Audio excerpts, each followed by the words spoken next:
No way OBS crashed. Hello? Dude, first thing when I'm back, OBS crashes immediately. What the fuck? OBS just crashed. Yo, sick. Thank you for the resub. Almost last one, thank you for the resub. And also to Lata, thank you for the resub. 19 months. I think you are the only one with 19 now.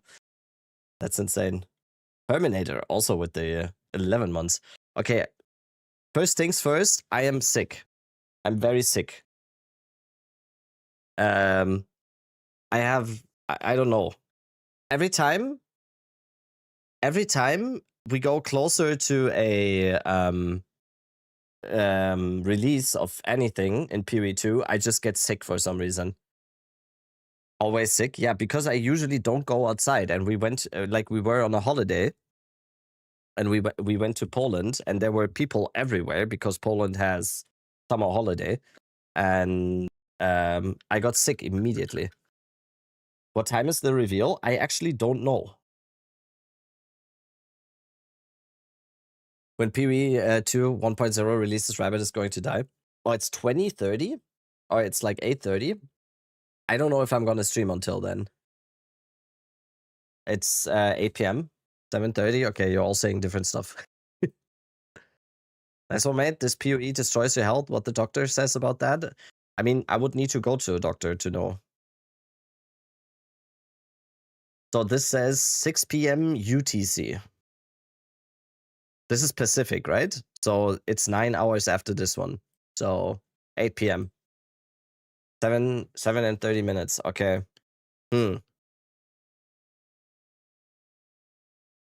Okay, shit. Yeah, maybe maybe we just do a short stream now and I just come back to stream later or something. Because I am very sick. So I didn't plan on streaming like 10 hours today. Because tomorrow I would be going to Gamescom. Thought you were attending Gamescom? I am, but you can't attend Gamescom today. It starts tomorrow. Nichan. Tier 3 resub. Thank you so much. Oh yeah, if you don't stream for 2 weeks, there's gonna be a lot of resubs, right? Big hype train. We got a nice resub hype train. Keep your strength for evening. Yeah. We're just gonna watch a bunch of videos because I was basically out of the loop for 2 weeks now, but I'm pretty sure I didn't miss much, right? You've been missed? Oh, that's nice. That's nice. I would have preferred, honestly, to not get sick immediately after I wanted to stream yesterday already, obviously. I would have preferred to not get sick immediately. Oh, I missed you too. Only thing you've missed really is this new Spielfield tech. Yeah, I saw that Prada did a video, yeah. You missed Blaze's death? No, I was actually here for that. I mean, I wasn't streaming that day or anything, but there was like 60 minutes of where people actually thought there was like drama, right? So Blaze died, and then Blaze for some reason made it to top of LSF, I saw. I just, like, sometimes I just click livestream fails. I don't know, because it's in my bar, you know? I don't know why. I just click livestream fails, and for some reason, at one point, Blaze was like the top of livestream fails, which was crazy. I saw the Path to Exile podcast early in season, and you were sick then. Yeah. Blaze got famous. Yeah. That got way out of hand.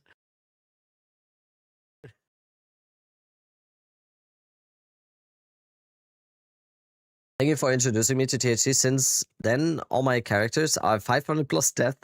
Has actually did multiple level 80 plus characters. They kill Arbiter of Ash. Let's go.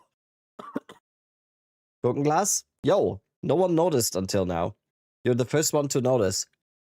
You guys always say, where's the jar? And when I get back the jar, no one cares, you know? No one cared who I was until I drank out of the piss jar, you know? Piss jar returns, yeah. Oh, sorry. It's gonna be a lot of that today. I'm sorry. Gonna be a lot of that. Okay, so obviously this is, oh damn, the Gamescom floor looks so nice. Okay, what else can we see here? Community camp for gamers. Why do these people already get to be there? They probably work there. This guy is on a city scooter.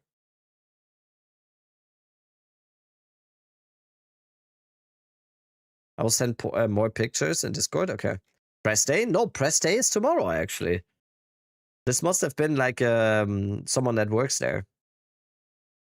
Do you stream from Köln? Yes. I bought a power bank. I bought, or I'm gonna be an annoying IRL streamer. I bought this, you know, so I can do this. I bought a power bank, and I also bought, it isn't here yet, but I also bought a microphone. So I have a microphone here, and then I can do then I can give someone the second microphone in case we want to interview someone, or, you know. It's gonna be hype tomorrow. This is gonna be my first IRL stream, and it's gonna be from Gamescom. You're gonna drive down tomorrow? I mean, I'm gonna take the train down, yes. I'm gonna take the train. Love it, yeah. I really hope it's gonna be allowed tomorrow, right? I really hope it's gonna be allowed tomorrow, because tomorrow is like the creator day and stuff, right? So it's not open to the public yet, but all the creators get to go. So I'm sure it's allowed to stream there, right? Wait, what is this? Wait, Chulata, are you already there or something? Yeah, you can. Okay.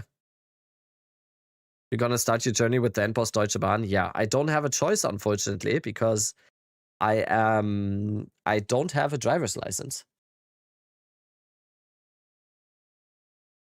I have an insider. Ooh, can you go to the PoE booth, please? Okay, so chat, stream, my dear people that I've missed very much. What do we think this is, by the way? Do we think this is 0.55? Do we think this is 0.55? Because I'm not sure. I don't think everyone thinks it's like 1.0, because I think so too. Because I kind of think so too. So do we think, so they have something for the streamers, including me, to play, or like they have like a little showcase that I get to play at Gamescom, right? Do we think it's gonna be something related to 1.0 and maybe related to like a sword class or something, and the 0.55 stuff is just gonna be completely apart from that? Because that's what I kind of think now. That's what I kind of think now, that 0.55 is just going to be on Thursday. They're going to reveal everything for 0.55, and everything at Gamescom is probably just teasers for 1.0, right? Because that's kind of what I think now. Because why would you heavily advertise, and why would you go all out to showcase something that is just going to be a 1 month event league, right? I do feel like that makes more sense. PvP announcement. Gamescom is expensive to do, yeah. I'm gonna assume it's gonna be 1.0, right? Okay, Loki. You didn't do this like a single time when I wasn't. He didn't do this a single time when I wasn't streaming, by the way. Like, I sat here yesterday all day at my PC, and he hasn't done this. As soon as I stream, he does this. 6.1? No, it's just hall. I've seen people get confused over 6.1. No, this is just the hall where it is. It's just the hall where it is. I've actually seen people comment on Reddit and everything be like, oh, what does this 6.1 mean? What does BO 31 mean? Will you go to Gamescom? I will go to Gamescom, yeah. Oh shit, my wife is calling. Dude, I'll be right back.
Okay. So it's confirmed. Yeah, that was Jonathan actually. That was that was Jonathan who just called me. So it's confirmed.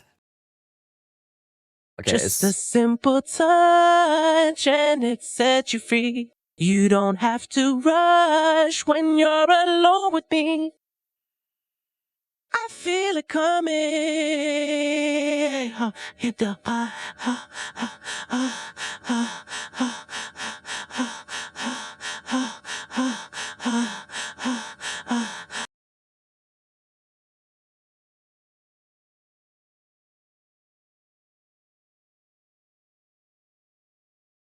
Why are you not there? What do you mean? Okay, we're just gonna forget that it. Ooh, we're putting the finishing touches on our Gamescom reveal. Wait, I thought. Wait, I thought I get something exclusive.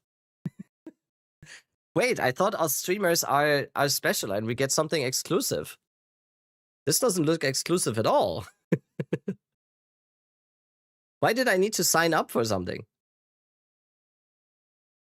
You take on the PC after? One of many in the mate. Damn. That's a lot of PCs. Ooh, look. What do I spot in the background there? Look here. Star Wars Galactic Racer.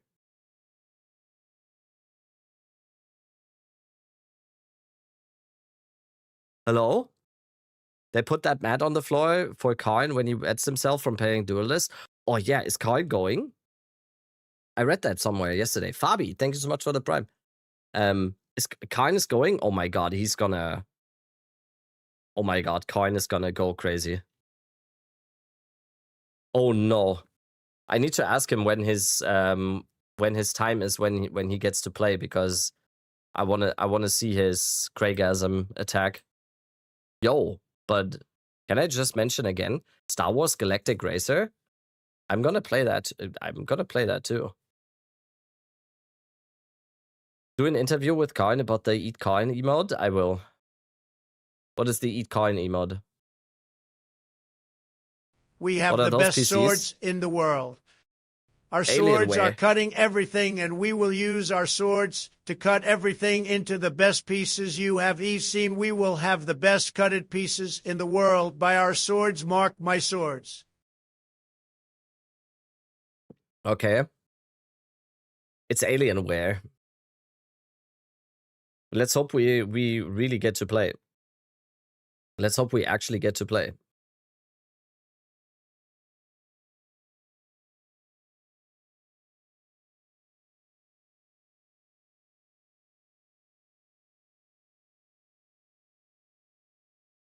I think he froze. Pretty sure he froze. Are you frozen? No. Okay. Okay, what's that emote?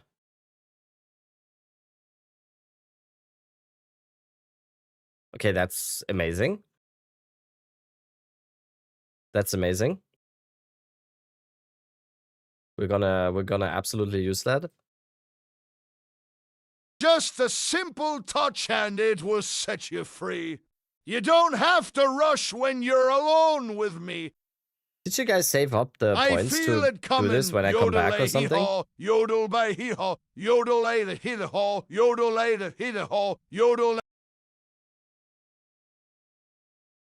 Why? Okay. Dude, I am so ready. I'm so ready.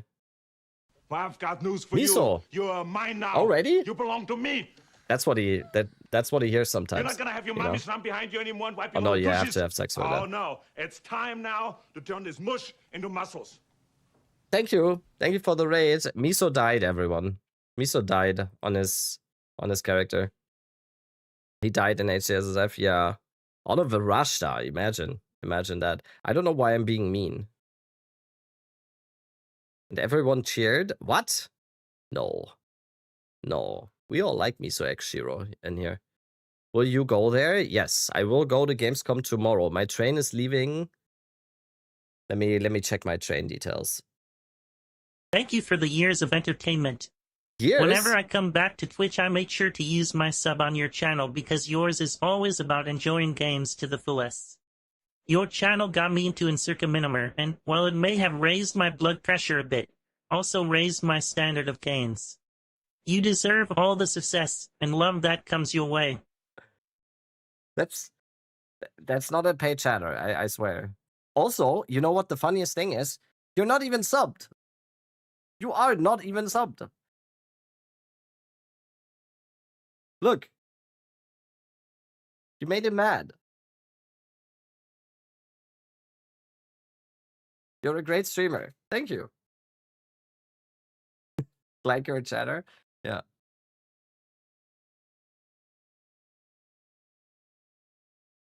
It has been years yet? I'm pretty sure it has been years soon, yeah. Get to the chopper! Yo, what's happening? True Prodigy with the Prime and Maxi with the Tier 1 for 7 months. You're a great streamer. Thank you. Cat needs to go? What do you mean? Why isn't Diablo 3 and 4 back there? Okay, you put Kappa at the end there. Welcome back, Mr. Rabbit. What's up, Blade? What's up? Ah, dude. Do I have Twitter? Oh, nice. Puts my full name as Twitter. Nice. I need to change my my Twitter name. I just made a Twitter account just so I can see Twitter posts.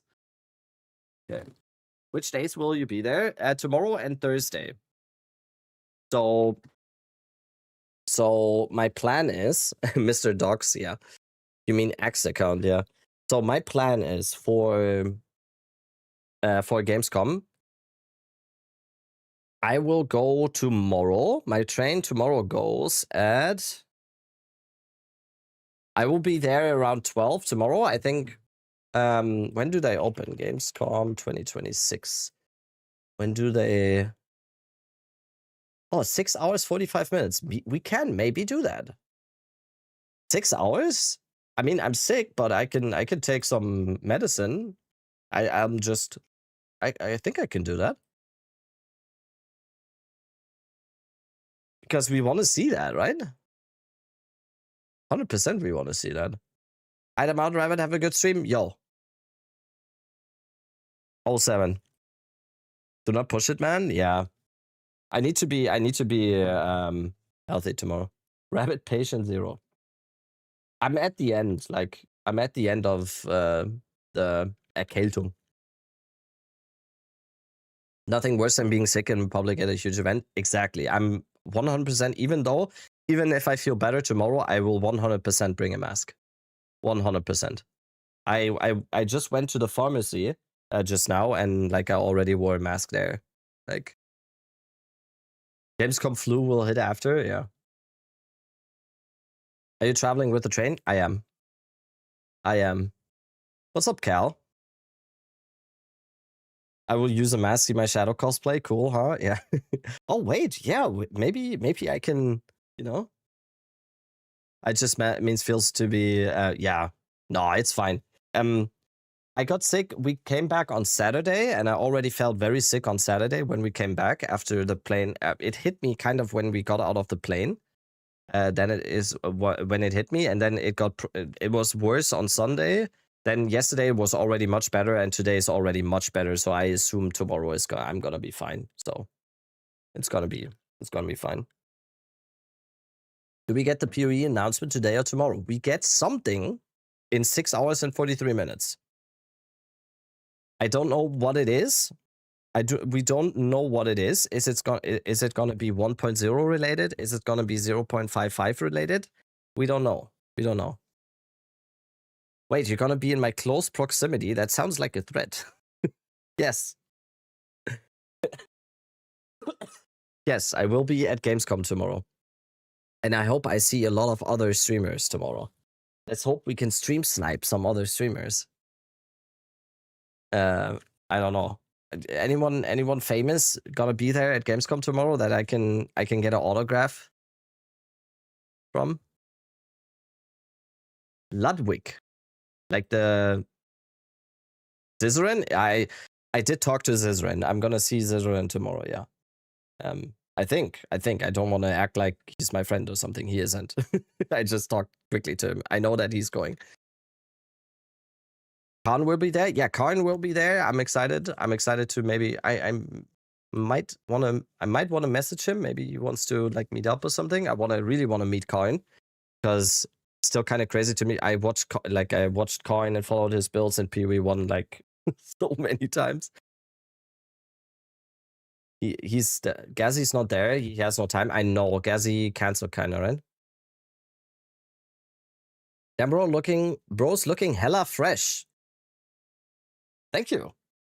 Am I looking hella fresh? For real? I did your EDC Gemling as my last build and it's so much fun. Yeah, it's awesome, right? Awesome, right? Mormon Rabbit, greetings from Australia. Australia, mate. Enjoy the Kölsch. Oh, I'm gonna have a few Kölsch tomorrow. I have to say, I'm a very northern German, you know? I'm very, very northern German. And I admit this without any shame. I love Kölsch. I love Kölsch. I mean, I don't think there's any German beer that I don't like. I don't like Hefeweizen. That's the only thing that I don't like. The Bavarian what is it in English?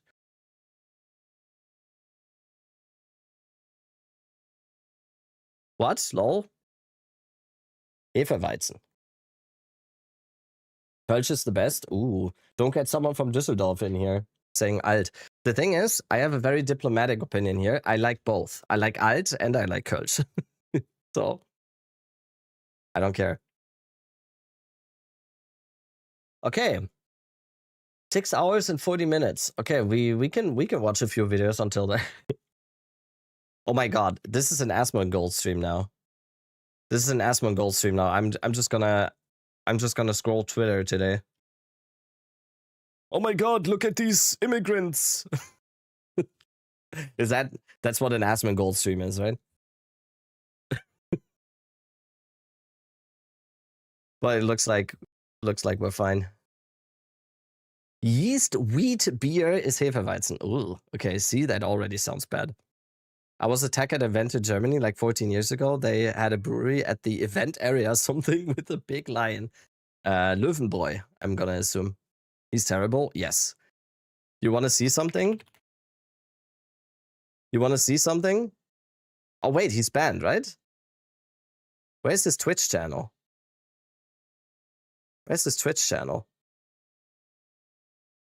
Wait, does the Asmongold Twitch channel does not? Oh no. Here, look.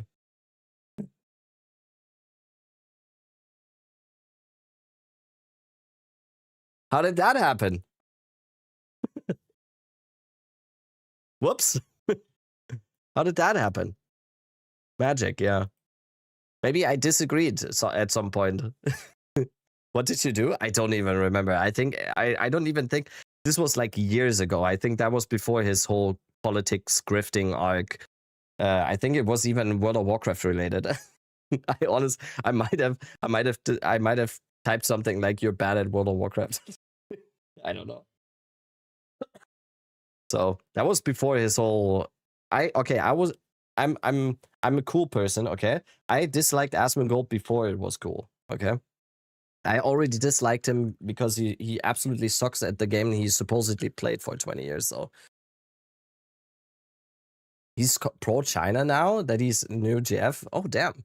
Yeah, it's almost like he's a fucking grifter that would say anything as long as people in his chat go, W Asmon. Like, it's almost like he has no spine whatsoever.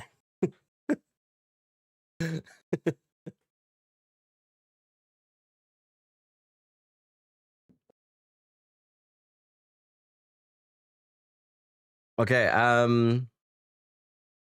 you sound like a cock. Hi.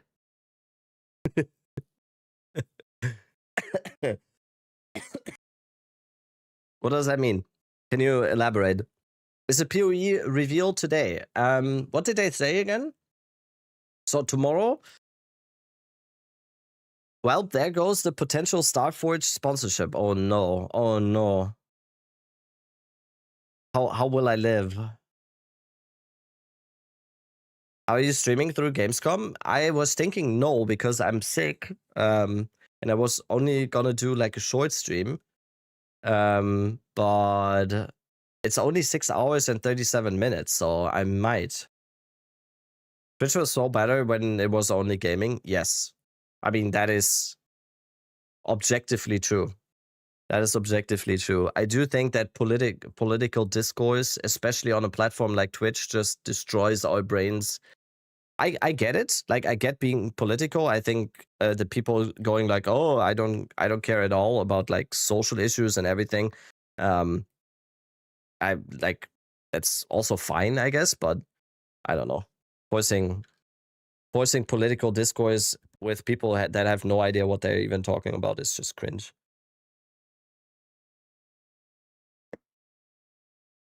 Go curate some IIT and such. What up, Scorpius? Sorry to hear you say. Oh, it's fine. It's fine. I have nasal spray and I have aspirin complex. Okay, it's the best.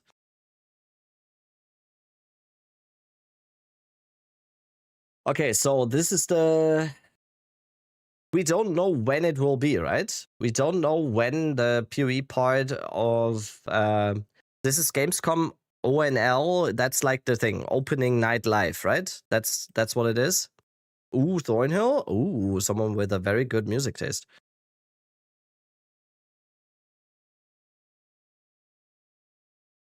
Those streamers just inject their ideas onto viewers. Talking is the other thing. Exactly.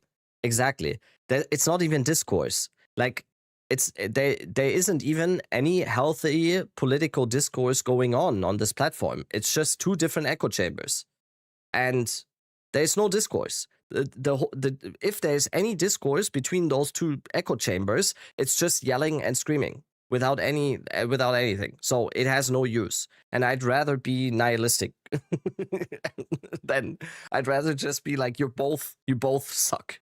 You're both stupid, you know? And I'd rather just, I don't know. Okay, how did I'd mentioned Asmongold, that's why. We will wait 90 minutes for the PoE 2 trailer and we will see 90 seconds fair trade. Yep. My streamer could beat up your streamer. I mean, at least if you pick me as your streamer, there's a very high chance I can beat up the other streamer.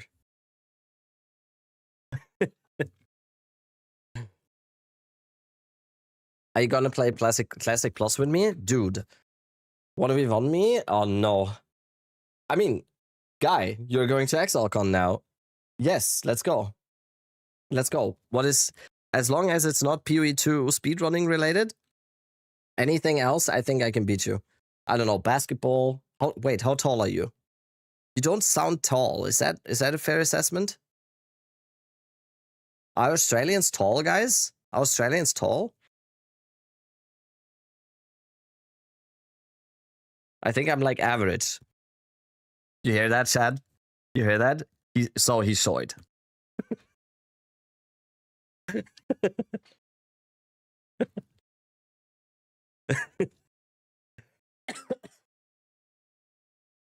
As someone who's also short, welcome. Welcome. Welcome. Wait, how tall am I in America units? 171 centimeters in America units. I am 5'6". Okay, let's just say I'm yeah, let's just say I'm 5'8" with shoes on, you know? Let's just say I'm 5'8". I think that, how much is 6 feet? How much is 6 feet? Okay. No, what?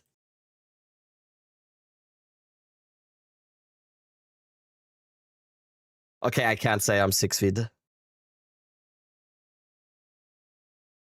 I don't think I can say I am 6 feet. Yeah, okay. Wait, how is it going slower? Wait, what? Where's the 6 feet? Oh, there we go. Okay, 183. That means I need 12 centimeter heels.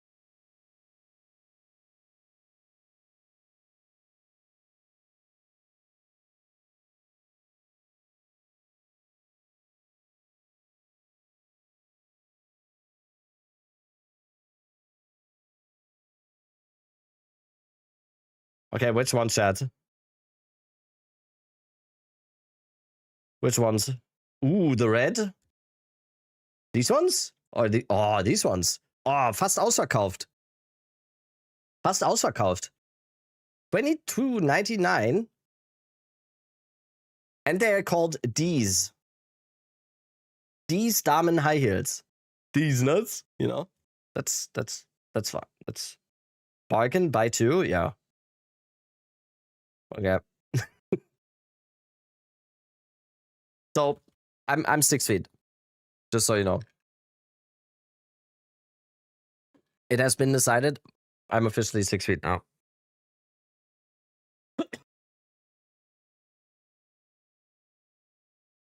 Or just wear Timberlands. Respect to the woman who can wear those. I never thought that was like. I never thought that was like something that I liked. I don't know. It just seems uncomfortable, and sometimes you see people walking with those, and it looks very dangerous. You know, 6'2" is where it's at.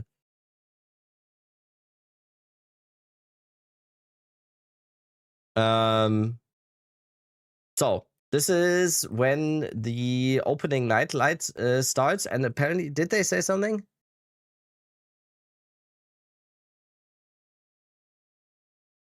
What are they revealing, though? What are they revealing? Because we have something on Thursday as well. 5.2 is where it's at, if you ask me, right? 1.0 trailer? Oh, do we think we get a date today? Do we think we get a date for 1.0 today?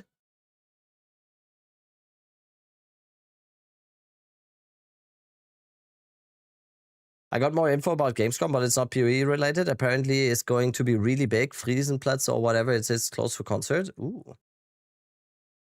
Has to be 1.0 to attract more people. Yeah, too. Hopefully not this weekend. Why? No, 1.0. 1.0 is after XLCon. 100%. There has to be still some stuff left for Gamescom, for XLCon. Right? That is definitely important to mention. How tall is Gladiator? The real question. Does this look like? I mean, he is in a Colosseum. He doesn't have that Gladiator look, though. I have to say. That looks like coin. Oh my god. Wait, is it? Wait, spam eat coin so we can.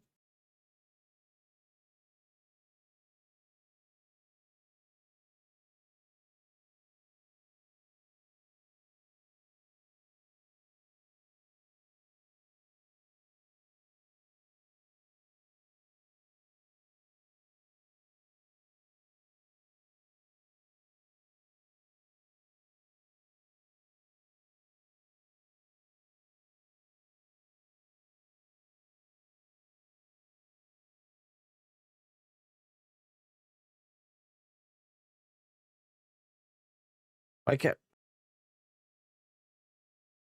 But you can't make it smaller? What the fuck?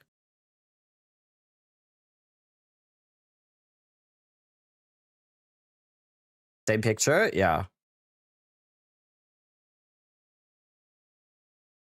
Who is that? Hello?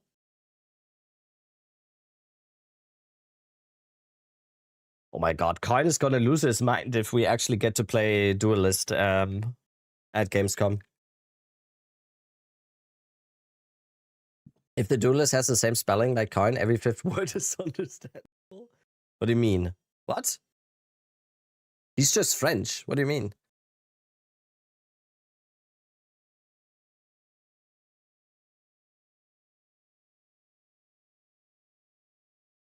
I've never seen Coin's face. He never streams with a webcam. No, he does stream with a webcam. What do you mean? Sometimes he does.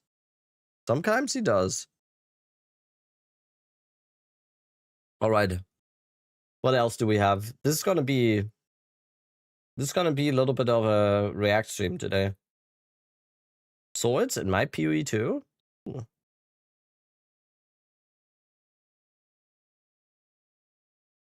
Exclusive new content to be revealed at Gamescom tomorrow. Okay, that's just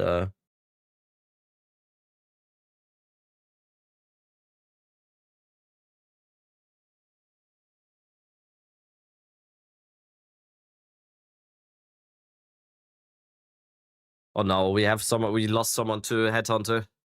Someone got Headhunter for the first time, and now he can't look back. All right.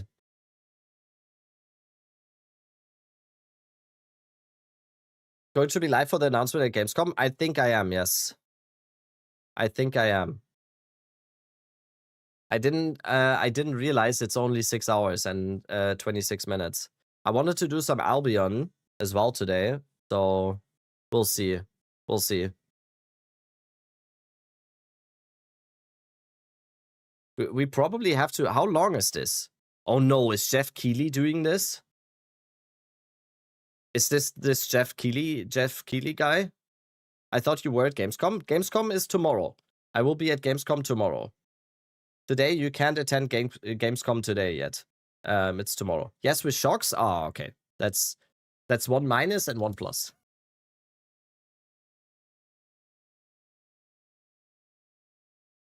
Invite only today? Yeah, today is just like... Show is around 2 hours and 20 minutes. Shocks for the win? Yes. Shocks is a legend. And I will tell you, she did a few Counter-Strike events back when I worked for ESL. She did a few Counter-Strike events. She is really nice. Like, incredibly nice off camera. Very, very nice. Is that a Velcro cat? Yeah, he is. He is a cuddly boy. Imagine Jeff announces Path of Exile. Yeah. Oh, dude, I remember what is it? The Game Awards thing. What was it? What was it? Game Awards or something where they said there's gonna be an announcement, and I had to sit through 3 fucking hours of the Game Awards to get to like nothing. That was like torture. That was actual torture. Path of Exile mobile, yeah. That's gonna be it. What's up, Blaze? Oh my god, look, it's Blazeworks TV from Livestream Fails fame. Bad boy Blaze, as we call him now. That's why we're putting tariffs on. Did you guys know, by the way, that the tariffs on Canada are all Blaze's fault? Did you know that? All the tariffs on Canada now? Look what I have. No, shut up. Shut up.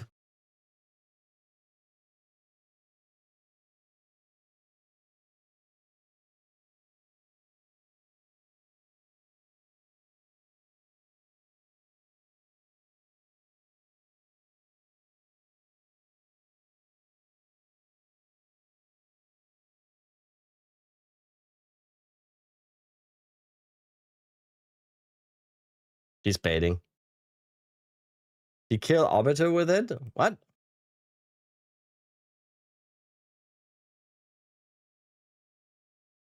Oh, he posted that before this one, even.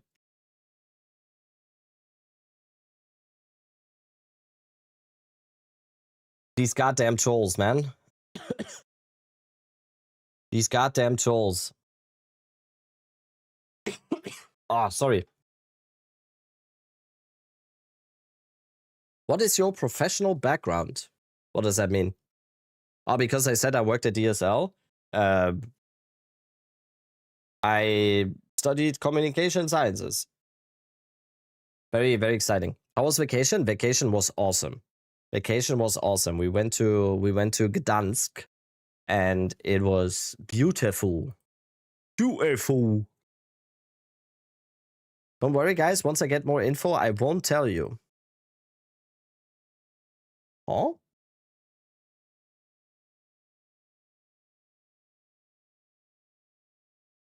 Have you seen Cal's Vid's new thumbnail? Yeah, I have. I have also commented. I'm pretty sure I've yeah. What is that? That is in violation of everything that is holy.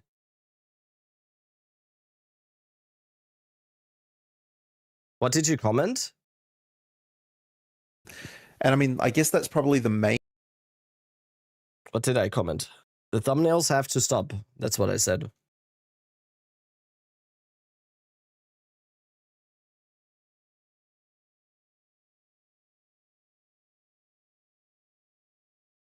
Aren't you going to Gamescom? I am going to Gamescom tomorrow. Gamescom starts tomorrow. Today is just the... what is it today? It's just like Gamescom Live or whatever. Media day, press day. Yeah, and tomorrow is... but tomorrow is also not open for public, right? Isn't it tomorrow? Tomorrow is not open to... it's just like for press and... aren't you press? No, I'm pretty sure I'm not press. Only for special tickets. Ah, okay. Okay. You can make the argument. Yeah, I mean, I did get a ticket for free because there's like a creator accreditation. I didn't even know that was a thing, by the way. But if you have like they ask for your concurrent viewer account or something. You need to have like at least 300 concurrent viewers or something over the last 30 days in order to qualify to go there. So I'm gonna be a small streamer there, compared to probably some of the other ones that will be there. Crowd problems in recent years, yeah. That's why I really hope that tomorrow is not gonna be that full. So I really hope that tomorrow is not gonna be that bad.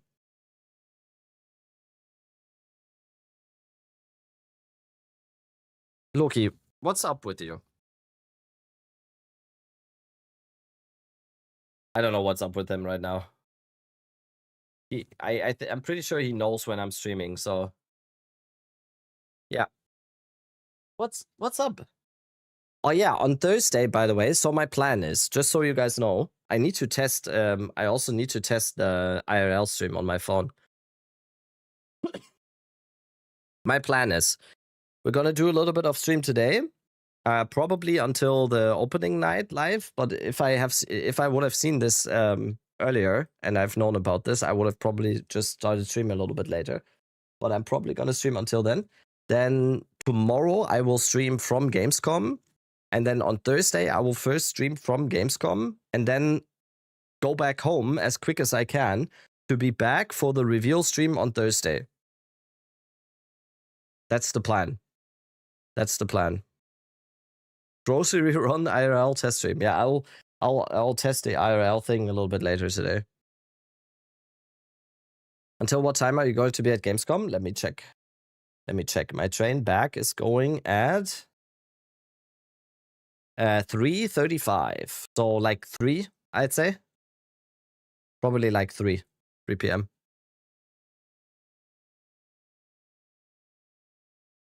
Popcorn face reveal. Let's go. What do you mean? We all get to go to Aldi. Oh, I'm a Rewe person. It's expensive though. Very tight timetable. Yeah, a little bit. Brandstop game, how to fish. If you want to saw, hit me up streaming for Gamescom reveal. Nice. Yeah, I might. If I don't stream until Gamescom reveal, I'll just write over to you. Duelist reveal ruined. I don't think they would be doing this if this was the only big thing, you know. I honestly, I think this might be 1.0 or something, and we still have 0.55. We have like 3 different reveals now in the next 48 hours. So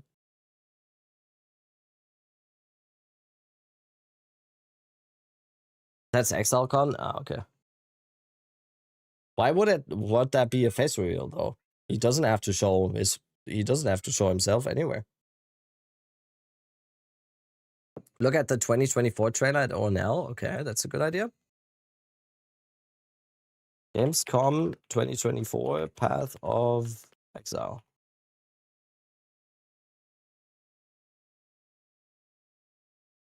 I predicted PoE2's new reveal at Gamescom. What do you mean? Try. No, where's the...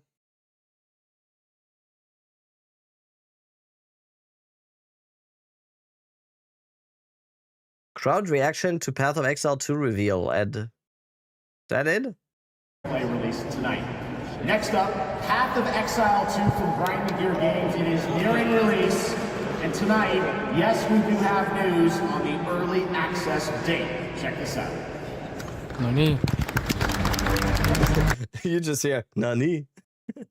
My son, are you clear of mind and stout of heart? I am.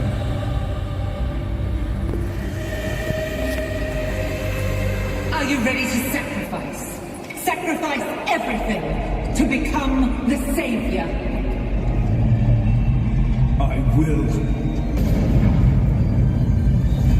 Do you have the strength to sweep aside this world and build it anew? I must. Peter Thiel, I was like, what are you talking about? Yeah, I'm watching a lot of documentaries, okay?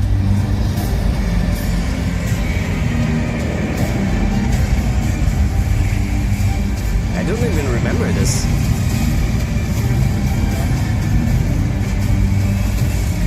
Your watch later is a mood?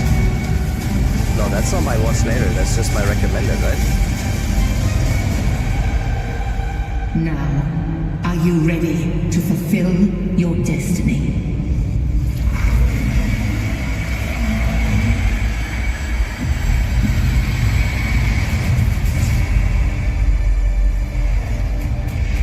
Okay, the crowd reaction.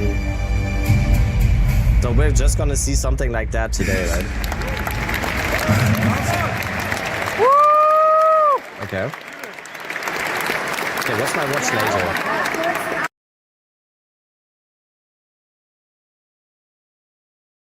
Very mixed.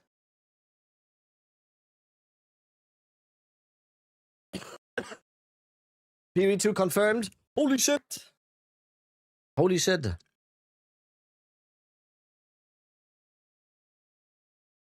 A lot less anime girls than Miso. Yeah.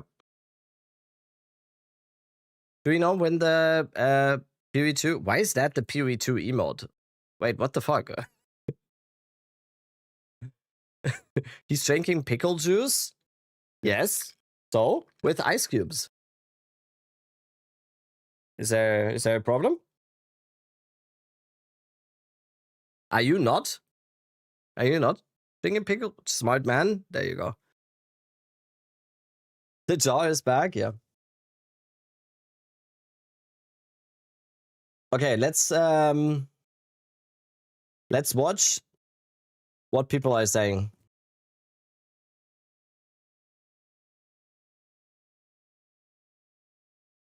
What GGG really confirmed for 0.55? I think GGG is about to buff these 5 things in PoE2. I predicted PoE2's new reveal. Okay. Path of Exile 2 needs lots of changes by 1.0.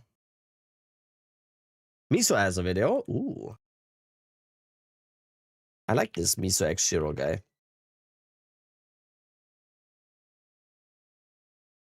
Sammy Cap's interview was actually great. What is that? Sammy Cap's interview? What is that? Yo, Appy Dinos. Thank you for the 2 months.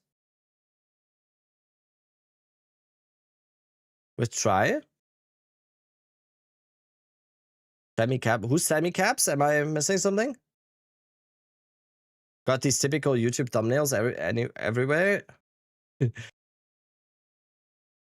I'm not gonna shit on my boy here, okay? I'm not gonna shit on my boy. You gotta do what you gotta do, okay? I'm just gonna show you my thumbnails. Oh, don't look at this one. Don't look at this one. I was testing something, okay? I was testing something. Erhan, thank you also for the resub. Okay, let's see. Let's see 0.55 news and predictions. Guys, we finally have information about patch 0.55, and I think this is going to be a lot bigger than a lot of people expect. And I'll go into detail about it in just a little bit. But taking a look at the post, we have information that we are going to be getting a live stream on August 27th at 12:30 p.m. Pacific. This is going to be after Gamescom. So they will have their Gamescom stuff announced. And then also on top of that, they will have this live stream, leading us to believe that Gamescom is probably going to be mostly focused on the general public and maybe teasing 1.0 stuff, whereas the August 27th live stream that they're doing right here is going to be all about patch 0.55 and what we're going to be getting in this update and the mini league, which is really, really exciting. Now, in addition to that, you'll be getting a Q&A session with Jonathan and Ziggy D, which means that they are flying Ziggy D out to New Zealand just for this event, which means it's probably going to be pretty big. I'm confused now, by the way. I was told by someone, I don't know who it was, I'm pretty sure I was told that Jonathan is going to be at Gamescom. But I'm assuming that's not true then. Because I don't think he's gonna teleport back to New Zealand for this. The Q&A is pre-recorded. Because I was told that Jonathan is going to be at Gamescom by Chad and people. He has interviews at Gamescom? Yeah, he should be, right? Yeah, that's what I heard. Planes exist. Dude. Okay. Gamescom. Okay. Do you realize how long a plane ride from Cologne to New Zealand back takes? Because I do, because I'm going there in November, you know? Maybe the Q&A is on Gamescom? Yeah, that might be. That might be. Right? Kong's German accent. I say it's Indian more than German. Kongo's German accent. Geht respektvoll miteinander What do you mean Indian accent? Shut the fuck up. He's always so mean. Geht respektvoll miteinander What do you mean Indian accent? Shut the fuck up. Treat others with respect. Geht respektvoll miteinander I don't know why people always, when people do a German accent, it always sounds like they're like doing a military one. You know, it always has like some sort of military background. It's always like, "Geht respektvoll miteinander um." So no one talks like that. No one talks like that. Except for German military people, obviously. And on top of that, they'll be having this right Wonder before why. the ExileCon qualifier finals. And while you think this might not be related, for this the pride. actually gives us more information than you would think it does. Because this shows that this is going to be a pretty big event due to the amount of time it's going to take. Well, yeah. So there's two parts. I'm pretty sure the Q&A session is either pre-recorded or Ziggy D is just gonna have it online with him, right? I mean, that exists, right? So there is a possibility that they are just on a call together and doing the Q&A, right? Or it's Right. pre-recorded. First part yeah, is going to be kind probably. of the pre-recorded live stream kind of stuff that they're going to preview all the information, kind of like what they do at the Because I beginning was told of that a I'm league gonna review, meet right? They'll have Mr. that Jonathan big at Gamescom, kind of like video reel which I'm of really all excited the updates, about. and then afterwards they'll have the Q&A. They're going to do the same thing for this, where they're going to have that big video reel and then a probably be at Q&A Gamescom. after. You And think they fly out Ziggy D just for that to Gamescom? I mean, probably. Ziggy D is at Gamescom too. Ah, okay. Okay, yeah, if Ziggy is also, yeah, true. Yeah, if Ziggy is at Gamescom, I mean, sure, right? Rabbit meeting my gold and playing my gold weapon before me, so unfair. Take a look at the timing of it, right? I'm just it more starts famous, at you know? 12:30 p.m. Pacific, which means that if we go off of what has been, I guess, historically the timing for the ExileCon Shouldn't have called qualifier, Scissor and a if the boomer. ExileCon qualifier starts at the same time as it usually does, which is 2 p.m. Pacific, it means that we'll have an hour and a half, basically, dedicated to... Who actually is Ziggy D? I never saw him stream or play PoE2. I mean, he doesn't stream that often anymore, that's true. But he's a legend. When it comes to Path of Exile content, he is a legend. I remember, I'm pretty sure he is the content creator that got me into Path of Exile originally. He's like the as OG as a content creator on Path of Exile as it gets. As OG as it gets. To this update, which, if we think about it in the grand scheme of things compared to the normal league launch, yeah, he's that's like a actually spokesperson. pretty Yeah, true. comparable Yeah, he's to the like a amount of community time that they spokesperson, I dedicate would to also the say. league launch stream as well. So this is Basically probably kinda going to be a employed by lot bigger GGG, than right? we expect due to the timing, but also the fact that they're bringing on Ziggy D as well, which again they have to pay to fly out. So this could have a lot of stuff. Did Now, you see the hall if you're poster? You mean this one? Yes. We are informed. wondering about what this stuff could be in this patch right now, I do have a video talking about everything that has been confirmed about Remedy, them I saying honestly, what I they agree want with to you. have in I patch just, 055. like, I'll be linking that video there's up nothing- here somewhere, so we're just- go ahead and we're click just- that and watch it if you haven't already. I But I will wholeheartedly also go agree with over you. in this video what I think is going to be coming and what I want to be coming. So let's take a look at this notepad, right? Praising me. Based so. off of what they have said in the past, I think that the biggest killing time? likelihood of Yes. things that are coming, We are killing of course, are one and mainly big balance changes. They have said in the past that about 70 to 80% of this patch will likely be big balance changes, mostly around character building and character like feel, right? So things like potential passive tree changes, maybe a big rework. There might be ascendancy balances, skill changes, maybe even new skills, right? Unique changes as well. These are all things that they have on the bucket list for things that they want to add into this game for balance changes, right? Well, on top of ascendancy changes, right? They have also mentioned that their goal is to release at least one new ascendancy in the mid-league update. And What is that? What is that?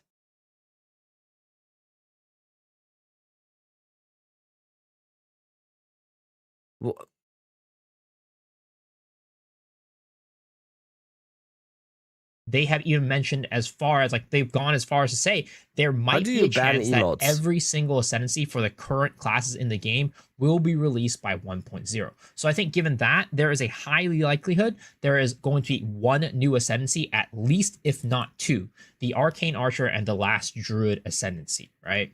They also said that there's possibly new skills coming in, and I forgot to put this one, but new uniques. All of these things are going to be pretty much guaranteed to be coming in this upcoming update. The only one is like the new Ascendancy. Oh my god, I just saw something. Crimson is wearing a tank top on stream. Anyone else turned on right now?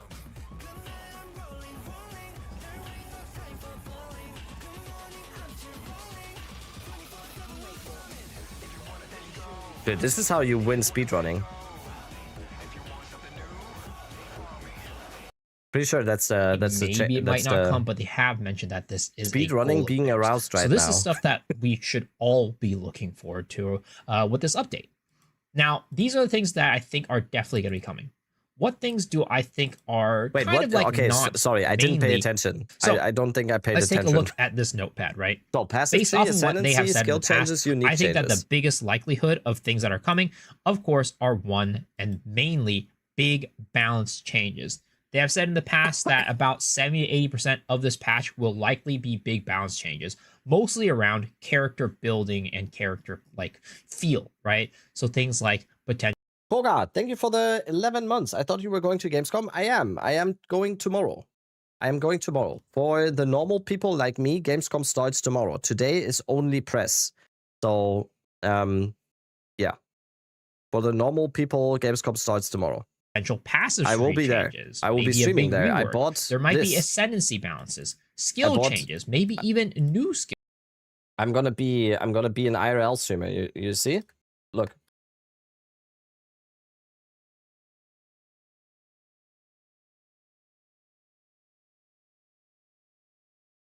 Chat. W's in the chat.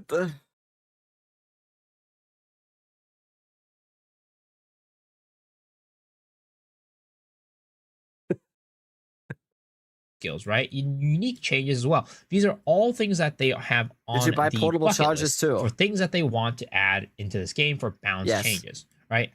Well, on top of ascendancy changes, right? They have also mentioned that their goal is to release at least one new ascendancy in It's going to Crimson right away. Oh no!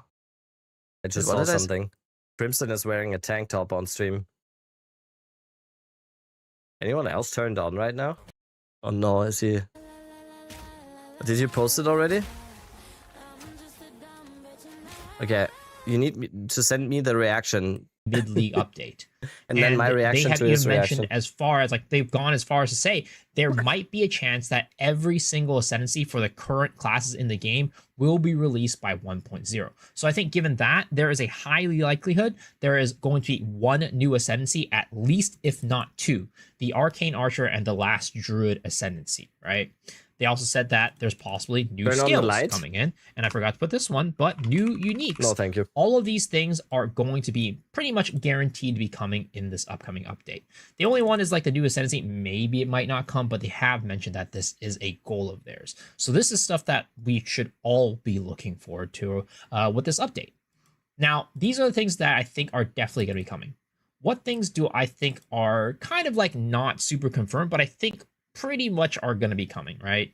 I think there are three main things in terms of I don't know how balance. confirmed any of this is, to be honest, because we actually don't know. I know we're killing time. We're killing time, but so this we is have stuff no that idea, right? we should all be looking I mean, forward the to. duelist or whatever this fucking thing is, like whatever this is, this might also be 0.55, you know? With this update. Now, these are the things that I think are They said definitely this going in to the be coming. podcast. What things do I All think about? are No, kind of like not people are super doing content. confirmed, You but don't I have think to watch pretty much are content. going to be You don't coming, have to right? watch it if you. I think there are three main things in terms of the balance changes that are probably going to come with this update. First one is gemling alt qualities. That has been the talk of the town. Everybody is talking about how gemling is. It is written, ready your blade. If it's not swords, why saying that then? No, it is swords. But the question was, that is this going to be 0.55 or is this going to be 1.0? You know, that's the question that I had earlier. Is this going to be something that we get to play in 0.55 and that's going to be like the overarching thing for 0.55? Or is this just going to be a 1.0 teaser? That 1.0 is going to have swords, you know? Because I think it's the second one. I think swords is probably going to be 1.0. And 0.55 is just going to be what Miso is saying here, like balance changes. Also, Rock said it in chat just now. Why can't I? So in the Gazi DM interview, they said 0.55, 100% new adjusted uniques and balance changes. When Jonathan mentioned a new class, Mark was not happy. Ah, okay. Okay. Okay. Yeah. Completely That overpowered. makes sense. And Oh, while that's I fine. don't You think don't- that you the don't have to class sub- as an archetype you is know. overpowered, there are probably some skills that think get the Gamescom is more alt-polys focused that are towards just 1.0, quite yeah. overtuned. For example, Arc and Flame Blast being two of these. Now, one thing that I think is pretty kind of revealing about potential changes to specific skills is actually something that happened in patch 052 with one of their hotfixes. So when they 1.0 dropped Cologne patch is very big. 052, I have to say, I didn't realize, even as a German, and as someone that has never been to Gamescom before, I did not realize how fucking big Gamescom is. It's crazy big, right? I kind of realized when 2 weeks ago I was trying to get a hotel room. That's when I realized, because in the whole city of Cologne, if you don't want to pay like 600 a night, there is no hotel rooms. So that's when I realized how incredibly big it is. There were a couple of skills that got stealth nerfed, and they reverted those changes. One of them being Flame Blast, giving 20% more magnitude of aliens per stage. If they have 40, a playable right? demo for swords at Gamescom and they don't bring it to 0.5, I can see that being bad press. That's the only reason I think we could see swords in 0.55. Yeah, that's how are the Airbnb prices the same? It's crazy. Trains are going to be full going to Cologne. You need to reserve a seat. The thing is, Tulata, I'm going tomorrow morning. I don't think a lot of people are going tomorrow morning because it's only wildcard tickets tomorrow. And I will be leaving in the middle of the day on Thursday. That's when most people are going to Cologne. So, but after I did reserve seats. Why did I even argue? No, that's also what Koga said in chat. I also can see that being a little bit weird that, let's say we get, at Gamescom, we get a playable demo of a swords character, right? Of a duelist. But we don't get that until December. I think a lot of people are going to be like, no, that's crazy. I want to play it now. We have a new event league, but we don't get to play this. And it's clearly ready, you know? Don't go alone, have a sidekick that can help with unforeseen tech issues. Oh, it's gonna be scuffed. I'm telling you already, the IRL stream tomorrow, my first ever IRL stream tomorrow, is gonna be fucking scuffed. It's gonna be bad. Hi, Arnold. Get to the chopper! Gonna be really bad. But that's gonna be the fun in it, you know? That's gonna be, that's the fun. Bring the wife with you. Unfortunately, or fortunately for us, she has something that is a real job. Unlike me. Heard that. Same with the Hammer of the Gods changes and the Cluster Grenade change as well.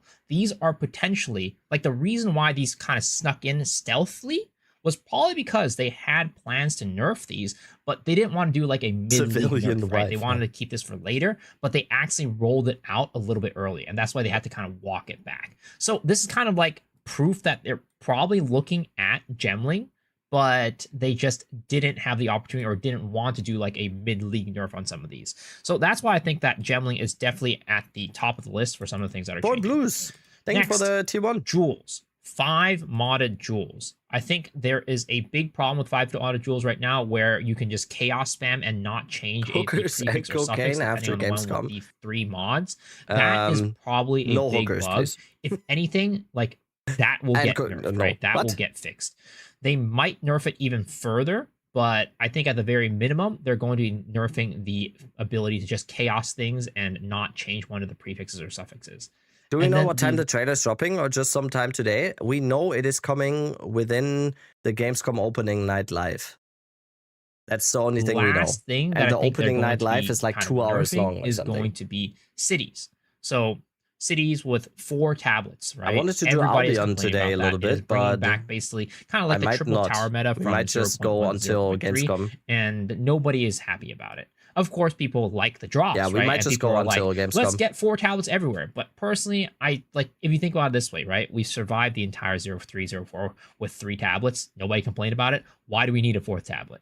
So I think they're probably going to be removing this as well. Now, actually, something that I forgot to put on here, and they have mentioned this before as things they had on the top of the list, is that they will be, in terms of buffs, they are looking to buff chaos damage and also ignite.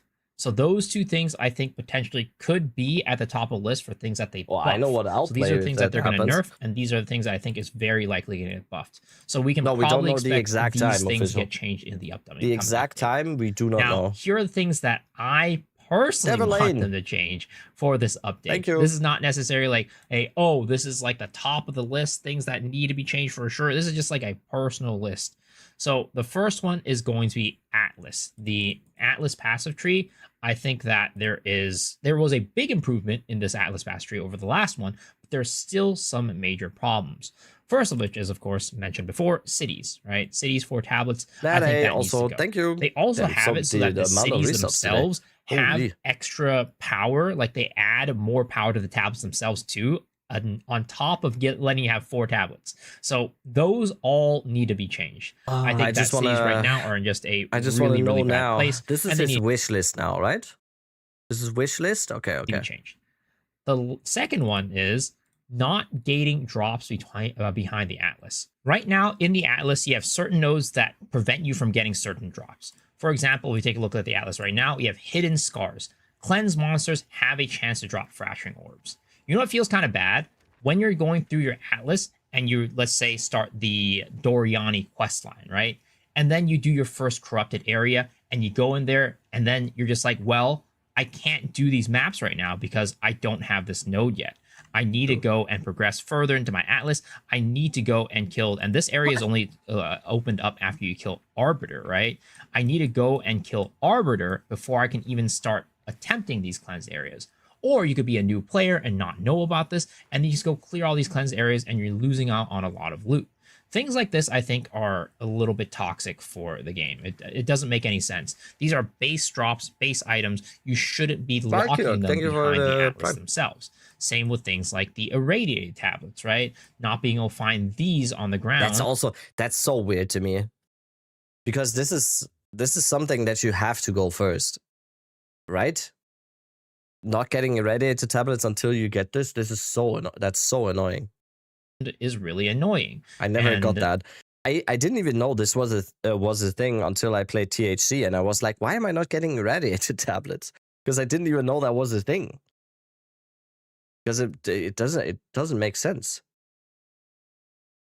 Once again, right? Locking these drops that are basic items behind the Atlas, I think just feels bad irradiated tablets should be especially like, once again for those people that don't have the knowledge. They might be immediately farming a bunch gettable. and then they're losing out on a ton of value because they don't realize they need to take these things.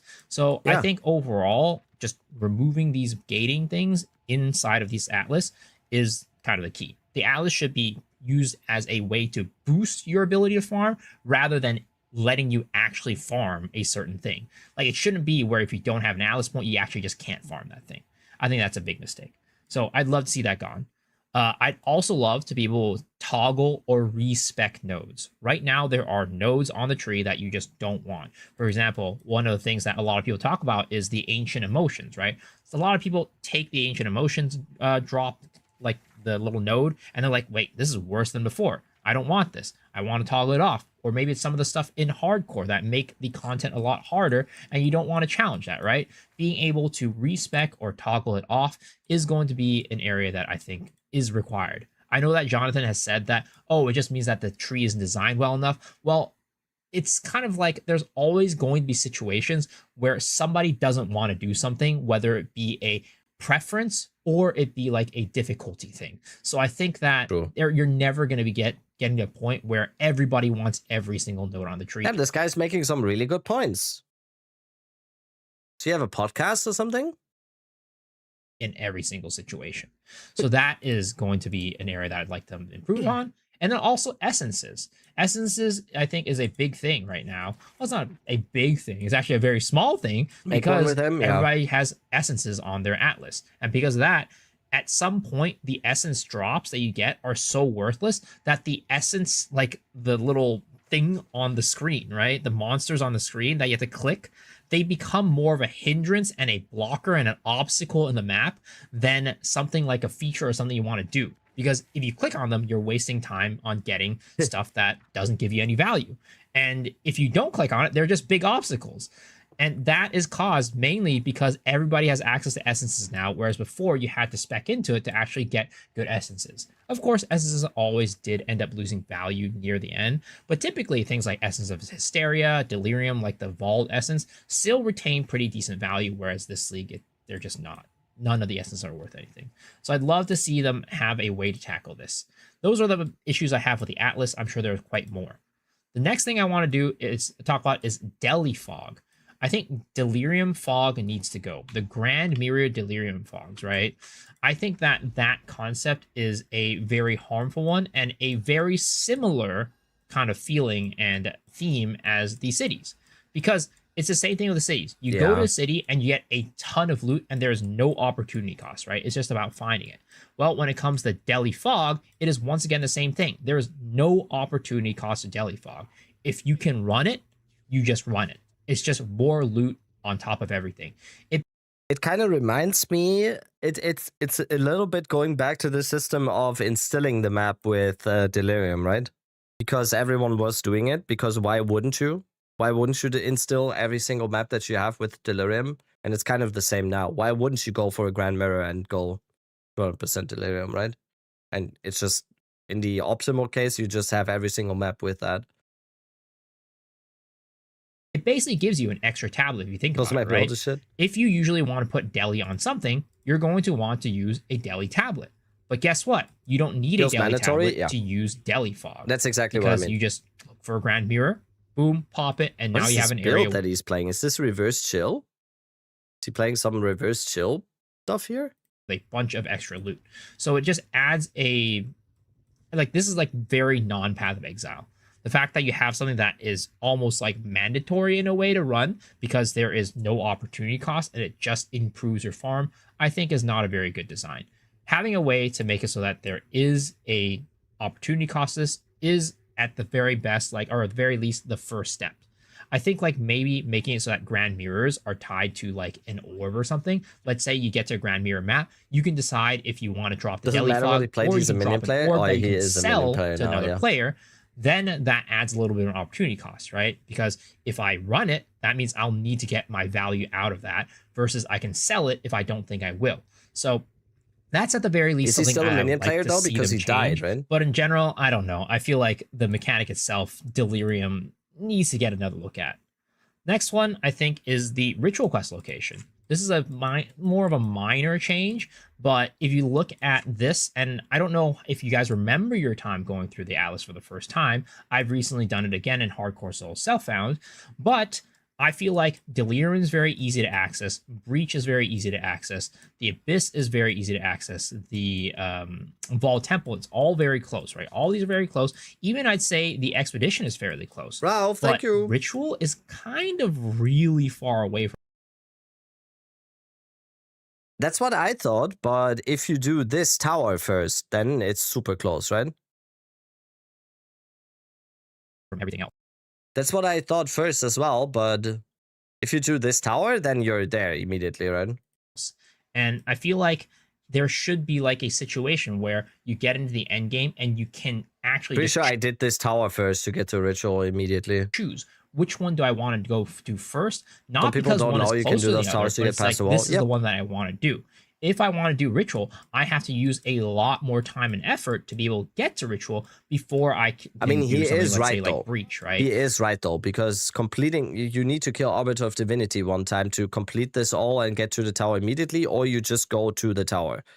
He is right, though. So oftentimes, compared to the I'm other way ones, more incentivized it's a long to go, way. let's say, do Breach Have first, you been playing or D2 Deli ladder? first, No. or like Abyss we first, were on vacation. And then eventually, when I have enough of I didn't touch D2. Then I start working my way over to Ritual, and I think that you should have that choice. I don't know how they can implement it. Maybe make it so that Ritual is closer, right? Get this portion right here to be Ritual. I don't know. I don't know exactly how they could do it. They can also make it so like, hey, you have all these buttons enabled at the beginning, and then if you want to do ritual, you just click that one and it'll teleport you to it. That's another solution, right? I don't know the best solution, but I know that it's a problem right now, and I'd like to see them fix it. Now, the next thing on this list that I want them to do, and this is a big one, and that is a tablet rework. Right now, tablets are one of the biggest, if not the biggest, friction point of mapping. It is really annoying to have to go and buy tablets from other people's hideouts and have to sort through them every single Have all, what's the option? Have all of them further away? Yeah, I mean, I don't. They have to be placed somewhere, right? time, and there's also the problem with like some people selling the 9-slot tablets because they ran one, but they don't want to run it anymore, but they don't want to like lose the value on it. Basically, anything other than a 10-use tablet is. I already see the next one, and I really like this one. Bring back Omen of Corruption. Yes, that is incredibly based, Miso. Okay, and we're waiting. Kind of unsellable and untradeable, right? There's also the problem where a lot of tablets just sit in our inventories because we don't want to sort through them. I have a huge tablet reserve right here, not because I, just want to keep them here because I want to use them in the future, but I don't want to sort through them. There's a lot. Thank God you're back. I had to suffer through Belton's 60-hour frozen frame stream with only a clicking sound. Lot of annoyances with sorting through these tablets and going to get some value off them, which, by the way, they can sell for quite a bit. So it would be in my best interest to sort through them, but it's just too much work to sort through them. And I think a lot of people are in that just same remove boat, the nothing and they probably happens, have hundreds of lines just sitting in their storage. Let's wait for what the big problem with that, beyond just losing money, is that it causes there to be a tablet shortage, because the best tablets oftentimes are hard to roll, and that's why they're so expensive. But the thing is, if everybody had an idea about what was valuable, or also was able to easily sell and sort these, it would make it so there would be a lot more of these strong and powerful tablets in the market, driving down the price overall. Now, NASA is a good solution and a big thing that people have always talked about is turning tablets into scarabs, right? In Path of Exile 1, scarabs are the tablets that we have in Path of Exile 2. Are you just looking at the astronauts and trade them through Ange. That is basically getting rid of every single friction point that we have right now with tablets. Very easy to sell them, very liquid, and it's very easy to sort. So that, at the very least, should be something that they're thinking about. Of course, I don't have the best solution, and I don't think any of us have the best solution. Hopefully, GG can come with a solution that will be satisfying to them and to us. Because tablets right now, I would say, are kind of a legacy feature that used to be something that it made sense when there were towers. Yo, Klish with the tier 3 brofist. Tier 3's brofist. Space is fake news. The Earth is flat. Why? How could humans ever land on the moon if it's made out of cheese? Yes. And you would put the tablets in the towers, but because we don't use that anymore, we just end up interacting with them way too much, burning through them way too often, and having to do this really annoying kind of like you believe in the moon prep every single time. So yeah, tablet rework. I love that. That's the funniest thing, right?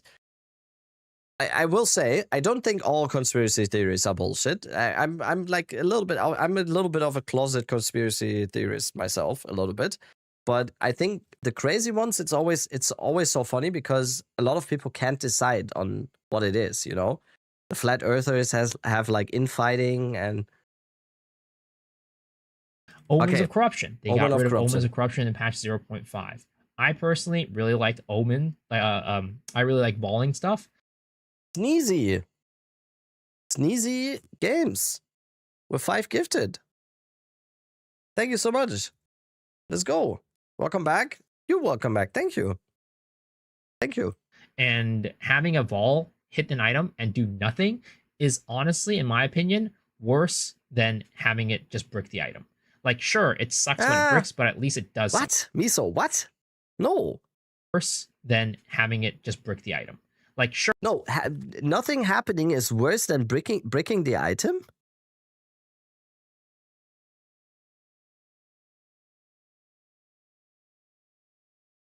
What? Sure, it sucks when it bricks, but at least it does kind something. When I throw a ball orb onto an item and it just does nothing, that's not exciting. From a content POV, yeah, but most people don't play this game for content. Them bring back the Omens of Corruption, or maybe build the Omen of Corruption into the ball orb itself and have it so that the ball orb doesn't ever do nothing. That would But then what about like stuff you want to cultivate, you know? I mean, I agree. The thing is, I agree. I think just strictly from someone who does a lot of the short content that I'm doing is just Varling's stuff, right? And I won't do a short out of anything that where nothing happens, you know? Would be very nice. Now, this is one that is more of a personal thing again, and that is the matriarch-patriarch connection for Arbiter.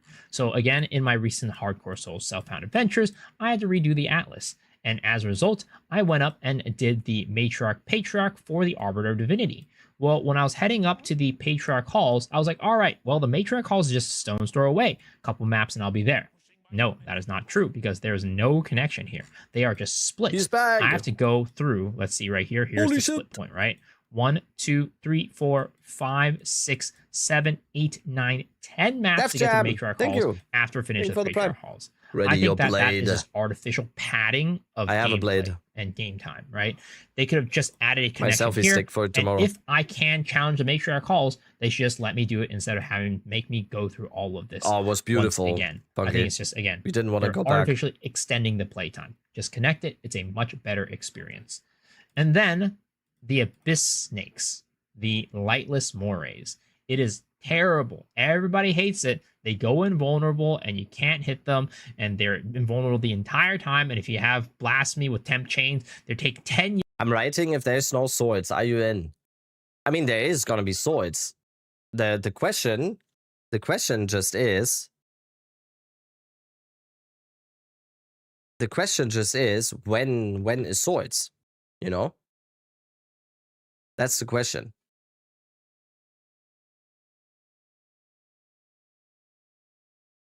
In 0.55? That's what I'm questioning. That's what I'm questioning.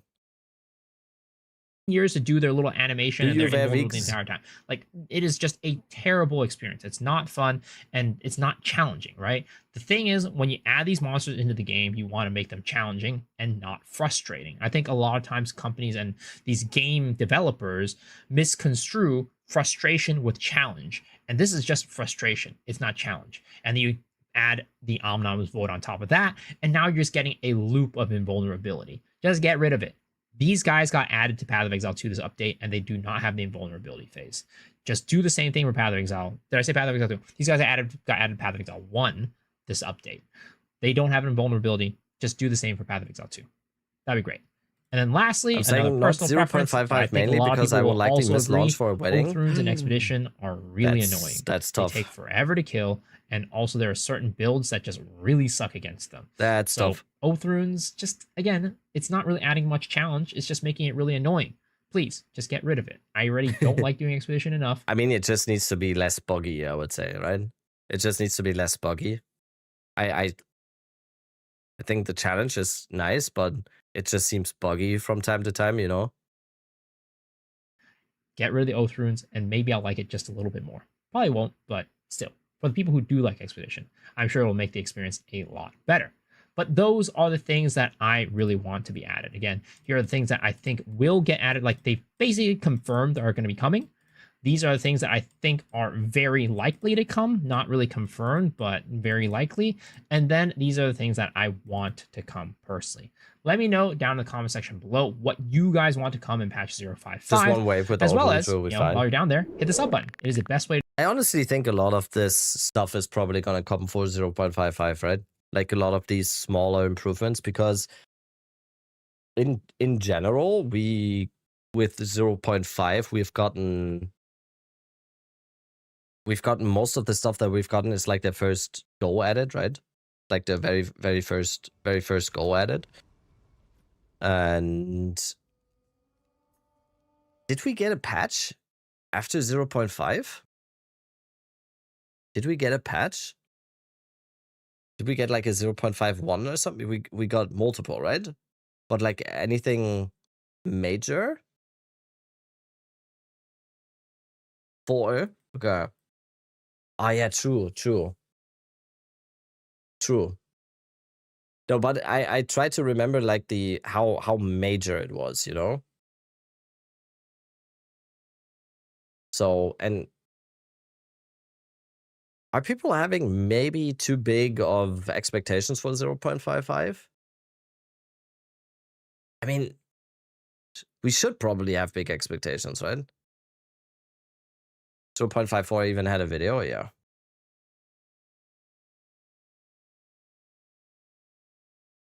1-2 ascendancies and big balance. Ooh, ascendancies. That would, from this perspective now, that would come out of nowhere, right?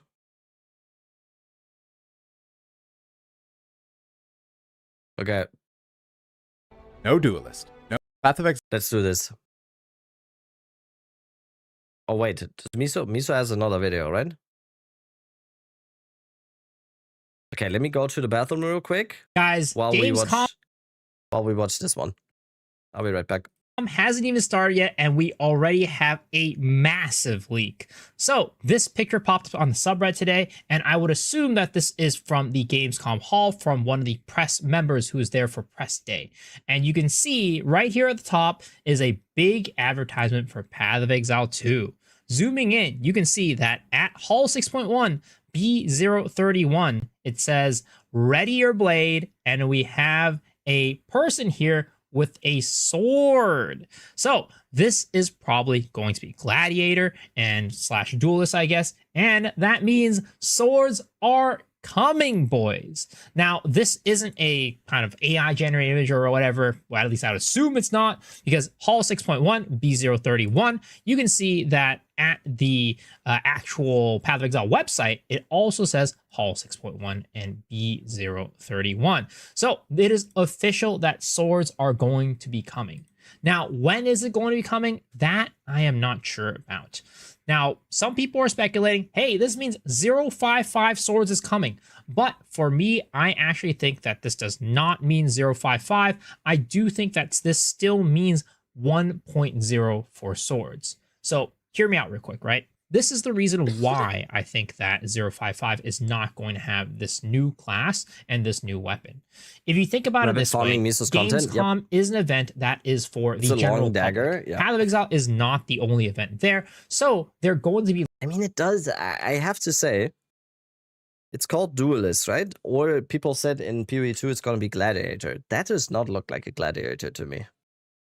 I don't know. This looks more like a... Gonna be called Blade Master, or I'm gonna like... I like that.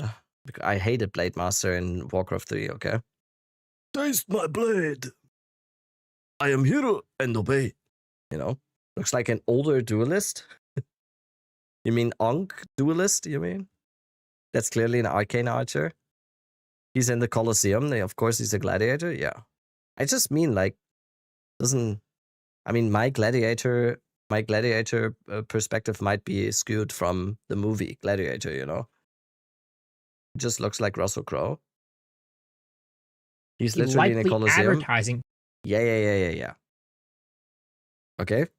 Let's for calm down. The 1.0 update instead of 0.55.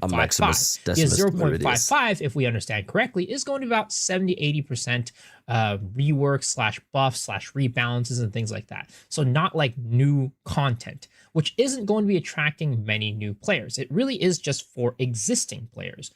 Meanwhile, this event right here, Gamescom, is trying to attract new players for 1.0. So in my opinion, this is not going to be a content update for 0.55, but instead 1.0.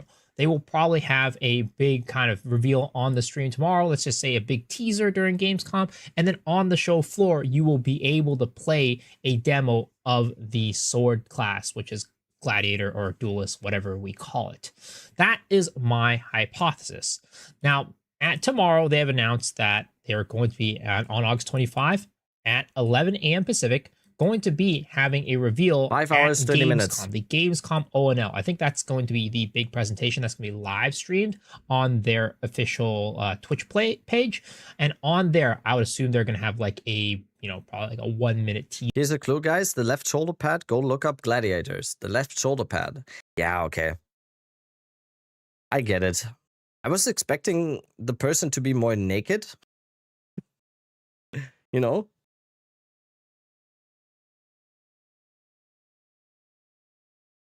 But why? Why do I think that?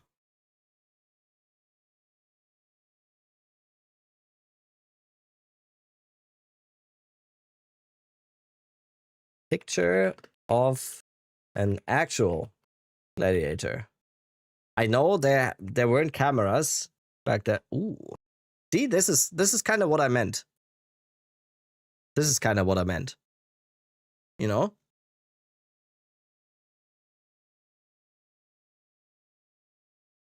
Oh, dude, this guy that's me as a gladiator. Holy shit. That's what I kind of teaser or something like that of this new class. Rabbit wants we'll naked men confirmed. We'll see what ends up happening. So? And yeah, I don't think that it's going to be like, oh, 11 o'clock, this is going to just play the Path of Exile trailer. I think it's just like, this is the start of the Gamescom ONL. And then at some point in there, they'll probably have a little bit of Path of Exile teaser. I don't know. But again, my prediction when is I say I've got a gladiator physique, this is going to be coming, right? Gladiator swords, that is going to be coming. And tomorrow, well, not tomorrow, the 27th, come right, on, I'm not, with the GGG live stream, look, we will be getting the 0.55 information. This is not for 0.55. The 27th, everything there will be 0.55. Let me know what you guys think down in the comments below. Do you think I am correct on this one? Or do you think that I am way out of my mind and swords are coming in 0.55? All right, guys. As always, if you like these videos, please hit the sub button. It's the best way to support the channel. It's actually pretty night on twitch.tv. Because I gained so much weight, so it's not hopefully baggy I see you guys anymore. there, but if not, hopefully I see y'all on the next video. All right, guys. Peace. Also, guys, I know we're all talking about this, but can we talk about this man on his Razor scooter? That's what I said. That's what I said. This guy on a scooter. In the middle of the hall? God damn, that is a level. Peace. No, that's 100% someone that works for the convention place, by the way. As someone who has worked a lot on like big conventions and stuff, 100% that's someone that continuously works at the convention and he has to walk all the way like in the convention halls all day. This is just reasonable. This is just reasonable to do. And also, it's one of those. It's one of the good ones. This is the one that I wanted as a kid. No, where's the one? He has the one with the ball at the top.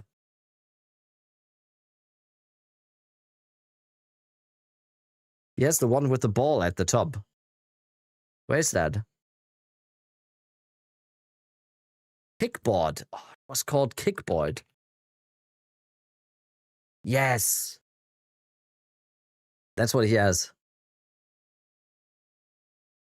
That's what I wanted as a kid, but they were really expensive. Like during the 90s or something. During the 90s or something, everyone wanted these, but they were really this man on his really expensive. Razor scooter in the middle of the hall. God damn, scooter, that is a micro. level of swag that I can't pull off. Okay, let's farm more of Miso's content, I guess. What else? Confirmed. This is what we currently know about 0.55. A lot. Damn, 50,000 views. Holy shit, Miso You is guys farming. are really curious about patch 0.55. Things like, are there going to be new classes? Are there going to be new updates to balance? Is it going to wipe your characters for Runes of Aldur League in patch 0.5? And most importantly, when is it coming out? So today, I want to do a... Dude, the comment... the comments. What the fuck? Watch this whole video to find out when only to get to that question was never answered. Now you're my favorite streamer. Compilation of all of the confirmed things that GG has told us about patch 0.55, as well as some of the speculated things that, of course, have evidence from what they've said, but aren't really necessarily confirmed to be coming this patch, though they have confirmed they are going to try to do it before His favorite, and he watches for it. Most of the information is going to be coming from the Gazzy and DM Tavern Talks video, where they interview Jonathan and Mark. While there is a little bit from the Destin interview, I probably won't include too much, if anything, from that interview because a lot of it does get covered in the Tavern Talk video as well. So, without further ado, let's get into the things that have been confirmed coming in patch 0.5.5.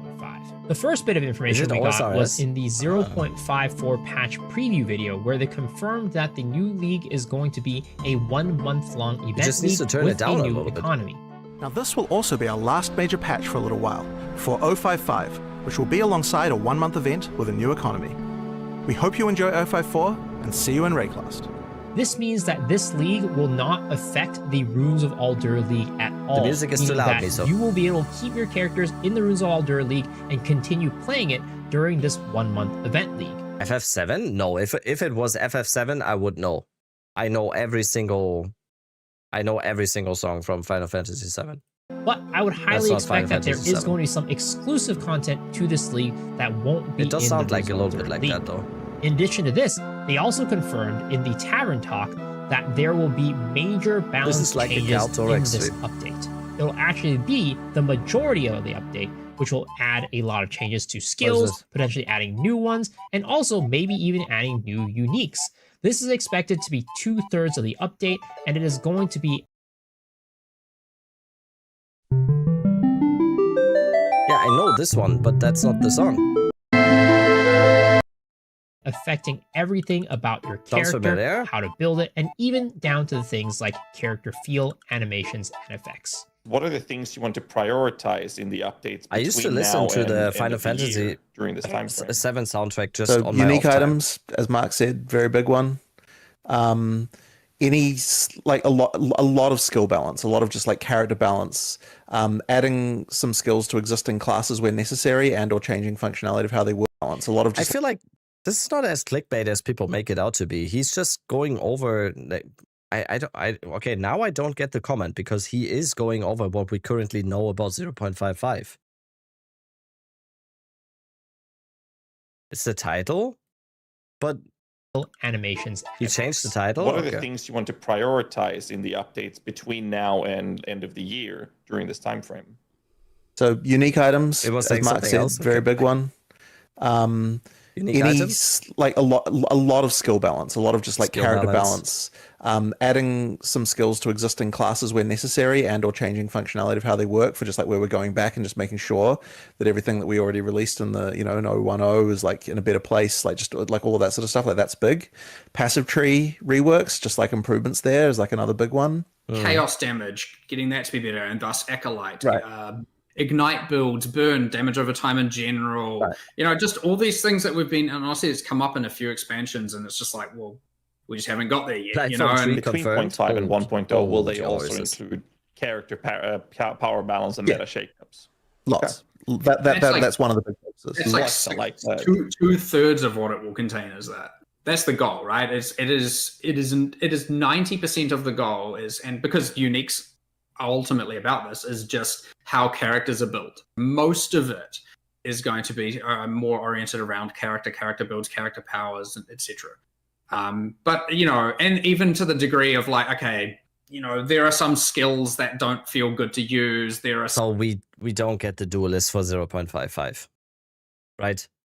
I think Miso was absolutely right when it came to that. But that's gonna feel shitty for some people, I think. That's gonna feel shitty for some people.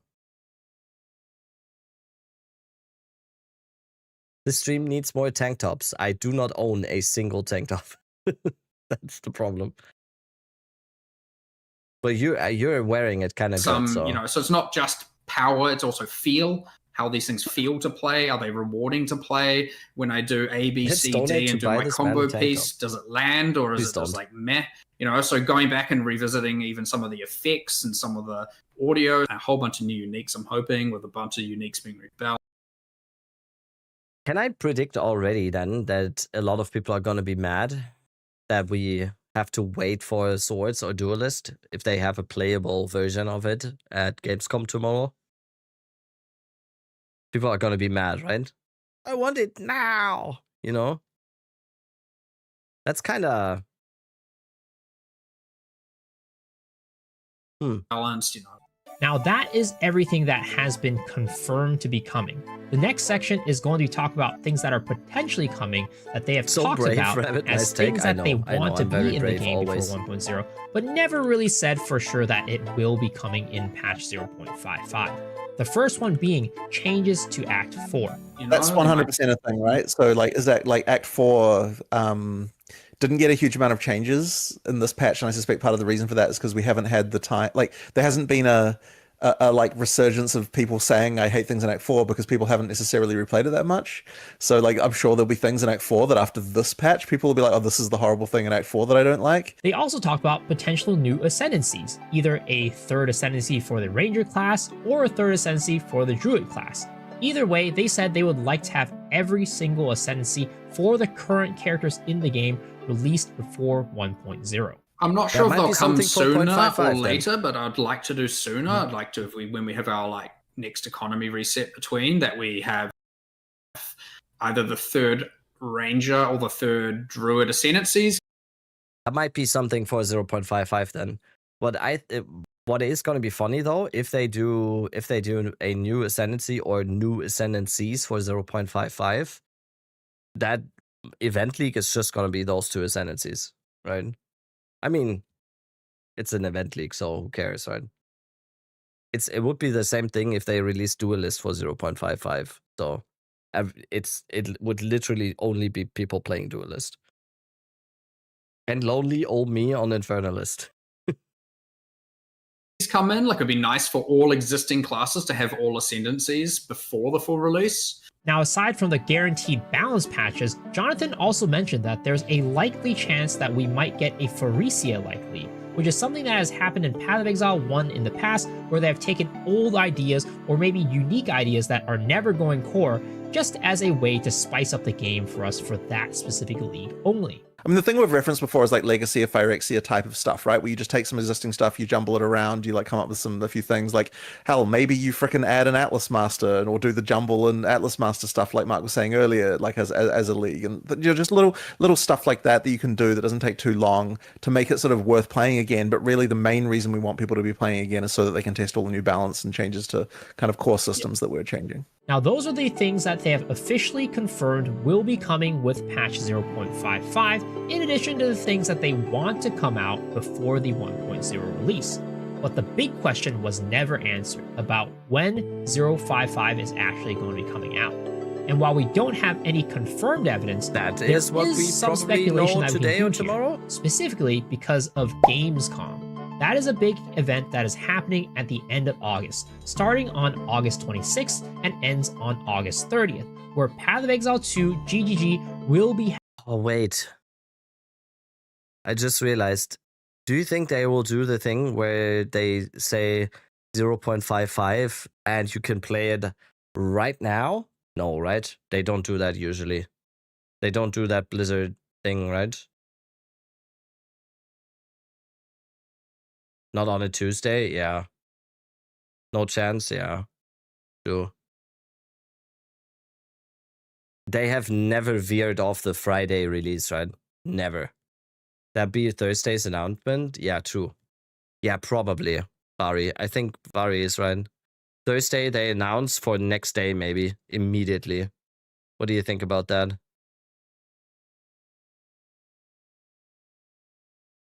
On Thursday, it's gonna be probably 0 chance next day. You think so? September 4 is very possible. That's the next week then, right? Yeah, September 4 might be true. Ah, not while they are all traveling from Gamescom. True. I forgot about that. I forgot about that one. Yeah, September 4th. Yeah. Having a presence there. I would expect that patch 0.55 does not come out anytime before that event, because they're likely going to be using that event to be previewing some of the things that are going to be coming in that patch, in addition to patch 1.0. Heck, they might... Wait, was that SSEO? Things that are going to be coming in that patch, in addition... No, not that. To patch 1. It is!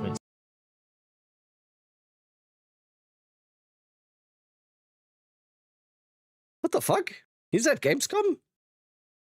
0. Heck, they might even announce the release date of Any 055 non-German at that event. So because legend. of the timing of Gamescom, I highly Legendary doubt that German we're going to be getting the rapper. 0.55 update anytime before the end of August. Very likely the earliest it'll come is going to be early September to mid-September. And if we think about the timing of Show us one ExileCon, song.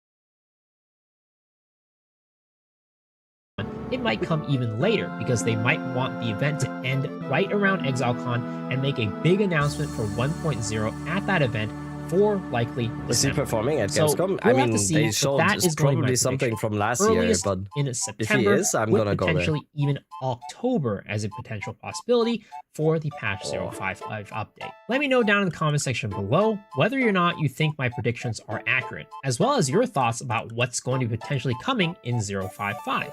Yeah, If you most of the comments, Miso, are about how you clickbaited them. If you like these types of videos, the best way to support me is by hitting the sub.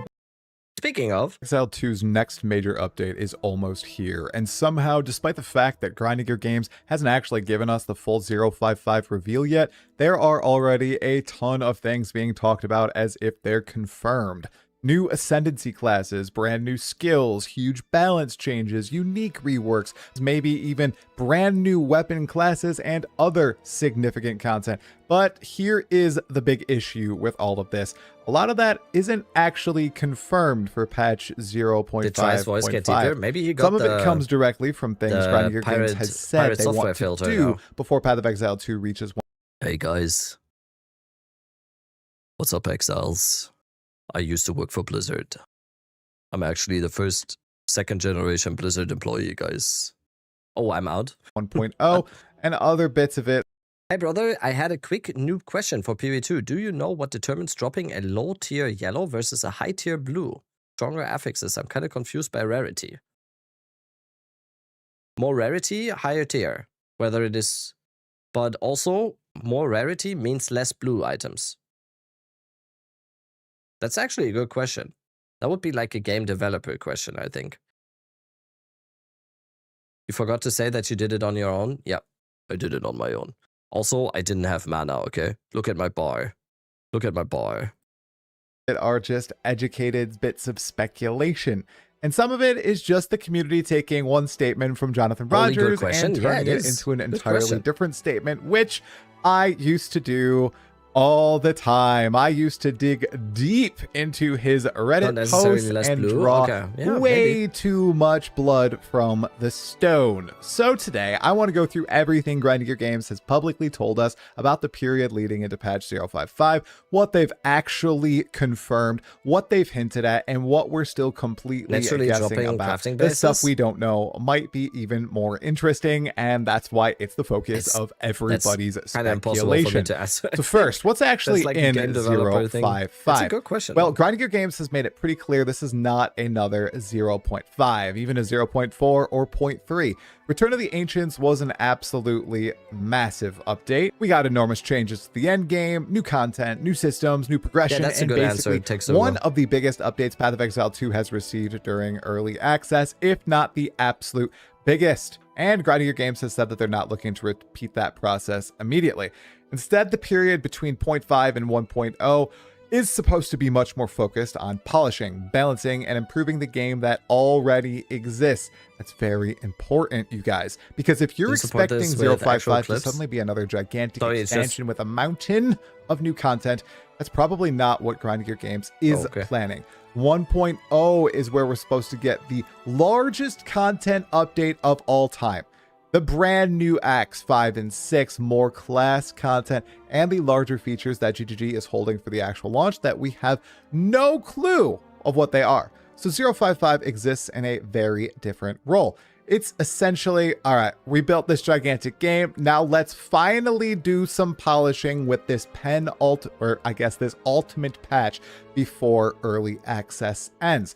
So that is leading us into... Wait, is everyone gonna be mad about us having to play campaign for 0.55? It's gonna be a full campaign run, right?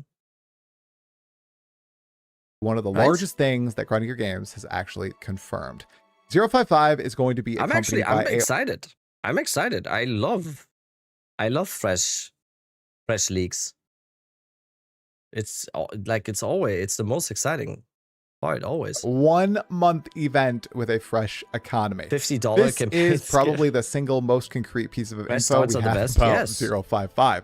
And I want to emphasize something because I've seen this part misunderstood quite a bit.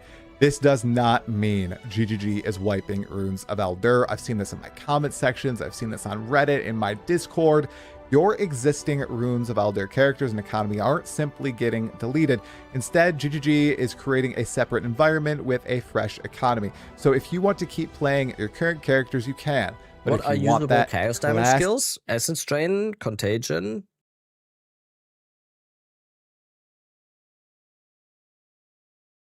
Path of Exile, new ladder, new season feeling of everyone starting fresh from zero, you'll have the opportunity to do that. I know I'm going to take it. And this event is expected to last about... What are you planning to run in the mini league? I mean, 1 that month. entirely depends on this is where what it gets we... a little what interesting. That's Because gonna Grinding be Gear hard Games to has not say for actually me told us what the until we special rules actually of get this some event info. are. We know it's a fresh economy and it lasts a month. However, we don't know anything else beyond that. Is it just going to be a normal PoE 2 league with a fresh economy? Are we going to have some sort of changed progression? Is it going to have special rules with the Atlas? I know Jonathan Rogers mentioned there might be a brand new plans for Atlas hire. Master. Will there be something wild like Mayhem, which is an event that happened in Path of Exile 1, where every single area was guaranteed to have a league mechanics? Any tips on getting a series sustain in SSF, or just ignore it and roll with a rare helmet? If you want a series sustain, you can gamble at level 40, gamble at level 42 or 45, or you just chance orb gold circlets. Chance orbing gold circlets has a very high chance of getting you a series sustain. It's like 1 in 3 or something. Spawned within it. It was a little unique. People have talked about the legacy of Freesia coming to PoE 2. That doesn't make any sense because they're not going to revamp the existing ascendancies into new ascendancies for this temporary league. It's not going to be like Zizran's Gauntlet. Yeah. I think it's most likely to just be a normal reset or having a special Atlas Master that might accelerate progression in some way. But until Grinding Gear Games actually reveals what's happening in this 1 month event, everything I just said is complete speculation. Now, why is Grinding Gear Games even doing this 1 month league? This is where we really need to zoom out for a moment because these economy resets aren't random at all. One of the fundamental purposes of PoE 2 Early Access has been allowing GGG to make major changes while still giving themselves opportunities to observe how those changes affect the actual game. A fresh economy this close to launch gives Grinding Gear Games a very interesting testing environment, especially when they're explicitly saying it's for a test and it's lasting 1 month. It's giving them one last time. My only question is, how does Try have 161 max life on the Rust King?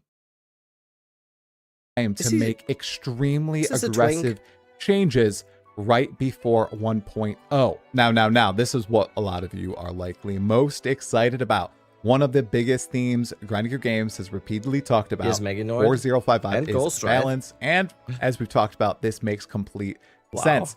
0.5 introduced a gigantic amount of new player power and systems and items and end game progression content. With that comes a ton of balance problems on top of what already existed in PoE 2. Grinding Gear Games has acknowledged that there are areas of the game that still need significant work, and the post 0.5 period, especially 0.55, is supposed to give them the opportunity to address those problems. Especially 0.55 is supposed to give them the opportunity how is he so high in life? To address those problems. These include things like skill balance, passive tree improvements, end game balance, unique item changes, and broader player power adjustments. But here's where we need to be careful as speculators. GGG has said these are areas that they're working on during the road toward 1.0. They have not said, here's the complete 0.55 patch. So if somebody is telling you, Grinding Your Games confirm this specific skill or archetype is getting buffed in 0.55, you should be extremely excited to play the game again in September or whenever this launches. Unless we've actually seen that from GGG, take it with a grain of salt. Now, here's another interesting one. Grinding Your Games has specifically talked about adding new skills to existing weapons. That can create entirely new build possibilities without requiring an entirely new weapon. This is something GGG has discussed as part of the work happening before 1.0, but again, it's not confirmed for 0.55, so they really might have bitten off more than they can chew with this before 1.0 stuff. But that's the theme of this video. We're talking about the roadmap they've given us, what's confirmed for 0.55, and what is not. Okay, I am going to lay down the law here. This is probably the biggest confusion point. Ascendancies. More ascendancies are coming at the end of the day. That's not speculation at all. But here's the part that gets completely misconstrued online. GGG has not said that every remaining ascendancy is coming in 0.55. They've talked about them as a broader road toward 1.0, and that matters because you will see people saying the final ascendancies are coming in 0.55. They could be. I want them to come. I wouldn't be surprised, but until GGG actually says, here's the Arcane Archer, and here's the final ascendancy for the Druid, it's all speculation. They might just be coming in 1.0 itself, even though I would love both of them to be hitting in 0.55. Here is yet another area that GGG has acknowledged needs attention, because PoE 2's passive tree is obviously one of the most important systems in the entire game. It should be responsible for build identity, character power, pathing, weapon specialization, attribute investment, and a huge amount of build customization. Grinding Your Games has talked about improving the passive tree and addressing areas that aren't performing as well as they would like. So I really think some kind of passive tree adjustment before 1.0 is a very reasonable expectation. However, we don't know what it will look like. I would imagine they are probably a little tired of the jewel meta that has a profound impact on the end game build making community, but we'll just have to see. I have long been an advocate for more power in the passive tree and ascendancies compared Are you okay? Are you not heading to Gamescom? Yes, Gamescom starts tomorrow though, Local. I'm going tomorrow. How long until the reveal? Good question. 5 hours and 2 minutes. 5 hours and 2 minutes. I thought it was tonight. Just this one here. But this is just press. This is just press. Opening night. That's not for us mortals. I'm gonna be there tomorrow. And I will IRL stream from there. Look. I showed this already multiple times today. I have this. I have a big stick, and I have a power bank, like a portable charger, and I also, which is arriving in the next few hours, I have microphones. I'm prepared now. I'm an IRL streamer now. But they're announcing the PoE 2 thingy tonight.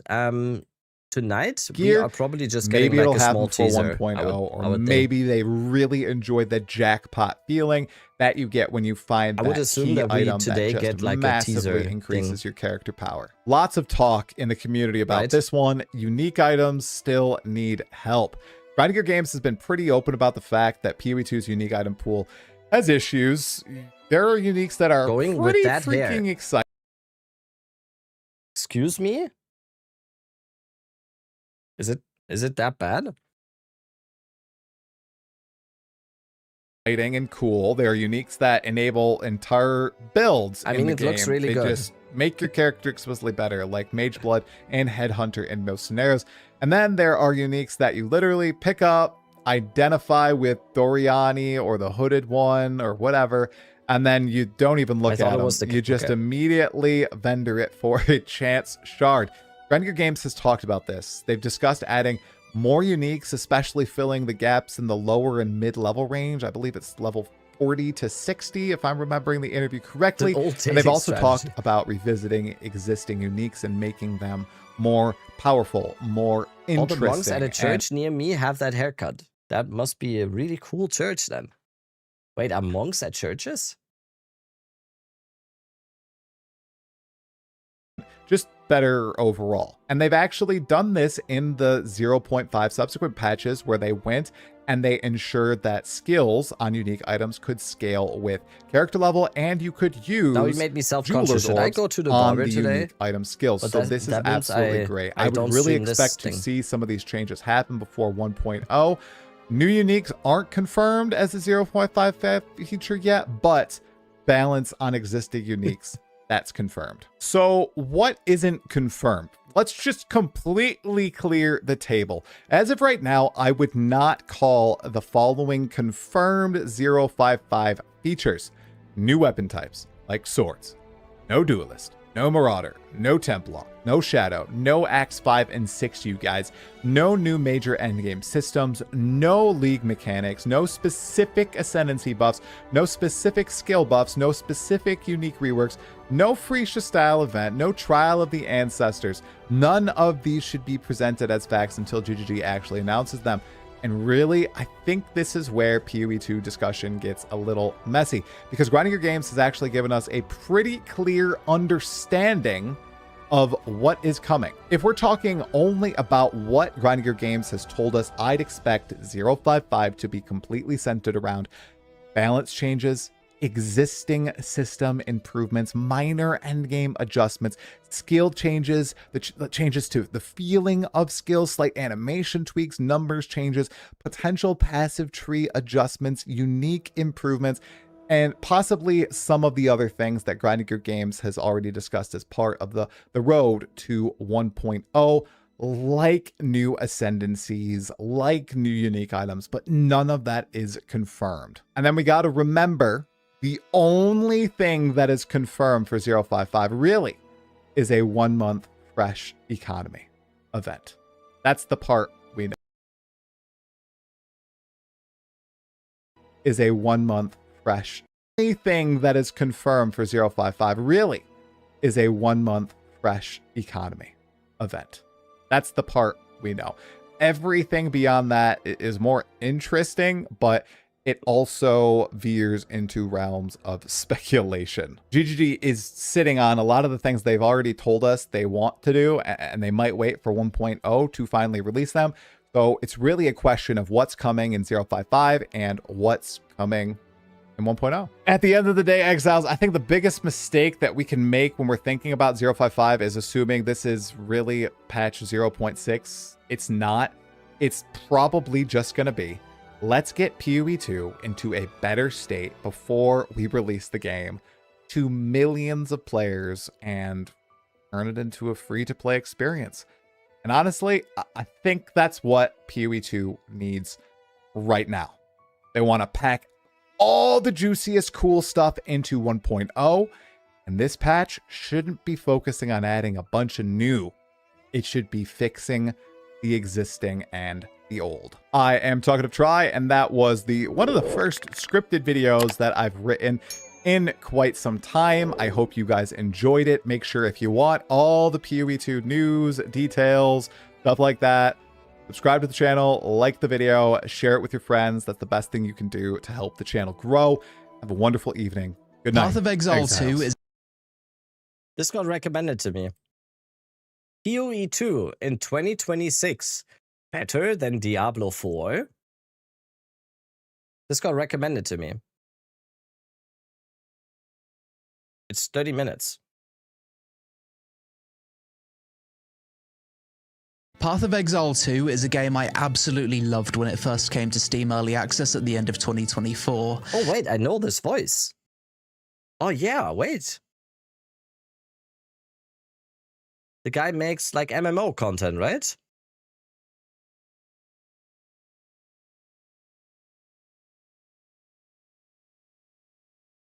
Ah, okay. So, is this like a real first impression? Or let's Path watch. of Exile 2 is a game I... Wait! He's wearing a Muay Thai shirt. I love this guy. I love this guy. Path of Exile 2 is a game I absolutely loved when it first came to Steam Early Access at the end of 2024. Back then, I was... He does look like someone who does Muay Thai. Can I... He does look like someone who does Steam Early Access at the end of 2024. I just realized there's no cauliflower on his ears, but apart from that, he does look Back like then, someone. I was someone who never really got into PoE 1 due to finding the game a bit confusing as a new player. But PoE 2 I found to be much more accessible, intuitive, and I preferred the WASD movement controls with the dodge roll. Since then, the game's had a lot of updates, multiple seasons have passed, the end game has had a complete rework, new classes were added, new gems, skill tree rework, Act 4 was added, and honestly, it's just too much to list. Now, as much as I enjoyed PoE 2 at launch and have been meaning to jump into... So he only played in 0.1, right? He only played in 0.1, and it is his... previous seasons. For whatever reason, I could never find the time to put in enough hours, but with patch 0.5 Return of the Ancients, I was finally able to... This is what gets you banned in... This is what gets you kicked from the THC League, you know? Is Blaze in here? Sorry, too early? Too soon? Sorry. Blast my way to endgame to see how much the game's improved since launch. In this video, you'll get my link first... for the video? Yeah, sorry. Yeah. Boom. Impressions of PoE 2 in 2026 as someone who hasn't played since launch. And at the end, I'll list all the things that I liked and disliked about the game in its current state. I did something similar not too long ago with Diablo 4, so this is the PoE 2 version. Maybe last epoch. Ah, okay, he did a video long ago on with D4. Diablo 4. So is it finally good? Ah, okay. So this is the PoE 2 version. Maybe last epoch is also due a revisit too. But before we begin, please, starting out in PoE 2. Whoops, I have a Chrome extension that auto skips ad reads. This season, I decided to play a ranger. There's been 2 new classes added to the game since early access launch, the Huntress and the Druid, with 4 more still to come. Previously, my favourite build was Ice Monk, so the ranger equivalent to that seemed to be Fub Guns Ice Shot Deadeye build. To level up though, I'd be using a Lightning Arrow build, and this is where the first huge quality of life improvement became noticeable. Since patch 0.5, content creators He immediately became a Fub Gooner. It's his first time playing after 0.1, and he immediately becomes a Fub Gooner. Are you kidding? Can create build files which users can import directly into the game, which includes passive tree pathing, gear recommendations, support gems, as well as creator notes. This made the whole process of following a build during the leveling so much easier, and it was nice not having to constantly tab over to an external website every level up. As for the leveling itself, it felt mostly the same leveling through Acts 1, 2, and 3. There was a few new areas within those acts that were added, as well as the Runes of Alder League mechanic that would spawn in waves of enemies before giving you a reward of your choice. Since the last time I played though, Act 4 was added to the game, and I really enjoyed playing through this act overall. I liked the settlement of King's March, and I also liked that to travel to the different areas you'd have to do so by boat, and it wasn't entirely linear. My favourite map from Act 4 was the Abandoned Prison, because I thought it was really cool how the water from the ocean periodically washes through the dungeon, and there's no way he said he liked this part. Huh? It was really cool how the water from the ocean periodically washes through the dungeon, and the boss at the end was also quite cool, as you needed to impale him multiple times with a ballista for him to actually die. Another memorable boss.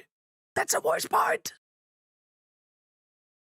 From Act 4 was a sand shark with an encounter that plays out exactly how you'd expect it to.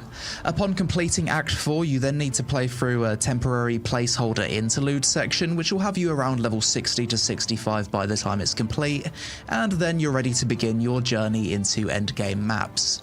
Honestly, this is the point where it feels like the game truly begins, because once Damn, he kind of just breezed over the campaign part, right? Which is like a huge part for especially more casually focused players on PoE 2.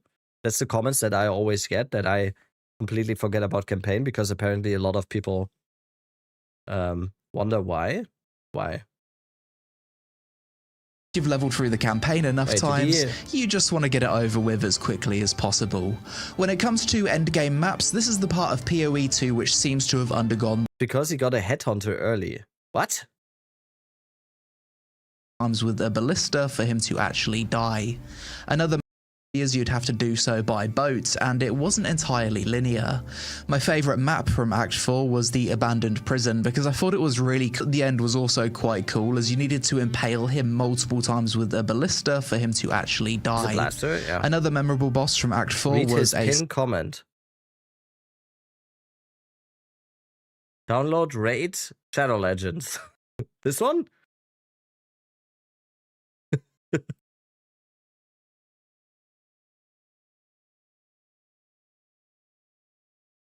Yeah, I'm not clicking that.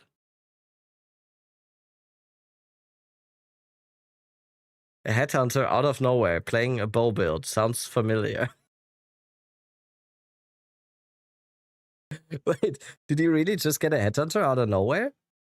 Wait, what? He really is a Fobgunner. What? He is a Fobgunner. He just gets a headhunter out of nowhere. With an encounter that plays out exactly how you'd expect it to. Upon completing Act 4, you then need to play through a temporary placeholder interlude section, which will have you around level 60 to 65 by the time it's complete, and then you're ready to begin your journey into endgame maps. Honestly, this is the point where it feels like the game truly begins, because once you've leveled through the campaign enough times, you just want to get it over with as quickly as possible. When it comes to endgame maps, this is the part of PoE 2 which seems to have undergone the most changes. Starting out, you'll be given your first waystone by Doriani, as well as a precursor tower on the map that you must path to for a quest. Upon pathing to that tower, you'll get another cinematic cutscene of a giant fortress rising from the ground, and then be given another location to path to. Whilst mapping, you'll run into NPCs for each league mechanic, which will give you their own quest lines and objectives to complete too. The biggest thing I instantly noticed with the new PoE 2 endgame is that you've got a clear sense of direction now. Previously, you was pathing aimlessly, hoping to run into certain locations by chance. This was no longer the case. The quest lines given to you by the NPCs will unlock the atlas trees for each respective league mechanic. You've got the general atlas tree, which you'll gain points for by following the Doriani questline, but then each league mechanic also has its own passive tree, such as Breach, Abyss, Val Temple, Expedition, Ritual, and Delirium. Immediately. As a new player playing your first league, you should know like, what is that headhunter? You get to maps and feel like you don't have any goals. Patch 0.5 was also the first proper challenge league for PoE 2. So if you complete all 8 challenges, you'll earn a full microtransaction armor set, and by the time you've finished all those challenges, you'll probably feel like you've completed the season to a satisfying enough degree. Another huge improvement to PoE 2 since the last time I played was the addition of an in-game market browser, where you can buy and sell items without the need for both players to be online. If you're an MMO fan, this probably sounds like something you'd expect as standard, but previously in PoE 2, you'd use an external website for trading. You'd have to whisper the seller, accept a group invite, and trade player to player. It was a bit tedious, but now that's no longer the case. No, it's not tedious, it's Something friction. that did seem relatively unchanged from the last time I played, though, was the Ascendancy Trials. The Trial of Sekemas and the Temple of Chaos. I did both of these a bit over-leveled because I always found it to be horrendously boring content, and that hasn't really changed. I think out of the two, I dislike Temple of Chaos the most. It's not particularly difficult, and the only time I failed was due to bugging out on one of the lifts, but it's just not fun. There's a lot of waiting around, slow wave-based challenges, escort challenges, and to get your final ascendancy point, you need to go through the 10 waves 3 different times. If you disconnect midway through, then you need to start all over again. I think the Ascendancy Trials is the one part of PoE 2 where I'd like to see a complete redesign. This should be content that you look forward to doing. I'd honestly rather them just design a completely unique boss fight for each Ascendancy point than what they currently have. Shortly after reaching maps, I respec'd from Lightning Arrow Deadeye to Ice Shot Deadeye and arrived at the Burning Monolith for the main quest. Next, I'd need to travel to 2 other locations to obtain fragments to unlock the Burning Monolith and the subsequent boss fight. Whilst inside the fortress, every map that I cleared was giving me at least 1 Atlas Tree point, so even if I didn't get any particularly good loot during a map, I was still getting that constant sense of progression via the Atlas Tree, which was a nice feeling. Whilst mapping, I noticed that Breach was completely different compared to the last time I played. Back at launch, Breach was easily my favourite League mechanic, but back then it was probably a bit too OP. It's been toned down a lot now and was dropping some currency that I'd have to grow on something called the Tree of Genesis for reward. What's happening here? Damn, he's more OCD than I am. Dropping some currency. Oh, he has Kadiros. Nice. That I'd have to grow on something called the Tree of Genesis for rewards. So I pathed through the maps that would reward me with Breach Atlas passives, made it to the Tree of Genesis, turned in those drops for rewards, and started both the Breach questline as well as a questline to hunt down animals for an NPC called Hilda. This is the point where I got myself a Headhunter belt, started reaching close to peak fun, and decided to record some live reactions. I think I can now do the Burning Monolith because I've got this Crisis fragment. So what is this? Cool. Is this the Arbiter boss fight? If it is, I've never done this one. This was in the game back at launch, but I could never find the towers to actually fight this boss. Are we strong enough? I think so. This is going to be like an easy version of him. Frozen. Big damage. Doing some mechanic. Oh. More health. Typho, what's up? Oh, okay. I guess we're a bit strong.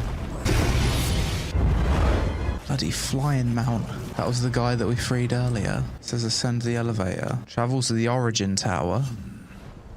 Okay, so we got another tower. He said in the comments the end game has only just begun. It seems like maps have way more of a sense of direction about them now. I started here. Little bit unethical though, because he's not gonna get like the real experience now. Then I was told to go here, unlock the door, that then makes go your here, early mapping and then I had to go get keys. So I had to go very different. Over here to the left, grab one key. Over here to the right, grab another. Then unlock this, which is now allowing me to proceed further. And every encounter I do, like past this point, gives me these Atlas points. Over here, because it requires a minimum of tier 6 or higher, that gives me 1 Atlas point per clear. But through here, it's now going to... He went for the Fopgun build, and now he has a Headhunter out of nowhere. I mean, it fits, right? Start giving me 3, which is nice. And now it requires Waystone tier 11 at the minimum. So it's got a very clear sense of progression about it now. Ice Shot Deadeye is really starting to pop off now. Recently got myself a Headhunter, so absolutely zooming through maps now. First time ever using this item, and it's absolutely crazy because every rare mob that I kill, I inherit all of its buffs. I feel like there's more elite mobs in the maps now than there was the last time I played at launch. I think that's due to the Even new if you passive just play a Fopgun build, the new Atlas tree. 3 Atlas points after clearing that one. That's crazy. The boss has spawned on every single one of these rituals. Since when does it do that? Level 90. Challenge is complete. I do quite like these summoning stones. They're quite fun. Don't take too much time. Get to kill more bosses. And sometimes you can summon them back to back. That's it. Now I've unlocked the upper part of the Atlas tree. Previously, this was locked until I beat the Burning Monolith, and this part here is locked until I beat the Arbiter of Divinity. I also like how easy it is to quickly bank all of your stuff now, just dumping all of your stuff. So they've got so many different currency tabs for everything now. Let's go to the Hive Colony and see we have a date for 0.55? We don't. We don't have a date for 0.55. This is a proper honestly, we don't really know what's going to be happening map. today on Gamescom. What the? I do think that the Gamescom thing today is just going to be a teaser. Honestly, I think it's just going to be a teaser. Maybe a date. Maybe 1.0 date? I don't know. We must reach the center. Grasping coffers. Oh. Okay. What's this? Oh. Is this a breach? Yeah. Okay. Playable demo of Duelist. I mean, that's like what a I expect defensive for thing. people Maybe I at shouldn't have clicked Gamescom. that just yet. It's getting chaotic. Wave 20 out of 20. Is it going to end in a boss? Surely. Travel to the Hive Colony. All of this is blocked off, so I can't finish the level. And it says I need to destroy the breach. What do you mean? We did the wave thing, now what? The fact that these vine things are appearing on the minimap makes it look like I need to destroy them somehow. It says the map isn't complete. It says destroy the breach. I mean, what more can I do? Brother, what do you want? What time does Gamescom start? What is it? 4 hours and 39 minutes. From me, I can only conclude that the map must be bugged. Or maybe if I leave the map, I can't even make a portal or TP out. Interesting. If I was playing a minion build, surely I could just AFK and get free XP. Because they're just infinitely spawning. Okay, what if we go down? There you go. I had to leave. What? Well, that was unintuitive. So now because I completed a breach-related event, I can now spend points in the Breach Atlas tree. Okay, onto the Hive Colony. I'm guessing this is going to be a big boss fight. Let's do it. This is the boss fight. Ooh, freeze, big damage. I agree. This is a long boss fight. It seems like you can't just nuke this one down. Cool in concept. Just needs fewer dodge through that. Just getting all powerful. Yo, this is cool. Slowing me the hell down. Oh my god. What do I do? Just dodge? Yeah. Fight them both at the same time.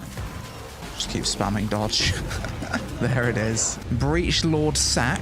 Febo, thank you. That's what I came here for. A fresh sack. So now we put this sack in here. That's what I came here for. A fresh sack. So now we put this sack in here. Activate. What the fuck? Is he a friend? Apparently so. Into the twisted domain. This thing needs to go a little bit faster. Breach has definitely been neutered heavily since the last time I played. I remember before. There's no way you just said that. Breach has definitely been neutered heavily since the last time I played. You have 15 Headhunter buffs, Dion. I remember before, Breach was my absolute favorite content in the game. Because it was like super OP and the mob density was mental. But yeah, they've definitely toned it down a lot like since then. density and stuff. Now it's just kind of nah, straight to the boss. Got 11 Headhunter modifiers. Let's nuke him down quickly whilst we're fast. Okay, let's outspeed that. I mean, he didn't say that. Chasing me. I remember this would one-shot you. Flashes and that's it. And then he starts doing this. I think you would run over here. That's it. That's gonna one-shot me. Stopping. No, it's not. Freeze him. There it is. Got him. 6 Atlas skill points. Wow, you can really fill out these Atlas trees quite quickly now. Praise the Chosen One. Quest complete. I think Delirium kind of sucks now. Like, I just don't get it. Like, I killed a monster, and it revealed this thing here on the minimap, and it says that there's something here. Nothing dropped, and I don't know what it means. This is an amazing, like, this is a really, really cool perspective overall. Because he has a very quick progression now because of Headhunter, and he has, like, not very accurate gear for anyone that just started playing, but he has very, very good thoughts on what the game needs. I've ran so many Delirium maps. I've even asked my friends how it works now, and no one seems to get it. It's just weird. The mobs seem to drop next to nothing. It doesn't really make a whole lot of sense. I'm gonna have to like look up some YouTube guides on how Delirium works, because I've tried to intuitively figure it out myself, and I can't. And this used to be one of my favorite League mechanics back at launch. Yeah. Seems weird now. Like here, there's a little icon on the map. Okay, I go here, I smash it. Yeah. I kill the thing. Nothing drops. And now what? What does that mean? What does that do? Okay, so this one is now appeared as gold. What does that do? Oh, that summoned a little boss. Interesting. So why did this one summon a boss, but the other ones didn't? But now the boss thing's glowing. What does that mean? Nobody knows. Val Ruins is probably my most hated League mechanic. I just don't bother with it. It's not fun. 27 buffs from killing rare monsters. 28. Holy, what a fun item. The Origin Tower. The Origin Engine. There's going to be another boss fight. Travel to the halls. He does. And once more.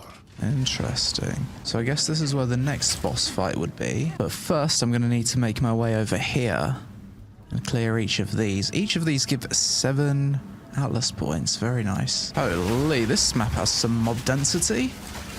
Very fun map. PoE 2, it really is an ARPG where it just becomes more and more fun.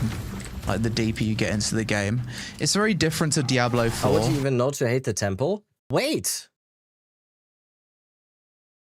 Didn't he say the last time he played was 0.1? You're right. Sasuke.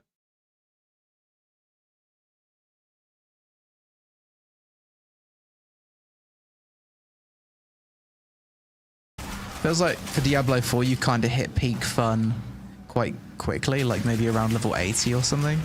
And then there's just massive diminishing returns. But PoE 2, the road to peak fun is so much longer compared to Diablo 4. It's longer, it's more satisfying.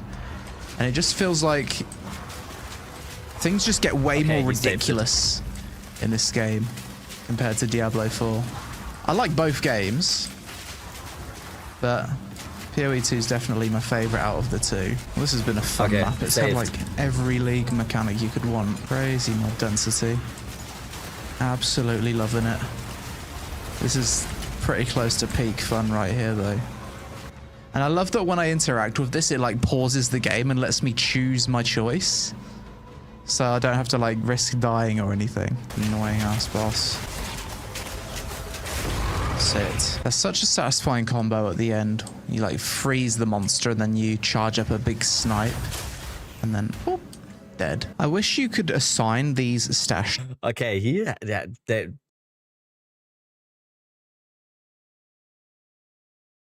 I mean, I kind of respect it. What's happening here? You do this too?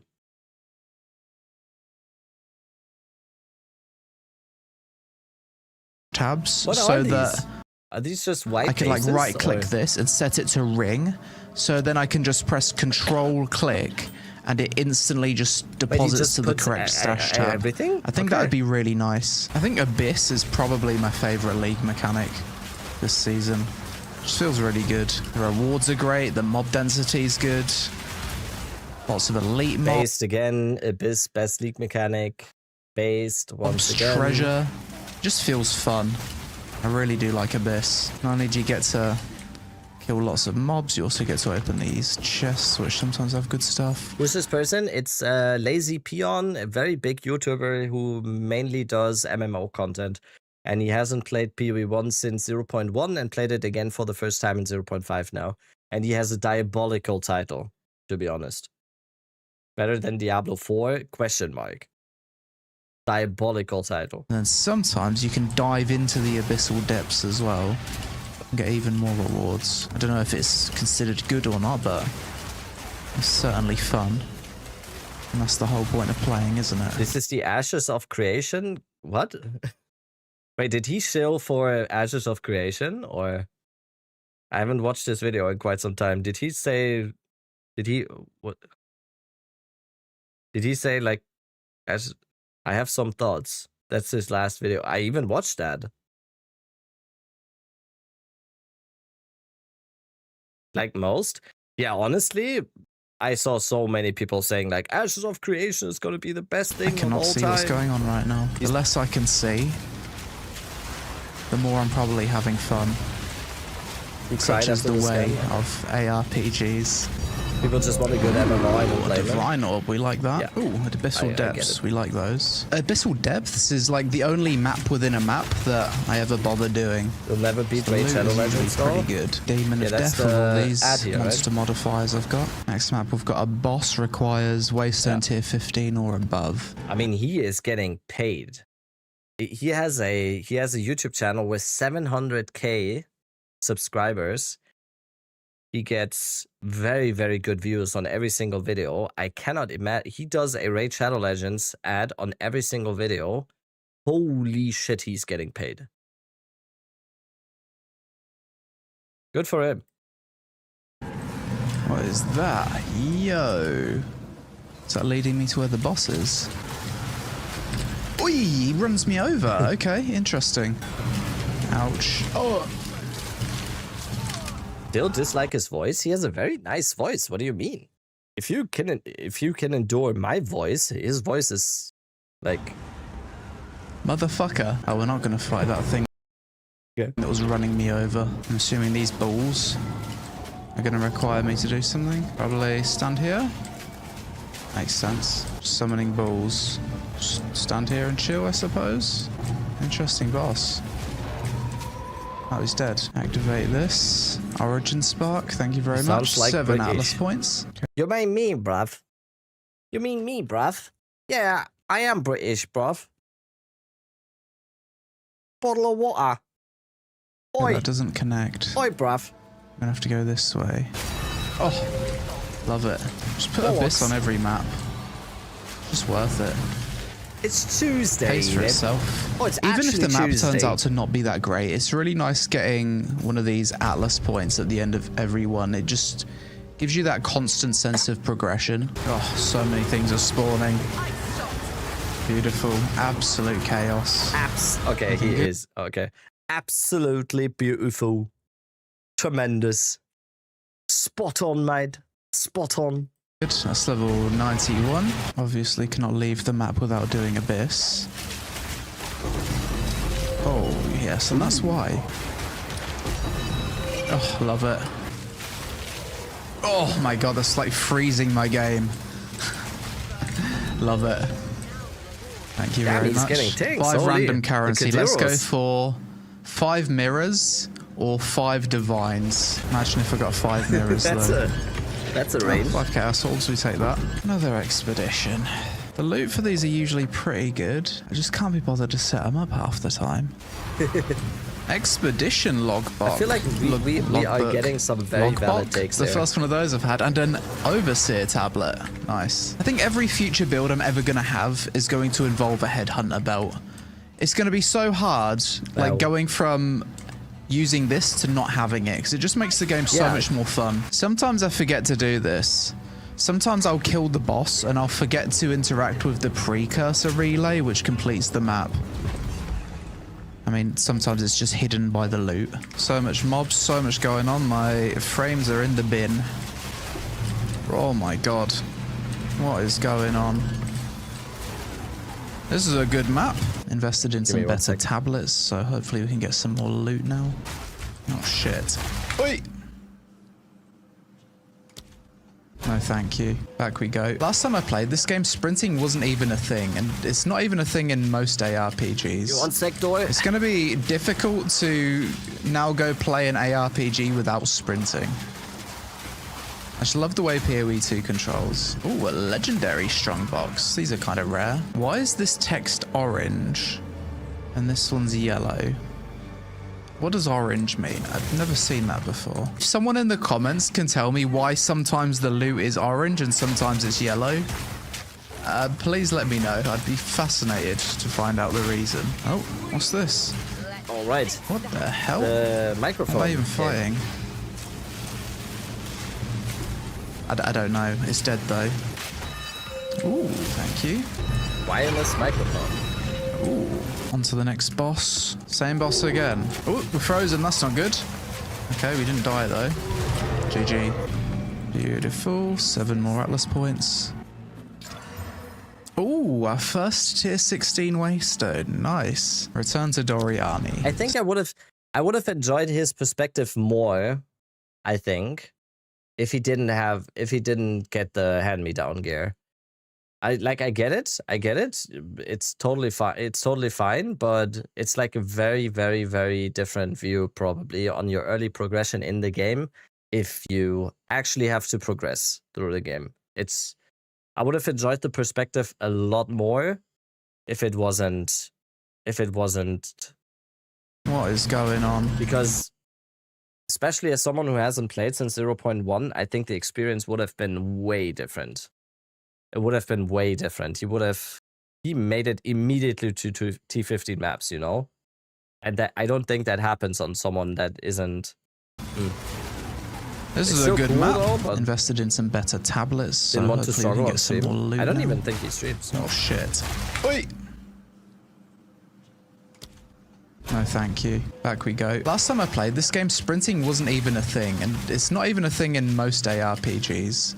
It's going to be difficult to now go play an ARPG without sprinting. I just love the way PoE 2 controls. Ooh, a legendary strongbox. These are kind of rare. Why is this text orange and this one's yellow? Yeah, I have microphones. What does orange mean? I've never seen that before. If someone in the comments can tell me why sometimes the loot is orange and sometimes it's yellow, please let me know. I'd be fascinated to find out the reason. Oh.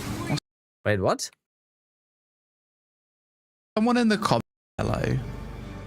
What does orange mean? I've never seen that before. If someone in the comments can tell me why sometimes the loot is orange and sometimes it's yellow, please let me know. He doesn't mean like unique items. He meant. I'd be fascinated to find out the reason. Yellow. Oh, that's eye level, right? Yeah. What the hell? What am I even fighting? I don't know. It's dead though. Ooh, thank you. Ooh. On to the next boss. Same That's boss exactly again. That I make Ooh, frozen, that's not good. Ooh. Okay, we didn't die though. GG. Beautiful. 7 more Atlas points. King compilation? Yeah, he really is a FOB right now. Ooh, our first tier 16 Waystone. Nice. Return to Doriani. Absolutely is a FOB So now I killed those 2 bosses. We return to this tower. Summon Doriani. Place this in here. Oh, Origin Spark. Now, stand back. Activate. So what's that gonna do? You missed it, but he locked. Is it not gonna summon a boss? Yeah, I saw that. Origin Core. Now you ascend it this way. Is this gonna be another boss? Was it this league that we had no loot filter sounds for the first few days? Yeah, it was. That was this league. True, I forgot about that. Yeah, we didn't have loot filter sounds for the first few days. True, I almost forgot about that again. That was so bad. Yeah. True, the early league was so. Boss fight. Pretty cool boss room. Place the Origin Core. Little cutscene. This is cool. Up a little cinematic. Don't think I've seen an in-game cutscene like this in PoE 2 before. Your kind shall never obey the first edict. Okay. Arbiter of Divinity. Let's go. Whoosh. Big damage. Oh, almost got him. Whoosh. Okay, like I said, I would have preferred if he actually Big did damage. That's not damage that you have on the first place. Got him. What's going on? Unethical. Unethical. He's healing himself. I guess that was phase 1. What's going on? I'm trying to locate the boss, but bro's off screening me pretty hard. Dodge that. Whoosh! He's also pretty tanky. What is this Luckily, build? I've It's got just the a timing of the god. ice shot. Big damage. Is it even Deadeye? It is. Still Right? chipping him down. Zapping. Dodging. Cool boss fight. Very cool boss fight. That's some spectacle.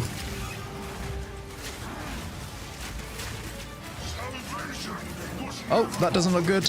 Dodge here. Wow.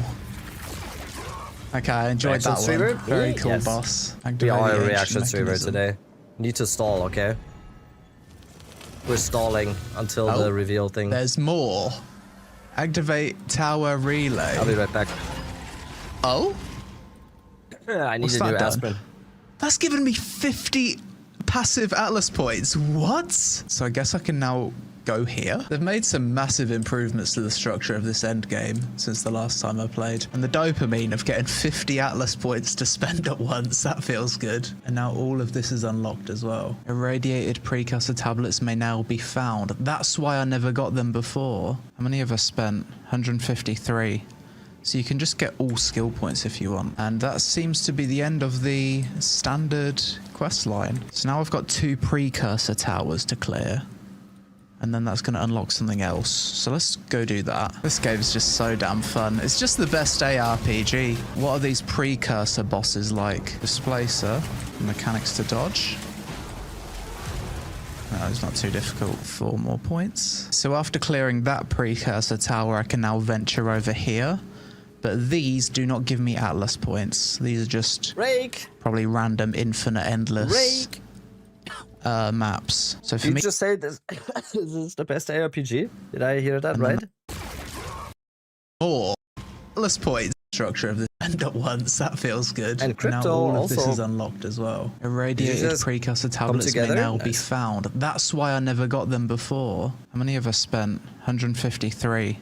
So you can just get all skill points if you want. And that seems to be the end of the standard quest line. So now I've got 2 precursor towers I would have liked to see him clear. struggle a little bit without the And then that's going to unlock gear. something else. So let's Is go there do someone, that. This game's just so do you damn guys know of someone who did a similar video for this update where there's actually like a new player experience? Do you guys know of a similar video like this? Where someone actually goes through the game as a new player? fun. It's just the best ARPG. What are these Live? precursor bosses like? Displacer, mechanics to dodge.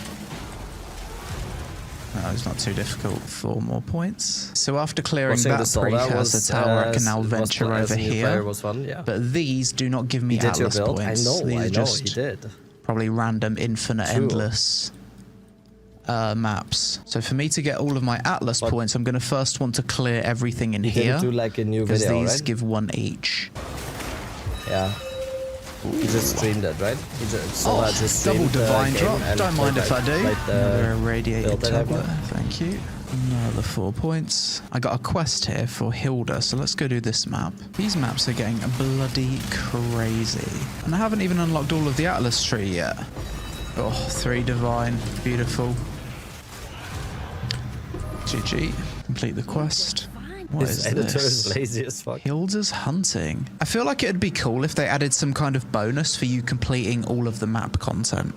Because it tells you like everything that's included in a map. One of my favorite Just a small creators. bonus would be nice. I don't Seer know what they never could do do, a but video maybe on some PvE treasure too. chest or something. I don't know. I see. So I get to choose. Oh yeah, he from didn't. one of 3. Wait, Seer didn't do PoE 2 yet on his Finding the Best ARPG Ever Made series. He didn't do that yet.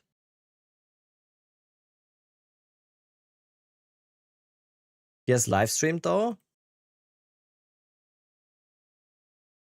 Oh yeah, he's not doing a lot of videos. You will do it in 1.0? I guess so. I guess so. It makes sense. You can put that on the list. Increased rare monsters. So the next one's over here. Level 92. I'm still not over that Fauna Shroud Perfect interaction. Exalted Orb. Interesting. 1 perfect Exalt is worth 1,200 normal ones. Who was that streamer you just had up? What do you mean? This guy, this lazy peon. Polymarket Dota 2 status. What is this? What? What is this? Yatoro is a Dota player. All he does is play Dota. Why did you post this? I continued playing off camera and next made my way Why am I to a clicking corruption Twitter stronghold, which upon completion gave me a point to spend in Doriani's science. I did eventually complete the Hilda's hunting quest line to unlock all the points, and that's when I Also, tournament realized due to that for too these much PoE. NPC specific okay. talents, you can only have 1 active at a time. So if you activate Hilda's bonuses, then you won't benefit. You failed to read the message above it. Okay, He plays PoE all day.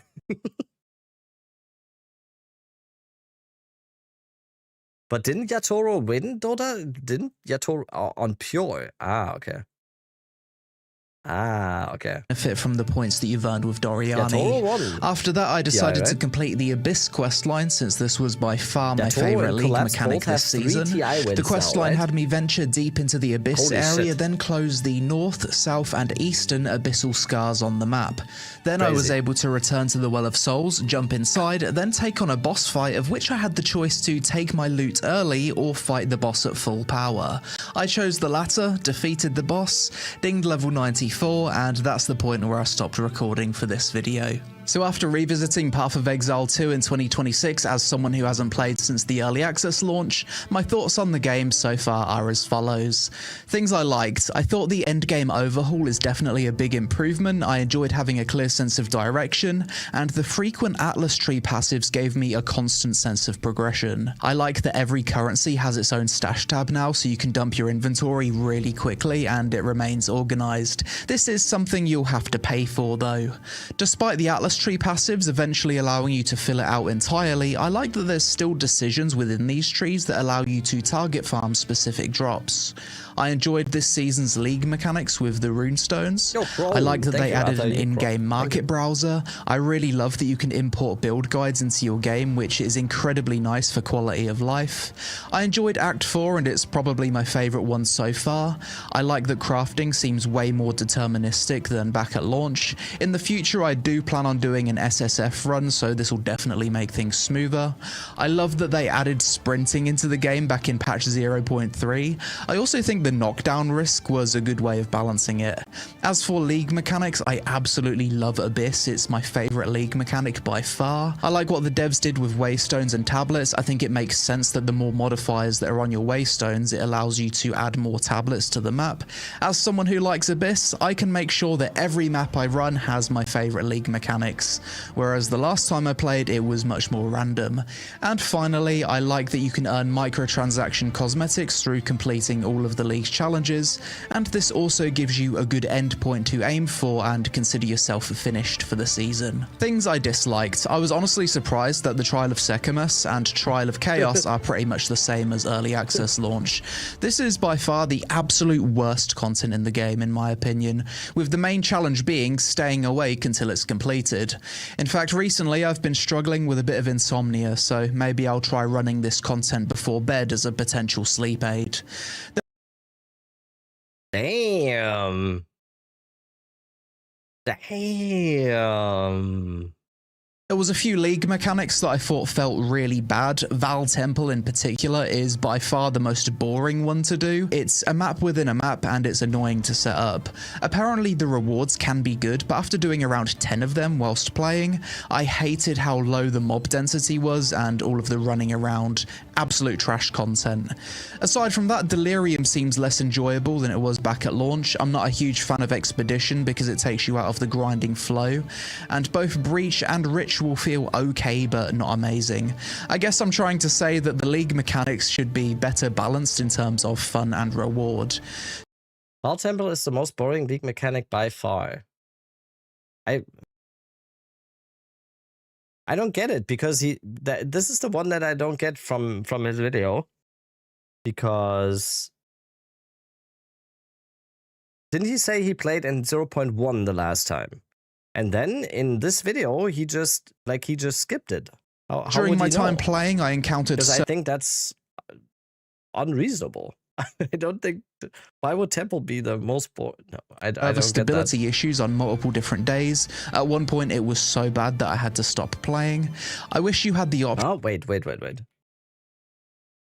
I guess I'm trying to say that the League mechanics should be better balanced in terms of fun and reward.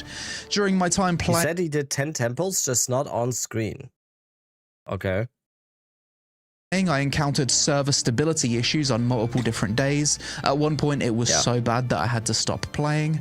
I wish you had the option to assign stash tabs to different gear slots such as rings, belts and necklaces like you can for currency to make loot dumping even faster. And as much as I don't mind playing through the campaign once per season, it's probably my least favourite part of the game overall, and I dislike having to check my map constantly for the permanent campaign power increases and skill points. Overall, I really like the direction that Path of Exile 2 is heading, and the game seems to be greatly improved since the last time I played. I would consider PoE 2 to be my favourite ARPG. I do think it's better than Diablo 4 overall, however, I do still enjoy both games, and I think they can both exist alongside each other because they both offer very different experiences. Considering I gave Diablo 4 an 8.5 out of 10 the last time I played, I'd have to give PoE 2 a 9. I didn't play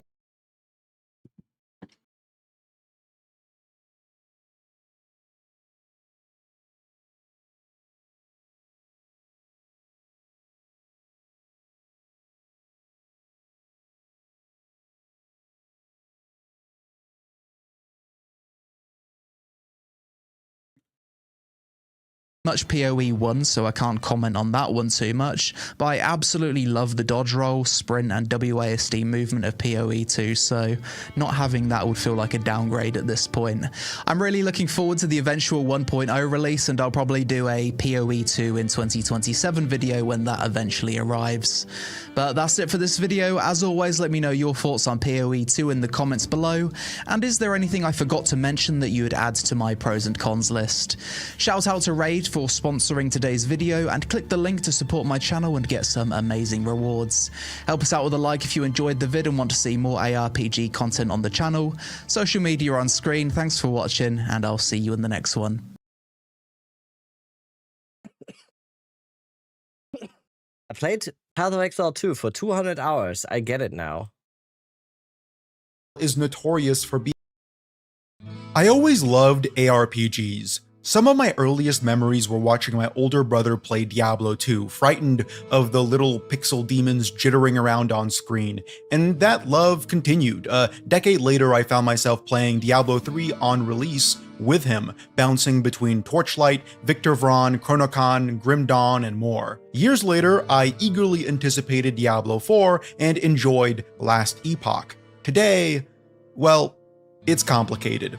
Diablo 4 was a profound failure, only recently after 2 full-priced expansions having become a game even worth playing. Last Epoch, while quite good, is struggling to meet the standard for live service seasonal content cadences. And Path of Exile, that's the thing. It's always been there, a game I've never quite connected with despite trying on multiple occasions. What once had humble beginnings as a spiritual successor to Diablo 2 has become the all-encompassing representation of the genre itself. Ask any Path of Exile fan and they'll say it as it is. It's the best to ever do it. Complicated, yes. Obtuse, certainly, but it's there for a reason, and I definitely respected that. What does obtuse mean? Obtuse? Like that? No, obtuse. Obtuse means slow to understand, not sharp or blunt. Okay. Even if I couldn't breach that seemingly impenetrable wall, I would start up the campaign, get overwhelmed, feel begotten to pages and pages of guides and hour-long YouTube tutorials, only to wind up on a video of a build that looked like a dude running around at Mach 1 obliterating everything on screen with a little input from the player himself. Not something I found super captivating, to say the least. But with the failure of Diablo 4 and the spectacular reveal of Path of Exile's sequel, it was back on my radar. This version felt a little more grounded, paced, and deliberate. I let it sit for months after release, cooking in the figurative early access oven until I finally couldn't hold it any longer. I let it rip. I really wanted to figure out what it is about this game that draws hundreds of thousands of players into the awaiting arms of grinding gear games and their obsession with talent trees. Is Path of Exile 2 really that good, or is it just riding the wave of its influential little brother?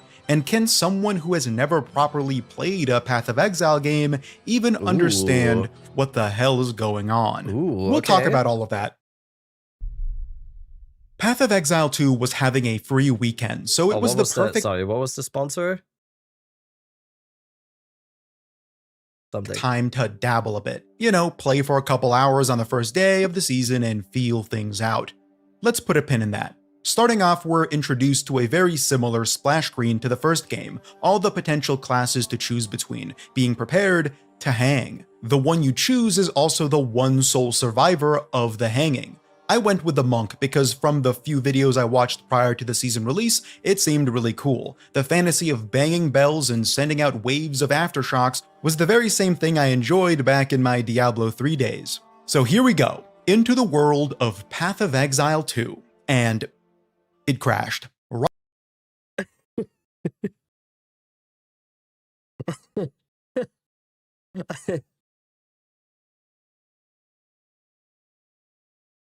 I didn't pause for that.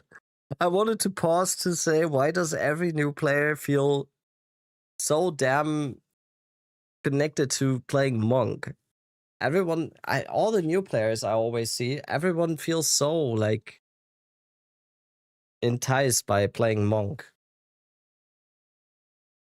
But this is cool. Right This is as cool I so started far. to adjust my settings, picking the WASD movement, which I've come to enjoy since playing Last Epoch, I faced the first of many stability issues with Path of Exile 2. I won't harp on them too much as it is early access and these things are expected, but they certainly interrupted play quite a bit. Yep. Crashing was Okay. a daily occurrence, but more frustratingly were these huge freezes that would happen maybe once a couple hours. My entire game would freeze and I would have to sit there for around 10 to 20 seconds until it went back, reloaded, then resumed. Very odd, and I never really figured out what the cause was. Strangely, the game itself runs beautifully though, far better than Diablo 4, which is important to mention because once I got it up and running again, wow, I don't think the trailers did it justice. Path of Exile 2 looks incredible. We'll talk. My game never crashed.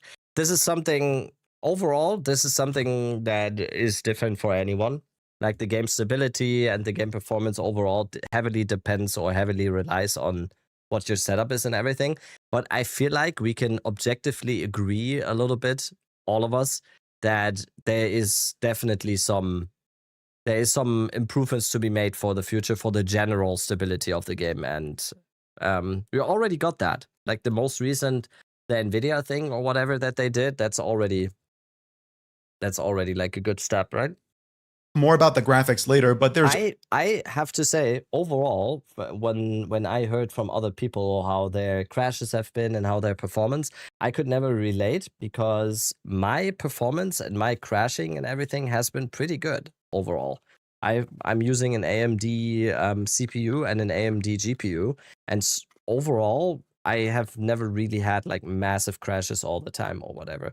The only real problems and the times where I got really mad at the game or whatever were all, I think, server related most of the time. So much detail in the environments, the maps. Even more impressive are the things that tend to not be noticed. The subtle animations, the way brittle enemies break apart or react to individual types of hits. What driver version are There you is on? I'm so on the much newest one effort now. put into the most minuscule details that it can feel as though this game was meant to be played zoomed all the way in. And that makes sense because the pace is slower, at least initially. The movement is weighty, as are the individual hits with my quarterstaff. I wasn't used to an ARPG feeling more like a Souls game. I know, cliche example, I'll try to avoid it, but as I explored the opening map, got a handle on the controls, that's what came to mind. Especially when I ran into the first boss, banging away on the gates of our Act 1 hub. I ran into the fight and got absolutely pummeled. Again, wasn't expecting most of this game to revolve around immediately avoidable ground effects. He used two... Have you played Hero Siege? I haven't.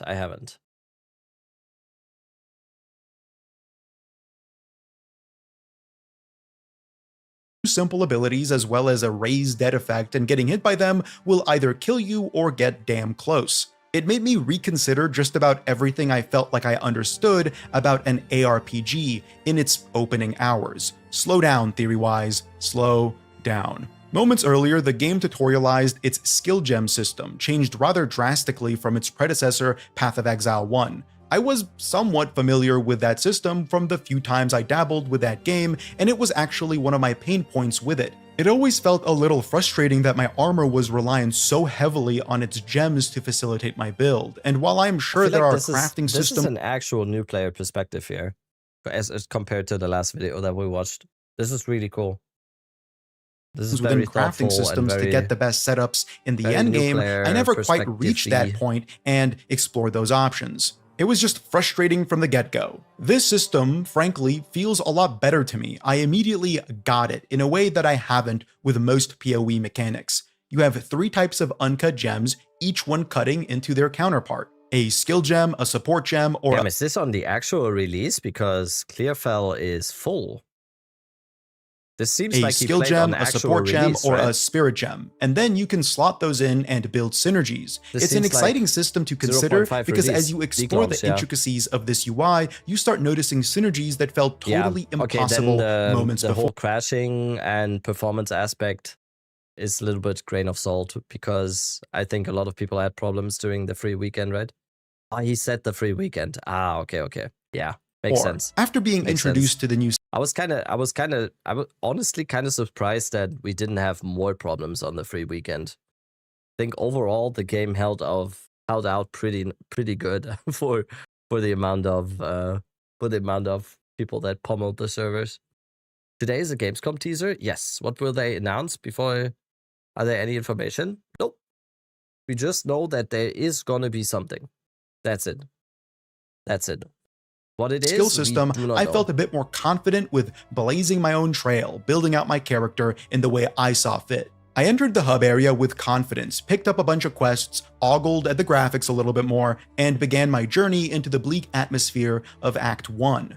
A story focused on hunting down the elusive Count Geonor, responsible for your attempted hanging and the possession of some kind of monstrous weapon. The slower pace of the game helped familiarize myself with the dangers of it, and there are a lot of dangers. This really is the Dark Souls of ARPGs. Sorry. Everything is primed to kill you. I don't want to make too many Diablo 4 comparisons, although I was coming off the heels of playing its expansion launch, so it certainly was on my mind. So was Last Epoch, a game known for its hilariously easy campaign. These first maps were daunting. I was introduced to the seasonal mechanic, which felt simple enough, and then encountered yet another boss with its own unique set of mechanics. She shot frost at me, killed me once I think, and dropped a permanent account buff that caused 2 important things to click. 1, slow down even more and stop sprinting everywhere, and 2, look at the game map, not just the overlay, because the game map showcases a pretty important element to take note of. Each map has icons representing what there is to find on that map, and some of those icons have pluses next to them denoting a permanent account upgrade. In other words, these are mandatory, so I went searching and exploring for them. I stumbled on a very Diablo-esque den full of bugs and yet another completely unique boss. The next map was much the same. It was super disarming fighting what in other ARPGs would be story beat ending or even act-ending fights in every map. These weren't some low-effort reskins, they are completely bespoke encounters framed around the setting. It was pretty crazy, and it only became more. The other guy had killed Arbiter by the point of this video. That's what I missed about the other video. That's what I missed about this other video, because an actual new player perspective is a lot of this. It is campaign. This is what most people are going to spend hours and hours and hours on, is the campaign. And I really like what he's highlighting here, that it's kind of crazy because you would think that someone that is playing other ARPGs and something, you would think that other ARPGs have this quality too. But how amazed people are that this game actually has like bosses and well-designed zones, and every single boss is like well-designed and everything. It's still crazy to me that people, that's how shitty Diablo 4 is. That people are like amazed at the Devourer in Act 1, you know? It's like, oh, this is crazy. This would be this is how good and how good PoE 2 is.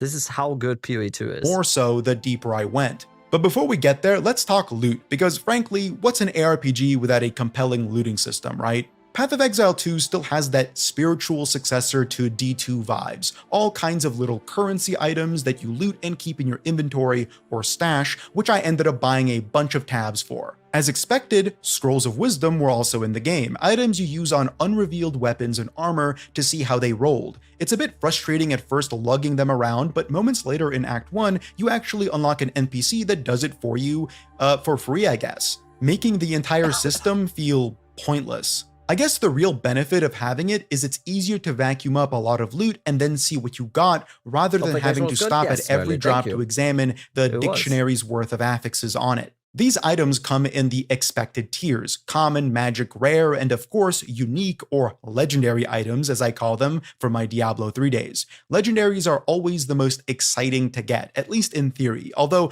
I began to realize that this doesn't hold as true for Path of Exile. Uniques are, by definition, unique, a set of specific stats and their individual roles, as well as item-specific effects or even abilities. Sounds awesome. And many of them are awesome, but as I've discovered, sadly, totally useless. There are dozens upon dozens of unique items in the game, but only a few have any use cases at all. A bit disappointing considering how defining uniques are to ARPGs. I found... Dude, this is such a good take, and I'm glad that someone that is a new player also says this. Right? It is a little bit watered down in PoE 2, because when you come from another game, and he clearly states this, he's coming from Diablo 3 or Diablo 4 or any other ARPG, if you drop a unique, it should be like, oh damn, you know? But in PoE 2, it very quickly it becomes not that. Apart from like a few exceptions. If you play, I don't know, if you play a specific build and you drop that specific unique, or you drop like Wanderlust early on, or Meginord early on, that's nice. But 90% is gonna be... I think that's a very, very good take. Only a few have useless. There are dozens upon dozens of unique items in the game, but only a few have any use cases at all. A bit disappointing considering how defining uniques are to ARPGs. I found countless items in PoE 2 that had so much effort put into them, totally bizarre abilities and effects. Yet, upon searching for their use cases, I came up with nothing. The second thing I should mention is the elephant in the room. This elephant in the room. The cosmos of a talent tree that acts as the most defining feature of Path of Exile. It'd be foolish not to replicate it for Path of Exile 2.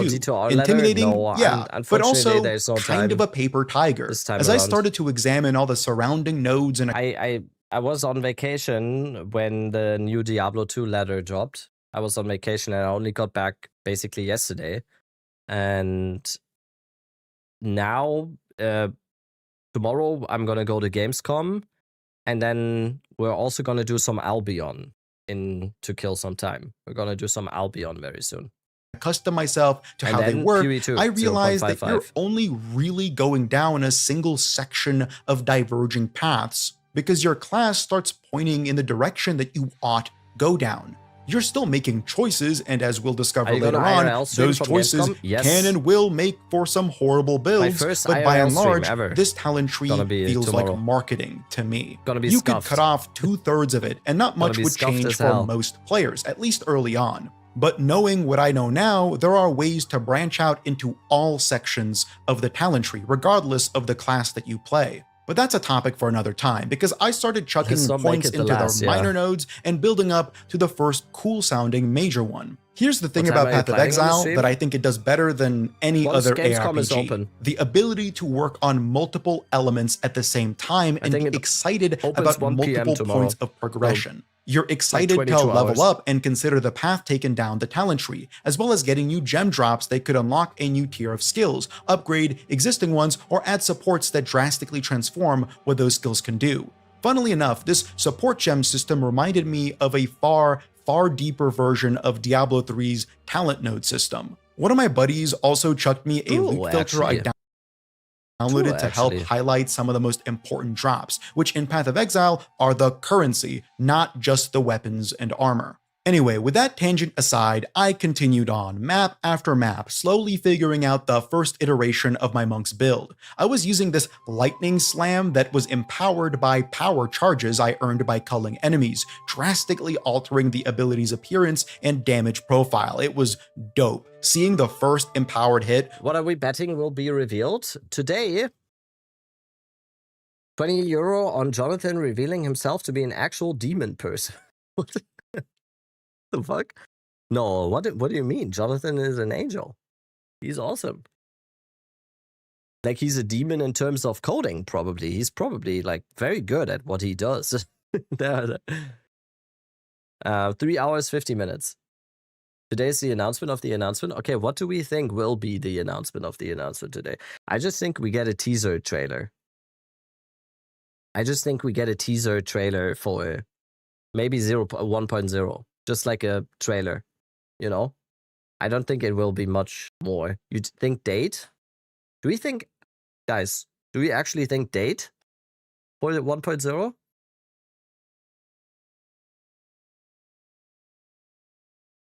That would be crazy. You think? Yeah?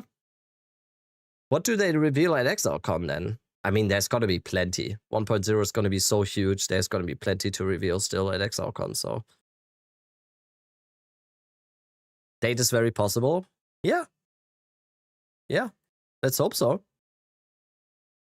Was just incredible. Certain maps also introduce you to vestigial forms of what I assume are older season mechanics, such as rituals and Val temples and more.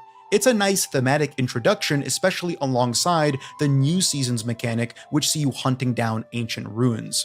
I always thought it was cool how Path of Exile integrates older seasons into the core game. This consideration expands the project every few months and creates a stacking effect of systems that start to synergize together. I ventured through scorched farmlands, rain-slicked cobblestone streets, and eventually the Count's Manor, a real highlight in an exceptional bout of dungeoneering. Traditional ARPG with winding corridors and a dozen dead ends, but coded in the high-definition paint of PoE 2. Other than the insane amount of bosses that I fought so far, I also became impressed by the enemy diversity itself. The art team hasn't only excelled at biomes and floor textures, but the care influences everything. Every map has what appears to be a couple new monsters to fight with their own animations and damage profiles. Again, this is an actual, like, compared to the last video we just watched, this is an actual new player experience. He is raw dogging the shit out of this. Oh my god. I can't emphasize this enough. The slower pacing gave me room to appreciate the effort on display. In fact, I want to go a step further and say that because it's paced more deliberately than I'm used to in an ARPG, the entire game's opening chapter felt RPG forward, if that makes any sense. It didn't feel like I'm just playing for the endgame. It felt like a standard, traditional, deep RPG to explore and even get immersed in. The subtle animations, the map highlights and environmental storytelling, the voice acting, and music. These are all unnecessary to endgame blasters, but are crucial to creating a connection to the game in the first place. A first playthrough of the campaign, which isn't even completed yet, can take you between 30 and 50 hours. For a game that will be free on launch and represents this level of quality, that alone is worthy of praise, and I can't help but do so while comparing it to Diablo 4. A similar cinematic game, one clearly focused on delivering an exceptional campaign. I always thought that's ridiculous, by the way. I always thought, even as a new player, like 50 hours for a campaign is kind of ridiculous, but that is actually what we get in the comments sometimes. That is actually what we get in the comments of the podcast sometimes, because I once said, what did I say? I said once on the podcast that on a fresh league start, that I think a new-ish player or a more casual player probably takes about 20 hours to finish the campaign. That's what I said on the podcast. And there were, in the 10 hours is what you said? Oh, yeah. And the comments were, the comments were going crazy on me. So, yeah, I shouldn't talk from my perspective, obviously. GGG stats is 20 to 50? Okay. I mean, yeah, it makes sense. It makes sense. experience prior to its endgame one. On release, it was the gold standard for visual fidelity in an ARPG, and through that, managed to connect players to its game world and characters. The launch story for Diablo 4 was far from perfect, but it did feel like a noticeable aesthetic step up for the genre. Path of Exile 2 kind of shits on it though. Yeah. I don't really know what else to say here. It's just far better in every way. Diablo 4, especially in its most recent expansion. I like this guy. Subscribe. This is a great video so far. This is awesome. Can feel like a dark fantasy light, a simpler, more palatable version of the dark fantasy genre, where the darkest thing that happens is conceptual and the most gory visual is a dude getting his head chopped off. It's all a bit childish, I guess, sanitized. Tonally, it even felt disconnected from the original Diablo 4 campaign to me. I really disliked most of the narrative beats of the recent expansion because of this. Path of Exile, while certainly a denser and more lore-heavy story, also fits the archetype of dark fantasy better to me. It's traditional in a way that a lot of modern games simply aren't. A peek into the past rendered in beautiful high definition, the kind of world-specific neologisms, uncaring of whether you understand what they're even referring to, creates a world that you want to understand, at least a little bit. That's part of why so many people connected to the worlds that From Software creates. By intentionally obfuscating the textual narrative, players are more inclined to read into the subtextual one, and become more aware of the world around them. While Path of Exile's story has its faults, and I don't want to narrativize it beat by beat, the tone sold me so much more than its direct competitor, Diablo 4. It's dark, bleak, brutal, uncompromising, both in its gameplay, especially early on, and setting. There is no anime villain turned tragic hero. There are no redemption arcs. Wait, is this actual footage? The fuck is this? Setting. There is no anime villain turned tragic hero. There are no redemption arcs. It just is. And that feels more tonally consistent to the game that clearly inspired it, Diablo 2. There's also a chest deep into Act 3 that you open by literally bisecting a human being. Back in the manor, I noticed a pretty big spike in difficulty, one of quite a few in the game's campaign that I'll touch on. I was getting blasted, not doing the blasting, and that allowed me to reconsider my build and the items I'm wearing. Yes. Eventually, after a couple bloods, maybe reconsider your class choice as well. floors and a peek into the basement, I finally made the last descent and came face to face with Count Geonor. If you even haphazardly paid attention to the story up until— Do you have 6-packs? Like beer? I think I'm out. I think we're out of beer. Monk shaming too far? Till now, this confrontation— Just for new players, you know? Just for new players. I think Monk is definitely a struggle boss. Was earned, but also subverted, as he wasn't the mastermind behind the whole affair. In fact, he was influenced by an entity as old as time. He's even paying attention to the story. The first act boss sets the narrative as time. That good pussy. The first act boss sets the narrative tone for the rest, and that's why I want to focus on it. Each final fight sees someone being heavily influenced by Countess Oriana, who ends up betraying them during the fight, making for a funny if a little cathartic moment. The fight itself is also my favorite one in the game. It comes at the perfect time, before your build has really switched on and you can annihilate all enemies in a matter of seconds. It goes on long enough to allow everyone to appreciate the effort, the incredible soundtrack, telegraphed animations, phase transitions, and voice acting. This phase transition where mist descends on you and the Count, now transformed into some kind of Bloodborne-inspired Ludvigian monster, dissolves from sight, took quite a while to understand. Yo, Rabbit, how many hours do you have in D4 versus PoE 2? I do not have a single second in Diablo 4. That's why I'm always like, I'm hating on it, but in the end, I have to say, I don't really know. It might be good. It might be good. Mighty Witty Dana. Thank you. Thank you for the Prime. I don't even own, I have never owned Diablo 4, and I didn't even play it on any on the what is it called, free weekends. I I don't know. It always felt like heresy. It always felt like heresy to me because, you know, I don't know. Golden Kappa train, holy shit. When's 666 also with the Prime, starting the Golden Kappa train. Don't you all want to have a Golden Kappa now?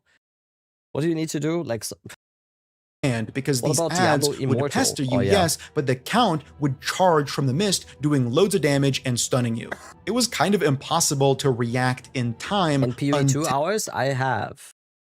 In PoE2, what's my hours in PoE2? Sorry. I'm sick, guys. I'm sorry. I have 4,500 hours in PoE2. Yo, another Gary with the 5 gifted. Yo. Golden Kappa. Type Kappa right now. Another Gary. Yo. What the fuck? You guys actually Liggy shot with 20 gifted subs. What the fuck? You have to type the Golden Kappa though, right? Or is it when the train is over? That's like 10-ish hours a day, by the way. Wait, since release. Yo, once again, another Gary. Thank you so much for the 5. And Liggy, thank you, holy shit, for 20. That gets a, what is it called? Brofist. Boom, Brofist. Let's go. Thank you so much. Holy shit. Is that actually 10 hours a day since release? Is that true? Days since PoE2 the early access release. 600. Put that cookie down now. 27. Give me that gold Kappa. 4,500. 600. It's 7 hours per day. 7.1 hours per day since release. Yo, Herminator, thank you for the 100 bits. Get that Golden Kappa. Let's go. That's nothing. Yeah, that's fine, right?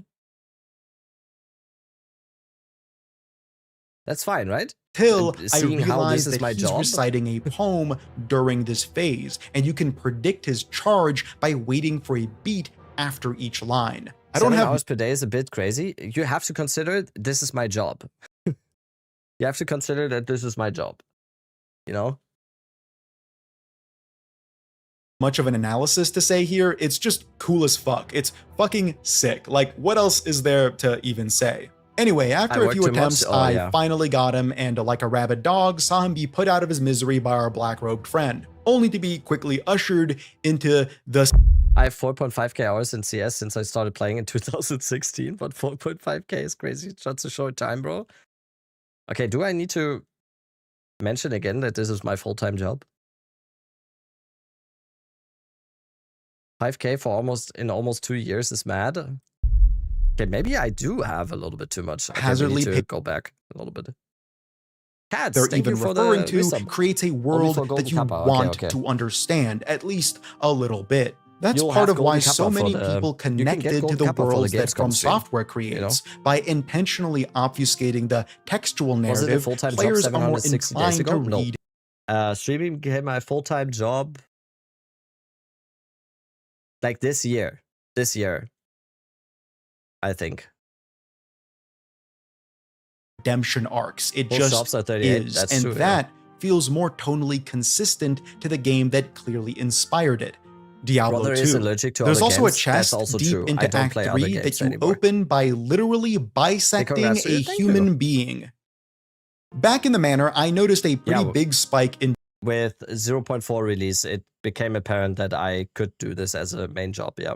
And with all the amazing support that you guys are giving here, Divinity, thank you for the Prime.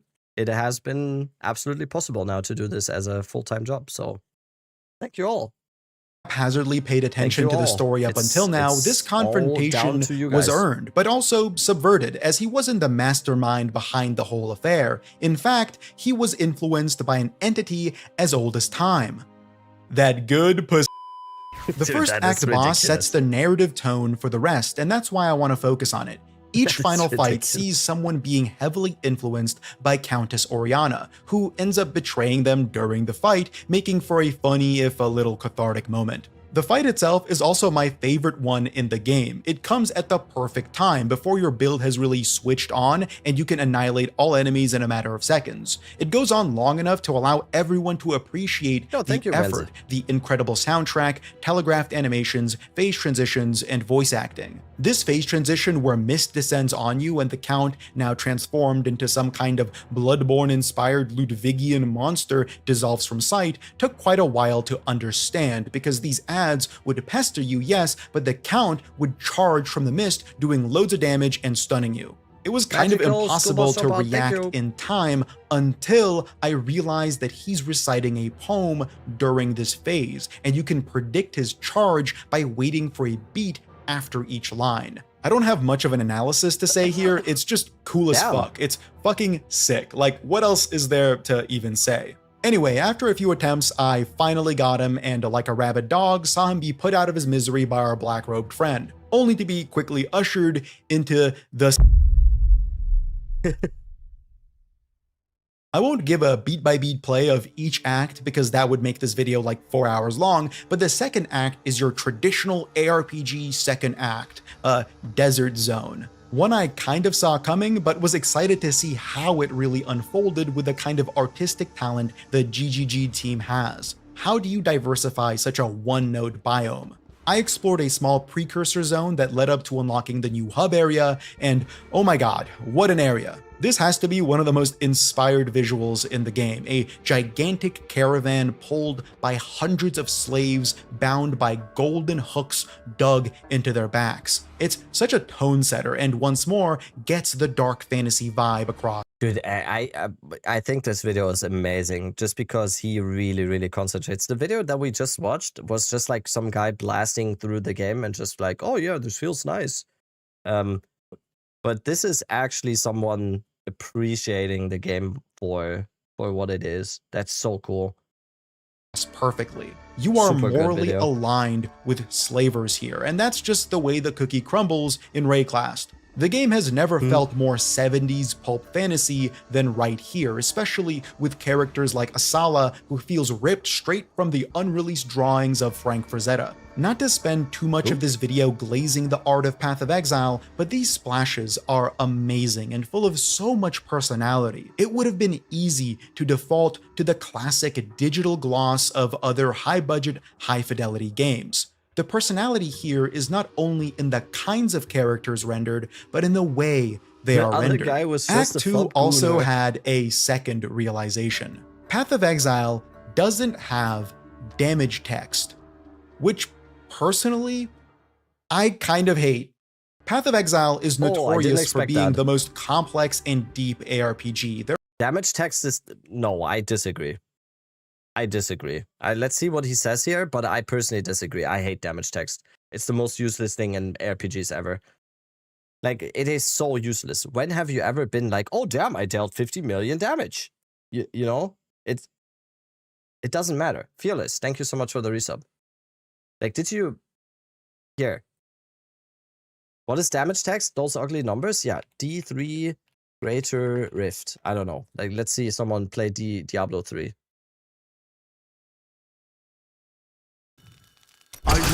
This is my best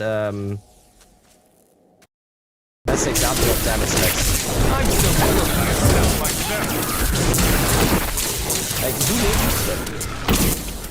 You do not need that. Damn, this game looks weird now. Sorry, that was loud, yeah. Path of Exile is notorious for being the most complex and deep ARPG. There are a dozen moving pieces in your build at any given time, matched with the size and possibilities of the talent tree, the skill, and anyone. Let's get the. Wait, do I also get a golden kappa? I also get a golden kappa. Look at this. Oh my god, let's go. Support gem system and the gear you're wearing. You guys. 32 it becomes exceedingly challenging to understand what you're even looking for or at. Is one weapon an upgrade over another? It's hard to know as a new player. In other ARPGs, you would be able to equip the new weapon and see if the same ability hits for the same amount on the same monster. But in Path of Exile 2, it's kind of impossible. It's almost vibe-based, and I don't really know why. A damage text or combat text option in the settings would hurt no one. You can switch it on or off at any time, and it would really help two things. The first is what I outlined above, comparisons and build clarity, easier onboarding and less reliance on external sources to explain how every little thing works. The second is more subjective. This is the one where I disagree with him. ARPGs throw dozens of enemies at you, and as you level up and venture into the next map, so do they. Each map is harder than the last, with more difficult enemies that scale up a little bit. So the feeling of growing in power can be sold through seeing your numbers go up. The critical hits, it's part of the satisfaction, and there is a distinct lack of that in Path of Exile 2's campaign. So together you have less noticeable power growth with the lack of clarity of how to achieve that power growth in the first place. I started noticing this in Act 2, but it only became worse as I continued playing. The missteps I was making in my build weren't clear because I wasn't sure what the mistake even was. I couldn't test the failure, and eventually, I just felt marooned. The gold cost to continue experimenting was too high, and suddenly I understood why so many people default. I was a huge D4 advocate, and when PoE2 got announced and eventually launched, I was shitting at it so much. That's until a friend gifted me PoE2, and that's when I had the enlightenment. PoE2 was only in early access and still not. Whoa, no, boss. Whoa, no, boss. Whoa, no, boss. Yeah, I mean, come on. To pre-existing guides. But that's for the future. For now, I explored Act 2. It continued the map quality of Act 1 with a couple caveats. Some maps felt almost too large for cohesive play, and saw me doubling back and getting lost in these wide open spaces that were sparse of. People always shit on Act 3 in terms of map size and everything. I sometimes get frustrated in Act 2. Especially the whole Deshar, Path of Mourning, Spires of Deshar part. That's always where I get like the first little bit of frustration. I think Act 3 with the changes now is kind of good. First frustration for me is always around Act 2 a little bit, I think. What class do you recommend for a new player? Probably Witch. Anything ranged, Nilatak? First of all, are you Nilatak because of Diablo 2? That's amazing. Ranged Spellcaster, I would say, for a new player. Also, minions. Yeah. But I'm biased. I'm biased, probably.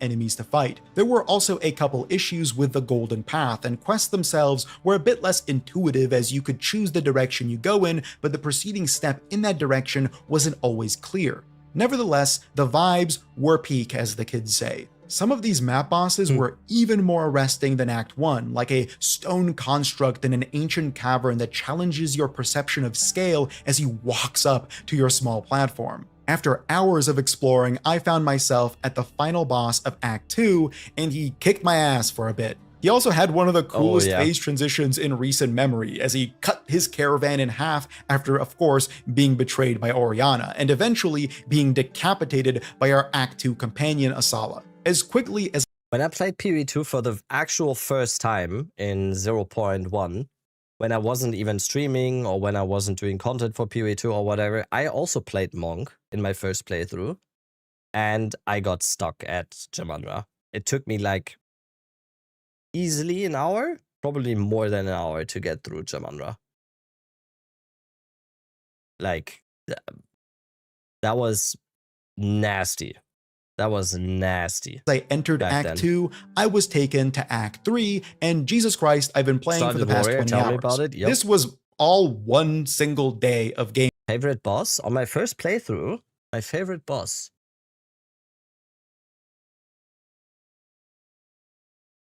Probably, like, it's the obvious answer, but it's probably Geonor.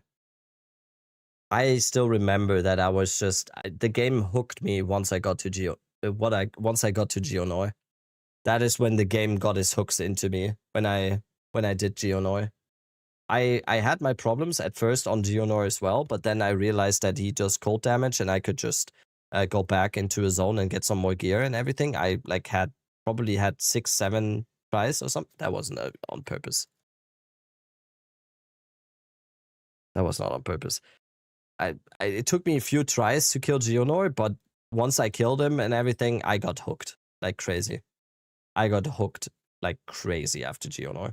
Sure wasn't, yeah. Gameplay. This entire thing was just my first day with the game. So much for playing for a couple hours. Regardless, after a brief sleep, I hopped back on and Act 3 began alongside the 3rd difficulty spike. At this point, I was really struggling and decided to respec entirely, focus in on one single ability rather than being a collage. Please tell me it's Stormwave. Please tell me you looked something up and it's Stormwave. Please. What's your name? What is his name again? Theory-wise. Please tell me it's Stormwave. Danny, thank you so much for the prime. Of like half a dozen. And now I think it only gets crazier from here because I'm going. It's a very simple build. It's like a really simple build. But what are the skills? So it's Frozen Locust, which just puts down that little like bim bim bop that explodes when I kill it. And I explode it with something called Stormwave. And the reason I'm using Stormwave is because I do more damage with the more ailments I have applied. So essentially now I do 40% more damage. And that's for AoE because there's a big explosion. Okay. The really big one though is so I do Wave of Frost, which has insane chill potential. As you can see, 390% more magnitude and chill inflicted. And I pop it with something called Glacial Cascade. I became a frost monk, dropping these pillars of ice and then exploding them with Glacial Cascade. I guess that's really where the power scale of the game or the power fantasy of the game comes in without those damage numbers I was speaking all respect about. To him you fall behind. All respect to him for actually going his own way and not just looking up a guide and just pop gooning his way into endgame. All respect here. This is very, very cool. Feel terrible, respec, and start completely nuking entire screens. Figuring this new build out clued me into the satisfying synergy of power that the best ARPGs are known for. I felt unstoppable until this monkey one-shot me, but besides that, unstoppable. The jungle was also a reprieve from the dryness of the desert, a total shift in setting that was welcome because Act 2 was... Thought you was at Gamescom? Gamescom starts tomorrow.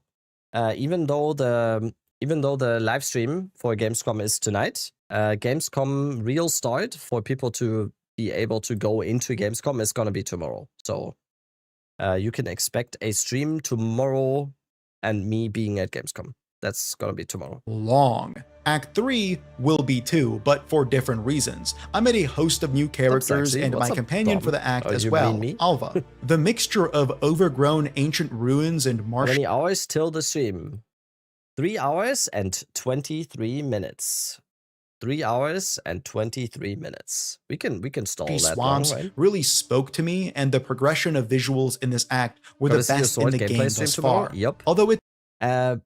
my turn at playing the gameplay thing, by the way, is gonna be on Thursday.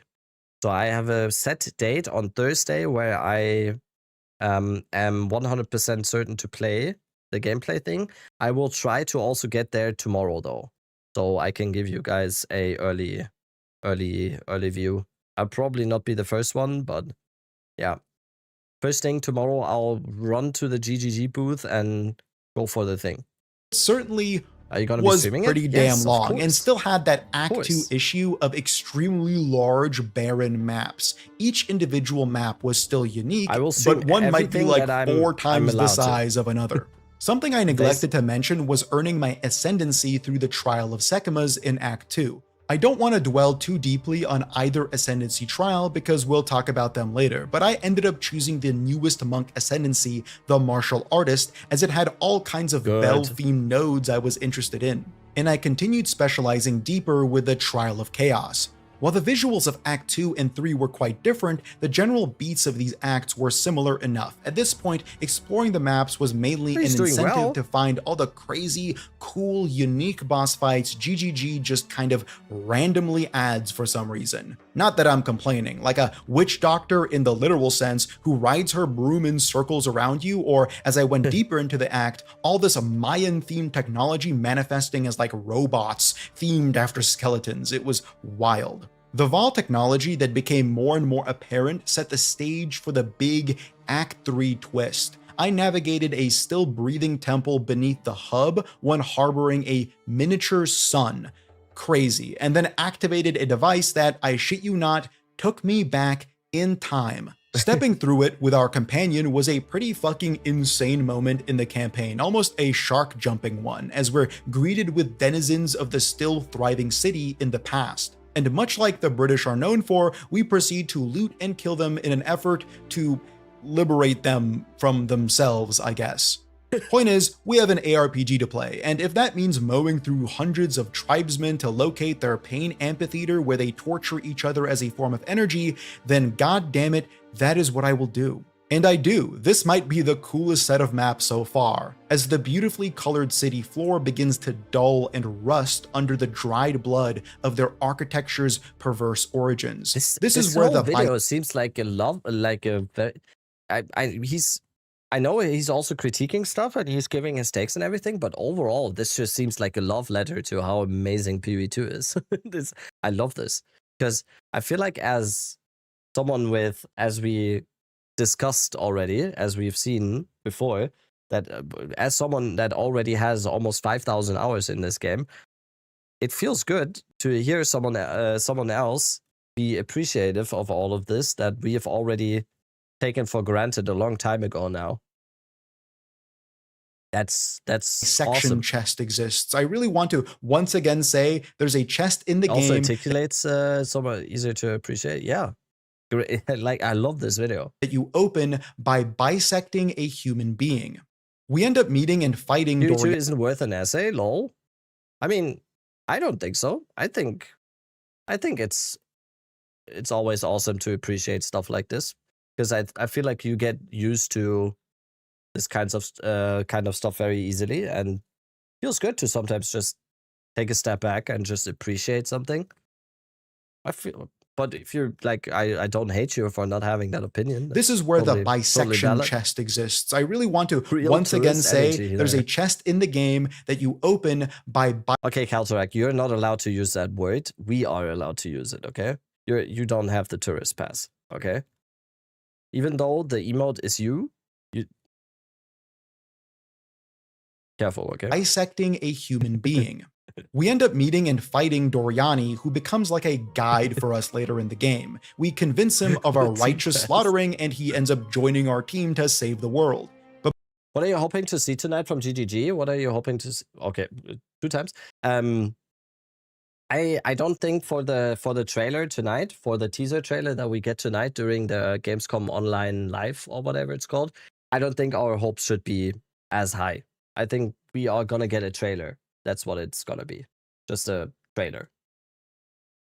Like, cinematic trailer for something. And maybe a date for 1.0. Maybe a date for 1.0. Okay, if I had to make a prediction right now, it's gonna be a gameplay. It's gonna be a trailer where we see someone using a sword, and then it's gonna be Path of Exile 1.0 releasing X date. That would be my very humble prediction. Before that, he makes for a very cool end boss to Anything a thematically awesome, albeit slightly long in the tooth act. After this, we just have the final act left. Act 4. Sorry for pausing again, but I think the 0.55 stuff is going to be on Thursday. On Thursday, when I'm coming back from, once I'm back from Gamescom, I will also be streaming the 0.55 announcement stream on Thursday.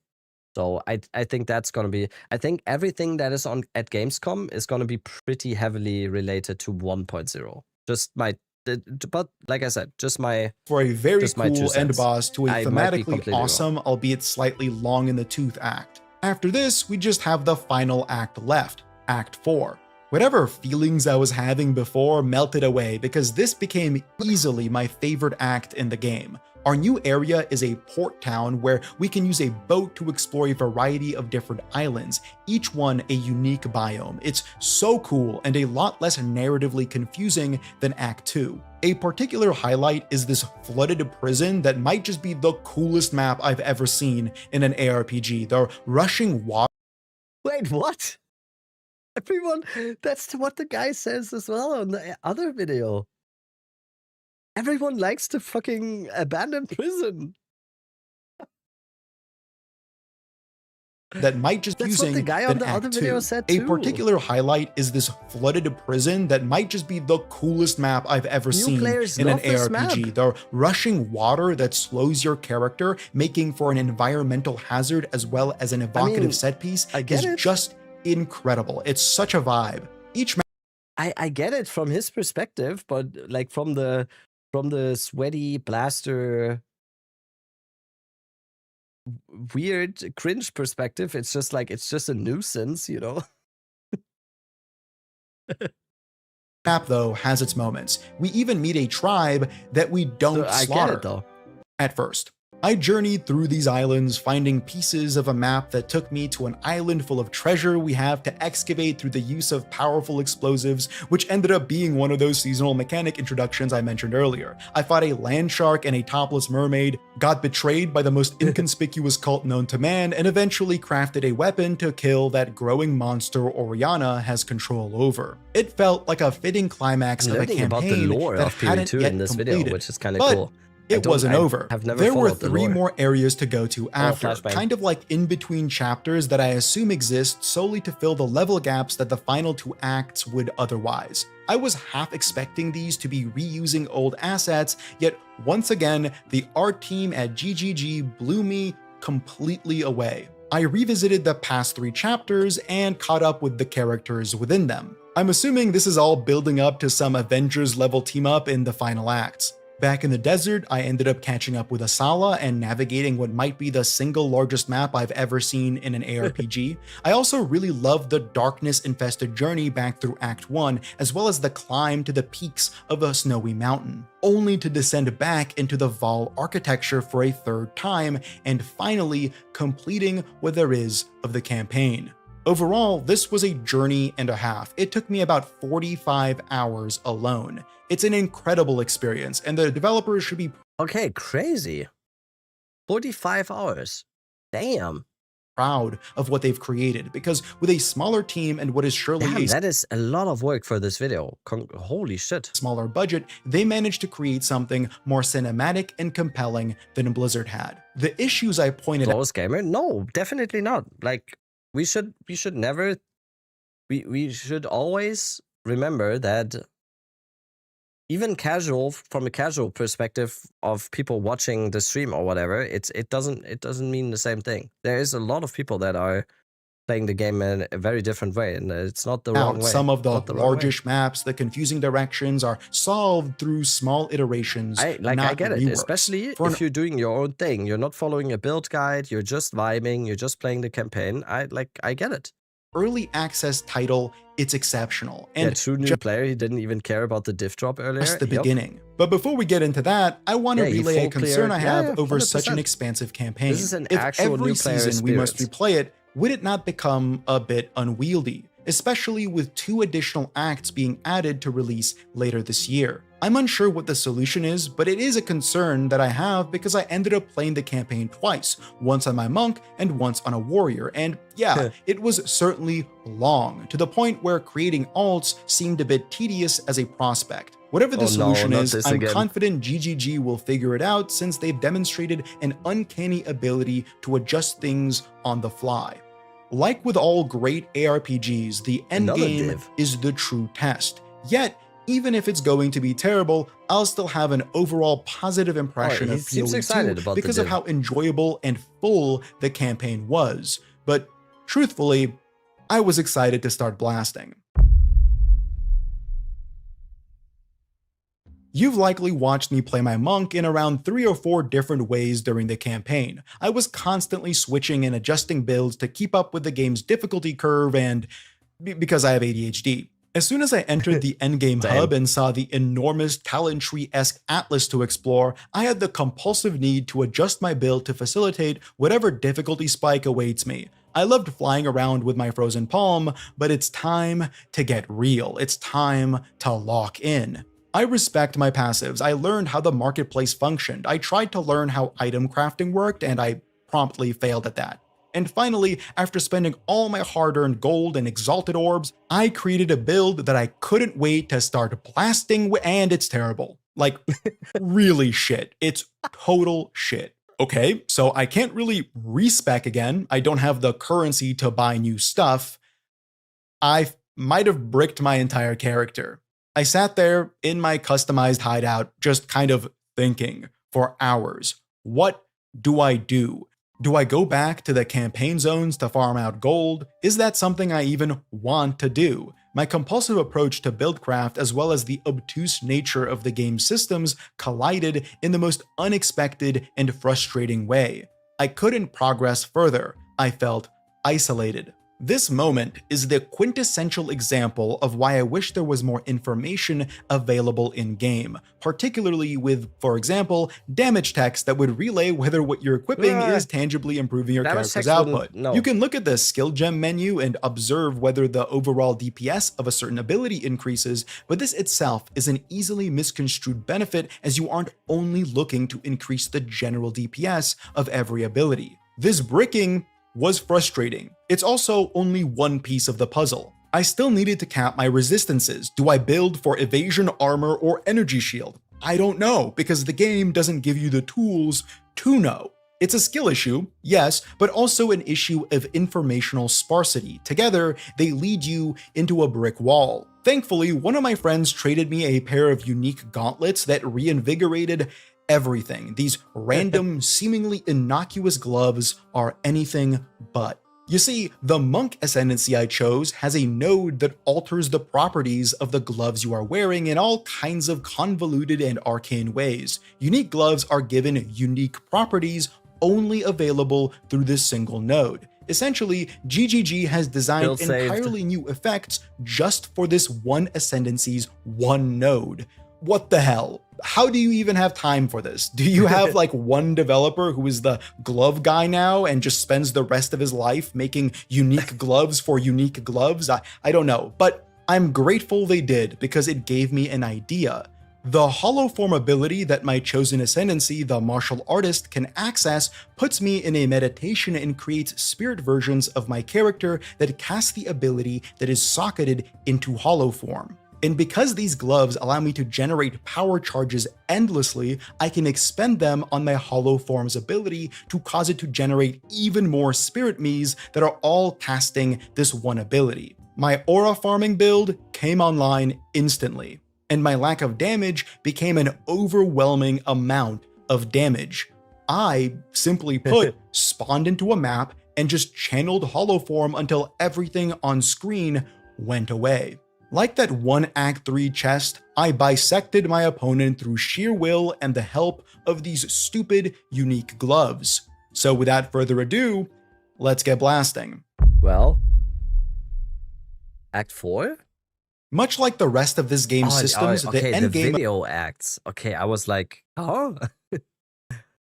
Of Path of Exile 2 is simultaneously overwhelming and deceptively simple. It orients itself around this single thing, the Atlas, a collection of hundreds if not thousands of maps. Nodes you can progress through, each one set in a location with modifiers of its own, augmented through waystones earned by playing. You also get flooded with countless quests, each one taking you in a disparate direction. Overwhelming? Yeah, but crucial, as they unlock the coolest and most important elements of the endgame. Better maps, more powerful items, and— Thought you were going live from Gamescom? I will, tomorrow.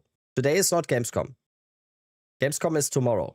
Today is just the opening ceremony, I would call it. I will stream from Gamescom starting tomorrow, once I get there. Talent trees. Lots and lots of talent trees. Trees within trees, branches within branches. Right when you think you finally understand one talent tree, the game introduces you to another. No wonder theory crafters go wild for this game. I didn't know what to make of it, but after overcoming Gamescom stream today is in 3 hours and 7 minutes.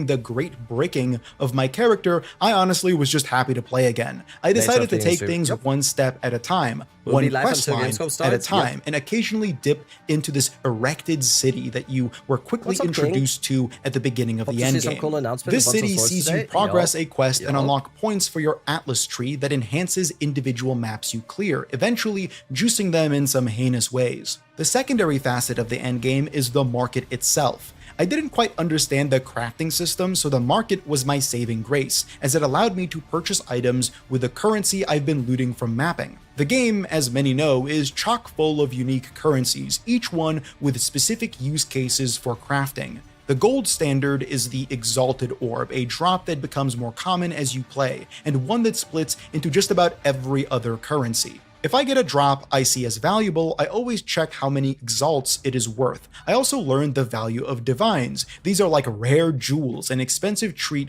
worth dozens of exalts.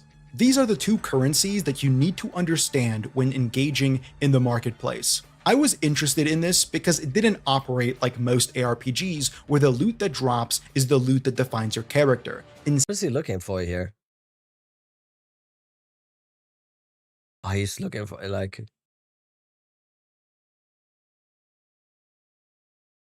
like most ARPGs, where the loot that drops is the loot that defines your character. Instead, it was quite rare to get or see anything I actually equipped. The crafting system is as arcane as anything else, so why not prioritize deterministic gearing?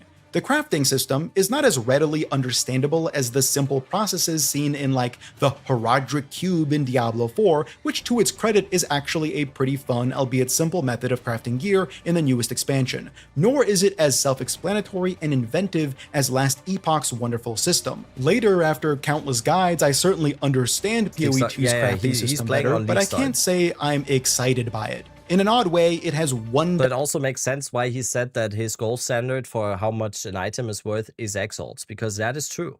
That is true. He probably went into endgame...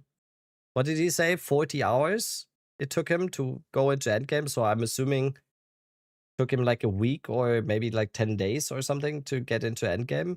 At that point, it's still very reasonable to say that like exalts are dimensional complexities, where all of the challenge of crafting comes from informational sparsity. You don't know what stats can roll on what, and you have no way of knowing unless you look it up. You don't really know what higher tier currencies like greater exalts do unless you look it up. And experimentation, as I've been taught, is really punishing if you don't know what to do and in which order. And I didn't want to end up on the ground floor again, so I threw crafting by the wayside and focused on what became my immediate goal: complete all the quests and defeat their respective bosses. Spoilers, I did that, with one specific exception. That's the Vol Temple questline, because that was straight up bugged for me. Each temple had a bunch of... Wasn't he playing on the free weekend? I'm assuming he did get the game, because he said it took him 40 hours to finish the campaign. I don't think he played 40 hours on the free weekend. Invincible enemies that forced me to leave, and it became so frustrating that I just didn't do the questline. After dabbling with the city and my Atlas tree, I ventured forth into the rest of the Atlas, doing what the game does best, letting you obliterate maps and grow in power.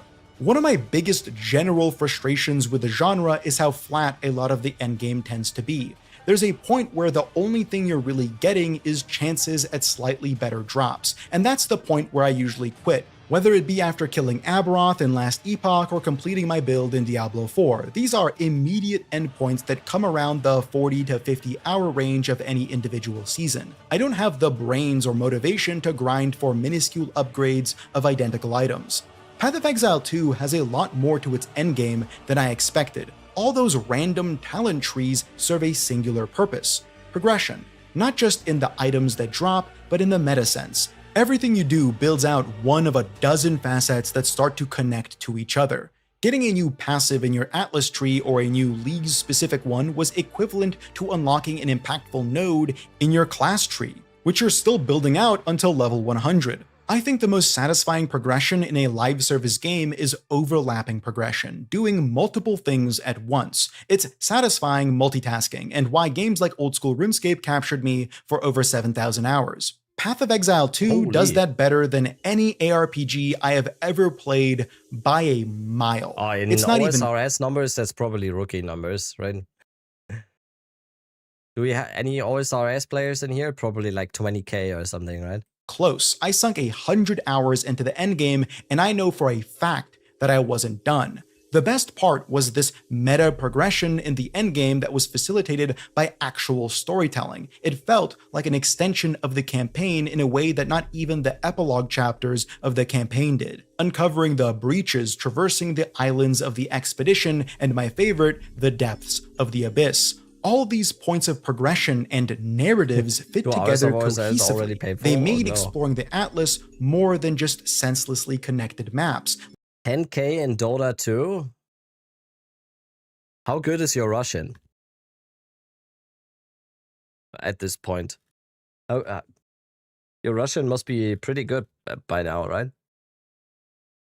Like the timelines in Last Epoch. The light bulb realization aha moments most commonly found in the buildcraft of ARPGs extends to the buildcraft of Path of Exile 2's mapping. And that's thanks to all those silly talent trees. I was always skeptical of them. They looked like a marketing tool, a gimmick that sold the game as hardcore. 15,730 hours in Dota 2? Holy shit. 4,200 hours in PUBG? What? PUBG? 4k? 2,000 days in WoW? Yeah, that's me.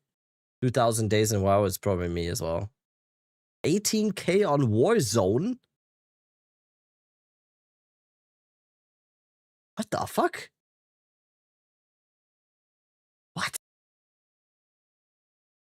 Or without adding much to it. And they are a gimmick in some ways. They are marketing. But they also add the meat that the genre lacks.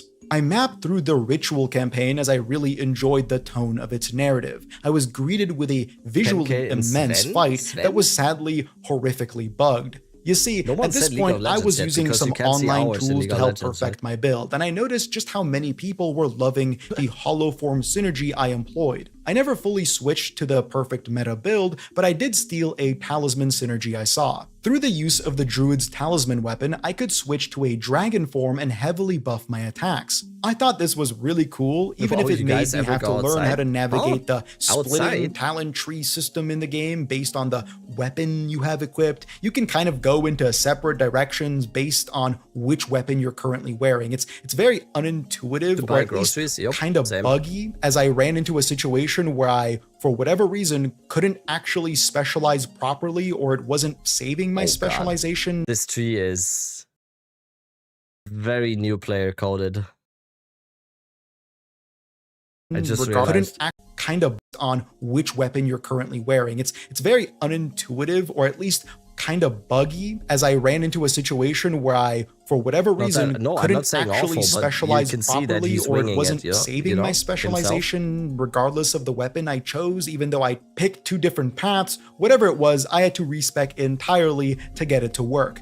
Thankfully, I had more than enough gold to do so. Anyway, this awesome looking boss would bug if you switched to a druid form during it, causing its phase transition to never occur and your character to fall over dead. It was very weird, and I only figured it out thanks to a solution I found on Reddit. He dropped this neat, unique helmet that caused him to crash down from the shadows and damage nearby enemies. Unfortunately, like most uniques, it was pretty bad. Despite the bugs and freezes and crashes and general instability of the season, I was still having an incredible time. I eagerly awaited logging in every day and just getting immersed in the mapping, the quests, and all the currency drops that started to flood my screen.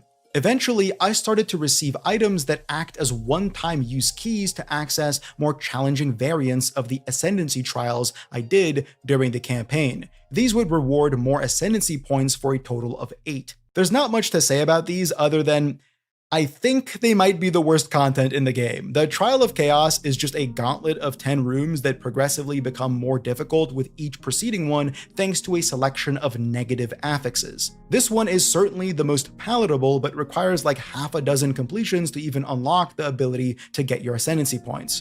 and that never feels quite that exciting, especially compared to mapping Once in the again, Atlas. the hate on Trial It's of just Chaos. more stressful because upon dying, your progress would be erased and you need to start again and find an entirely new key to enter. The Trials of the Sekimas is substantially worse in my opinion. It sees you navigate dozens of rooms and descend down floors, and much like the Trial of Chaos, you are afflicted by a ton of negative affixes. You also get some positive. What? Sekima's worse than Chaos? Positive ones, which is nice if the entire structure of this trial wasn't oriented around this honor system. Effectively, it replaces your life pool as it drains whenever you get hit. If you ever reach 0 honor, you fail the trial and are kicked out, all your progress is erased and you must find another key to enter. So you can survive the entire thing, but fail just because random enemies hit you sometimes. To me, this makes using armor as a defensive stat deeply frustrating. In fact, evasion seems to be the go-to here, which thankfully is what I was building alongside Energy Shield on my monk. During my first attempt, I was funneled down an unfortunate pathway and was stuck with an affix that totally drained my character's evasion rating for the rest of the trial, meaning that all the mitigation I once had disappeared. I mean, this functionally bricks the entire run, so I immediately lost. There goes my key and like an hour of my time. I personally don't see the value in these. I don't find them all too fun to strategize because of how punishing they are and how flitting the content itself is. The punishment exists in the meta of the affixes that affect your character, not the content on screen itself. I personally didn't find it too fun, but I grit my teeth and got it done and received yet another massive boon to my character's power. At this point, I was cooking. This isn't much of a criticism of Path of Exile, quite the opposite actually, as much as it is an observation of the genre itself. The endgame of modern ARPGs orients itself around mapping and bosses, but builds are so powerful that most people simply obliterate bosses in a matter of seconds. So all that effort put into these truly exceptionally designed fights is rendered mute by the damage scaling of each build, which puts the developers in the uncomfortable position to tune these fights not around attrition, but around one-shots. Who kills who faster? That's how many ARPG bosses tend to feel. Path of Exile 2 is victim to this as well, even if each boss fight is that much cooler visually. I fought the Abyss questline's final boss and barely even got to see what his mechanics were, but I didn't want to risk seeing them because chances are one failure would result in a one-shot. The same applies to most of these encounters, to the point where I can't help but feel like the effort put into them isn't proportionate to what the players end up experiencing. That's why Count Geonor is still my favorite fight in the game, even if some of these endgame fights are more visually impressive, such as the Delirium finale that totally blew me away for the few seconds I got to see it. It's funny, I encountered Count Geonor again during my mapping, and yeah, he died in like a second. If this was my first experience with him, I certainly wouldn't find him all too exciting. I'm not sure how to solve this, I'm just impressed by how GGG still puts that effort in. Small map bosses have the aura of Diablo's act ending or expansion ending fights. Other ARPGs don't compare to the diversity present here. I wouldn't be surprised to hear that PoE 2 has over 100 unique fights within an equivalent number of unique maps. It's what makes the mapping process not wear out its welcome. I'm not sure if I want to give a play-by-play of my experience with the endgame, because after that close call with my build early on, it was a very smooth experience. I played it for triple the length of any other ARPG's endgame, and this isn't even its final form. It might have felt that I was harping too much on specific criticisms in this video, but I want to emphasize he got pretty lucky length of any other ARPG's endgame, and this is stun timing because even he goes its in. Final form. It might have felt that I was harping too much on specific criticisms in this video, but I want to emphasize, beyond all of that. What's your league started for 0.55? I don't know, because we have zero information about 0.55. It entirely depends on what we will see on Thursday. Completely depends on what they will present us on Thursday. Because it might be new ascendancies. We might get new ascendancies. We might get massive changes to the existing ascendancies. Just how good the foundation of this game is. The core is built out better than any ARPG I've ever played. The issues are ones of iteration, not foundation. Whereas I can look at Diablo 4 and point out improvements that I felt playing its newest expansion, those improvements were thanks to systems being added to a game that was as shallow as a puddle. Still is, in many ways. Having the Horadric Cube to craft on is wonderful, but it's just the beginning. The talent trees being evolved is nice, but they still come off like an undergrad's game jam project. And so many of the original classes still feel underbaked. That is not the experience I had with Path of Exile 2. There are plenty of issues. We don't know what exact time the teaser is. We just know that in 2 hours and 51 minutes, the Gamescom opening night live starts. And this whole live stream is probably going to take around 2 hours, I would assume. But within that 2 hours, we don't know when the PoE2 stuff will come. So we're just going to watch it together and hype out once we actually get to the stuff that we care about. Here, many of which come as a result of its design decisions, but most aren't issues of misaligned intent. Put simply, I get it now. That's really the crux of it. I get it, to the point where I could see myself trying out Path of Exile 1 again. The changes to onboarding made with the sequel are crucial for people like me. The slower pace, the emphasis on RPG over ARPG at first, the intuitiveness of its gem system, these are foundational to making it a complex game rendered approachable. Many of the problems I experienced were likely subjective to an extreme. I wouldn't be surprised to hear that some people live and die by their enjoyment of the Trial of Secamus or the size of some of the maps. But I'm not sure why I need to even convince you. You can just look at my time played. And that's just for the monk. Since then, I made a new character, added dozens and dozens more hours played, and primed myself to the game's full release after ExileCon. I started following content creators and even playing around with Buildcraft itself. The improved approachability, matched with its inordinate depth, creates an environment that I want to explore, I want to understand, even if it can sometimes feel punishing to do so. Of course, it's not all perfect. I wanted to learn despite the multitude. Homeboy hopped on Ozempic to get ready for the reveal. What? What the fuck? Wait. No. How is that's not a...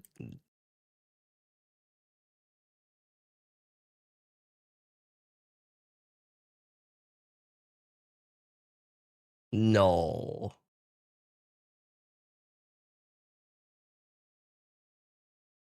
No.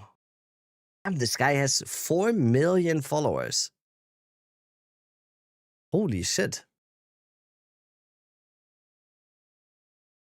Of barely dodged brick walls that dotted my first impressions. The lack of intuitive feedback for power progression is one of my biggest points of criticism. I really do wish for the ability to see damage. Okay, wait, I want to hear his thoughts. Wanted to learn despite the multitude of barely dodged brick walls that dotted my first impressions. The lack of intuitive feedback for power progression is one of my biggest points of criticism. I really do wish for the ability to see damage text. It ought be optional, of course, but just that alone would solve so many. Honestly, I don't get his obsession here with the damage text, because that's not the solution to the problem that he's presenting, in my opinion. But I might just be very, very anti-damage text numbers.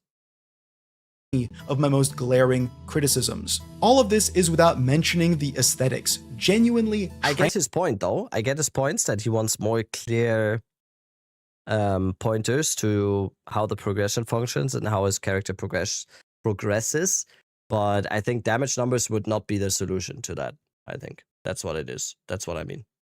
Yo, what's up, Freundliche? Hope you had a nice vacation. I did.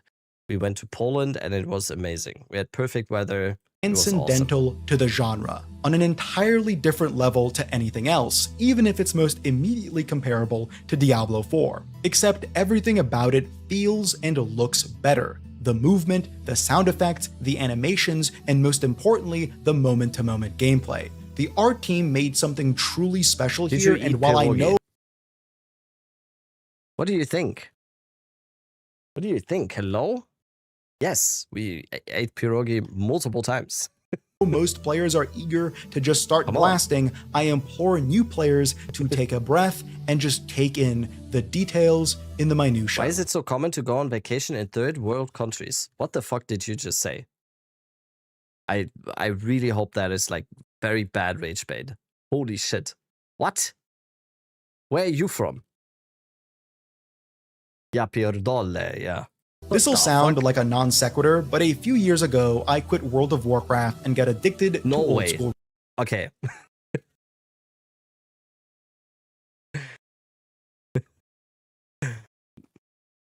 Fucking no, that's the one where okay.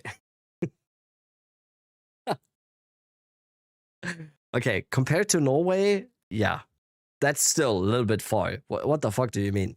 Poland is fucking beautiful. RuneScape. My channel, in many ways, is centered around that. It's why it has the subscribers it does.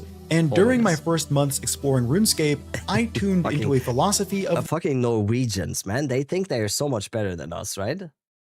These fucking Norwegians. Like, oh, excuse me, not everyone can have like perfect healthcare and like investment fund that just has like $15 trillion and we all get free healthcare and shit. Oh, excuse me, Norwegians. Sorry. They just think they're so much better than us, guys. Don't you just hate Norwegians too? Oh, what the game that felt as though it has disappeared from the genre. Vision. An understanding that exists within the minds of the developers and the players. One that should mostly align. And I'm sure that Path of Exile 2's early days were a blend of misalignment, frustration, and lack of cohesion, but today, as I played it, as I've seen the multiple patches since my first journey with it, I see that same cohesion and vision that I saw in Jagex all those years ago. Not the same. Norwegians are almost as bad as Danes? Holy hole. My best friend just moved to Denmark last week. My best friend got a job. Guess where he got a job, by the way. Like he's as I said, he's moving to Denmark. He moved to Denmark last week. Guess where he got a job? There you go. Lego already. There you go.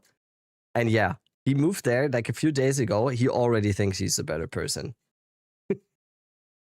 He's already like posting images to WhatsApp and everything. Like, oh, look how crazy this is. Okay. Philosophy, literally. Congrats to him. Yeah, it's amazing. It's amazing. He got a really good job at Lego. So, but the same one conceptually. Does the he post idea of his bike? That the developers and players understand what the game is building up to be and what it should be. That alone creates confidence in its future. And it's something I, similar to my experience with RuneScape 2 years ago, see as missing from the ARPG genre. Blizzard is a shell of its former self, flailing endlessly. It can have an expansion launch that improves the game and then follow it up with a season that is effectively a reskin of a prior shitty season. An enormous company struggling to do the bare minimum. Wait, what was that? Was that Overwatch? Of a prior shitty. Wait, isn't this Overwatch? What is this Diablo 4 thing here? Is this Diablo 4? What? Overwatch skins in Diablo 4.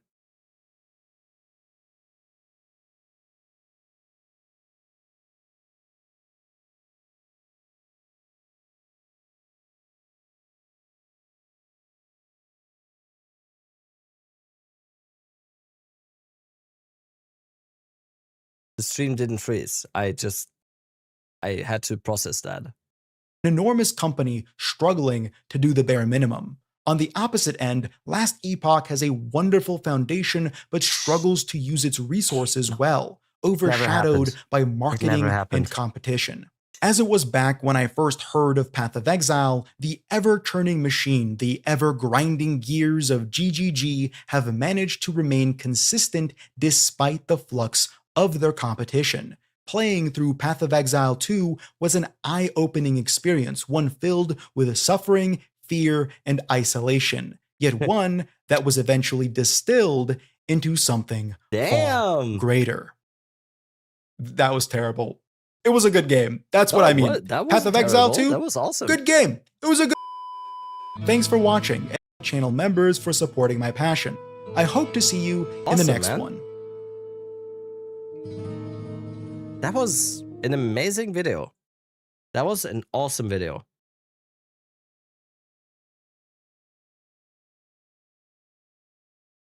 Glad to hear you're almost done with the tutorial.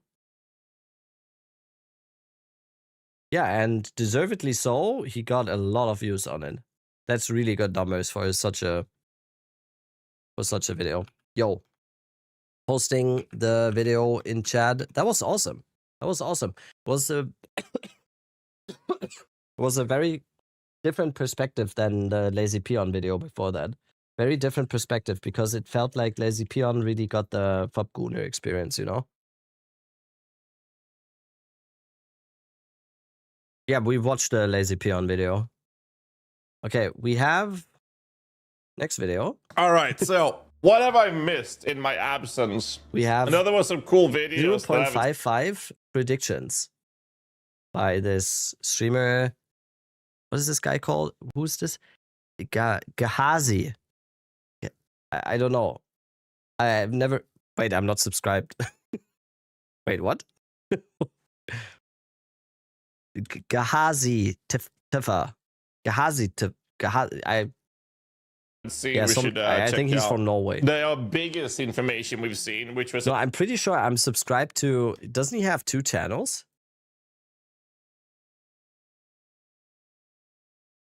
Doesn't he have 2 channels? It would be kind of funny if I'm not subscribed to the other one now.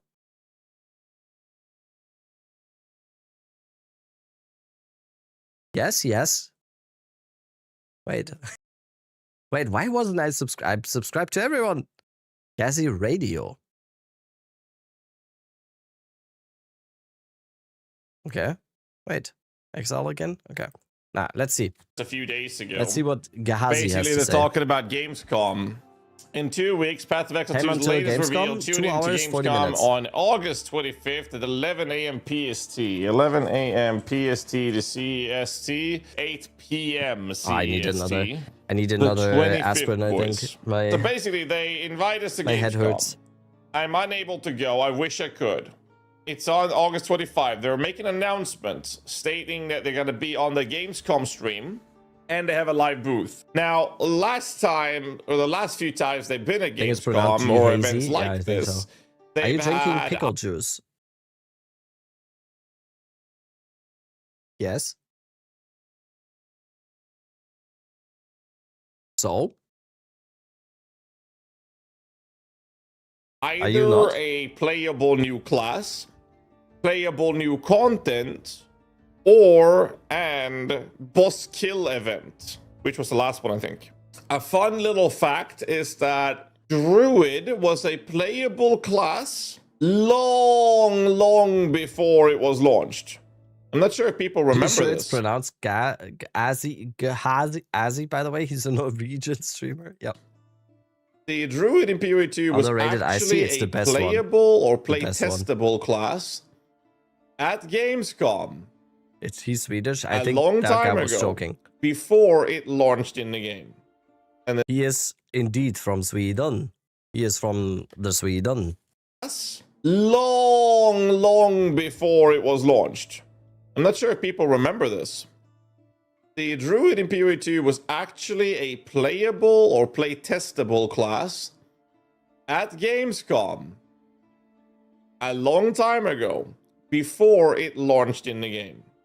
And then it changed a lot drastically between the Gamescom playtest and what actually came to be. I don't know if I remember But it was that. play testable at Gamescom. And then it was, you know, it was delayed and it was a lot more to happen before it actually launched. Now, I'm not saying that they're going to have a new class. Dude, that's good for your gut but health. they have a track record Sauerkraut is history very good for your providing gut some health. pretty interesting playtesting things. So if you happen to be at Gamescom, do yourself, but, you know, more importantly, do us content creators a favor. Fucking playtest it, record it, put it up on YouTube so we can make React content to it, okay? Thank you, appreciate it, thank you. Think they'll Yes, make I a will Necromancer? do that, guys. No. Please react to I my don't think that gameplay. PoE 2 will ever make a Necromancer. As And soon the as I reason for get that is there quite tomorrow. simple. GGG has said that in PoE 1, the Maybe I can get in line like multiple times. The archetype of your character is decided. Can I? Okay, quick question, Chad. Can I just get in line constantly again and just keep playing the sword, like whatever there is tomorrow? I just play, go back in line, play, go back in line. Right? Just do something different with your hair. What? Oh, you mean like... Or rather molded and shaped is it not allowed to just go back in the queue? By your ascendancy class decision. Shirt? Which no, I'm just gonna say, hello guys. Don't you know me? I am the... I can't even do this jokingly. Guys, come on. Hello? Don't you see don't you know who I am? Excuse me. And directs your character's thematic fantasy choice. I can't even in PoE 2 they don't like, want that. Jokingly. They've said that they want with different accents. ascendancy Oh, now we're classes talking. to be Now we're somewhat talking. more generic, and that the thematical choice of your character's powers and playstyle is supposed to be dictated by your skill choices. Give us your best American accent. Hey, I'm American. I'm from the Valley in Los Angeles. I would like to play some PoE 2 right now. I can also be from the southern states. Hey, I like guns and my cousin. Howdy, partner. What are y'all doing? Oh, what? Rather than your ascendancy choices. Now, Maybe my counter argument in every discussion we've had about this topic is that the current state of the skill tree already paints us into a corner where you can't just play mercenary minion build unless you have a bunch of other things to enable that fantasy. For example, you have to get a certain nose before you can actually use minions of that build or that class. You have to maybe even get the whatever the jewel is called. Well, you have to say brother every other word. Okay, you brother. can play. Now let me tell you something, brother. The Hulkamania will. That's a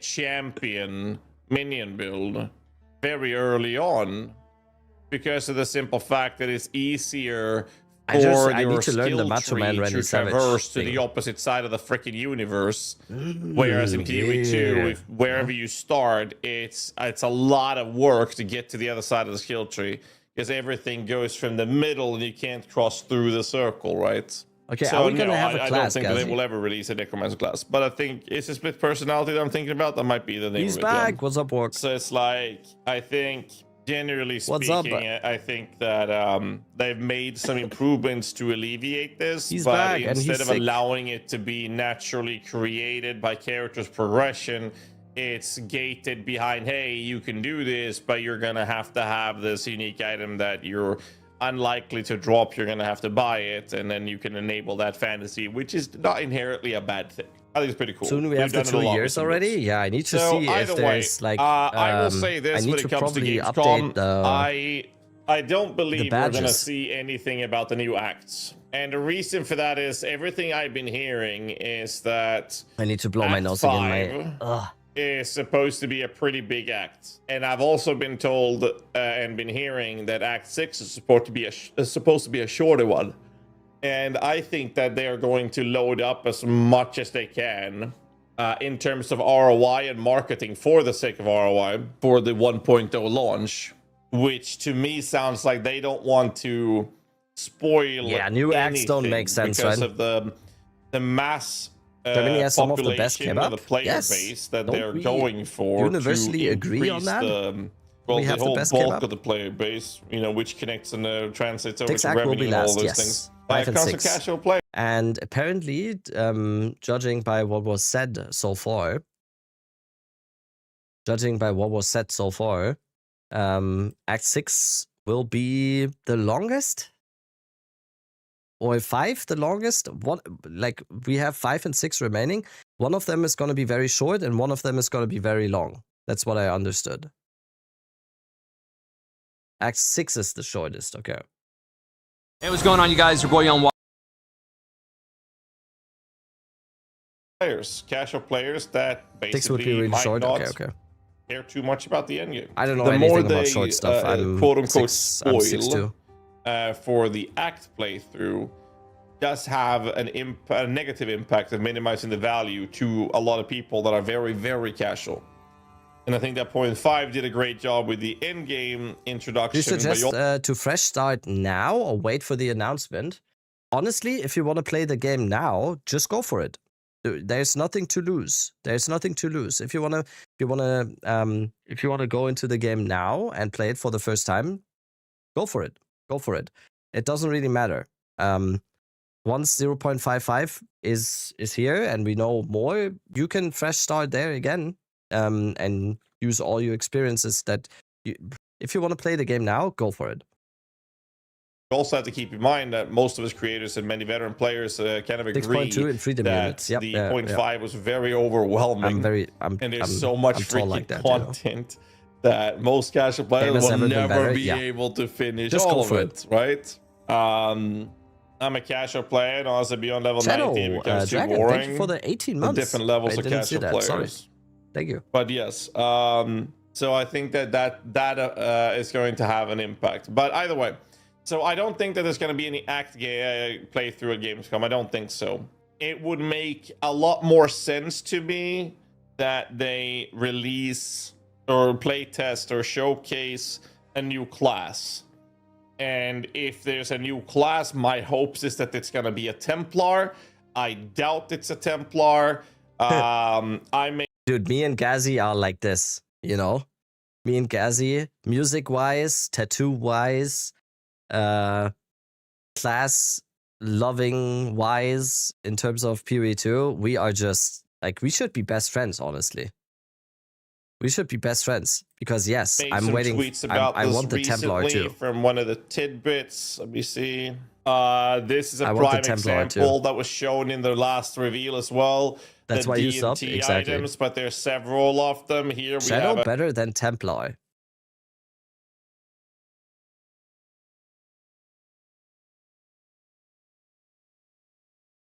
You both play minions, right? Sword over here on the left is a D&T dagger that was shown in the footage that they were showcasing.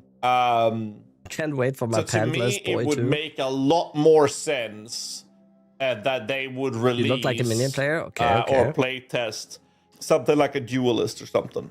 At least that's what I'm expecting. I don't know if that's the case, but that's what I would assume would have the biggest impact. Now, Gazi acting like he doesn't know. You know? Gazi acting like he doesn't know. He's breaking NDAs again here. Gazi NDA TV is on it again. Question. Let's just pretend that they do release a new class. Well, we know they are releasing a new class, but let's pretend that they have a playable class. D&T do not track. How long until announcement? It's just 2 hours 29 it's just a until reference the that D&T stats do not track. It's a reference for it not being able to collect the data required behind it. Let's just assume that it is a new class. Now, the real question comes then down to, because I know a lot of people have been asking me this when it comes to new classes, if I think that they will release a class before 1.0, and my answer is no. I don't think that they will have any new SNSEs. I don't think they will have any new classes at all. I think they're just going to have a classic, there's a clean sheet of an economy reset between 0.5 and 1.0. And I think they're going to basically drop everything into the 1.0 launch. Now, I would, as a content creator, absolutely love if they didn't do that and they gave us some stuff to work with before that. I agree. I would love that. And that's where I, from a business perspective, would absolutely prefer if they did that. As a gamer and looking at it from the they said as much, right? They said that 0.55 is going to be balance stuff. Going to be a balance change leak, right? That's what they said. GGG, there's no assuming that something happens that they didn't say. That's just speculation, right? Yeah, I think that 0.5 It's going to be more about just balance changes, which I think is quite important. What did I say? We're like this. Better effect. If you drop new classes while you still have to pay, it could be better rather than free. Okay, this is a very, very interesting take. I'm not saying you are wrong, but you have to look at it from different perspectives. So the comment here was, what do you mean better effect? If you drop a new class while you still have to pay for the game, could be better rather than releasing everything when the game is free, right? So I think that definitely is a very fair statement. So let's just say that they drop a new class that everyone's screaming for in the patch between 0.5 and 1.0. I definitely would agree that I think that the assumption, if they market that and they push that they would actually be generating quite a few more sales for the beta key before 1.0. So I think that's a very fair take. Now, here's the other problem with that, or here's the problem with that. Every time they do something like a big release like that, to generate the ROI from it, they would have to market it and spend a lot of marketing money. Now you have investments being happening. And now if the release is, let's just say, only a new class, it's only going to target a very specific corner of the community. I honestly think for 1.0 we're gonna get multiple new classes. I honestly think so. We're not just gonna get the duelist for 1.0. There's no way, especially if they teaser the duelist now. If they teaser the duelist or have a playable demo for the duelist now at Gamescom, there's no way that's the only thing for 1.0. There's no way. Interested players in the player base. So for that to have the effect they need, they would have to have quite a big launch around it with a lot more content that they don't have any intentions in making. You and other streamers are pushing the hype and people will buy. Oh, absolutely. I definitely agree. I just don't think they're not going to do it. And here's the other thing. The bigger the 1.0 launch becomes, the better longevity they'll have from it. Like straight up. Because the more massive the 1.0 launch is, the better in general. Because like if you saw like 0.1, they had what, 1.5 million people watching. They sold over 1 million beta keys before 0.1 even launched. And now the game's going free to play. And the bigger that is, the more people will play, the more people will watch. It's great. It's greater for content creators and all those things. I wouldn't be surprised if there's going to be 1.5 up to 2 million people watching on Twitch alone. That's what I'm expecting. I think that they're going to be having multiple millions of people playing at the same time. Like I genuinely think that they're going to reach like 2 million players across the platforms.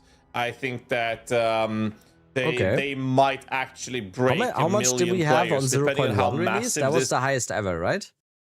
What's the PoE2 SteamDB stuff here? SteamDB charts. What's the highest player count ever? 578,000.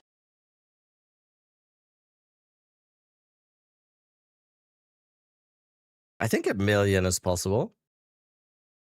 I think 1 mil is possible. Last league was 440. I definitely think 1 mil is possible. You got to keep in mind, the bigger this is, the more content creators will be interested in making content around it. 1.2? And the more content creators making content around it will attract more content creators that want to make content around it, which will attract more. Did any game ever on Steam have 2 million players at the same time? I don't know anything. I might be complete. There might be much more, but PUBG? Yeah, holy shit. Wukong? What is Wukong? Wukong. SteamDB. What the fuck is... What? I don't even know what this game is. Pal World?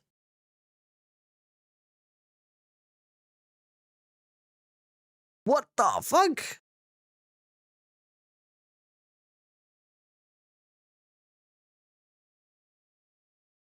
What the fuck? All-time peak. PUBG, 3.2 mil. Black Myth Wukong, 2.4. Palworld, 2.1. Counter-Strike 2, 1.8 for Counter-Strike. Lost Ark. Oh, I remember this. I was one of those. It is China. Wukong is for China. I was one of these people here. Banana. What the fuck? This game had New World. Holy shit. Look at the fall off here. Look at the fall off. This game once had almost 1 million people playing at the same time. And now the 24-hour peak for this game is 578.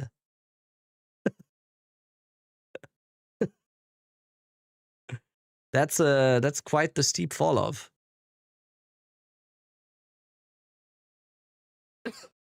Right, I kind of thought that PoE2 was further up.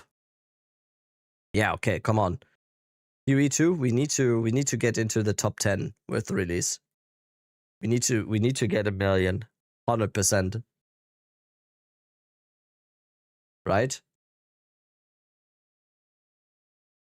More content creators that will make yeah, we content all around do it. our part, okay? It's just going to snowball. That's what happened shutting with games down? like Yeah, I heard that. I heard Ark that. Raiders. It's what happened in PUBG. It's what happened with Palworld and all those things as well. Like, the more content creators jumping on the bandwagon. 1 million on launch. Definitely hitting 1 million on launch. I think so too, yeah. I think Gazi is The more it's just going to snowball and have a massive million, effect. This happens all the time. For sure. Mega bonk. Can we beat GTA 6? Holy. Oh, dude, GTA 6, once it releases for PC. Prime example of that. I never had any interest in playing it, and then I saw everybody with. Guys, maybe Gazi is the leaker from GTA 6. Maybe it's Gazi. Playing and like, Is okay, his- well, fuck it. does he look I'll like give it a Cybergeek? try. Guess what? I was sitting on 1,500 viewers playing fucking Mega Bonk of all games. And, you know, it just snowballed from there. And if PoE2 can pull that off as well, I think it's going to be absolutely crazy. So what I think is going to happen is, I think at Gamescom they're going to release, have a reveal for, obviously going to market the 1.0 launch. And I don't think we're going to have a play-testable character or even a new class before 1.0. I don't. Oh, he did this video on August 17. Oh, okay. Don't think so. Now, again, I hope I'm wrong, but I do think we're going to see a new class. And I mean, we don't know, obviously. We don't know. We might be wrong, but if we get this, if we get this, right? And we don't have a playable class on Gamescom, I think there will be riots.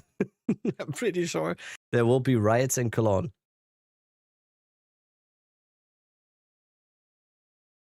Ready your blade, yeah. But not in the literal sense. Gazi TV status. Latest PoE2 leak found.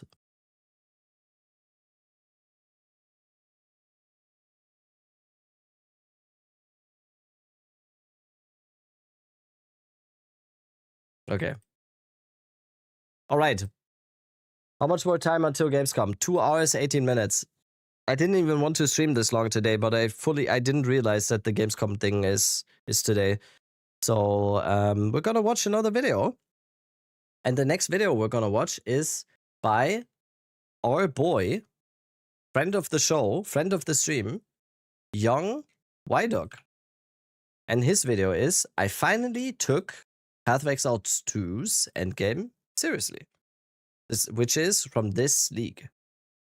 This A bit of an emergency broadcast before we start this video. GGG just dropped 053 patch preview on YouTube, addressing a lot of the lackluster rewards plaguing certain mechanics. Grand Expedition now has guaranteed rewards, and you'll be able to see that on your mini map with the gold chest icons. Kulamak's invitation now just went from 4 Exalt orbs up to 7 or maybe even 8 divine now because of the substantial increase in loot rewards killing Kulamak. We also have Kalguran remnants now providing you with much better rewards than before, as initially it felt a bit lackluster, and it's something that I did touch on in my video, feeling like I'd rather skip the event than actually go through with it, so they addressed that. And the last thing they touched on in the video was the Delirium mobs now have been nerfed once again, but when you crash through purple crystals, you're going to see a lot more Delirious mobs in general in your Delirium run. That's kind of everything in a nutshell right now. I wanted to quickly just touch on that. Your boy Yonwada puts a lot of time into the editing portion of my videos, so it takes me a little bit longer than I can keep up with GGG apparently with all these patches. So most of my review is still pretty accurate, and I'm going to just kind of leave everything as is, but I just wanted to touch on the front end here and just tell you guys the updates that they've made to the game, which may affect some of the things that I say throughout the video. So with all that being said, you guys enjoy the video. Thank you guys so much for watching. Feels like and we'll see you in the next one. Warning. Dude, White Dog videos are just always... quality-wise, no one does it better. Is this piece of shit?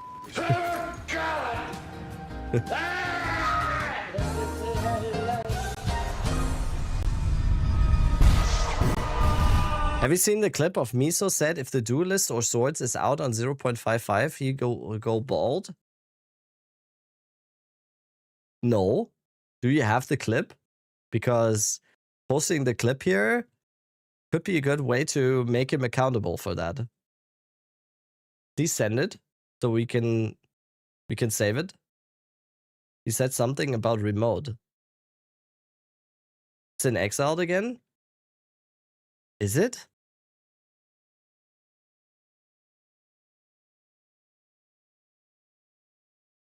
This Chronomancer will never die. He just died though. He's already bald though. Last clip. Done. And now I get... Okay.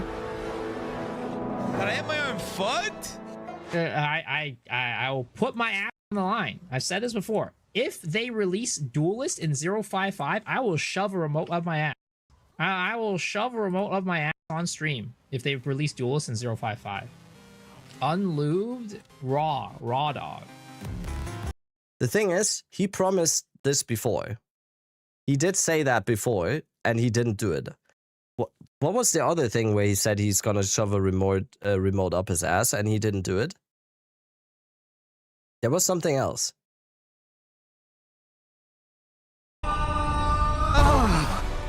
All right, another boss down and no loot once again. Release date. Can't say I'm surprised, but hey, look who it is, right on time. Welcome back to my living room once again. You're always in here for some reason. Definitely gonna have to call the cops about that someday. So literally 15 minutes after I just finished this,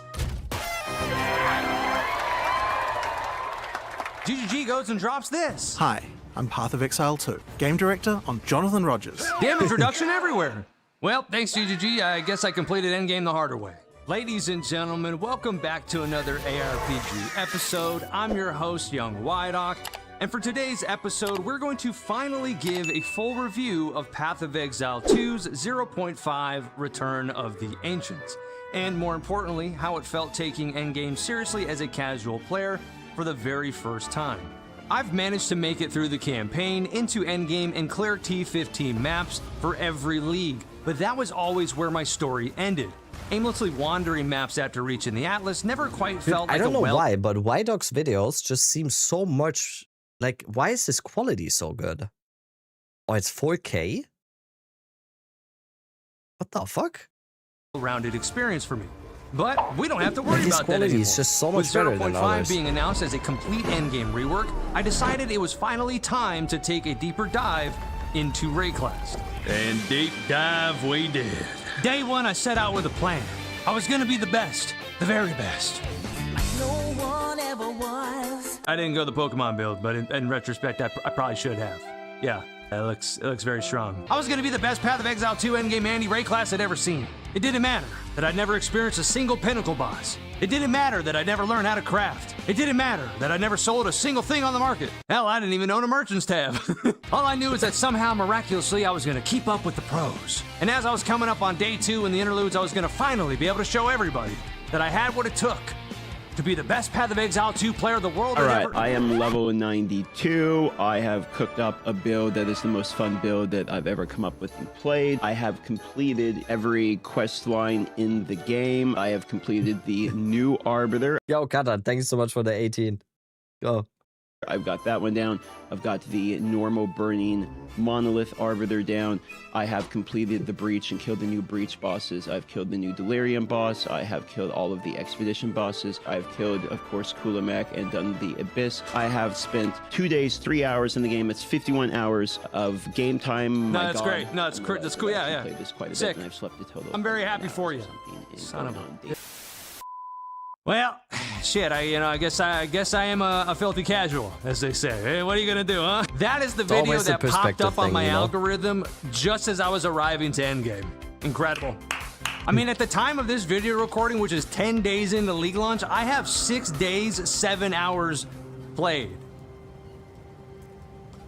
And they want to call me Unk, okay. But they want to call me Unk, huh? Okay. Okay, I'll probably go jump off a bridge after that. I defeated every pinnacle boss, completed every quest, and allocated every last single Atlas node with 8 out of 8 challenges completed. I could finally say that I 100% Path of Exile 2. For nearly 2 weeks, all I did was eat shit, sleep, and play Path of Exile 2, okay? At 34 years old, I could physically feel that. 34? Damn. How do you even get up in the morning? What the fuck? Hurts. You ate shit? What did you say? Old, I could physically feel that. It's Exile 2, okay? At 34 years old, I could physically feel that. Wait, what? Sleep Where? and play Path of Exile 2, okay? At 2. For nearly 2 weeks, all I did was eat shit, sleep, and play Path of Exile 2, okay? At 34 years old, yeah, that's... I could physically feel that. It's... it hurts. Phrasing. It hurts. Can you link the video? Yes. Anyway, There you so go. yeah, Please this all time, sub instead to of White working Dog. on videos along the way, I decided to just bunker down and play the game. Honestly, I best now have a PoE2 bigger content picture there is. of what PoE2 Like, is no- all no about, where contest it's either. headed, and ultimately what I'd been missing out on the last 4 leagues. Hey, yo! What's all that movement back there? My perspective on Path of Exile 2 has definitely shifted, some for the better and some for the worst. My initial assumptions on what endgame ultimately looked like mostly checked out, but some things did actually surprise me. After 100% completing the game with 200 hours played, we're going to break down how Return of the Ancients went for me. The good, the bad, the ugly of this league, and most importantly, what it was like as a casual player like myself to take endgame seriously for their very first time. Timestamps are going to be provided below if you'd like to skip around the video. And without further ado, you guys sit back, relax, and enjoy the video. Thanks for watching. Now, making a character build in Path of Exile 2 can be pretty complex. We are introducing a new build guide system directly into the game client. For previous leagues, I've always made my own builds. Sometimes they were great, sometimes they were complete dog shit. But regardless, they usually managed to get me into endgame and clearing T15 maps eventually. But this time I wanted to change things up. If I was going to take endgame seriously for my first time, then I wanted to put myself in the shoes of a newer player and actually experience everything that GGG had built for this new patch. Enter in the build planner. Well, it's a good start, but I definitely think it needs some work. Coward. Importing a build from Mobilytics into the build planner strictly means the passive tree and a few notes. It shows you what the build author has chosen for their passive points up to the end of the road. However, what it doesn't show you is node priority, and there's really just so much more that goes into the progression of your character anyway, right? So what this effectively does is provides a... But what are these nodes, by the way? You can do like get as much life on this and some resistance as you can. I didn't like. I need to find out how to do these properly. That goes into the progression of your character anyway, right? So what this effectively does is provides a casual player a guide in-game. Is this live Gamescom or an old vid? No, Gamescom is in 2 hours and 8 minutes. 2 hours and 8 minutes. The passive tree, but they'll still likely find themselves just needing watching to some videos alt-tab to anyway kill to time. read up on everything else that's going to go into ensuring that their build comes online. As of right now, the build planner itself will not guide you on which node priority you should be taking. But I also believe that if you're not going to create your own build, you could use the build planner in its current state as a level entry way for you to read and understand what choices you should be making for that build, ultimately guiding you so that one day, hopefully, you can create your own. This will give you an opportunity to just kind of understand where the guide maker is coming from, and ultimately, at the end of the day, you'll read. Lot better than MOBA. I do think that eventually, once PoE 2 is fully released and deep into release and everything, I honestly think that at some point, Path of Building 2 is just gonna be the gold standard of everything. Deservedly so.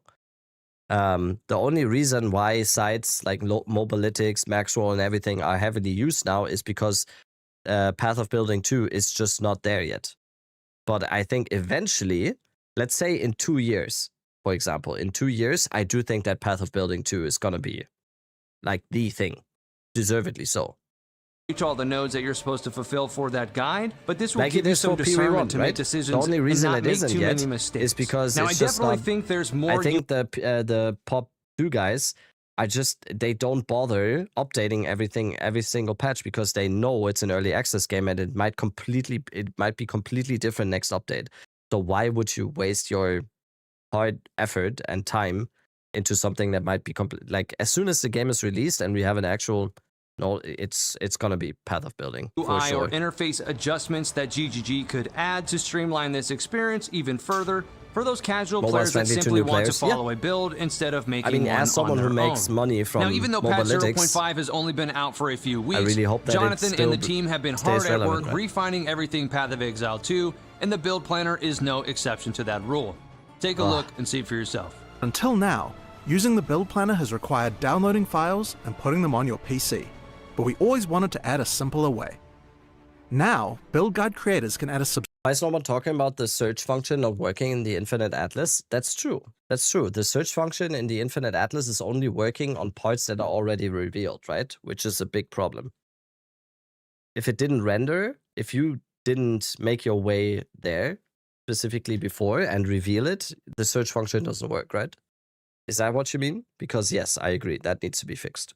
subscribe link for their build directly on their website. Simply click it, confirm on our website. What?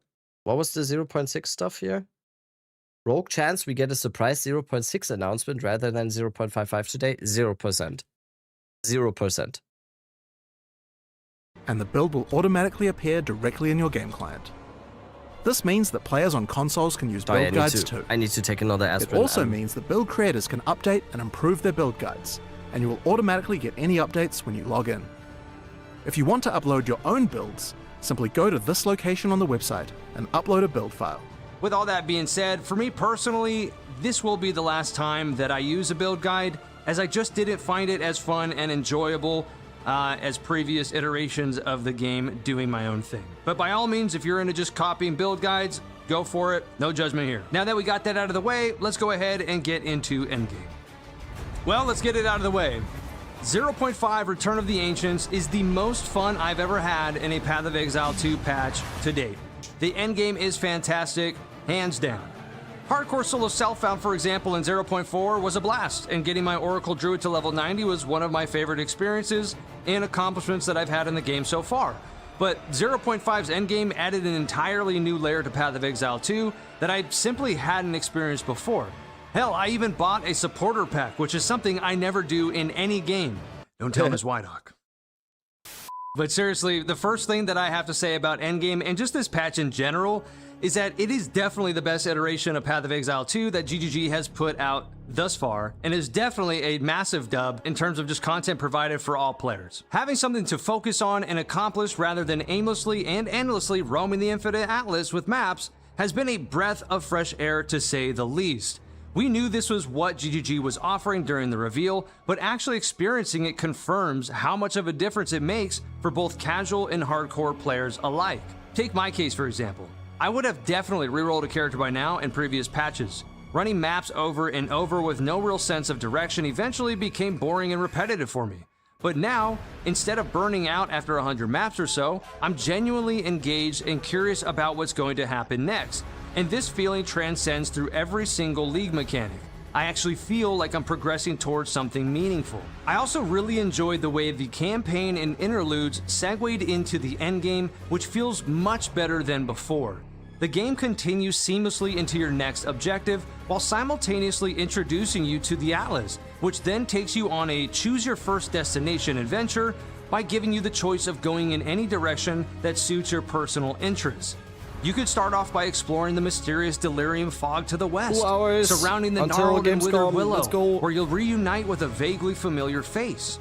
Or you could visit the monastery to the south in an effort to aid Alith and the Keepers of the Flame in driving back the Breach Hiveborn.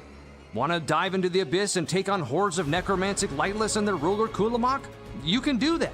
Or perhaps it's a sailor's life for you. Well, hop on Makoro's ship to explore buried Kalguran sites and uncover the history of the catastrophe known. That was the point that Miso had, right? Yeah, like compared to the other ones, it's a little bit further away, right? Unless you do that one tower first. As the Fall, it's hard to go there first, yeah. Temple, Ritual, Atlas Masters, the Origin Tower. However you want to begin your endgame journey, the choice is ultimately... You mean 0.5? No. I mean, in most... what are the player numbers right now? How many people are actually still playing PvE2 right now? 24-hour peak of 20,000. I mean, that's not too bad. That's not too bad. But yeah, we need a revive now. We need a revive now. Yours. And as you work your way through these quest lines, you're introduced to new... How many months are we in? We're like 3 months in, right? More. 4 already. 4 almost, right? It was May 29th, right? June, July, August. 3. Yeah. Characters, locations, very healthy, voice lines, cutscenes, and bosses. The new bosses were also awesome, thing, right? Some more than others. I admit I died to a couple of them my first try, and then some were a walk. THC slowed down quite a bit after the drama. Oh no, Blaze. What did you do? No. Blaze kicks TV. In the park. Oh, it really just depended entirely on the boss. But overall, I'd say they all felt fair. Not too weak, not too strong. Some fights and storylines were more interesting than others, but overall, each mechanics had their own theme going on, and it's been a lot of fun to experience each and every one of them. Yeah, 20k, that's insane. That's Delirium. I imagine this will be an ongoing trend for GGG moving forward with each league mechanic, so it's definitely going to be interesting seeing future leagues such as Blight or Delve introduced into the game. Another cool addition was the Atlas Masters, giving players even more control over how they'd like to customize their endgame experience. What could be some drama that I would be... I need to... I'll get back to you. I'll get back to you on that. Experience. They were also incredibly easy to find if you knew where to look. 2 hours. I did not. And apparently neither did a lot of people. I didn't unlock Jado until literally all that I had left to do was Expedition. But hey, you know, I never asked anyone for help and I refused to look anything up, so sorry Jado, you basically helped me with nothing, bud. I do think that GGG could offer a little more guidance when it comes to locating certain Atlas Masters, or better explaining some quest progression. But overall, I think they're a fantastic addition to the game. And one last little side note about Atlas Masters is that I definitely like having them just standing around the hideout, just purely for aesthetic purposes. Now, and it started 2 hours. 2 hours. Okay, let me do something. The progression in endgame feels great overall. I started to notice myself caring less and less about certain mechanics the further I progressed into the Atlas. Strong boxes, essences, Kalguran remnants, even Temple. Eventually, I found myself focusing entirely on the main objective, bypassing nearly all mobs unless they were rares, just to get to the boss so that I could check one more map off the Atlas, get that much closer to wrapping up the league mechanic, and max out that Atlas passive tree. Part of this was because many of these mechanics simply did not feel rewarding enough to justify the extra time invested. Unless I was chasing something particularly valuable, I often found myself moving on instead. On the flip side, one of my favorite parts of 0.5 was watching all these mechanics collide with one another. Fighting multiple bosses inside of a ritual while Rogue Exiles, Asmeri Spirits, and other mechanics are all piling on top of each other felt absolutely insane.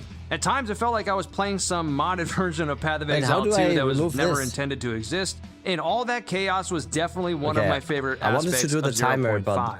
Having a lot of engaging content to do in any video game is great. And also, let's be honest, we probably shouldn't be rushing endgame as the league is going to be 6 months, so we have plenty of time to digest all this. I'm a boomer. There's really no rush, I don't know right? shit. The only reason I personally started rushing at the end there was because I wanted to get back to making and creating YouTube videos, and for me personally, these videos take a lot of time for me to edit, come up with the script and everything else. By the time I upload this video, it's probably old news, baby, you know? Now, when it comes to the Atlas and mapping system itself, I don't really have too many gripes with it, to be honest. Sure, some map layouts are more enjoyable than others, and I'm sure other players have their fair share of frustrations on how Path of Exile 2 does maps compared to Path of Exile 1, for example. But for me personally, I'm kind of just going with the flow on this one. However, there is just one thing I did want to touch on in this video, which is the penalties you receive for dying on a fully juiced map and just how terrible that feels. But I think a friend of mine recently touched on this so much more eloquently than I ever could. So Jazzers, take it away. I was happy with the patch. I was being very optimistic. Why do you like f***ing us in the ass? This is a fetish at this point. A kink. So, check this out. When you die, you lose experience. You lose whatever was in the floor. You lose the waystone. You lose 1 charge of your tablets. And when you go back into the map, you are not able to apply the tablets to that same map. So you are forced to run a dog shit map. And sometimes, if the map is in the way of what you need to do, you have to do it. Sometimes you just never attempt it again and you go another way. But sometimes you have to go through there. So now, if you have to run the map, there is no other way around it. When you do it, 50% reduce experience in the map.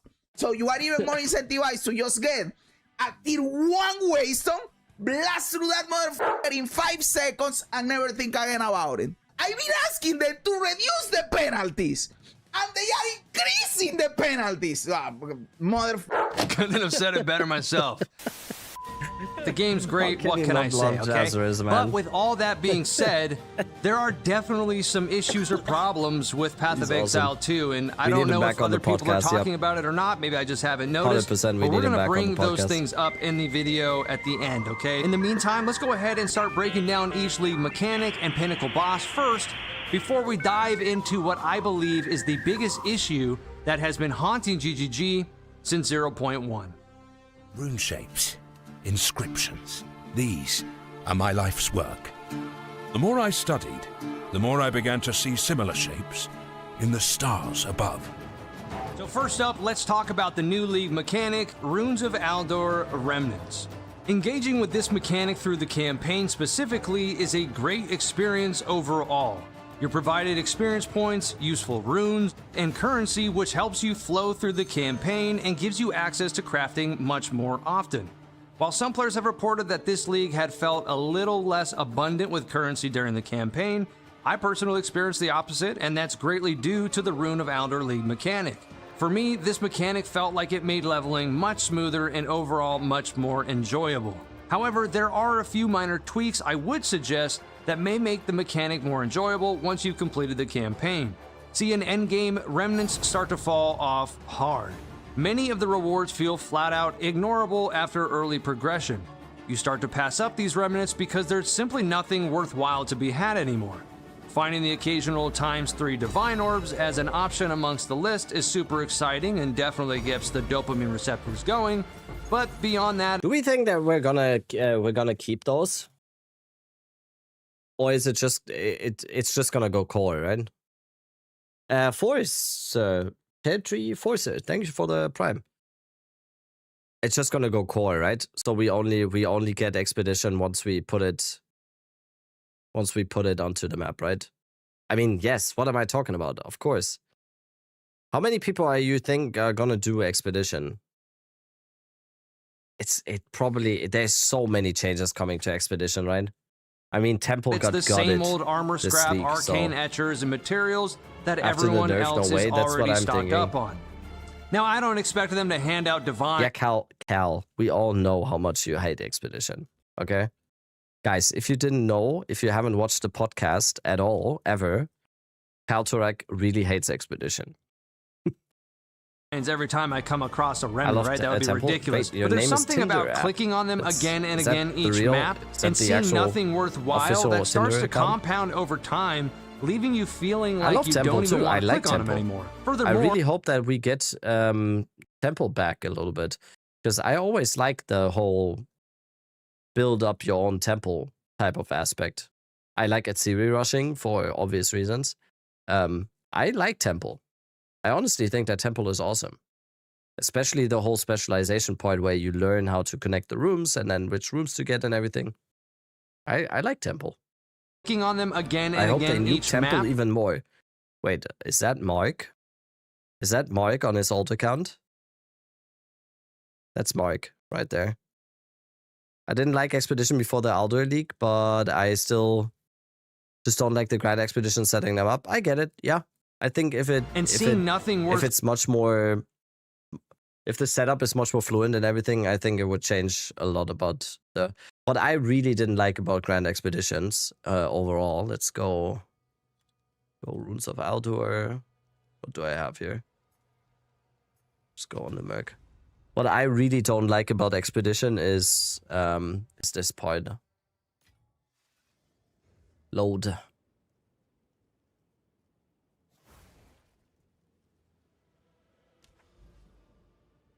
Where are we? Do I have a mark? Yeah. I really don't like this whole, let's say you're doing expeditions, right? And then you have to do a travel map, then there's one expedition here or something, and then you have to do 1, 2, 3 expeditions, and then let's say there's new expeditions here, I have to do travel map. It's just it's so much tablet juggling, it's so much weird stuff. I don't like that part. That part is the most annoying to me. I think if you want to do, if you decide to do expeditions or grand expeditions, it should be grand expedition, you know? There shouldn't always be, oh, now I have to put these tablets and then these tablets and then these tablets and I have to juggle this and juggle that. Because if I want to do Breach, it's just that. I just have every map with Breach. Over time, leaving you feeling like you don't even want to click on them anymore. Furthermore, if you do find, let's say, 3 Exiled Orbs as a reward, even though you do technically want those, the time investment needed to sit there and wait for the mechanic mob waves to slowly play out ends up making those 3 Exiled Orbs just not worth the hassle. So what do? You decide to skip the encounter entirely. You're blasting maps now and beyond the need for a 2-minute encounter just to receive a few scrap or a few Exiled Orbs. One idea I had was maybe like up higher on the Atlas passive tree, you could click on a node as you're further into your endgame progression, where these mobs all just spawn at once. That would be really nice for people who are focused more on high-end efficiency, right? And also the mobs that spawn off screen that you can't find and you're running around in a big circle and then finally you kill that one so that the next wave spawns. It's just, it doesn't feel good. It doesn't feel right. So if there's a way for them to maybe tighten up the perimeter in which these mobs spawn within that area, I also feel like that would be very beneficial for everybody. I think having an option where you do not need to click on the blue chest box for your reward would probably make some players happier. While I understand that this could be another form of like dopamine hit, right? Like click the box for your reward, you know, receptors in our brains. Surely some people would rather just have you kill the last mob of the last wave, the items drop, you continue on. So something to think about. At the end of the day, I think that having the Rune of Aldur League mechanic in the game is way better than not having it, and I certainly would say it's a welcome addition to the game, especially in campaign. I'd just like to see those people are probably rewards get a little beefier on the end game. Everyone's always going to have like their league mechanic that they really like. Everyone loves Abyss. Guy number 1 really likes doing Expedition. Guy number 2 really likes Breach. I think that's going to be the beauty of PoE2 at some point. Once we have like 10 league mechanics or something, everyone, like you are going to be, you can, especially if you play Trade League or something, you can skip a league mechanic that you don't want to play, which is just really nice. I like every League mechanic except Temple. Calm down, Mark. Now let's get into the main storyline itself, the origins of Divinity. The journey leading up to the Monolith Tower was honestly one of my favorite parts of the entire endgame experience. The locations, atmosphere, music, and visual design were all awesome. The whole thing kind of gave me major Scorn vibes. I don't know if the developers themselves actually drew direct inspiration from that game and some of the levels within that game, but I definitely wouldn't be surprised if they did. The precursor constructs, living metal enemies, and strange biomechanical environments all felt very similar in aesthetic, and I loved every second of it. There was something about exploring these ancient locations and slowly uncovering what was going on that kept me engaged the entire time. Now, when it came to the pinnacle bosses themselves, I have to admit I was a little intimidated going in. For the last year, I'd seen clips of people one-tapping Arbiter of Ash, but I myself, personally, had never actually gone up against any of these enemies. Because of that, I think I built these encounters up in my head to be much harder than they actually were. The Arbiter of Ash was my first experience with one of these encounters, and I managed to take him down on my third attempt, having never seen the mechanic for myself. The fight felt fair, the mechanics were readable, and every death felt like it was my fault rather than the game doing something stupid. Overall, I really enjoyed the Arbiter of Ash fight. It was nice to finally take him down after watching everybody else kill him, so it felt good for me personally. Maybe a little more than others this league, but it was awesome. So then came the Arbiter of Divinity. This fight is so cool, dude. I loved it, man. I don't know about you guys, but I thought it was really fun. It was and also super explosive, and the Divinity Arbiter did not give you time to think. It was just non-stop onslaught with the moves, and I thought it was a blast. I thought it was awesome. But here's one thing I gotta say about it. You see, throughout the fight, there are these glowing orbs around the outside of the arena, right? And because I had never seen the encounter before, I wasn't entirely sure whether they were helping me or helping him. So naturally, I stayed as far away from them as possible. And as it turns out, they provide invulnerability and would have been incredibly helpful information to have. Oh, I did not know before that. I spent the next several attempts getting... Wait, actually?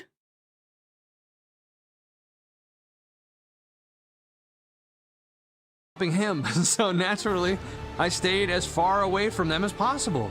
I can't be the only one that did not know that. As it turns out, they provide invulnerability and would have been incredibly helpful information to have, before I spent the next several attempts getting my ass handed to me. But, you live and learn. Eventually, I figured it out, but by that point, I was already committed to the no orb hard mode and ended up killing him without using them anyway. Totally intentional, not a skill issue whatsoever. What I really liked about both Arbiter encounters is that my build couldn't simply delete them in 10 seconds. I actually had to engage with the mechanics, learn the fights, and execute them properly. Once I finally defeated the Arbiter of Divinity, I enjoyed the encounter enough that I farmed the materials and fought him 5 more times after that. The Atlas passives automatically completing within the monolith walls. There's literally a text saying to pick them up, but that would mean that we would have to read. And this is Path of Exile 2 players you're talking about. We do not read. Tickled my OCD like no other, and was the main reason for me to keep running the encounter. I loved seeing them clear that out every time. Oh man, my face was lighting up every time. Yes, those maps. I want to see outside. I don't want to stay in here. All in all, I think the storyline was pretty good. It wasn't anything groundbreaking, right? But I enjoyed it. I had a good time. The locations were a vibe, the cutscenes were nice, the voice acting was great, and the boss fights themselves were a lot of fun to experience for the first time and beyond. And yeah, I guess overall for me personally, the origins of Divinity and the Scorn vibes and all that, I guess my biggest complaint about it is that there just wasn't more of it. I would have liked to, have seen more. Because by the time it was over, I really wasn't ready for that portion of the game to end, but it did. And so we moved on to the next one, what I've been which saying was forever Delirium. Let's get into it, huh?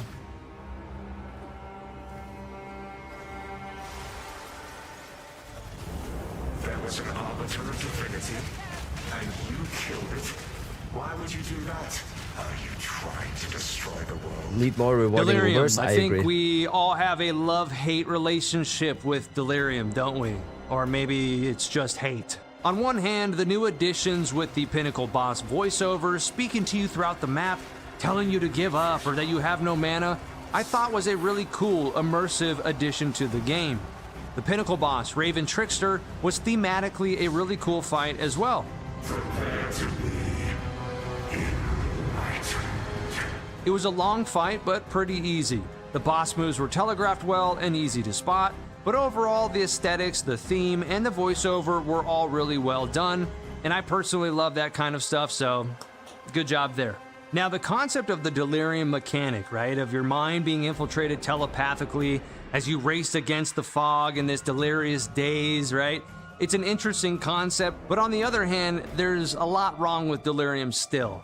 I honestly don't think people would hate delirium that much if there was just one minor tweak. Simply remove the sense of urgency or make the fog disperse slower. That's it, man, for me personally, you know? Now, I know this goes against the vision of Friction to have to rush through this delirious game mode, but it's simply just not fun having to speed through the map to break all the glass, end up at the boss, receive nothing for your efforts, and then backtrack to finish out all the other league mechanics you missed out on because you were so busy trying to keep up with the fog timer. Now, if you're giga juiced with high-end gear, obviously you can just blast through everything as you go. Honestly, the reason why I don't care that much about this just delirium, feels terrible like, in my opinion. Make the fog slower or remove the timer in general. That way you give players the ability to make their way through the delirium fog while I don't know. Delirium just seems uninspired. That's what I would call it. It just seems uninspired. There's nothing really. It adds gray filter to the map, and that's kind of it. And you get annoyed by it's bland. Yeah, there's probably an improvement coming at some point as well. Also taking care of all the other league mechanics and minor mechanics on their way to the map boss. Furthermore, for 0.5, unless I'm doing something wrong, there seems to be a lot of bugs going on here. When you ensure that you smash every single piece of glass, make it to the last boss of the map, and down and before the timer runs out, you're faced with nothing. And it still feels like you failed the mechanic. I still don't understand if I'm even doing this encounter correctly, to be honest with you. And I'm pretty sure it's bugged as far as I know. There's no liquid rewards, there's no delirium boss that pops up at the end, no map boss infused with the delirium fog. Eventually the timer runs out and you get nothing for your efforts. So as of right now, I think delirium is a really cool concept. I actually like the idea, but I think it's really falling flat of its potential at the moment. Breach is one of my top 2 favorite league mechanics in the game by far. With the other one being about its lore and how it plays out in-game gives me the vibe that if there was a final boss in the game that threatened the very existence of humanity or the fabric of reality, it would be the Breach storyline in my mind. The hordes of Breach Lords and their Hiveborn pouring out from their alternate dimension into Rayclass, the music playing in the background as you're surrounded from all sides, it's all a very chaotic and unsettling encounter every time. And I think it's a really cool concept. I love the aesthetics, and I don't mind going through the encounter every time I come across it because of those things. This was also my first time fighting the Breach Lord Zest, who I actually managed to one-shot, by the way. However, I wouldn't say the encounter was super easy for me in that moment, as the fight lasted 6 minutes for me. His moves were telegraphed well and easy to avoid, but my damage was just straight up lacking. Needless to say, I have not been back to old Zest since. I was just happy or glad to have killed him on my first try. However, I will say the main thing that I don't like about Breach right now is how inconsistent the rewards feel. For example, I figured going the currency route in pursuit of Divine Orbs would be a great idea. And even after speccing the Genesis tree accordingly just for this purpose, the lavish wound gifts and offering of 8,000 Hive Blood provided me with very underwhelming rewards on the currency front, to say the least. Not one Div Orb dropped from that fucking tree. In addition to this, there's never enough Hive Blood to utilize wound gifts in general, which in my opinion feels kind of bad. I haven't been back to the Genesis tree in a while because of this, but I have collected some more wound gifts. This time I'll be focusing on Signet wound gifts, and this will be in the hopes of finding a good ring to upgrade with or sell. We'll have to see how that goes, but I'm not really getting my hopes up. If you just go Hive Blood farming, keeping it short and sweet here, man, I think Breach is an awesome mechanic, and I have barely anything negative to say about it, if at all. I just think that I wish that there were a little bit more rewards handed to the player for their efforts, especially if they drop 8 to 10, 15,000 Hive Blood. So So Ritual is pretty straightforward for me. I used to hate it in the past, but as time has How gone... do you hive flood farm? Just hive flood quantity on every single tablet. Just very straightforward. You just go every single tablet, hive flood quantity. That's it. I've grown to really like it quite a bit. I enjoy the high mob density for EXP, the chances for guaranteed unique rewards, and the interesting encounters when multiple mechanics overlap. It can definitely become overwhelming. You get like 6,000 hive flood per map with that tablet setup and Jado. Like at least 6,000 hive flood per map. Times, especially with that damn smothered mod with the plants that poop out all the purple glowy balls of death. I fucking hate those things. All of this combined can definitely become visually overwhelming and sometimes difficult to even see where the bosses Gamescom trailer are. in like 4 hours. Gamescom trailer, 1 hour, 37 minutes. Are and their mechanics, which can ultimately result in your death if you're not continuously spamming dodge roll. So visual clarity is definitely something that's not my favorite part about Ritual. We don't know when now, the one thing I will say that comes. I find highly the frustrating, PvE2 trailer which might isn't be in the necessarily first half Ritual's hour. fault, We don't know. are the rewards themselves. We're I gonna still have have Jeff yet to Keighley- find we're gonna have anything to that has look at been a lot worth of more Jeff than a Keighley divine probably in my before. Ritual pursuit. Even with the King of Mist Head, city maps, and fully juiced tablets, I'm just not finding a damn thing. As I said, this isn't necessarily Ritual's fault, you know, because 99% of the uniques in the game just suck. From a new With player, a this mechanic video is that really good mainly is feedback. going to offer you It is uniques. Obviously, the perfect rewards feedback are now. also going to be fairly lackluster the majority of the time. Omens are cool, obviously, right? If you're super juicing, you're going to find some omens that you can sell for raw currency. But ultimately, I don't know, man. Something about it just doesn't feel that great. The rewards themselves ultimately are just trash most of the time. So you can definitely get omens of whittling and things like that and sell those for divs and raw. Same for Breach. Both his critique towards Breach and Ritual is just, it's not deep enough. And also, the Ritual stuff here is before they changed the Ritual, where you can find the big omens. When he recorded this, the big omens were not findable in this area level. So currency, but it would be nice to just video see sound is higher or equal with your mic for your information. Thank you. upgraded in some capacity. Ultimately, I don't know. I feel like there does need to be something else. I feel like there needs to be more rather than just like raw currency that you can make from a couple omens that you find in Ritual. So, and lastly, let's talk about the pinnacle boss, the Bodak. You definitely can't forget about him. Probably one. What area level do you need for big omens? Before you needed 81, but they changed it now. You can find all the big omens at 79 now.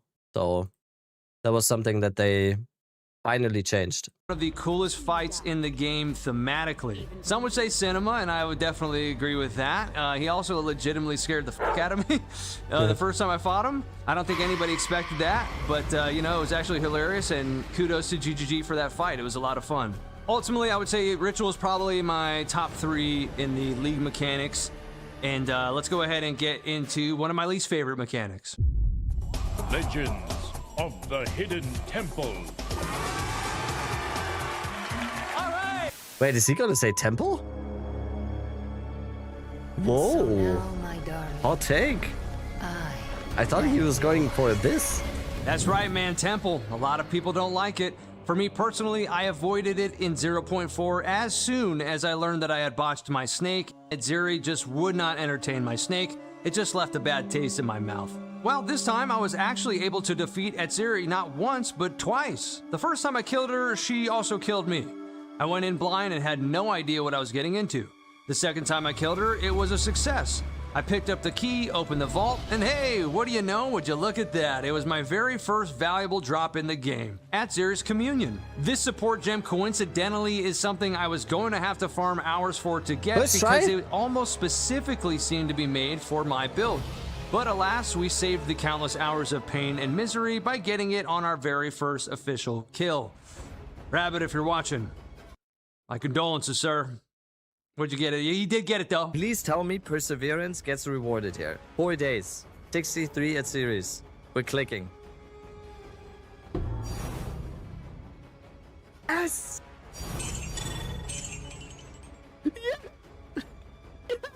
63rd kill or something like that? Yeah, sorry. But beyond that, I really don't have too much to say about Temple. I haven't looked back and haven't been back since. And I don't really plan on going back. I think it has a lot of potential and can definitely be rewarding, but setting it all up and then the way the rooms disappear and having to look up how these things all connect, it all just feels like a hassle. And there's just so many other ways that you can sink time studying into this game, right? So let's just say Temple's not really for me. I'd He's rather definitely not devote sorry. my time No, he to doesn't something seem else. sorry. Ooh, next up we have Abyss. Yeah, boy. Abyss is by far, hands down, my favorite mechanic in the game. I love it, dude. It's so good. When they Let's initially go. introduced it in 0. What just happened? Hello? YouTube? Him. So naturally, I stayed as far away from them as possible. And as it turns out, they provide invulnerability and would have been incredibly What just helpful happened? information to have, you know, before I spent the next. My favorite. What just happened? Something else. Okay. The video just decided to skip. Ooh, next up we skip have back or Abyss. something. It's because Abyss he is made fun of by me. far, hands down, my favorite mechanic in the Did game. I miss the love reveal? it, You dude. It's didn't miss so good. anything, no. When they initially introduced it in 0.3, One and I thought 90 it was minutes, such a 90 cool minutes addition until to the the stream game, man, starts. both aesthetically, mechanically, and that sentiment, for me, still remains just the same today. After running plenty of Abyss, I finally obtained Adblocker a lagging. Kulamot I have YouTube invitation, Premium, so- took Kulamot down himself for my Rap first Dog. time ever, and Welcome even back. managed to Thank you. die to him after nearly getting him on What my up? first try. It felt like an honorable death, which made for a very cool first YouTube time really encounter. got bad lately? But Yeah. we got him in the end, Yeah. though, on our second attempt. The thing I like most about the Abyss is that it's an honest day's work when it comes to making currency. You clock in for your 9 to 5 Abyss runs, and you're bound to get something. But as I'm leaving, I see the back of where they're doing they're getting the meal ready, the food ready. I see a big tray. I'm like, I'm leaving here with something. You know what I mean? I'm from around the way. I'm leaving with something. There's tons of mobs, Dude, lots his- of chests, and chances his for use drops of and rewards memes. overall. There's nothing really that I have negative to say about it. But I will say that I wish if you died in the abyssal depths that you could dive back in until you cleared it out. It doesn't happen often, but when it does, damn, it feels fucking terrible dying down there, doesn't it? I don't even know that's why that's a part of the game, to be honest. Just to make you feel like you fucked up, I guess, and waste your time. You know? I don't know. Friction, I guess, right? That's what no, we need. it's That's not the name friction. of the It's game. don't die. Anyway, Abyss It's is don't awesome. die. I have no There complaints has overall. to be, Great. and this has always been a discussion, and I think we talked about it on the podcast as well. Is this elitism? I don't know. It's my perspective. I'm sorry. It's my opinion and everything, but in my opinion, there has to be ramifications to you dying, even in softcore. There has to be. I really hope that's not elitist or something, but Great mechanic. there has to be, Moving on. because otherwise, everyone's a glass cannon just banging their head against the is a wall over and cursed over again land. and just chain dying. You'd have to be mad to settle Yeah, here. I know, Sonny. And yet, welcome to But it was just a King's side March. comment from him, so. Next up, we have Expedition, and I'm not really a fan. I've never been a fan, honestly, and I'll tell you why. The time that it takes to set that whole thing up is kind of a buzzkill. Am I alone in this? If you ask me, it's not that fun. For example, if you go through a grand expedition, you'll see plenty of different options for your explosive placements. Wait. You did it again.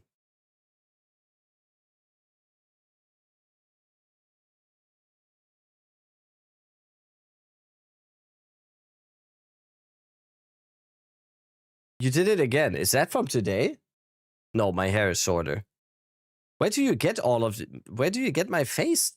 Do you have like a folder of like pictures of my face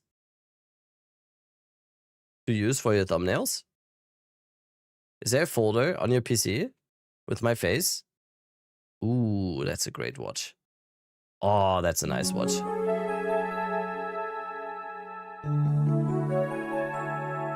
Ooh.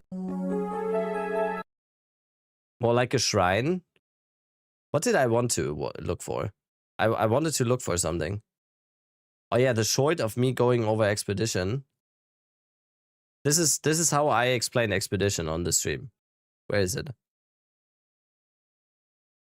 Yeah, this is my short on expedition.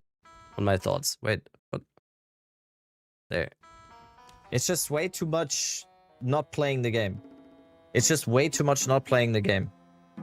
It's, you know, it's like, oh, okay, tablet tablet. I need to triangulate the star formation, Mercury in retrograde, and then I have to do the right tablet into this one, Ultra Saga. Then you go into the map, and then you need to be like, oh, now I need to use the opulent into Death Rune time.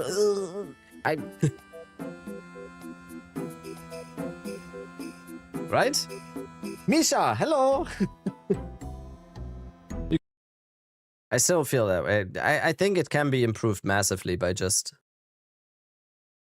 making it a little bit more, which is cool. Or but less the way I'm seeing it working out now is first you have to walk around the map and see what rewards each Elder Remnant provides. Gamescom reveal is today. Then Gamescom backtrack reveal to start is laying down the today. explosives. If you are and then in the backtrack stream, again to begin you the will encounter, not miss it. and We are perhaps going to be even streaming backtrack again until after that to pick we up get all the something rewards today. and go through all the caves, You have nooks, and 40K crannies subs? I am. that were unveiled during the encounter. It just feels like a huge time sink for little reward, which seems to be somewhat of a recurring theme throughout this entire game, if you ask me.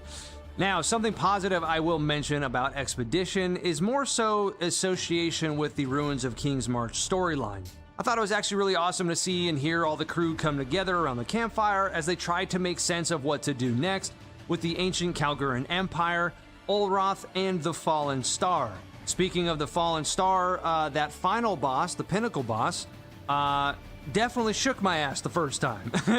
But we did get him in the second half, and that's all that matters, okay? As per usual, nothing worthwhile dropped, and so we carried on with our broke ass until to victory. I until think the the Expedition storyline was cool. I liked it. I'm also glad that I saved it as the very last little thing. reward. This video is from before the Expedition fix.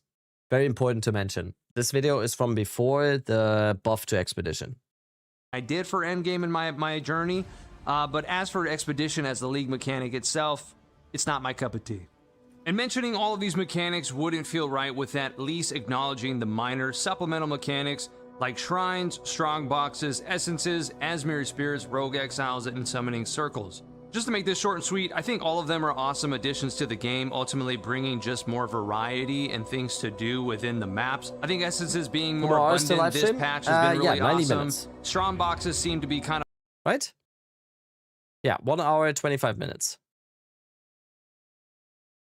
Lackluster in rewards. I love clicking on shrines and getting extra buffs. There's really no negative downside that I see to those. Asmiri spirits are still kind of annoying following them around on the map, even after the 0.5.3 patch. Rogue exiles can get kind of annoying sometimes with their excessive flask use and their constant revives. Summoning circles are also awesome too, but it seems more often than not the rewards from summoning circles themselves are also lackluster. I really hope that the whole IRL streaming thing is going to work. The further I progressed into the Atlas, the more I found myself skipping many of these mechanics entirely. I might need to test not it because before. they're bad, but because most of them simply weren't rewarding enough to justify the extra time invested when I was focused on just like a little completing test stream quest in the lines, morning defeating tomorrow pinnacle before bosses, the and finishing up my Atlas progression. Now let's talk about the passive tree, because I feel like for the passive tree, at least mine, I felt fairly indifferent about the choices that I had to make on my Atlas passive tree. Not because they were bad, or not because some were better than others, because there definitely were those options. I mean, and normally I would spend as long as we have to watch hours something, reading all the different nodes to find the most optimal route and try squeezing every last ounce of efficiency out of this system that I could. But with 0.5, I quickly realized that wasn't really necessary because eventually you're going to fill out the entire tree anyway. So instead, I just picked whatever felt best to me at the time. Early on, I invested heavily into essences because in prior leagues, they felt much harder to come by and were actually worth something. I figured if I was going to be crafting my own gear and learning endgame, having access to more essences would be a safe bet. Well, the more I invested into essences, the less it seemed to matter because they eventually became a dime a dozen. By the time I was deeper into endgame, I had more essences than I knew what to do with, and their value had dropped significantly compared to previous leagues. From there, I just mostly grabbed whatever sounded useful in the moment, because I knew I was going to finish the entire tree eventually. I never felt pressure to obsess over finding the perfect path or worry that I had somehow bricked my progression. I could just experiment, play the game, and keep moving forward. Overall, I think the Atlas passive tree is a great addition to the game, and I never felt like I needed a PhD in spreadsheet science to make the correct decision. At times, I feel like Path of Exile games can definitely be like the epitome of friction, so it was nice to just do something without worrying about whether or not you're making the wrong decision. So yeah, ultimately, I really liked that the passive tree was something that you could just fill out, leagues? Not worry if you're making a bad choice or not. I mean, I've been playing PoE2 like since up until 2 weeks ago before I went to vacation. So eventually. And yeah, I like that. As soon as PoE2 goes into 4-month, actual 4-month leagues, I'm pretty sure I'm just gonna be playing PoE2 with like maybe like 2 weeks or something at the end of a league where we might do some variety or something. You figure it out while you're in between, you know, and by the time you get to end games all filled out, you're good to go. I know.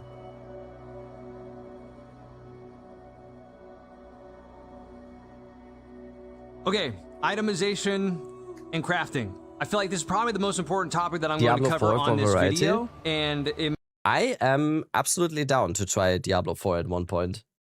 I'm kind of hoping maybe at some point, maybe sponsorship or something, because I have never played Diablo 4. It would be like a cool first.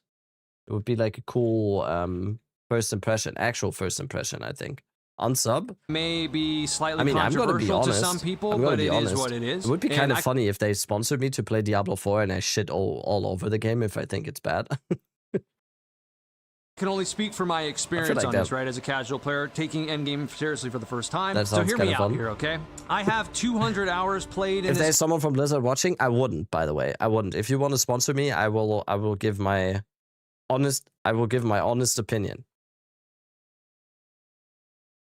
Game right now for the league within about 10 days or so. And within those 10 days, 200 of those hours mostly being an end game, right? I have never found a single item that is worth more. They put special things in the contract to not talk bad. I have never seen that, by the way. I have seen, I have gotten some sponsorship offers now in my time of streaming. I've been streaming for almost 2 years now, and I've gotten a bunch of sponsorship offers, and I've never taken one up until now because I am gonna do an Albion sponsorship very soon, and I can only say, in not a single one of those were there like things in the contract where it said I am not allowed to have a negative opinion. Never happened. I'm not sure if that is. I feel like it's implied kind of for a lot of people because I think a lot of streamers wouldn't shit on the game because they knew they would know that what's up, Loki? He just jumped up, he heard like sirens outside, and then what's up, kitty? Yeah, it would be your last sponsor. Yeah, that's probably the implication, right? More than one raw divine orb, except for at Zeri's Communion, which is a support lineage gem that just came out the other day. Aside from that, I have never found a single item that is worth more than like 3 div. I searched every unique, every rare, every decent looking base that I could get my hands on using both the in-game item search and Exiled Exchange 2 to understand what was valuable and what wasn't. And here is the sad, unfortunate realization that I have come to about Path of Exile 2. You ready? Nothing that you find on the ground organically is worth anything. That's it.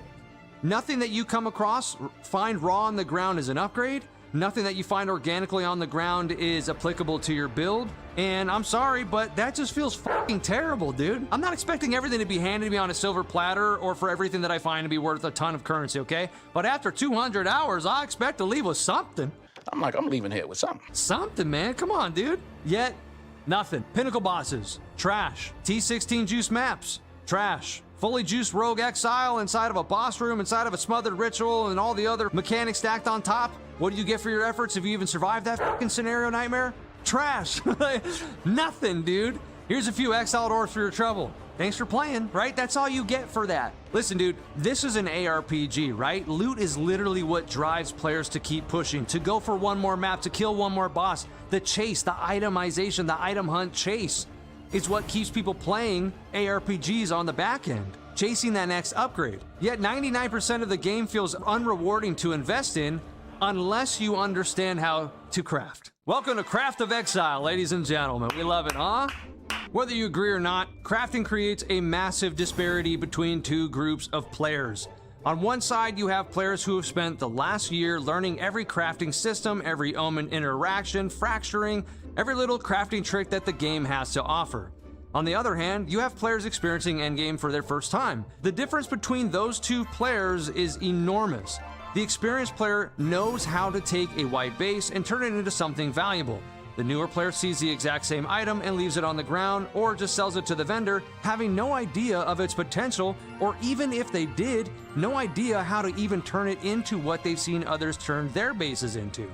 So what happens? They fall behind in the economy and effectively can't afford anything, basically making their trade league a solo self-found experience, right? With the ability to utilize currency exchange pretty much. Now, naturally, some people are going to say, well, just watch a crafting guide. You know, what's the big deal? Go watch a couple 30-minute crafting guides, learn like the rest of us, stop acting like a lost puppy, go watch a guide on YouTube. And I agree with that, because what other option do you have, right? The game doesn't tell you about any of this, so you have to do that. You have to talk to somebody in a Twitch chat or watch a YouTube video or come across another player that is going to inform you about all that is on the back end of itemization and crafting in this game, how to get the best gear in this game. It's through crafting. It's never going to drop. And while I agree that the game doesn't need to hold your hand through every system, I also don't think a player should need a 30-minute YouTube guide just to learn that these systems even exists in the first place, because crafting is not intuitive at all, yet it's effectively the primary way to acquire meaningful gear, whether that's on your own build. Oh, you didn't hear my trash talk just now. Effectively the primary way to acquire meaningful gear, whether that's on your own build or for selling on the market. I think Loki muted my microphone. Outside of the occasional lucky unique drop like a Mage Blood or an Its Communion lineage support gem, crafting is where almost all of the value comes from. Someone could literally spend months running Ritual, Breach, Expedition, and every other mechanic in the game and never fully realize how powerful things like Desecration Omens, Prefix Craft... So it's coming to 0.55 for real. We don't know. We do not know. I honestly think that Swords is probably going to be 1.0. I don't think we get Swords or the Duelist class for 0.55. I don't think that's in the cards here. They are supposed to reveal something tonight on stream. They are supposed to, yes. In 1 hour and 15 minutes that's when the pre-show starts, when the Gamescom stream starts. And they said there is going to be something in that. I do think that it's just going to be a trailer, though. What's your favorite Ponyhof build? Wait, I was muted. How did you know that I... You should have asked what my favorite thumbnail is. Dude, you should have asked me what my favorite thumbnail is. Is it this one? Is it this one? Or is it this one? Or the... Yeah, I mean, it's pretty clearly this one. It's pretty clearly this one.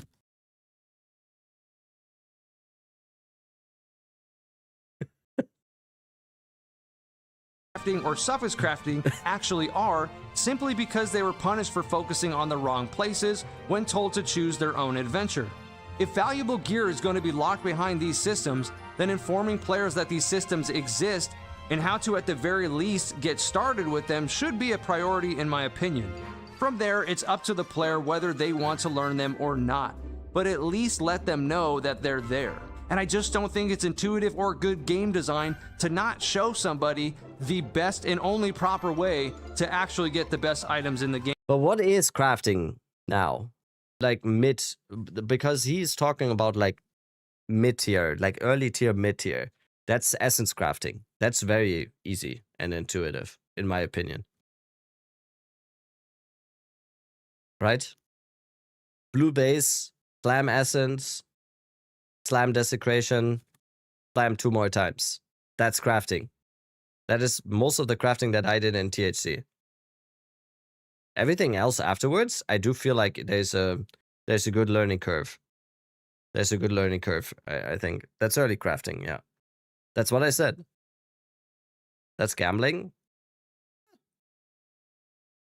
You're basically throwing people on a fool's errand to go waste a bunch of fucking time and never be able to keep up with the big boys in the trade league. Now, if you're playing solo self-found, it's a different story, right? That's my experience and opinion on it.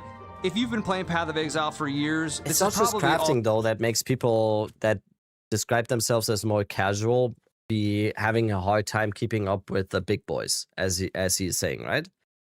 That's not just knowing about crafting.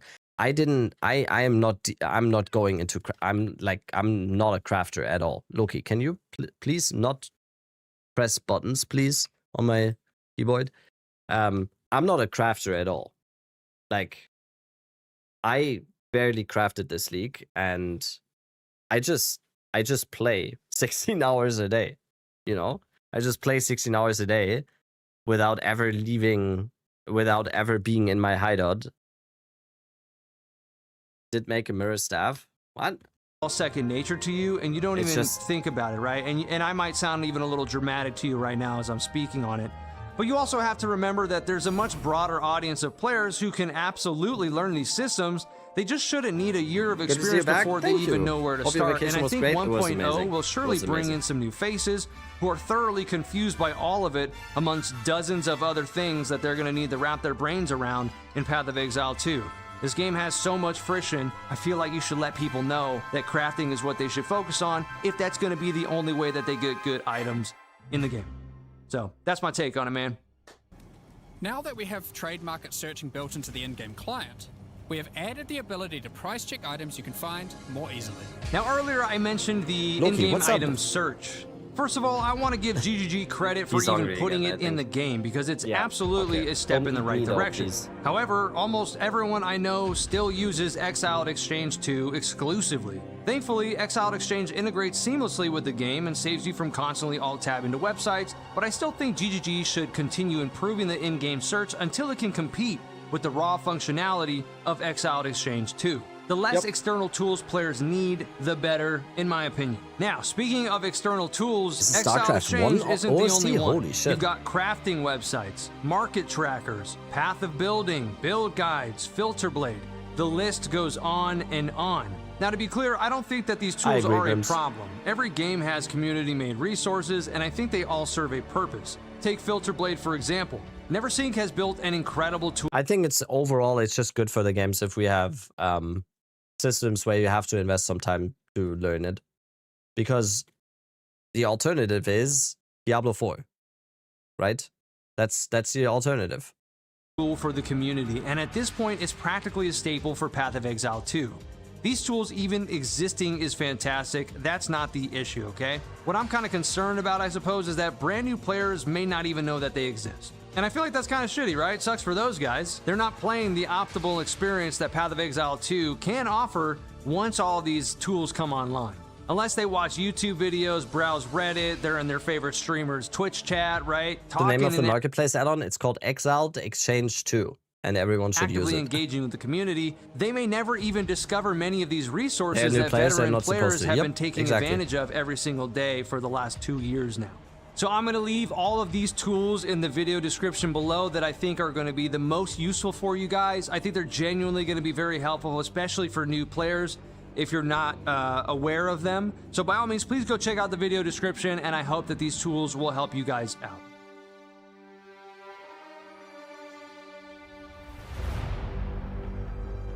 And last, but certainly not least, this is probably the most important topic that I wish to discuss that is affecting every single Path of Exile 2 player currently in the league, and it's something that has been going on since day one. We need to touch on what I believe should now be GGG's #1 focus and priority for fixing Path of Exile 2, and that is the constant bugs, crashes, and performance issues. Now, right away, I want to acknowledge that GGG is definitely aware of these issues and has been continuously rolling out patches and hotfix to improve stability since 0.1. If you've been following my channel for a while, you'll probably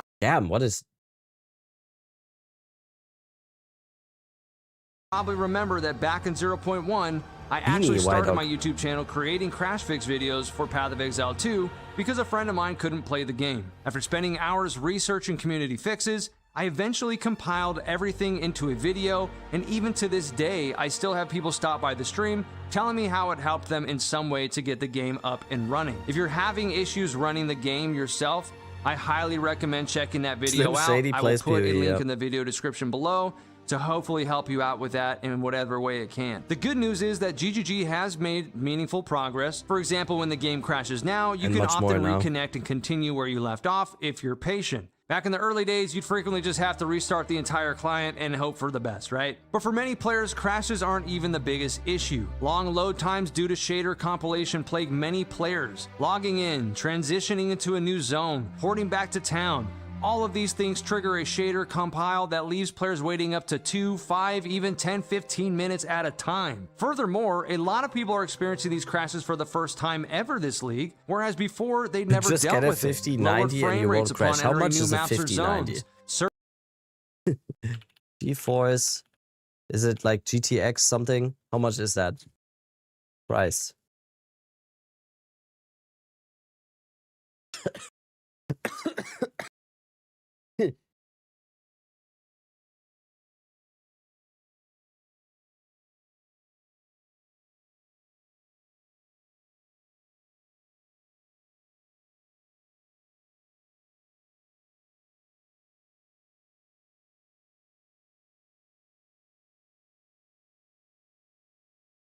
If you're a broke boy, just say so.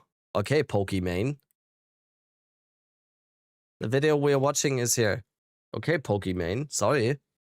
Server issues, bugs. Listen, I have no idea what goes into fixing problems like these from a technical standpoint, right? But it's 2026, and I know that any game struggling with these issues needs to find a solution, period. Because nothing feels worse than fighting through friction in the game itself, only to be met with even more friction from the game's performance. And I honestly feel like if Path of Exile 2 wasn't such a fantastic ARPG, I think these issues would be driving players away more than they already are. 1.0 is around the corner, and this will be their official launch out of early access into the hands of a broader audience. And so hopefully these things are dialed in as we get closer to that day. And so as a good friend of mine would say, what the fuck, yeah? Fix your fucking game, man! How old is this video? It's right at the start of 0.5, so it's pretty out of date at this point now. So, is there a Twitch drop for the Gamescom thing? I don't think there is.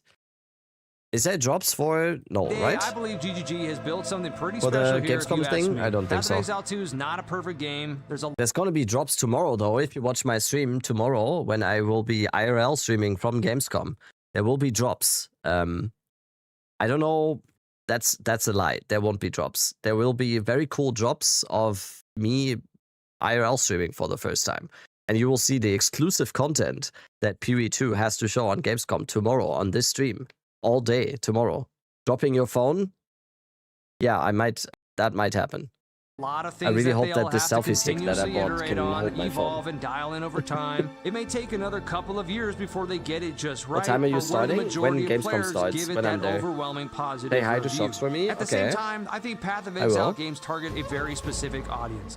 And so, naturally, this game is not going to be meant for everyone. I myself may I've even met her find myself before. eventually Multiple taking a times, solid actually. break from Path of Exile 2 She's very nice. to go She's enjoy a extremely nice. completely different genre of games like MMOs, RPGs similar to Elden Ring, or maybe even an FPS. Whatever it is, How long what is the I can drive to comfortably Gamescom? Few rely on hours, is that few Path of hours. Exile 2 Not will too still bad. be there when I make my return, with more content, more challenge, and I'll be ready to take it all on again with an open mind as always. And I think at the end You're of all from the this, same for city, my never met review, her? I mean, I wasn't worked gonna do in this, but esports, if I so... had to give it a number, a rating, I think I'd give Path of Exile 2, with performance issues and all, a solid 8.5 out of 10. That's what the other guy gave, that's what the other guy gave Diablo 4, by the way. It's not perfect, but I think 8.5 is a fair score for now. And I I'll leave think it at that. 8.5 Maybe is- it's a 10 out of 10 for some people, and in a lot of ways and cases, I think it that's- is. But there are that's things fair. that need to be adjusted. There are things that need to be worked I on. see metalcore. What band are you listening to lately? Dude, I've been... The last few weeks, ever since the new Boundaries album came out, I can't stop listening to Boundaries.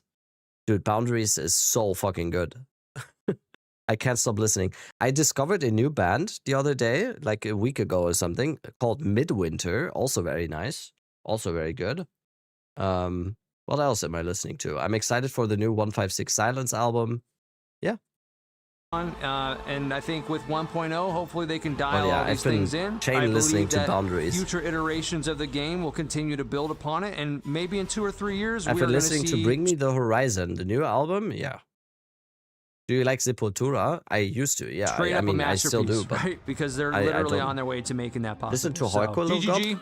Okay, sorry. Great job. I am. At the end of the day, fantastic game, fantastic end game experience. Why are you for me doing this whole personally on thing my of first like, time. oh, you're The patch was a oh. success. I've been loving it. I can't wait to try a new class, which I've never really said before. I'm going to play another round of it and maybe even play hardcore after that. And I'm also anticipating the events to come next. So, GGG. Great job, man. Keep up the good work. Let's just dial in those performance issues, huh? And that is going to do it for your boy Young White Dog, man. I genuinely want to just thank you specifically for getting to the end of the video, man. If you guys enjoyed it, consider liking the video and subscribing to the channel. I'm going to be putting out more paths. We have 1 more hour to kill. Can we subscribe to White Dog because he's doing great content? We can do 1 more White Dog video, right? He did a video where his wife is playing PoE2 for the first time. You can watch a 4th of the Lord of the Rings. Can you repeat the music bands again? Boundaries, Midwinter, 156, Silence. I think that's the bands that I mentioned, right? This video is hilarious. I think I watched only the beginning, so let's see here.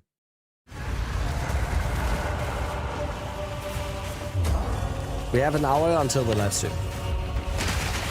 What the f is this piece of sh?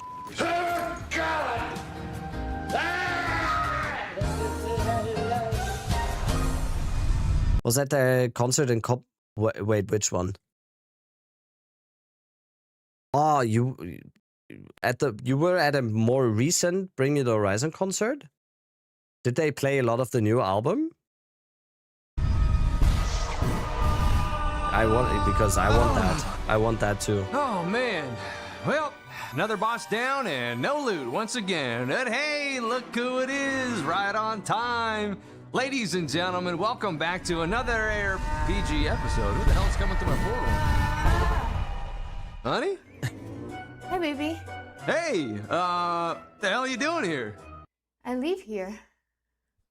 That's a good point. Well, since you're here, why don't we make a Path of Exile 2 video together? Okay. Yeah? Yeah. It's a lot easier than I expected. I want to be in a White Dog video too, like... So in my last video, I claimed that think I was he's doing a one for casual New Path Zealand. of Exile 2 Make player. one with your wife. My wife is not interested in stepping in front of any camera whatsoever.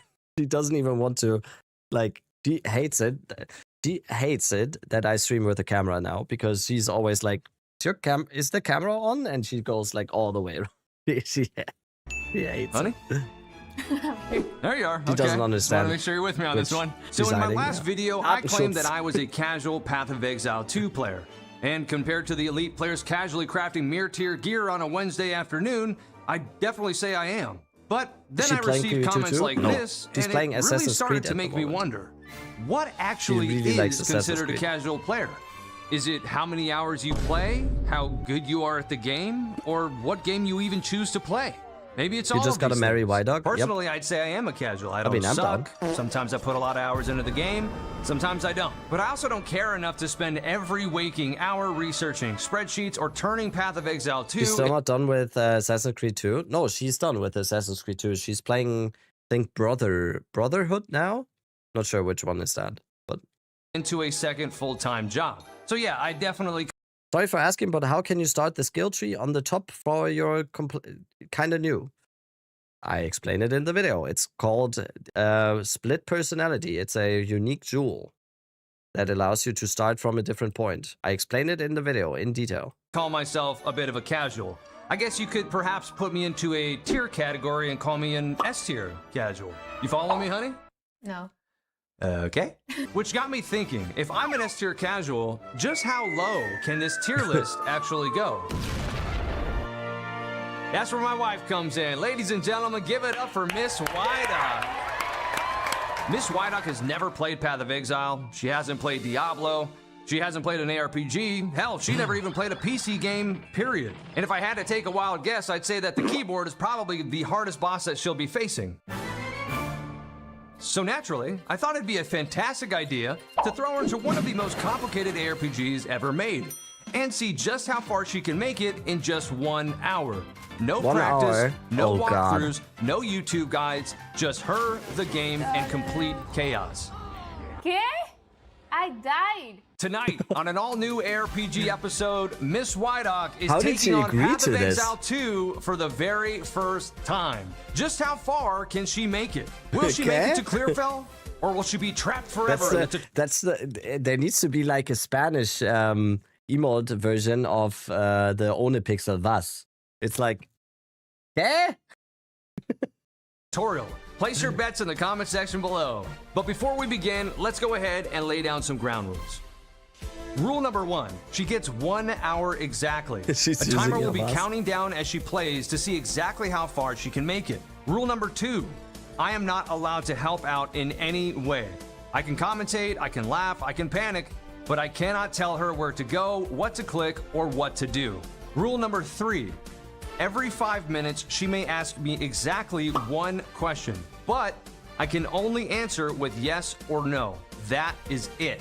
Now, any game show wouldn't be a game show without adding a little bit of fun to it in the form of lifelines. Throughout Miss Wydock's run, she'll have access to 4 different lifelines she can use whenever she finds herself completely stuck. Lifeline 1 is 15-second possession. During the challenge for 15 seconds, she may activate my possession to control either the keyboard or the mouse while she controls the other, effectively becoming one very dysfunctional gamer. Lifeline 2, freeze time.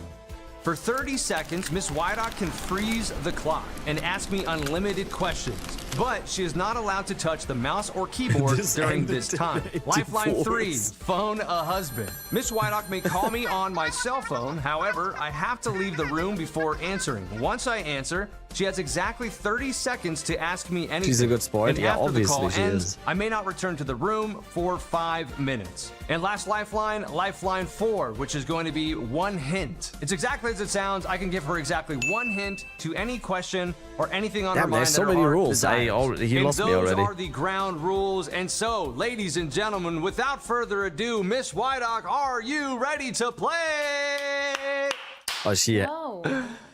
Okay. What are we gonna do? Yeah, okay, go ahead and get the chair. Yeah, go ahead and get the chair. We got to start this up. It's getting late. It's 12:30. It's 12:30 at night. I need to go to sleep. Got to go to sleep. So you got an hour of Path of Exile to play. Aren't you excited? Let's dive in. Ladies and gentlemen, we've got Miss Wydock sitting in the hot seat. As you can see, we're going to go ahead and put on the honorary headphones. Here you are, Miss Wydock, and after this, you're not going to be able to hear much. Here you go. And ladies and gentlemen, we're about to get the game started. Honey, choose wisely, because for the next hour, your fate is entirely in your own hands. Good luck. And starting in 3, 2, 1, good luck. Got an ad right as he was transitioning. So as we can see here, Miss Wydock has already found herself in the first conundrum. The first hour is going to be strictly But just how do I choosing the class. Which class I should choose? That's up to you. Let's see what happens if you just you No. know, play the game. What happens? Depending on the look of them?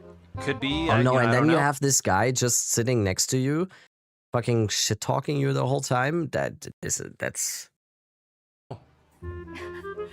I'm about to use one lifeline. Miss Wydock, can't remember. 13 seconds in, is already considering using her very first lifeline. I'm trying to remember Dude, your I couldn't even your play like class, this. Uh-huh. But I don't remember your class. Right. It was a woman. It was a woman. Right? Yeah. So... When we hit 55 minutes, Miss Wydock will Is be this able guy to ask didn't? her very Is this the first guy that question. didn't get the invitation to ExileCon? Yeah, So it looks like we're going to be here for 5 minutes. he's going though now. I don't want to choose him. What do you mean by that? Kind of racist, but all right. No, because I was going to choose him, but sometimes when they are bigger, Yeah. they don't run fast. What do you mean by that? But I'm going to go with her. Okay. She looks like she's fast and she's going to get things done. Yo, donut, thank you. Let's see what happens when you click on her. Ranger. So he made it? I think he's just scoring himself now. Very so. intuitive. GGG, very intuitive. Continue. Oh my god, I need a name. Lola. Some would say this is the most difficult part of the entire It's experience. gonna be Lola. Character already exists with that name. You're gonna have to choose something else. Coming up on She's 56 Latina, minutes. you know? She's Latina, okay. And that is, oh my god. it's Name is Mexican. restricted. Yeah, Lolita USA. I feel like we should run the timer when you actually start the game. I don't think we should run the timer when you create a character because this is Thank you. 4 minutes. No, 56 seconds. It's been 4 minutes. No, 1 minute 60 seconds. It says 55. 55. We started at 60. It's already counting Oh down. my god. Okay. Oh my god. Okay. Okay, 5 minutes. So, okay, I'm gonna call her Atahualpa. All right, Atahualpa. Here we go. It wasn't taken, ladies and gentlemen. We're getting in What there. is We're getting in there what is like swimwear. Alpalata? What is that? So this is a tutorial. Yes or no? Oh my god. Oh no. Yes. The official tutorial says I need to take a their mouth. The official tutorial says I need You win some, you lose some. The official tutorial. Name of an emperor of Inca Empire. Ooh. Day. Where is he? It'll take a better snare than that to catch me.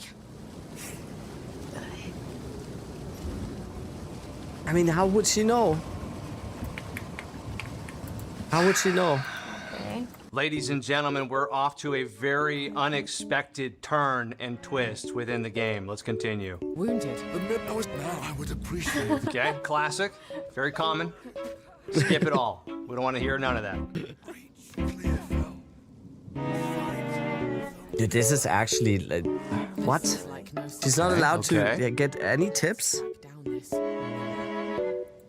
Okay. Start with the left click, okay. Like a accordion. There we go. It's just that simple, isn't it? She's already reading more than most of you guys. Now, Ms. Wydock's finding herself in the wild. She's just washed ashore. She's playing a ranger at the precise moment. She's got her bow equipped.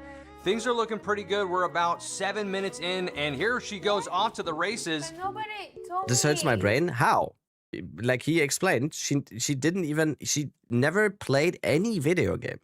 Like this is I have to kill them, right? already better than I ever expected. Like I have to kill everybody. Yes or no? I haven't asked. Ms. Wydock's asking for the second yes Natural or no. PoE1 with player, only yeah. 53 He's doing minutes. good, yeah. Now, the first question you did ask yes or no was He if hurts this our brain. was the Okay. tutorial. So this is a tutorial. Yes I think or that's no? the point. So we did tell you yes. Press 1 to That Wednesday Gamescom reveal, 50 minutes. 50 minutes. I'm gonna Yes, order some like pizza very soon. Once my wife gets home, we'll order some pizza. Ms. And then Wydock went for the numpad on that one for the one. I don't know what happened right now. you tell a Right. non-gamer to play PoE2 with 0 tips, it's just going to be rage I don't know bait. what happened either. Yup. Press 1 to open inventory. Okay. ¿Qué? Dude, this is torture. No. Just around. What are we watching? We're watching a Whiteout video where he challenged his wife, who never played a video game before, to just play Path of Exile without him explaining anything. It's unfair. I clicked Which is there fucking because crazy. It was shiny. Right. Right. Think about the last line. Oh my god.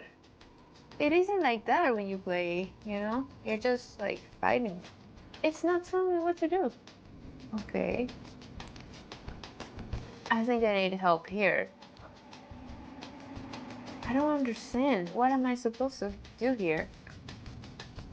Right click to advance.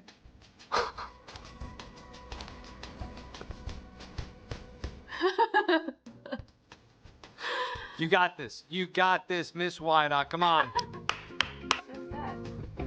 I don't know what to do. Here we go. It's been 5 minutes or no? Oh. Oh. Oh. That's my first quest. Okay. Right. Perfect. So, Right. but what? Come on, you got this. You got this. Come on. Actually, sorry guys. How would you? I can't say anything. I can't say anything, dude. Can I use one of my lifelines? You can use one of your lifelines if you want, but you know. I don't want to use it for this, you know? Yeah, it's looking a little grim right now. 50 minutes in, we're down to 50 minutes. You now have one more question you could ask a yes or no for me for. Okay. Did he at least enable the tutorial? Yeah. Am I supposed to click here? No. Okay, so right here. And it just Unfortunately, you used your one question.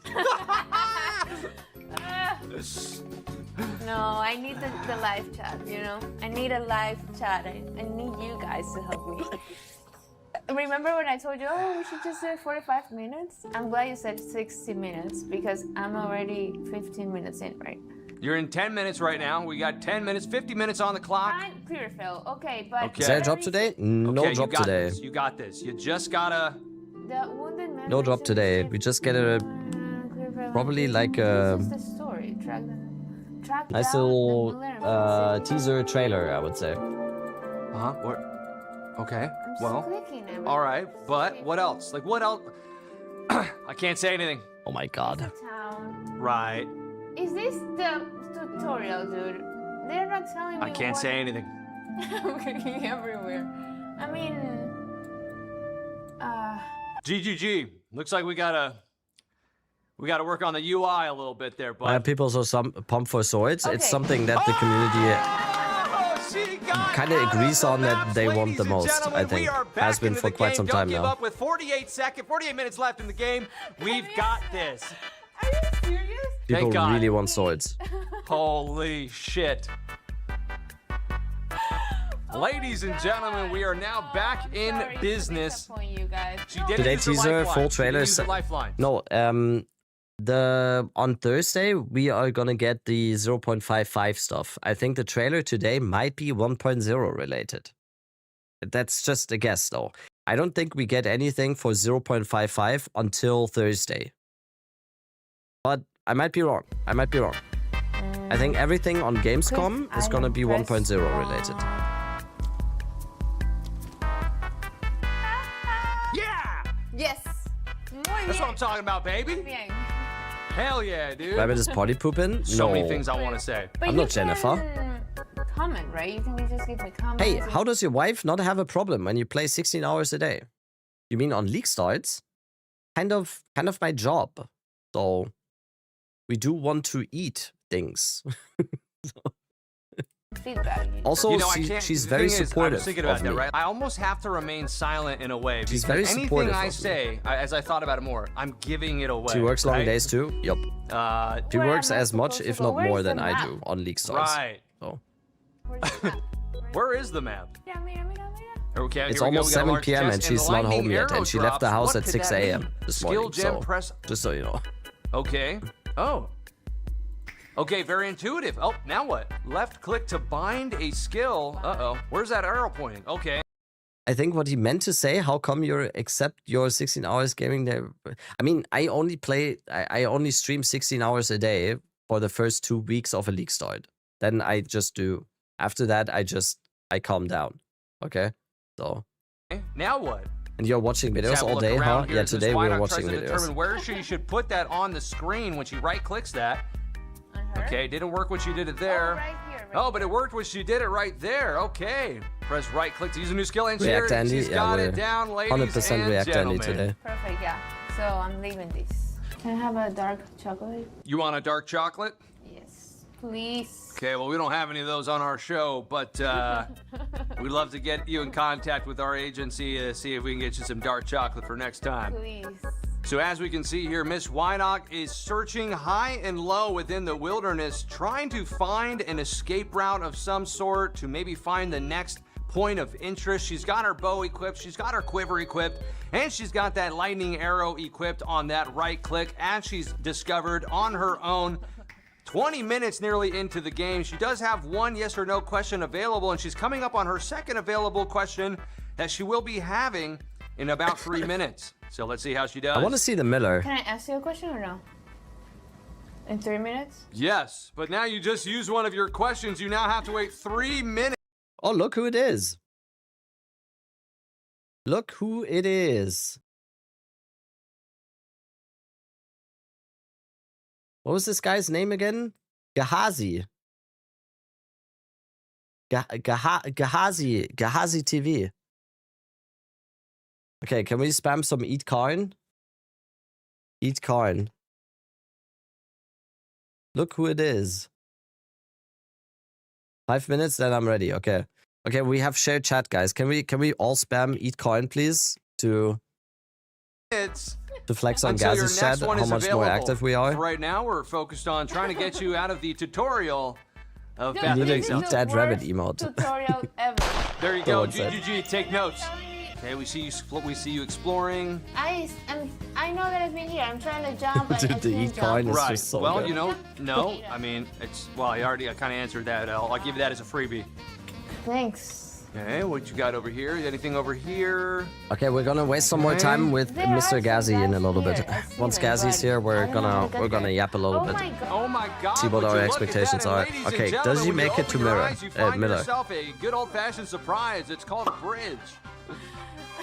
Let's continue. What are you thinking? I'm thinking that I found a map, you know? Oh, she So it does says make it to Mirror. We don't want to do that one. Why did Coin deserve this? Oh, he does. He's a legend. 33 minutes?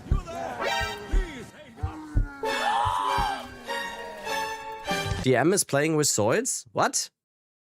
What do you mean? Stop. Where is this guy? Where's this guy?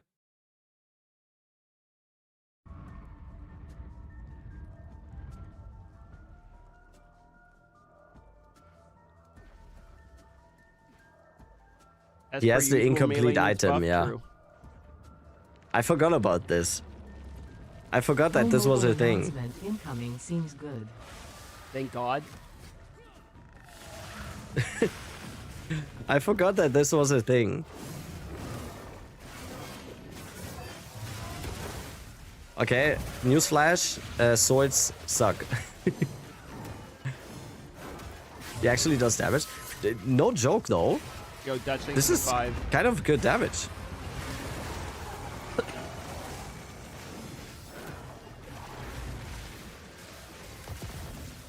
Like, Look huh? at the damage. What the fuck? This thing actually kind of hits a little bit. I didn't realize this thing was so tanky, too. So it's OP? Wait, where's my damage? It's like I'm missing like half the time. Our souls OP? Okay, one more quick bathroom, and then I think we join the call with Gazi, and we stall some more time. Oh. Oh. Wait, why is that pink? I don't think there's anything from here worth anything.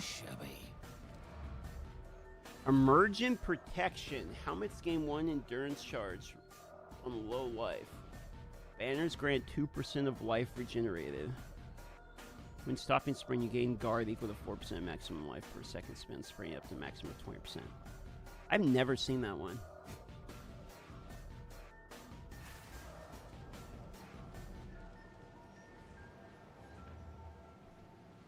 Go on. Okay, what is this one? That's the amulet? No, the amulet's a small one. It's a big one. Hello. Oh, it's duality. All right. 203, 338. 338, 561. Wait, that's actually, those are kind of a juicer, dude. No wonder I wanted that for so aren't these expensive? All right. What does this actually become if you juice it? Swords win, dude. Is everyone? All right, one more. If we don't see swords in the little teaser trailer today, I think people are gonna riot, right? Is that a fair assessment? Told you, yeah. I'll post it right away. Oh, I forgot that was soccer. Are you gonna go to GG. Gamescom? Yeah, I'm going to fire damage, Gamescom GG, tomorrow. garbage. I'm going to Gamescom tomorrow morning, and I will leave again on Thursday to come back for the 0.55 reveal stuff. Yet? We still don't have it up. S tier rage bait. You like that? I wonder how much those stuffs are actually worth if you have a good one.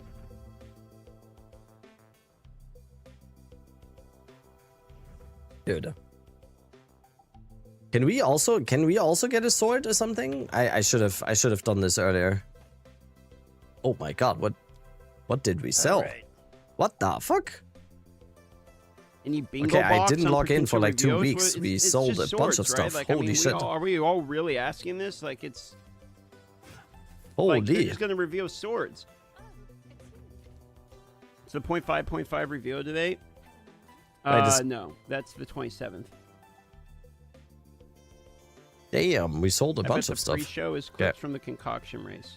Well, the pre-show is the Gamescom, so it's part of Incomplete Gamescom. corroded longsword. I mean, that's a juicer weapon. Do you double That's a corrupt the juicer. sword? No, Without 'cause I the can't stash, replace it Gazi if looks it- like. Wait, if it does breaks. Gazi not have a stash? I mean, I could double corrupt both of Oh, them. he has but a they're, stash. You know, if they break, it's over.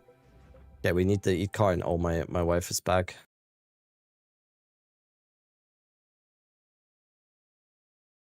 Gazi breaks NDA again. Oh no. Can we get some more eat coins?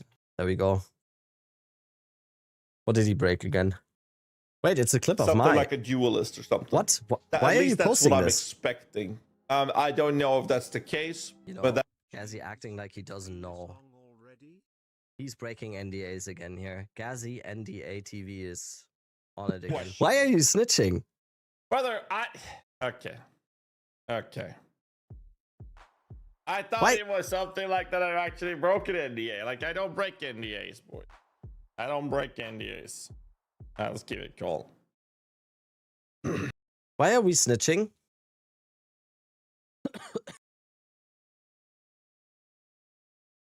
Why are people snitching immediately?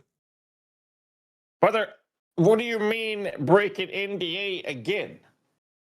I don't know. That's what chat told me. Okay, this gotta stop. Like, I know Dia started this whole thing like me breaking NDA. You know, it's only happened 2 times, both of which I was not under contract for NDA. It's just that I probably shouldn't have said anything kind of approach. It has happened twice. So it happened 2 times, but it also happened 0 times because it wasn't an NDA situation. That's what you're saying. Exactly. Well, one of them was I mentioned something about a race that was coming up, and I didn't know it wasn't public information because the people that told me never said it wasn't public info. So I mentioned it. It was like a cis race or something, and I wasn't informed that that wasn't public info. So I said something like, "This was a few years ago." The only other time was a time zone difference issue from my side. It was my fault because I opened a box from Starforge the night before we were supposed to do it, and that was a time zone difference thing. Yeah. That's the only times that I've ever broken NDA, so to say, and neither of the times I was under contract for NDA. Okay. Okay. And now I'm being told that I'm breaking NDA as soon as I open my fucking mouth, no matter what it is. I don't know why people are snitching. People in chat tell me things and then I just repeat it and then they clip it and send it to other streamers. This is they're trying to separate us here. I also said we're kind of best friends also because we always have the same opinions. Okay, they didn't clip that. Oh, okay. Okay. they didn't clip framed. Yeah, I was actually framed. Okay, my wife is looking at me. Was los? Hello. Komm gleich. So when is this reveal starting? It's like apparently an it hour? is. So it is 34 minutes, but that is the pre thing. The pre thing. Okay, so the like pre thing. I also don't know what to expect for this because this is probably just gonna be a trailer, right? That's what we'd assume, yes. Yeah. So unless you they're think showing it's more, right? You think it's just I don't know. 1.0 stuff? That's a good question. I mean, Gamescom has a lot of eyes on them, so it would make a lot of sense that they would showcase a 1.0 trailer thing and focus on that as their big thing for Gamescom Live. Yeah. And then on the floor, they'd have, hey, you can play test the class that's coming in 1.0, and we don't get the class for the 0.5.5, which is kind of what everyone's expecting, right? Yep. So I think that makes more sense, and then we'd have more info on the 0.5.5 on the 27th, right? Oh, there's a new. Oh, Kelly is posting a opening night. Let's They're already filling up the go. arena. Do you actually think this is what I talked about with my chat earlier? Do you think it would be kind of a bad look to have let's say they have the duelist or the sword class or whatever it may be, or gladiator, since it was like the league picture and everything is in a Colosseum. Do you think it would be a bad look if we had that as a playable version at Gamescom, but it will only release into 1.0? Because I feel like people are going to be mad a little bit. Because they're going to go with the whole, I couldn't make it to Gamescom and people get to play it and I have to wait until December now, so... But wasn't the Monk initially first play testable at Gamescom? Before the release, even, right? Yes. Yeah. And I know they had the Druid was playable 2 years or a year before it came out. Oh yeah, Huntress and as well, that right? looked way different. No, Huntress, well, we had the initial very early stage of Huntress playable at one of the play tests in LA. That wasn't Gamescom, no. Okay. But yes. Yeah, and the same thing with no, actually that's it. But yeah. So yeah, that would make sense to me. People get to play test it and whatnot. I mean, I know that Druid took a long time between being playable and actually launching. And then you have the question on the same thing with the Monk, right? Had the exact same scenario. Yeah. So because I don't think it's likely that we get something like a new class for 0.55, right? That's what they said in your interview with them, with the DM and you interview with them. They very clearly stated that apparently even like Mark was a little bit mad when Jonathan even mentioned like a new class for 0.55. So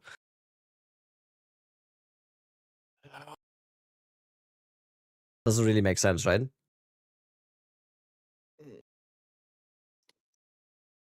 No, I mean that's fair. Because you said most people are expecting the class for 0.55 now, or no, I don't think we're getting right any new class of 0.5. I think we'll get some bug fixes and maybe some balance changes. Yeah. So people are having too high expectations a little bit for 0.55, maybe? Because I've seen like everything. Ascendancy, yeah, Ascendancy, maybe. No, I don't know. I think that they've said that they want to put a lot of like very minimal efforts into these events, right?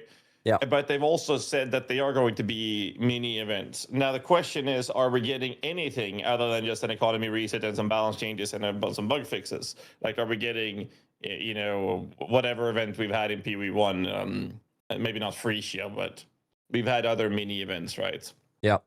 Like a bunch of things that is not like too much effort being put in, but it's like it's actually something happening kind of thing.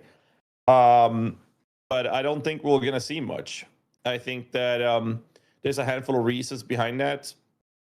The more effort they put into the economy reset things between now and launch, they will literally be used as an to fuel the argument as to explaining why something was bad on launch. Yeah. Or they shouldn't have put dev hours on that. They shouldn't have spent that on the resets. Because if they didn't, these things on launch would have been better. You know, that's going to be the argument. So if they just do the absolute bare minimum for the economy resets, that will never become part of any argument when 1.0 launches. Yeah. And I think that they'd rather do that. Yeah. And it just function as like a new way of maybe throwing some shit at the wall for 0.55, and then for the 1.0 release they just have more pointers towards what they should be going for in terms of like class balance, ascendancy balance, and skill balance a little bit. And I think introducing something like a new class or even new ascendancies to that might stir the pot a little bit too much. Yeah, but I mean, we have someone mentioned in chat, or Andrew said the opposite is also true, that you guys did so little between 0.5, 0.4, and 1.0, and this is all we got, kind of thing. I don't think we have to worry about that part. But Yeah. they could also try to spark up more interest in playing the beta that is paid beta by saying, hey, we have the sword is now play testable at Gamescom. Oh, And then, true. let's say they have like a 2 or 3 week economy resets, like a very short one. And that is, we get to play test it online, the new class. That might happen. That would be a way for them to sell more copies of people that didn't go to Gamescom can then play test it from home during a very small voided league scenario. That might happen. I don't think so, but that could be the case. Yeah. It would be no harm, no foul kind of situation, right? Because if it's voided after a few weeks anyway, it's like, yeah, kind of a cluster, because everyone would be playing. it was 100% of player base would be playing the same class and everything. So yeah, but I mean, that could happen, right? That they end up in a position where we do get that, and it's like maybe a month thing. Because then that would allow them to get more feedback on the new class before launch as well, outside of just Gamescom and their playtesters, right? So that is definitely a possibility. I don't think that'll happen, but maybe. But more importantly, like there's a lot of arguments as to why that would be a good thing for them, right? Yeah. First, you have an initial playtest at Gamescom. Great, they showcase that. They have something cool to show on the floor. And then boom, they now have a pulling factor as to why people who haven't bought PV2 yet should buy the beta access for what, $30, $20 or whatever it is. And then they get more feedback and hype the game up more and give them more time to fix things before 1.0. I can see that happening. Yeah. I can definitely see that happening. The most reasonable thing is probably that everything Gamescom related now up until Thursday is probably going to be just getting as many players hyped for 1.0 that maybe didn't even know that Period 2 existed beforehand. And then on Thursday, we probably just get like the outlines, or probably more than the outlines for 0.55, right? Because is 0.5 going to be 0.55 going to be the main thing to get new players in, or is 1.0 going to be? And the answer is probably very clearly 1.0, right? So yeah, but I mean 1.0 is several months out. Yeah. So like there's that, right? It feels so long still. Yeah. And what was the first comment on Twitter there? I just don't fall for it, Gazi, just like Breach League. Happened again. Oh no. Oh, there's no way. There's no way this is the banner, and then no. There's no way. Yeah, no. I'm very confident we're getting swords now. And I don't think they're gonna call it duelist either. I think they might actually I mean, this looks like a Colosseum, so Gladiator is more likely to be one of the ascendancies, or the class name, I don't know. Okay, so the trailer will have the words, "Are you not entertained?" in them. Yes? Yeah. Someone in chat said the art book says it's Glad, so I mean that makes sense as well. Yeah. That was thrown around beforehand, right? The whole Gladiator thing? Yeah, I think so. It's been a while now. It has been a while. How's your next week's looking? You're like pretty packed, right? Wedding, fucking BlizzCon. Atrocious. Yes. I saw I mean, actually atrocious, right? Because like we have this happening now, and then in 2 days from now we have the reveal stream, which will probably be focused on 0.5.5, which is also another reason as to why we think this one is going to be focused on the 1.0. And since that's going to be the case, then we're expecting 1 or 2 weeks later to have the 0.5.5. So this Saturday, my fiance's birthday party, a weekend after, which is possibly the 0.5.5 launch, I'm flying to France the day before the launch for a wedding, and I can't stream the night before the wedding and look like a zombie at the wedding. So like that's just disrespectful.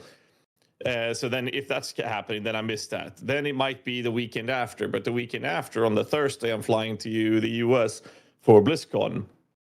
And if they're launching that weekend, it would be on the Friday, so the day after I land in the US. But that's the 10th of September, which is the day War Dogs is releasing, and I'm fucking loving War Dogs. It is such a good game, dude. What is War Dogs? And then there's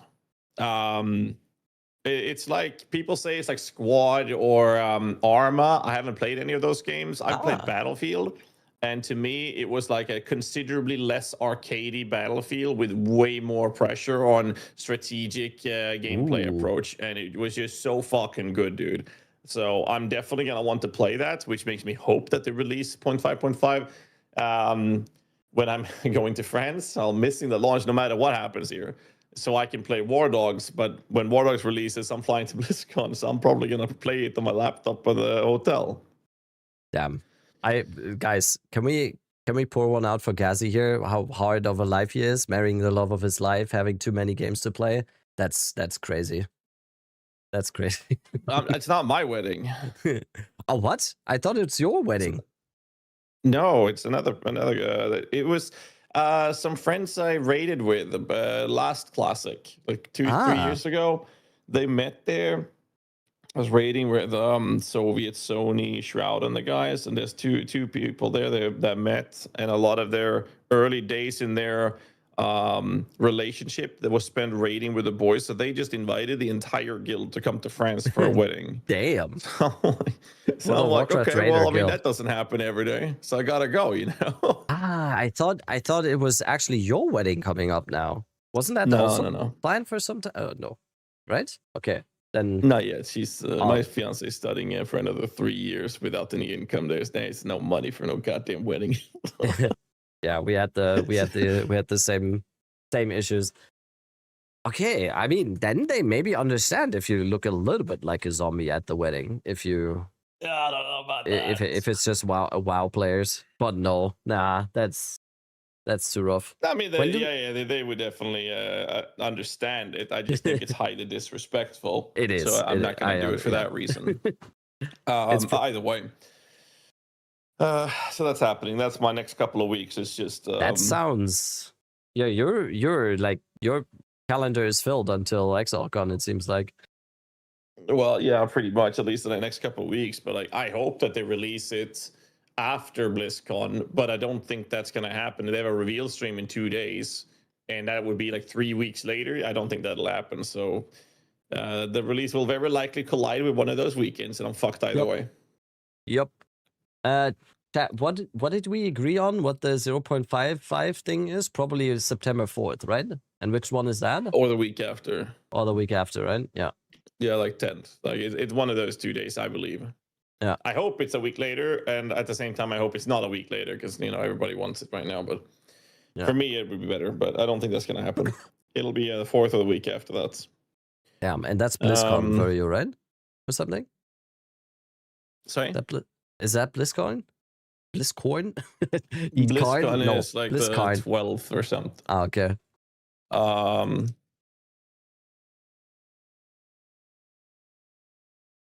And that's just gonna be Classic Plus, right? What else is for BlizzCon? Oh yeah, BlizzCon is September 12th to September 13th. Just 2 days. Oh. Someone said coin? No. Eat coin. That's what I said. Eat coin is very important, yeah. Oh yeah. Very The Gamescom live stream just started and I just got jump scared. Holy shit. Okay, how happy is Coin gonna be once when he gets to play Duelist, maybe tomorrow? Well, I don't know. Very happy. I don't know anything. Like, people think that I know a lot of shit, but they don't tell me. They don't tell streamers shit, so I don't know. I can confirm. That's true. That's true. It's totally not going to be a summoner class. No. That can summon swords as an army. Animate swords. New skill. See, already bro acting like he doesn't know when he know. See? Rabbit just confirmed Duelist. I mean, no. Like, I'm just going off of this one picture here, and it's a guy with a sword in his hand in a Colosseum. I'm calling it Duelist, but what I mean, it's probably going to be called Gladiator. But it's like reasonable to assume that's what's going to be happening at Gamescom, no? If we have this. Or am I tripping, as the kids say? For real. Yeah? Okay. Yeah, probably. It's a large dagger. No, it's not a large dagger. It's a red herring. What's a red herring? Explain. What what about the herring? I don't know. You like herring? Like well, a not fermented herring. No, I actually kind of fuck with that. You fuck with fermented herring. Yes. Fermented herring. We're not talking about pickled herring, because pickled herring is good. You know what fermented herring even better. is. Yeah, it's like surströmming, right? You like that? There's no shot. You're fucking with me. Isn't there like a lighter version of this? Lighter. It's fermented or it's not. No. Brother, there isn't like, oh, it's a little rotten. No, it's rotten. No, isn't okay. Brother. Is it even herring? Pickles is good. Herring. Pickles really good. That's very popular in Sweden. But like pickles great, but fermented, like, brother, the can, it tastes like you like let trash out have you for had 3 months and then let it sit in the sun. I've tried it once. I had chat pay me 10,000 subscribers to even taste it, and I almost threw up. What? So bad, okay, is there a video of you trying it? Yeah, it's not like my highlight video for the subathon back for 0.1 launch. Dude, it was so bad. We had to bury the can in the fucking yard to get rid of it. It was so bad. It was so bad. QE one launch was a little shaky. Is that the video? Hey guys, which one? QE one launch was a little shaky. No. Oh, it's called I've Done Terrible Things. I'll link it to you. Okay, I need to see that. Because I'm looking for ideas to do for the 1.0 launch. So that might be something. No. Ask about the chest wax. Okay, that one I know because it's that's in the this fucking intro. video as well. Have fun. That's in the intro. Okay, that's terrible. The soul slimming is at the end of it. It was so bad, dude. It's at the end? Oh. Oh no. The fish, yeah. Oh, you even went outside for it? Okay. Of course, you don't open that indoors, dude. You'll never get rid of the smell. Oh, I've seen a video once where people open it inside of a car. Okay. So you're gonna puncture it. You're just gonna. No, that shit's terrible. I said that for the 1.0 launch. I'm never gonna do a soul slimming again, but now people are saying I should try durian fruit, which apparently smells even worse. What do you mean that bad? You said you fuck with it. Yeah, I might have been not serious.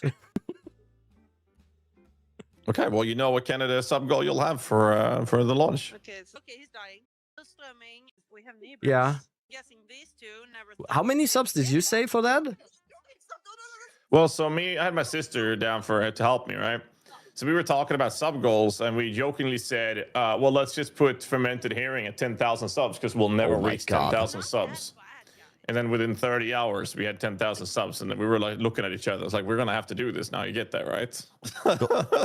Go easier and do lutefisk. Lutefisk. Okay, that one I actually had. No, that's somewhat popular in Germany as well, right? Like Christmas dinner. It's terrible though. Well, rather it doesn't taste much. Yeah, I had that before, and I thought it just didn't taste like anything. No, we go all out, Chad, for 1.0 launch. Okay, you opened it. Wait, you didn't even like gag or anything. We opened it underwater. Like you're supposed to. Okay, you are gagging. Okay, if you guys are wondering, it smells kind of like garbage. That's been said. It smells like garbage. A little too long, and okay, where do we throw this? Okay, guys, I just want to say you're taking care of this. You're not leaving it over there. How did I not know of this? Okay, I was streaming myself like all day. It wasn't bad after we got it up. It was like the start was like a fucking punch in the face. It's just that it tastes super salty. Okay, that's it, right? Oh, you eat it? Okay. Yep. Oh yeah, you eat it with like cream cheese or something, right? The Viking mode. Oh no, there's no way you're watching the one where someone is opening it in a car. Yeah, I saw that. I saw that. No, you eat it with like Fuck do you call that? It's called Dinbrot bot? No? Is that what we call it? You taste it? Wait, you're tanking it though. Slow eating. You're eating it and you're tanking it. It was really bad. Yeah? No, it's Oh, not no. called Tinbrot. It's is it called Fladenbrot or something? Okay. Fladenbrot? Like Fladenbrot, there I we know go. knäckebrot. Not knäckebröd, like not the hard kind, like thin bread. Okay. I think the English word is No, Mike. Dinbrot or Fladenbrot in Germany or something like that. Either way, it's like flatbread. Oh, it's called flatbread. Thank you. Flatbread. Yeah, tunbröd in Swedish. Flatbread. Thank you. So Okay, have, you like, actually kind of flatbread man and- beat that though. That's Bro. Yeah, the worst part was, the burps afterwards. I spent the next handful of hours like gagging on stream for several hours afterwards. It was terrible. okay. Now we're gonna do the chest wax. Wait, there isn't. Okay, I'm just gonna steal your ideas from the subathon. I don't think I have chest hair though. Yeah, that doesn't count. Plenty. No dart in here for watch party. Well, I'm not gonna watch the reveal with people. I'm gonna watch it solo. So we're just yapping till the reveal. Yeah, we're just massively stalling right now. How much is it? pretty It's much just pre-show in 16 minutes. Pre-show in 60 minutes, and I'm gonna order a pizza as well. Once my wife is done showering, we're gonna order some pizza and then we watch the Gamescom thing. Wax the tattoo off. Good shit. Yeah, so one goal for the 1.0 subathon is definitely gonna be a tattoo again, because why not? Say again, sorry? And then surströmming is gonna be another one. 100%. Good luck, dude. Good luck. Just when you open it underwater. Like bring a big bowl and open it underwater. I mean, what if we do it? What if I actually have to open it inside of a car? Make sure it's not your car. So rental car. My you're only saying. recommendation. Rental car is a great opportunity to open surströmming in. Yes. I don't have a driver's license, so there's nothing to be nothing to lose. You don't have a driver's license? Wait, how I don't old have a are you? driver's You're like license. 20, 25, 30? No, you're 30, no? No, the first thing. What did you say? I said 25, 30, like around No, that. I'm 25. 30? I'm 25. Is that with or without taxes? That's brutto. Okay. No, I'm 34. I'm 34. Okay, so it's pre-tax then. I'm 34. Well, you're about the same age as I am, because I'm 35. I always lived in big cities. I never needed a driver's license, but I'm getting one soon. I think Dude, I it's had just the very same expensive. argument. Yeah, I mean, It's like I had the 4,000 same bucks argument. here. I don't know how much it is in Sweden, but it's like 3,000 to 4,000 bucks here, depending on how There's fast no you shot. are. My fiance, she took her driver's license, and it cost her about $3,500 to get her driver's license. And we went to the same driver's license, like the driver's school or whatever. And my driver's license cost me about $800. 800? Yeah. What? Yeah, Gemini says hovering 3,000 to 3,400. It says between 2,500 and 4,500. It depends on how good you are at driving. Like I had. Oh, I'm good. I think I had 6 classes, and then I did the test, and then I was done. And that cost me about $800 in total. Then that's different, because I'm pretty sure in Germany you have the practical part where you actually have to drive the car. I think you need to have at least 30 hours. There's nothing below. You need to do 30, I think. I'm not sure though, if that's only a German thing my or something. fiance, she used so many fucking classes with the practical classes.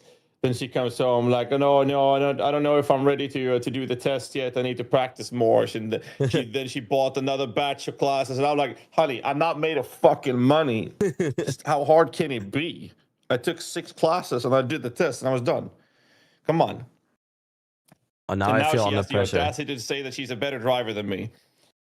I mean, I can see that. Anyways, what? Excuse me. What is that supposed to mean? I don't know. You seem aggressive, and you seem very defensive when I brought it up just now. That's like. Did you say that I seemed aggressive and therefore I drive worse than my fiance? This doesn't make any sense. I mean, my wife is a much better driver than I am. So I will say that my fiance rages way more behind the wheel on the road than I do. Way more. Oh, that's true. Oh, my wife is an angel in the car when we're driving. I need to see. Okay, she's not here. In the car, she's like, it's a whole different person. So maybe you're chill then in the car then. Yeah. Oh, I'm very chill. I might not be as chill. I've had 2 car accidents as well. Actually. Oh. Yeah. Yeah. See, point. Like, how many does your fiance had? Well, 0. Yeah. Okay. Okay. In my defense, there go. was another fucker who drove into me. Mm-hmm. Just like at the a parking NBAs, lot. right? Mm-hmm. No, they hit never me. this guy's It was fault. their fault. It was their fault. No. The insurance and everything. It was their fault, not mine. I didn't do shit. Mm-hmm. The second time might have been my fault though. What did you do? What happened? Okay.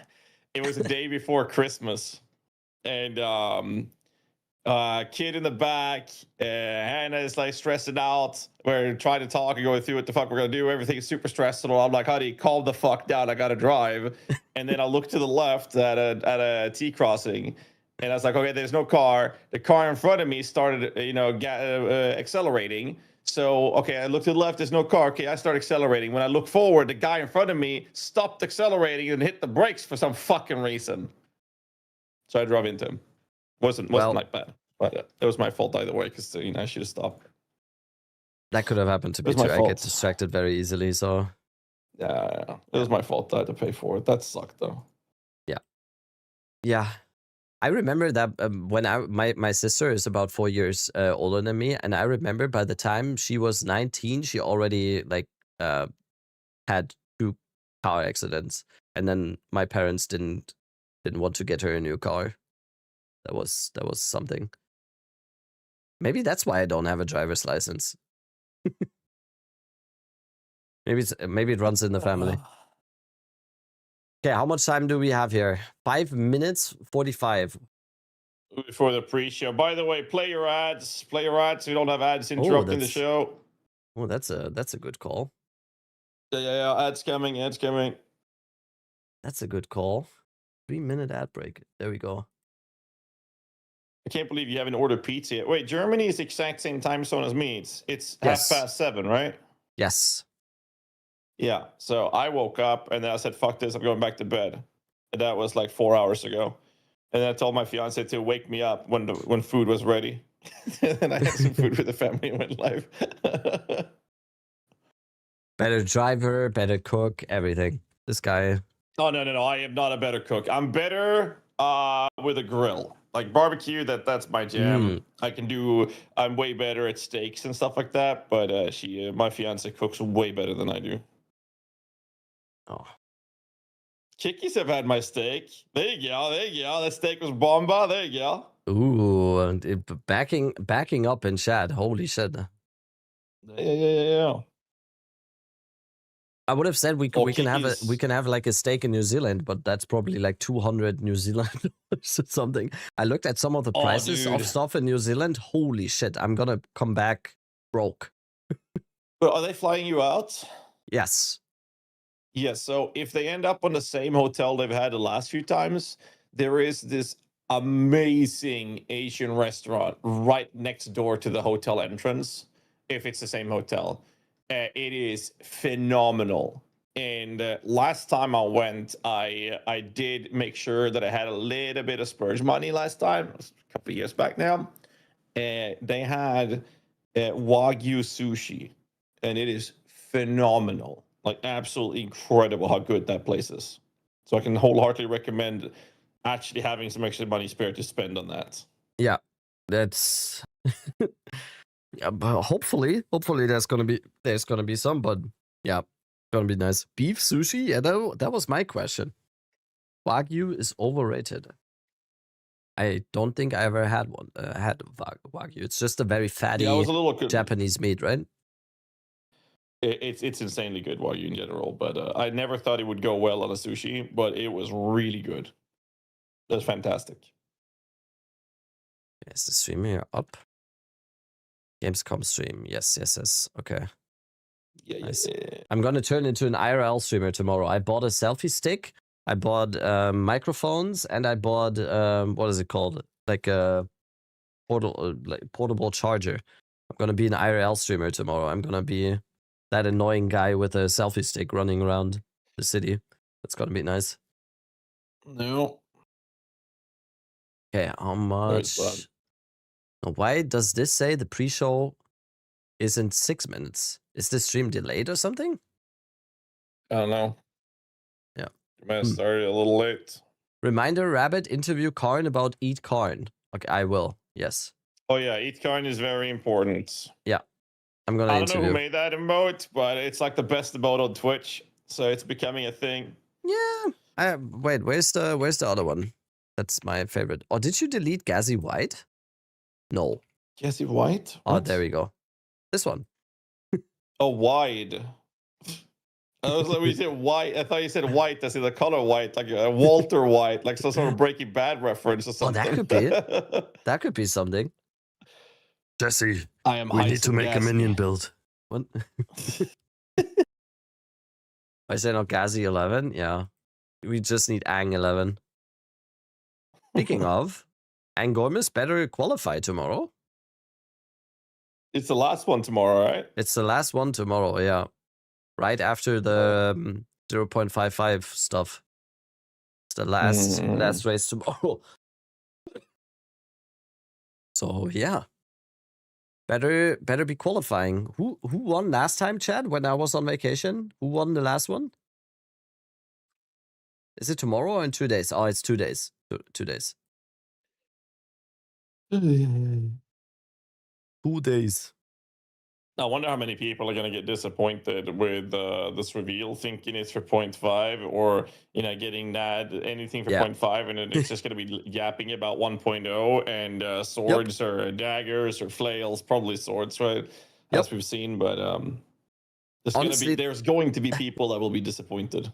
With this, especially what's coming right now in the Gamescom thing, yes, 100%. It's just going to be a 1 minute trailer, cinematic kind of stuff where you probably see someone wielding a sword or something. That's it. But, oh no, wait. People in my chat today said that a lot of people seem to be thinking that we get a date for 1.0. Do you think that's likely, or? Well, we don't know. I don't think they will produce a date until ExileCon because they've been very clearly saying that they want to avoid the GTA reveal or the launch. So the later they can announce the actual exact date, the better, because they really want to stay away from the GTA launch. And if they can push it all the way to ExileCon, that'll probably be a better case. Yeah. So they'll probably just say end of November, or they'll say early December or something. That's what I think, at least. Unless they feel forced to produce an actual date. I don't know. Miso has a 2-hour discussion with people that's 100% sure we get Source and more in 0.5. I think that the only reasonable state where we get Swords in 0.5 is if they allow us to playtest the class in a smaller, couple of weeks long event as a hype up and a selling factor to sell more beta key access before the 1.0, which would make sense, but I'm not sure if they actually have the capability, time, and effort to pull that off. But it would be pretty nice if they did, obviously. Think they will announce the release date today? Yeah, apparently people in chat thought that would be a possibility. I don't think so. What is this? Marvel Cosmic Invasion launch trailer. No, what? What's this? Is it starting? No. 3 minutes. Okay. Pre-show in 3 minutes. I'm gonna do a 3-minute ad. There you go. Go for it. There you go, Chad. Goodbye. So we don't have any there. Nice. All right. I also need to order some pizza. What do we... my wife wants... We're a bit late, fungi. man. The pre-show starts in 3 minutes. Huh? Pre-show in 3 minutes. Should have eaten already. No, I'm gonna eat... Wow. Huh? Kleinen Salat? Oh, jetzt wird's aber... And now she wants a small salad too. She's getting decadent now. Huh? No. Okay. Small salad as well. Wow. I'm not made out of money. Salad is such a female thing to order. Yep. You don't order pizza to be healthy. God damn it. Right? Right? Yeah. Okay, let's see this Gamescom stream. The last time I was baited by something like this was the Game Awards, and I had to suffer through 2.5 hours of Game Awards. Well, you mean Expedition 33 rewards? No, I think it was... Didn't we have jobs for Game Awards for PV2 something? Wasn't that something? No. And I had to suffer through this shit? I just remember the last Game Awards was basically just Expedition 33 awards. Everything went to them. Ah, yeah, true. Oh, yeah. I mean, deserved, right? I have not played that game, by the way. People are always yelling at me to play that when I mention it, but I have not played it. That game sucks. Okay. Are you sure? KCD2 not winning RPG award.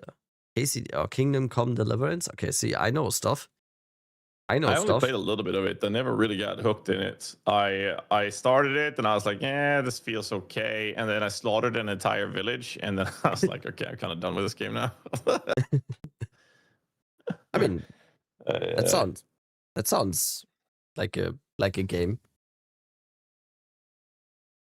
All right, what are we gonna get here, Jeff Keighley? Oh, loud. 44 seconds. All right. Well, I guess I'm going to play some ads, and I'm going to bounce out and wish you the best of luck, Rabbit. YouTube, thank you for yapping, stalling. Yeah, stalling. Let's go. Have a good one. Have a good one. You too, man. I'll catch you later. Have a nice wedding, even though it's not yours, and good fun at BlizzCon. Goodbye. Thank you. All right, Goodbye. bye. All right, chatty chat. That's too loud, right?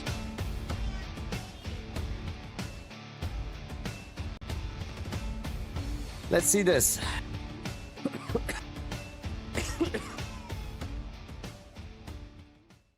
Let's see. Ah! Hello and welcome to the Gamescom Opening Night Live 2026 pre-show. I'm Kyle Bossman, and as you can see in the corner of your screen, we are less than a half hour away from the start of the main show. Now, pre-shows do typically exist just to pump up an audience before the real show starts, which, by the way, will have Final Fantasy VII Revelation. It will have Songs of the Past, the new Witcher 3 expansion, but the Gamescom Opening Night Live pre-show is special because it's stuffed with its own trailers and premieres. Enough that I'm saying it's basically a real show of its own. So, yes, please do be excited for the main show, Opening Night Live, coming in less than a half hour. But for now, here's a brand new game announcement. Welcome, loyal viewers, to the Emperor's 99th Intergalactic Gauntlet. Holy! The weapons are locked and loaded. The arenas are hot, hot, hot. And for one lucky team, the Emperor's prize awaits! Now, without further ado, let's meet the latest crop of carefully kidnapped contestants, abducted from across the galaxy. What the fuck are you saying? You don't actually have a choice, but maybe these highlights will change your Please let PoE be in front of the stream. Yeah, please. I'm also begging for that. Please. I don't want to sit through all of this. I have been scarred. I have been massively scarred by the experience that I had at the Game Awards, okay?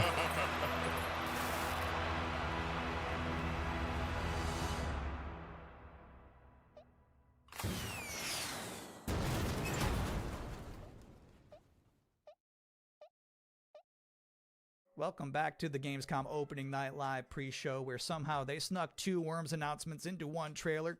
Got a little 2-for-1 there. We have plenty more reveals to come, and this next one is for the most linear. Sorry, if it's lagging for some reason, sometimes when I tap out, it's lagging. Just don't worry. It's just me. I need to order pizza on the side here. While others say, well, that looks it's nice. Not about the destination, it's about the journey. Can you increase volume a bit? And yes. The memories you make along the way. Those people probably also say, like that, right? Good things come to those who wait. Whilst for others, they say, Deutsche Bahn fortune favors the bold. So no matter whether you're an early bird or a night owl, a fair weather flyer or an all-terrain trawler, different people have different ways of moving through life. Maybe they're all this right, game will be delayed. because everybody is trying to get somewhere. So whatever drives you, whatever your purpose, you are not the only one. Find your way. Train Sim World 7. Okay. We can play that. Wow, that family was really popping off for Train Sim. Yo, H Factor, thank you. Like that. Thank you for the 10 months. If you thought that was the wildest ride of this pre-show, it's not quite time to get off yet. Wait. What? Congratulations! You have been selected to build the next great theme park. Are you ready to become a tycoon? Roller Coaster Tycoon?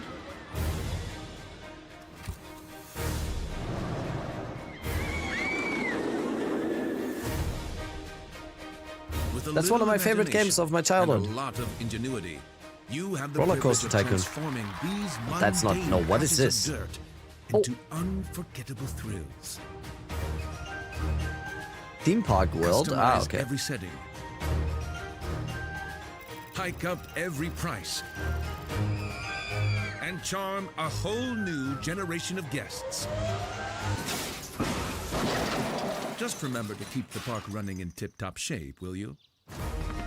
So, are you up for this brand new challenge? Do you have what it takes to become the next great Roller Coaster Tycoon? Oh, it actually is. Coming soon to early access. Stop alt tabbing? Sorry. I just need to order pizza. I'll be right back. Sorry. I won't alt tab again after this. I just... Something starts before we know. A little spark begins to glow. One look, one sign, a new way through. Okay. The world feels different next to you. I just need to order pizza. Feel the rhythm open wide. Okay. Skip. PayPal. Sorry, we're not missing anything, guys. We're not missing anything here.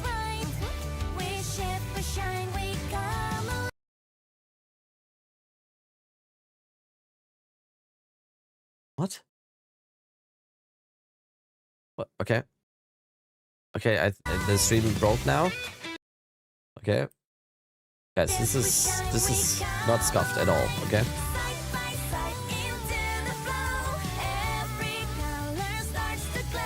Okay, I ordered. It's ordered now. Sorry. What is this?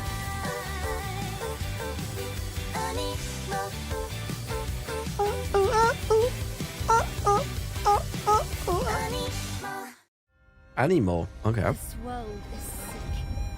This is not living. We all die anyway, don't we? The goddess made me when sky and earth were one. She gave me life undying. How dare you steal it? You were born of dust. To dust you return. So why do you fight death? You had eternity, and you gave it up for what? 10,000 years I've sat in the dark, and I tell you this, immortality is a lie. Looking? Are you afraid? Better to die chasing the sun than to kneel! I used to believe no one would die.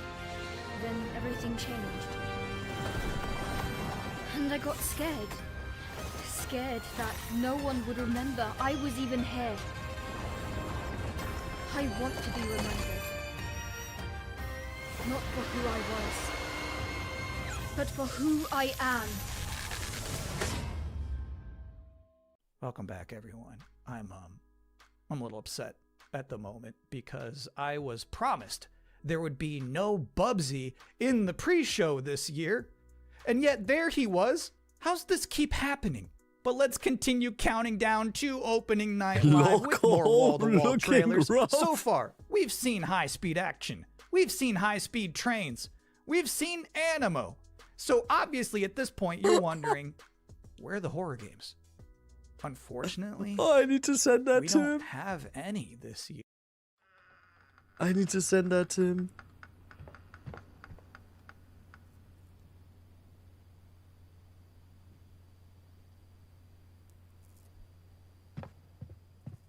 Where is he?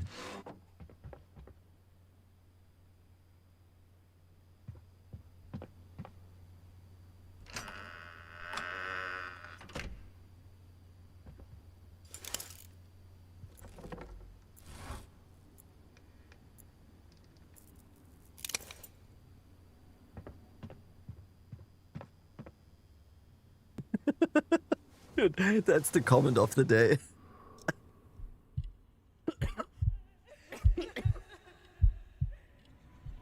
I sent that to him. Horror game?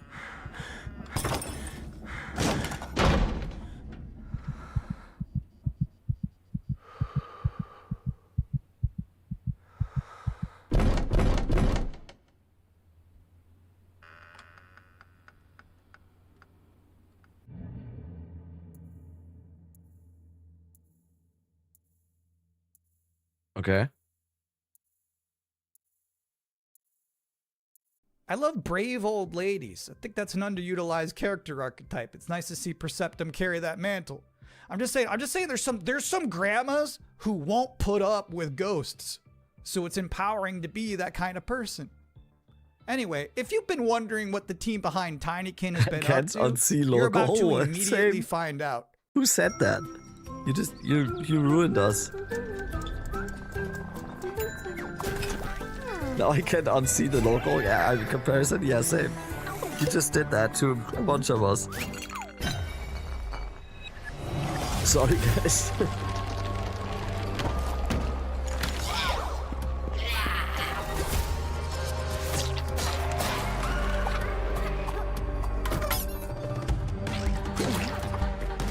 Thank you, Piers.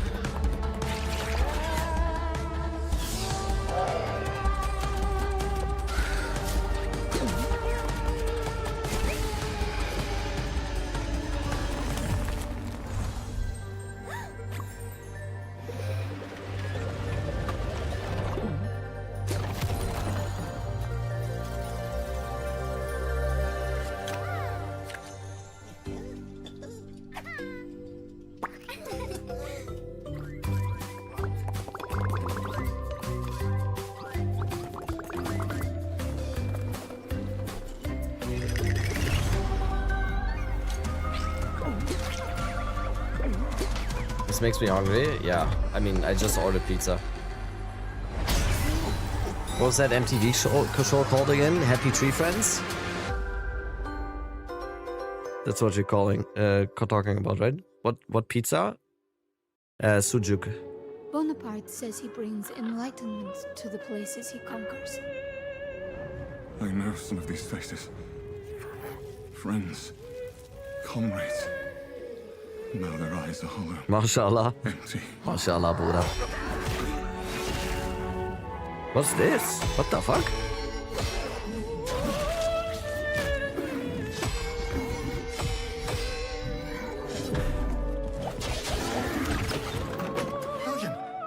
By the saints, it is Swords! actually you. I'm worried, William. With those things looming. Don't know what Was, they you're are, German? but they're not Yes. human. How did you know? The flame, it magnifies what is strong and valuable, destroys or omits what is unnecessary. What the fuck is happening? What will this thing do to me? This is just a regular day in France. The game, I think.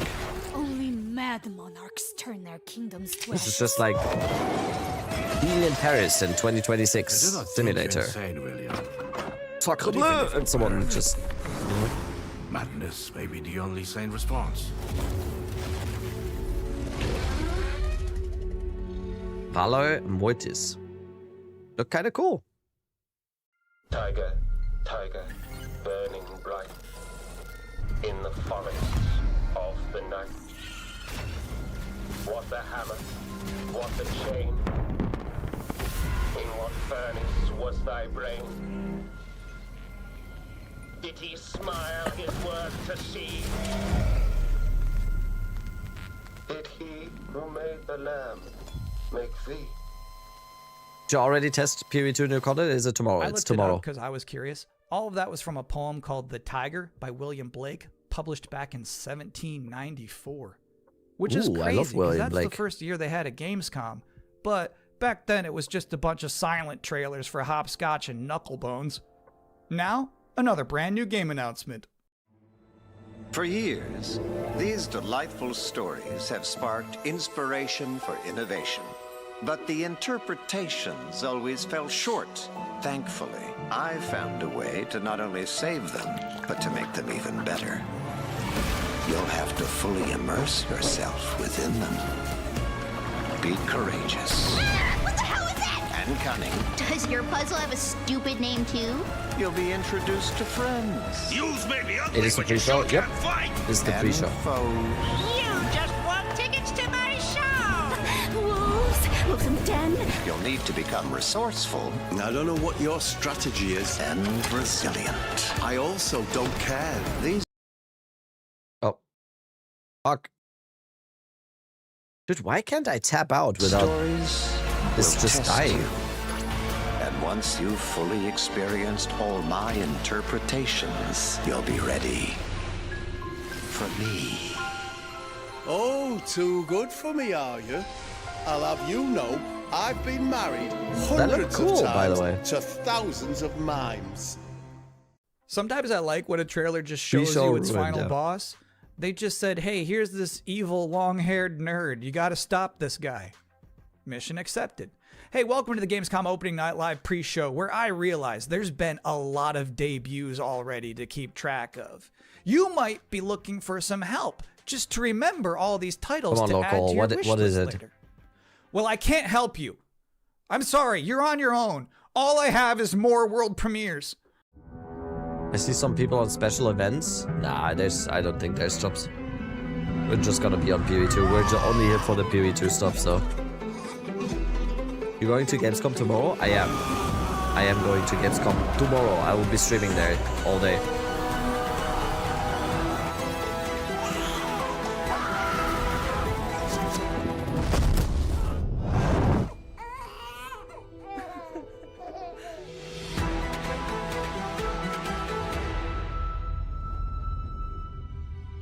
Wait, what? Are those two the same game? Wait, what?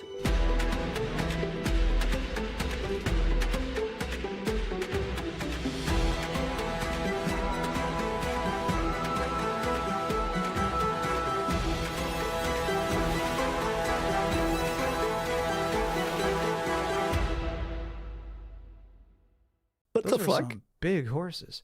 Just a reminder, you're watching the event before the event. Opening Night Live is just minutes away, but we're about to see a trailer for another new game that Relax, nobody knows local. about yet.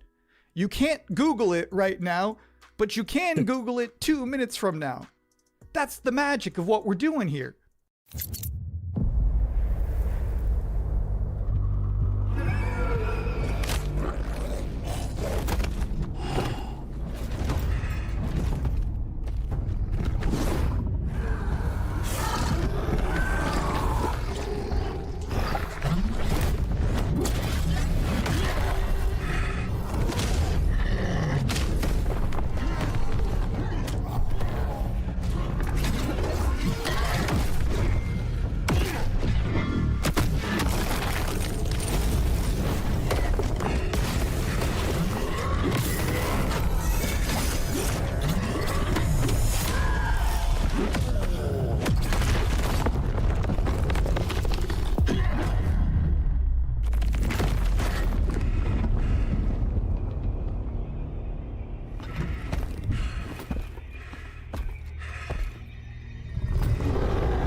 looks cool.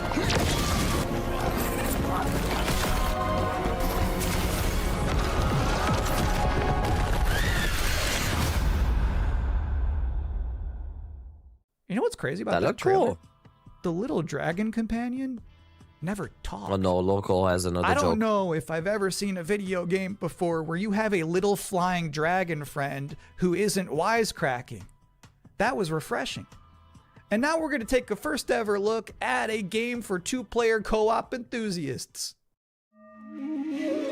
Grandpa, what was Mom like? You never talk about her much. She was complicated. Delivery for your special day. Impossible. This was your mother's sigil. What? How? Maybe we should see what's inside. What? You're a little kid! Can we start changing ages yet? I suppose we should learn how it all works. Want to change who you are? Just press a button. Look at me! I'm a kid again! Mom went to go milk What's all Sin. this now? It's a treasure hunt! A birthday treasure hunt from Mom! Or some kind of elder fraud. Where your mom was concerned, nothing was ever easy. Is there any chance Mom could still be out there somewhere? She's gone and she's never coming back. I can't just ignore this, Grandpa. She was my mom. Well, I'm not letting you go alone. Just no more of this age twisting, okay? We beat every Oni in hell. Capcom? Time to beat an Oni Musha. With the pre-show. That means you, bud. A no-holds barred fight to the death. You love the sound of that too, right, Musashi? Down in the bottom of hell, there are demons stronger than you can imagine. Save this world. I won't entertain me. How about a little game? Greetings, Oni Warrior. As for you, I suppose you'll hear about that gauntlet. You've been working ever so hard. Alas, the time has come for the finale. I can tear you apart as many times as I like. You need Oh, some Ben more Yeti. time in hell. Thank you for the tier 1. Full fist. You don't belong in this Thank you. world.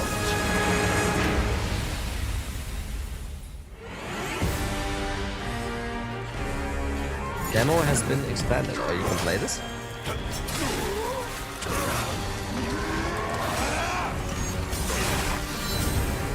Oh, it is only Musha. Okay. Yeah, Onimusha just shadow dropped an expansion to its demo in the middle of this pre-show. Expansion Now, I don't to blame you if demo. you're about to boot that up, but while it's downloading, we're about to hit my favorite part of this show. We're about to check out a brand new Just trailer tune in. for the Why is Local beautiful Hole hosting Mariachi Gamescom? Legends. And then immediately after that, I got to have an interview with the game's creative director. So first, let's see this.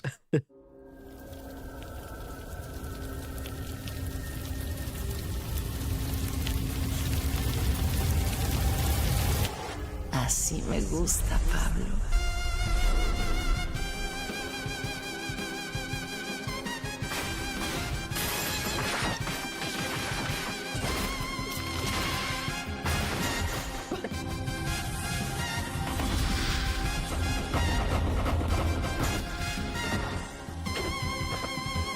Trumpets confirmed. Have they shown PV2 yet? No. The stream would be over. Madre Katrina siempre consigue lo que quiere, tarde o temprano. No me hagas esperar. ¿Qué? Mariachi Legends. And now's the My part of the show internet where is we down. are I'm watching blessed on mobile with with tears in guest my eyes. Joining us now, the creative director That's how I and watch you composer always. of Mariachi Legends, Miguel Hasson. It's really nice to be here. Thank you for having me. What is Mariachi Legends? What up, and where Prada? did this concept come from? Mariachi Legends is a pixel art Metroidvania, and it started with the realization that Alucard suit is like 90% of the Why is he mariachi getting suit more already. And so we started disheveled? thinking about that Mexican vampire sort of idea, and we infused it with Aztec culture and Mexican culture. And so one thing led to another, and we have mariachi legends. Can you tell us one particular element of Mexican culture that you were excited to put into Mariachi Legends that you've never seen before in any other video game? My mom's from this town called Mascota here in Jalisco, and it's one of those towns that's in the category of magical town. I need to blow my nose. Yeah, I'm gonna do one more 3-minute ad so we don't have any ads during the main show, okay? Video game ever. It's very Mexican and I feel proud of.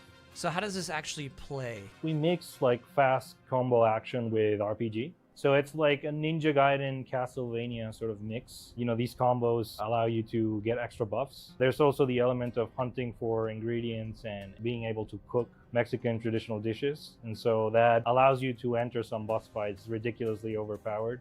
So when can people finally play this game? We're finally ready to announce that the game is coming next year in April 27th. Thank you for coming to talk with all of us.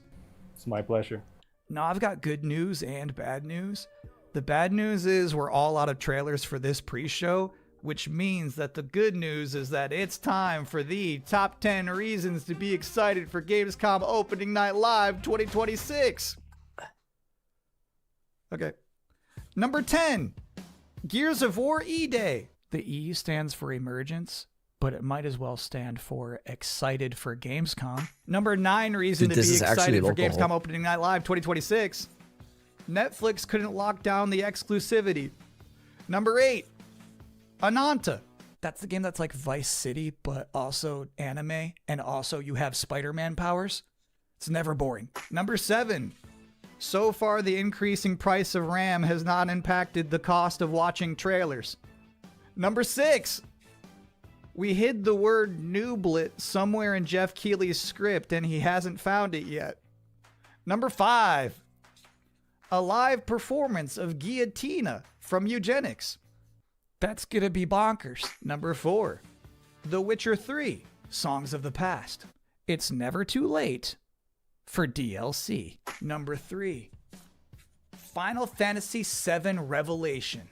You know, I noticed they haven't shown a single second of Aerith gameplay yet. I think they're probably saving it for tonight.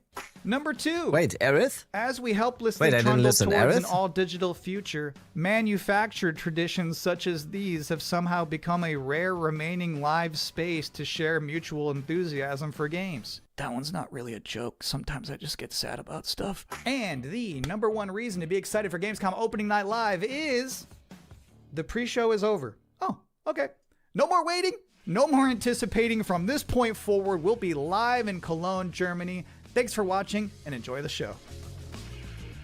Thank you, local. Claps for local. Claps for local.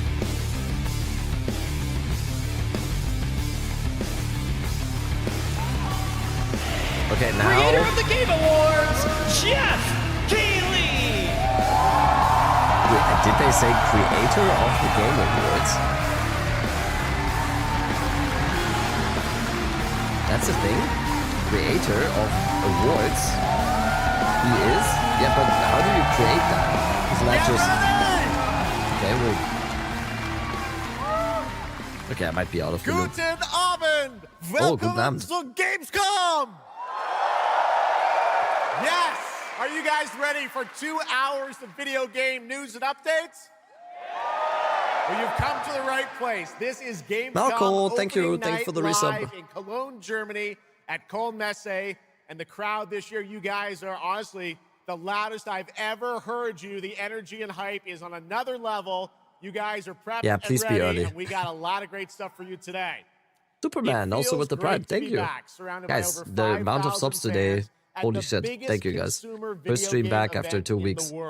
This Mwah. week, more than 350,000 people are expected here at Gamescom, and tens of millions of more will watch live online around the world. We love you too. Well, you'll see if you love me by the end What's of up, the show. Rabbit? What's up, Hummus Daddy? Yo, can you open this straight, please? Can you open the straight of Hummus, please? I hope it's. I heard it's closed. Maxi Noiser also with the resub. Thank you.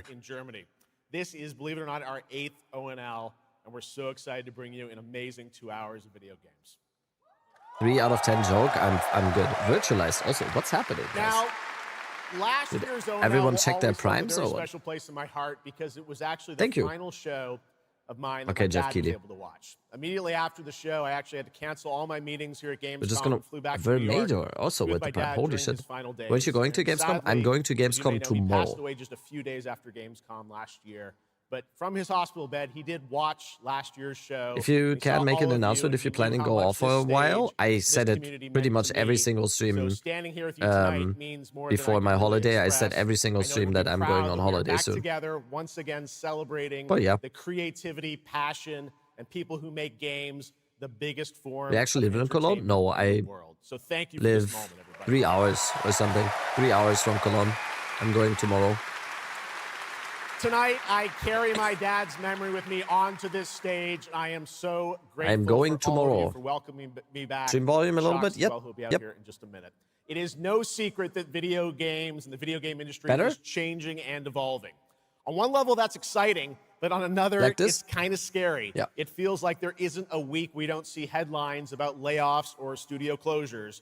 And on top of that, the larger electronic storage and memory crisis means that acquiring game hardware is more expensive than it's ever been. But in spite of all that, developers around the world are pushing forward to build new games. Big teams, small indie teams, and teams all around the world. Tonight, you're going to see projects on stage from teams in places like France, Sweden, the UK, France? Italy, Canada, China, Japan, Korea, and more.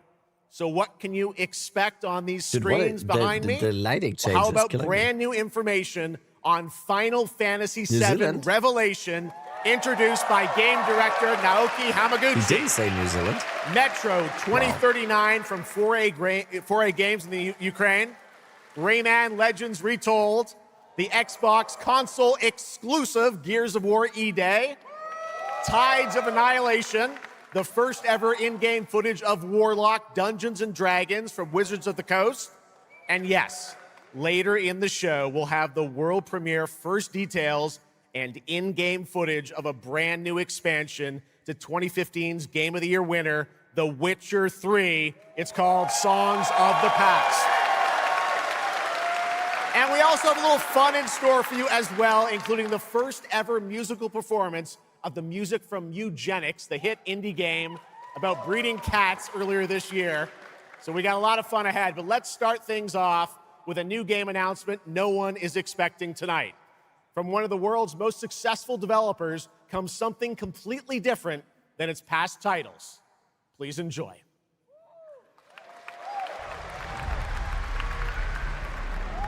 Whence came the first entanglement? None living may now tell. In its way, the floodwaters spread, weaving calamity. Upon the silken paths, malice took root. 10 suns rose on high. Dude, that's very red. So, as Do you guys spoken don't of have old, RAM? The weavers came forth, yet spoke not the cause of their coming. Hoyoverse. What? What's happening? The waters have ebbed, and all Knack 4. must rise anew. Still, the That's Genshin wounds Impact? of old remain.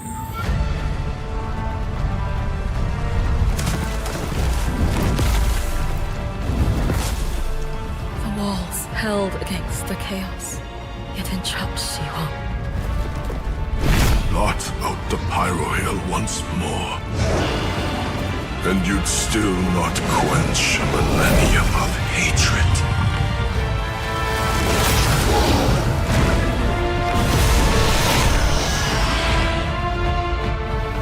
How can a few dying embers ignite the flames of rebellion?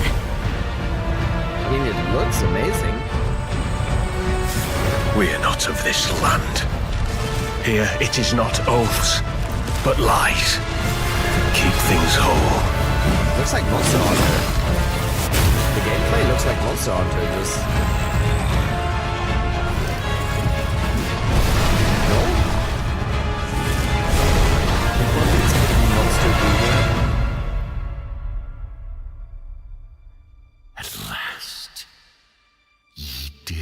fail.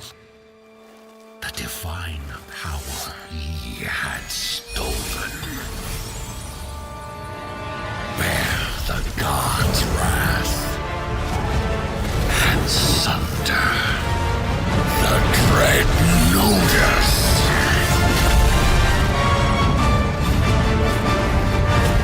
They need at least $800 of RAM for this game.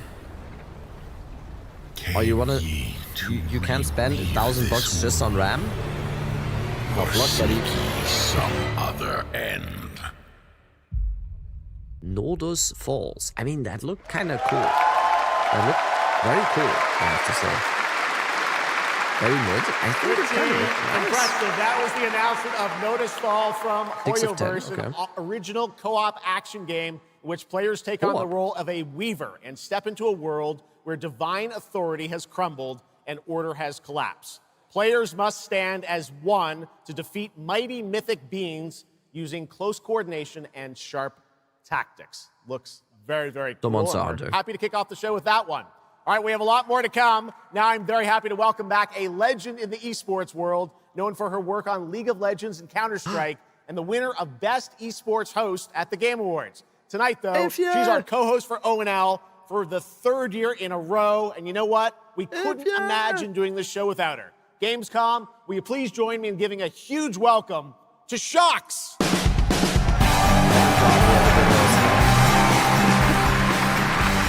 Sorry, Jeff. Sorry, Jeff Keeling. Wow, thank you so much, Jeff. Surely, it is such yeah. an honor to be back here at Gamescom in my favorite city, I gotta say it, Cologne, and seeing all the fans around the world.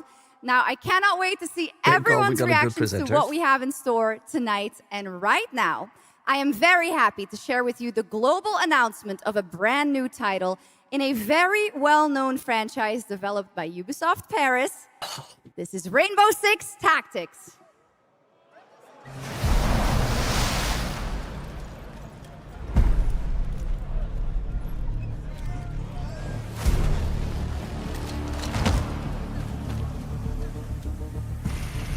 This is it.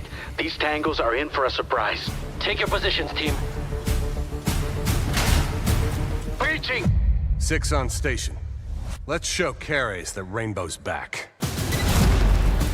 Go, go, go! Do you guys not have phones? Neo, thank you. The people behind us, Thank you for I've the seen bribe. them before, and they must be planning something bigger. Send me everything you dig up on the agency bombings. Is it There's a no mobile time to game? waste. It looks like. We've contacted Rainbow's former operators. Wait, what's You happening? just have to choose which ones. This doesn't look like a mobile game anymore. Huh?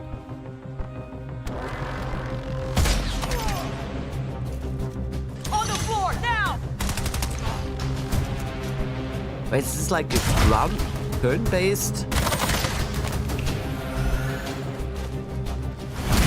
We've got active hostiles Like all around, XCOM, team. yeah. Move fast and stick to cover. So it's like turn-based tactics I'm seeing or increased something? activity across all channels. Want us to put out more fires? We'll put out more fires.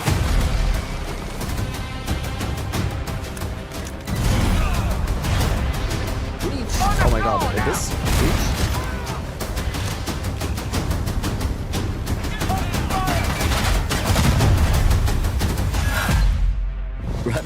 Rabbit having a Game Awards PTSD already? That was Rainbow Six Tactics, a new Jeff Keighley is doing this to me single-player again. game set in the Rainbow Six universe. Now, in Tactics, you'll lead a squad of operators on high-stakes missions around the world, combining careful planning, coordinated breaches, and tactical decision-making in every operation. Choose from a roster of 15 unique operators, each equipped with specialized gadgets, abilities, and progression paths that create new possibilities every time you deploy. Rainbow Six Tactics launches in 2027. Okay, almost 20 years ago, Gears of War helped define a generation of Xbox. Tonight, we are returning to Emergence Wait, Day, Gears of the War day that E-Date. changed everything. Here at Opening Night Gears Live, of War we have E-Date. the world premiere of the You can now campaign find trailer for Gears of War E-Day, a partner including the in first Gears of look War. at the Locust leader behind the invasion. Anyone? From the Coalition, here's Gears of War E-Day, an Xbox console exclusive launching this October.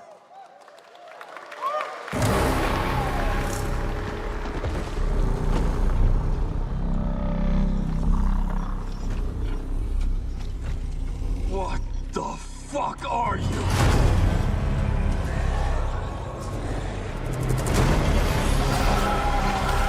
Hey, that was nice. Seize the surface! Bleed the ground walkers! Good to see a few more gears made it through the night. Wait, did he say Xbox exclusive, by the way? Bravo, squad. Did he say Xbox exclusive? Oh No yeah. one knows what these things are or Have where fun they're selling 200 copies. This is more than an invasion. It's a fucking war. The reports are still coming in. Who has an Whatever Xbox this is, in chat? It's happening all over the city. Who has an monsters Xbox? are coming out of the ground and ripping my people apart. And those are my gears out Me? there holding I the do. line. Okay, sorry. Okay. Oh damn. Okay, way more people. Okay. Way more people than I thought. I thought everyone's on PS. We fight. You can play on PC with We Game Pass. still have our True. people. If we can save them, we save Cologne. Loss prepares us for what's ahead. You have old viewers, it doesn't count. Hey, buddy. Keep fighting. We're not old, okay? Give him hell, Phoenix. That's the plan. Okay, pizza.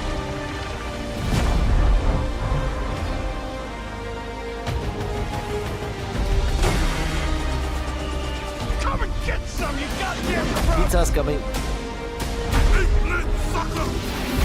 There'll be no support. If you fall, we all do. We do this together, or we die together, yeah? To the end.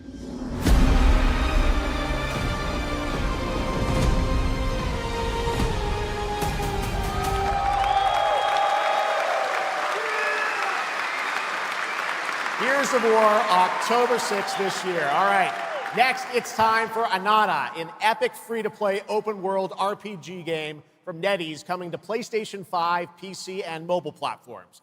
3 years ago, it was revealed here at Gamescom with 2 massive cities. You build your profile and social following as a member of the ACD team. Tonight, we've got your first look at the city of Shangzhou and the types of combat vehicles and mini-games you can expect. And Okay. yes, news on the release date as well. Wait, what's happening? Okay. Alright, chat. Any last Coca-Cola. Half liter. Still have a Also- mortgage. Haven't tracked down my old man yet. Still gotta buy a ticket home. Pizza. I still got all these memes I haven't sent out yet. Whoa! It's a Nanta! Or it was. Let's go! We're about to make our mark at the ACD. ACD? Is that anchovy? No, it's not anchovy. It's onions and sushi. Did they really just go belly up? I say you go viral first. So what I then just worry it was about a, rebuilding it was the a ACD. nod to Get this big enough, and the East workers are sure to come back. What's next? Meat Master! Slot Master? Master! You're so awesome! Meat Master? Meat Master. Here.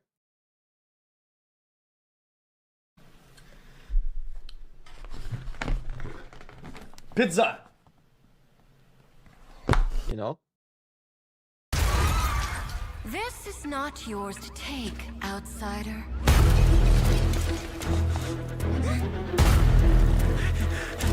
What's going on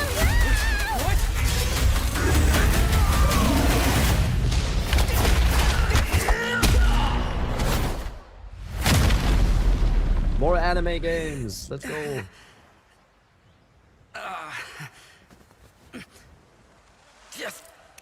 Just you wait. Where am I? Where do you think? Wait, I'm back home. There won't be traffic at this hour, will there? This is Chongshao. Take me with you to sniff out some martial arts masters and legendary weapons. You've been reading too many fantasy novels. What you seek is inside. Tourist spy? Only those who pass our trials may witness the Lingjing within. Huh? Can you take it? You bet. I've dragged entire What is this subway. about? Okay then.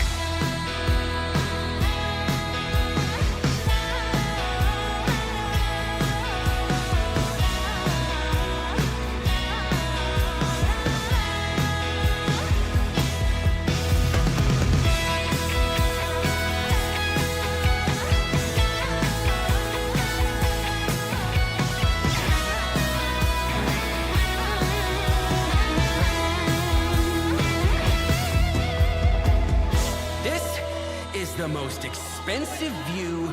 Wait. Huh? Why is everyone running off?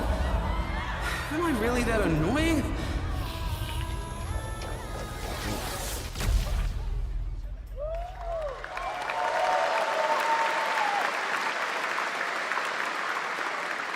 Awesome. There you have it. Ananta comes out on January 15th, 2027. Now, we have so much more Gamescom Opening Night Live coming your way, including a new look at Final Fantasy VII Revelation. But yeah, I know you're waiting for it. But for now, here is a new look at Silent Hill Townfall. Yeah, coming in just a month's time from Konami, Annapurna, and Screenburn in the UK. Let's go.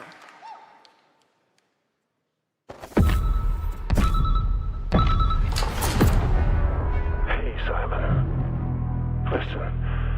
I need you to come back to the town and put some things to rest. It better not be the last thing they show. In that footage, you said we could put things right. That this town would listen to me.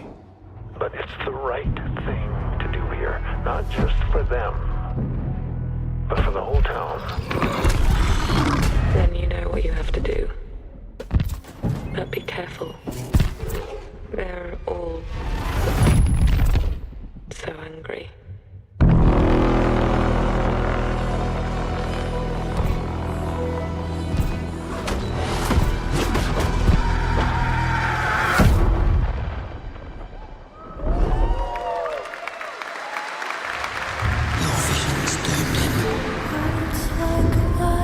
His death is your burden. Break the silence. I have to leave this island.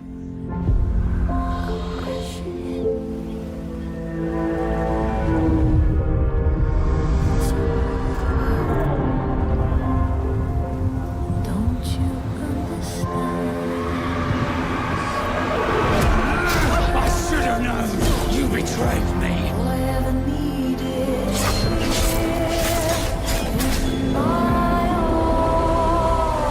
And now I understand.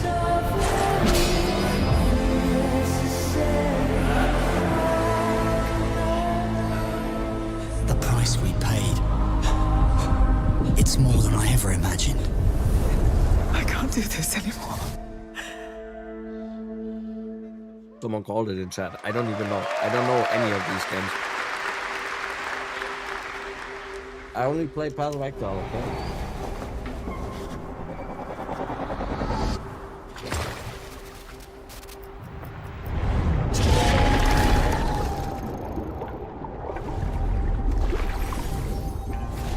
Any prediction when be real?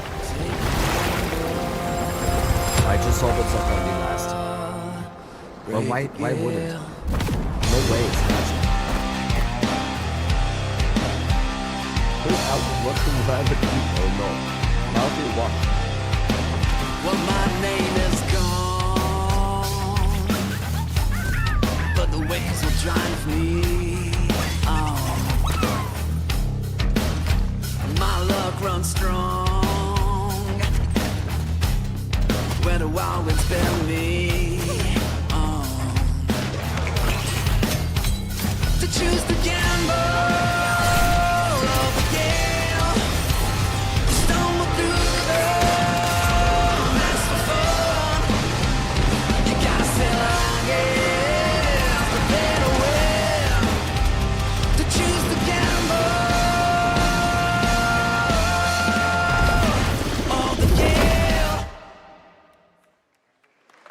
Our strength failed us. You failed us. If only I was stronger. If only I... You've surmounted countless trials to reach this summit. This time, you will surely break the cycle. You'll struggle, but you'll turn back, face your fall, because that's the cliff I know. If I do their dirty work for them, I'd better get what I'm owed. Is there pineapple on that pizza? No.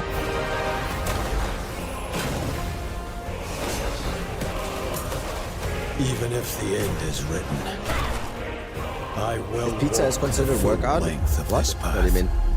Oh, does the streamer work out 6 days a week? I used to. I don't anymore though. When PoE2? Good question. Come on, Jeff Keighley. That was Crimson Desert, released nearly 6 months ago, and the developers at Pearl Abyss just keep adding more and more content, including new cutscenes and story moments too.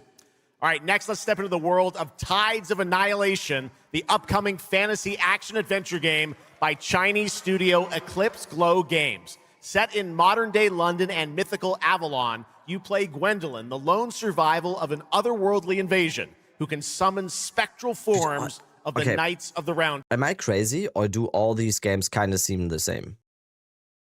Like, do you know what I mean? It's all one, like. Yeah. I don't know. This looks like 3 games we've seen already.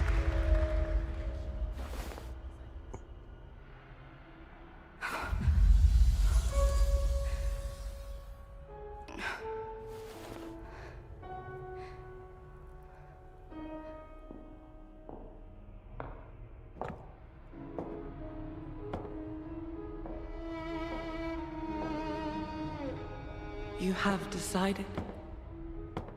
Tell me the truth. Is there a way to fix this? The fog has devoured your home. And now, it is tearing Avalon apart. Arthur was the only one who could control the fog. Until you. She blind, but she sees. Until me. I know not why you possess his powers. But if you wish to reclaim London, you must harness the fog. Use it. What if you don't give a fuck? To command your spectral knights. Guinevere. Huh? That's why you watch this. That's why you watch this stream, you know, to get these like zingers, you know. Teach me.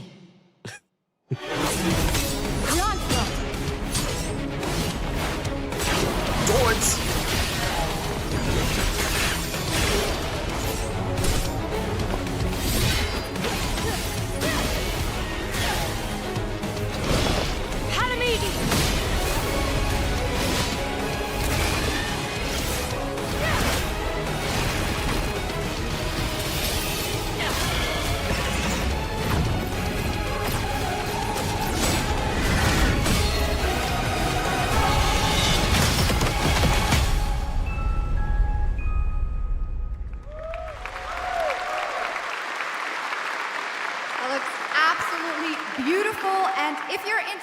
Wishlisting and learning more about any and all of the games featured at ONL, make sure to check out the Gamescom Steam page. And if you're anything like me, I'm sure you have tons on your wish list and in your cart, but a few more can't hurt, right? The Steam page is available now and being updated throughout the show as the titles are announced. And now to introduce our next game trailer from Turin, Italy, founder and creative director of Unrelated Games, Alessandro Durando.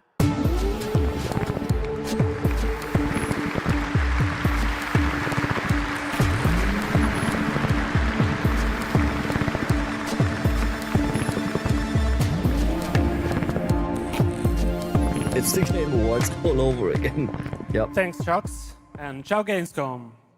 There is a question at the heart of Love Song. What do we leave behind and for whom? Well, you can be sure anyone will ever find it. I didn't have an answer when I started, and I still don't have one. And I genuinely never expect to be here on this stage. So thank you, Jeff and Gamescom, for this incredible opportunity. He's just Italian. Just being here already means more than I can put into words. That's just like your average-looking Italian right there. We take you on a journey to the forgotten echoes of past humanities, where sound is the only language left. This is what Calterac looks like without the mustache. Left in stone and sound, building a bridge between what was I mean, I kind and of what see may it. still come. Here is Love Song.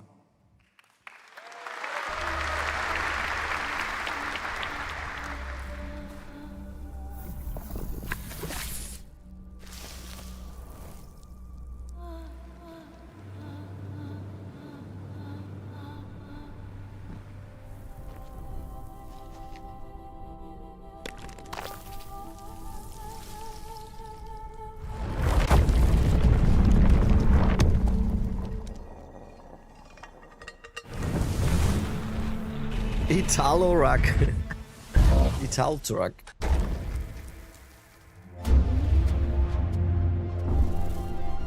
We don't know when PoE is coming up.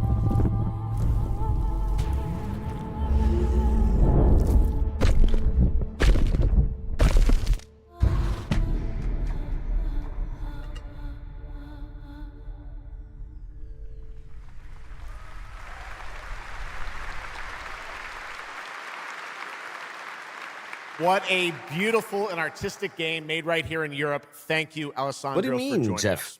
One of my favorite moments from last year's TGAs was the announcement of Mega Man's long-awaited return with Mega Man Dual Override from Capcom. Tonight, we've got an exclusive glimpse of new gameplay, along with the introduction of a new character who plans to foil Mega Man's plan to save the world. Take a look. Mega Man, more like Mega Man.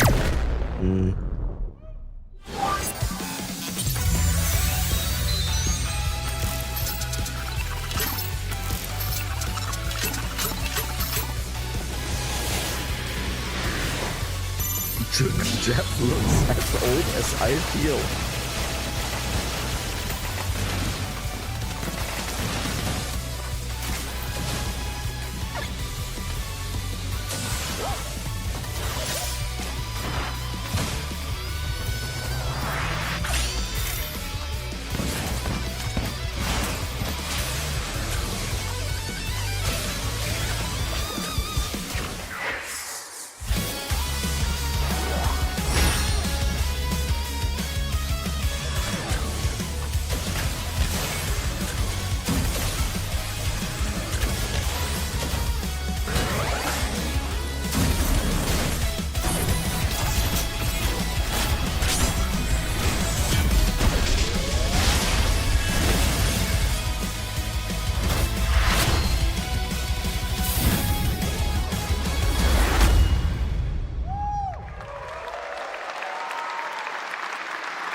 Little something extra. All right, now let's talk about another legendary gaming hero, one without limbs, Rayman, who's celebrating his 30th anniversary this year. Rayman Legends Retold builds on the charm of the original 2013 game, now brought to life with stunning 3D visuals, new story content, and an all-new sixth realm to explore, plus fully voiced cinematics. Players join Rayman and friends on a new adventure to restore peace to the Glade of Realms. There are 4 all-new musical stages, like MC Hammer's You Can't Touch This, and tonight we have your first look and listen to another musical stage.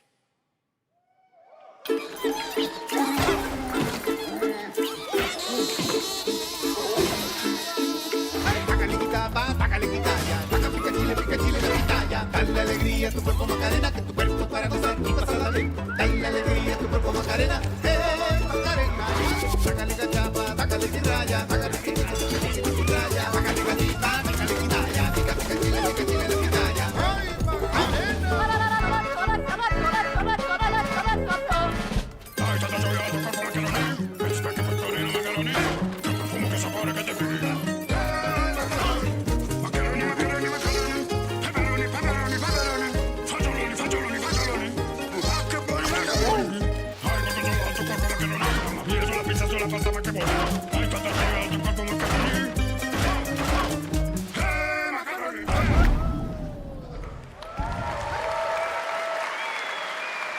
October 1st, Rayman will be at the Ubisoft booth this week here at Gamescom, and that's what makes this show so great, is that many of tonight's games will be playable to fans who are joining us live in person here in Germany all weekend long.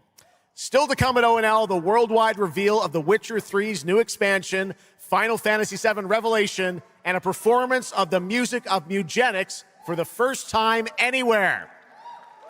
It's time for our next announcement. The developers gave us a phrase to introduce this new IP, but none of the words apparently can be said on stage. So I guess let's just watch a trailer.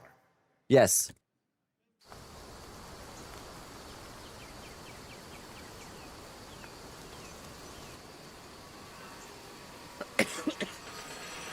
Dude, I'm having Game Awards PTSD, I'm telling you.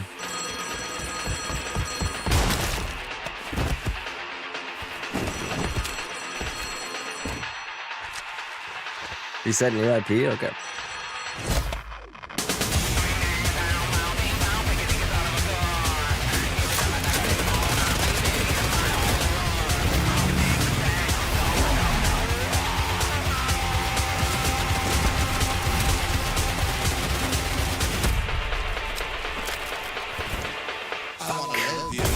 Are graders, but different.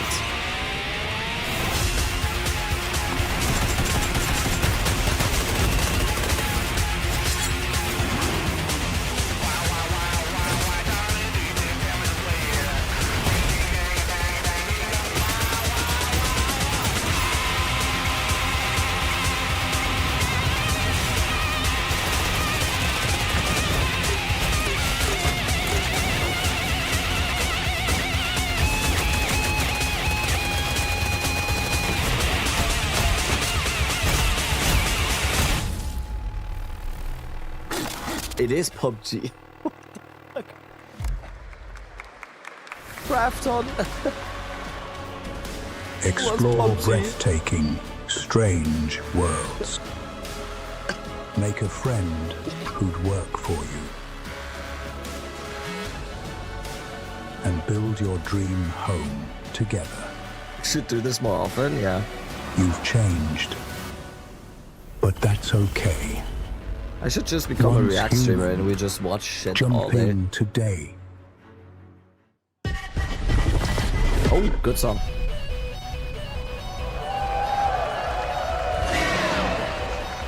You write things on the wall. It won't go away. It's a no man. Jesus wanna automation. Yeah, that's the highlight so far. The Prodigy song.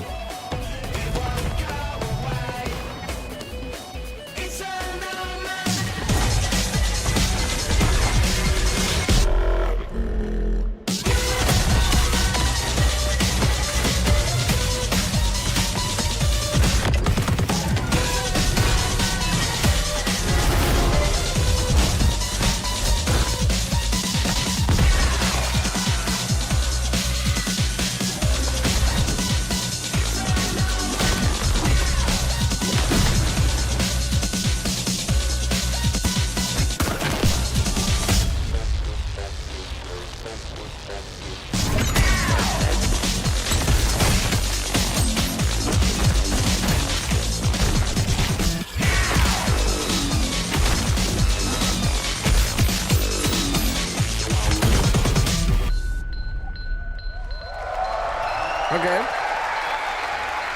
It always these digital extra packs and everything they have in every single game. There's a grain of truth to old legends. Your eyes. A brachia. 7 feet tall, fangs long as snakes. A winged beast. Can it be? A demon from the depths of hell itself. Oh, God. No, no, please, no. I gave you a blessing. I hope you enjoy my gift. None of us has any love for the Valkyrie. But this Vampires? one, he's different. The sun didn't take him. Night after night. Day after day. I will strike him down. Your every move sends a ripple. Your every word echoes far. Your every step leads to crossroads. All that remains is for you to choose. Help me, please! I'm so sorry. No, no. Very well then. Let's begin.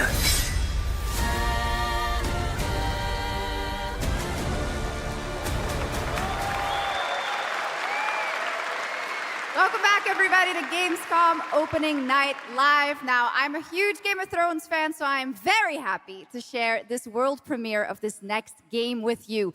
The gameplay of the forthcoming strategy game, Game of Thrones War for Westeros, from Australia's Playside Studios. The Iron Throne stands empty.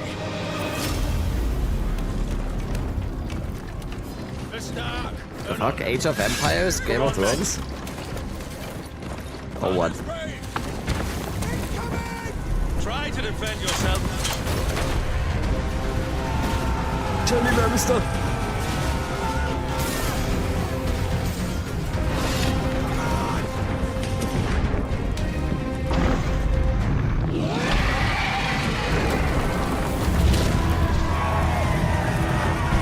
The fate of Westeros Stand with me! is yours to decide.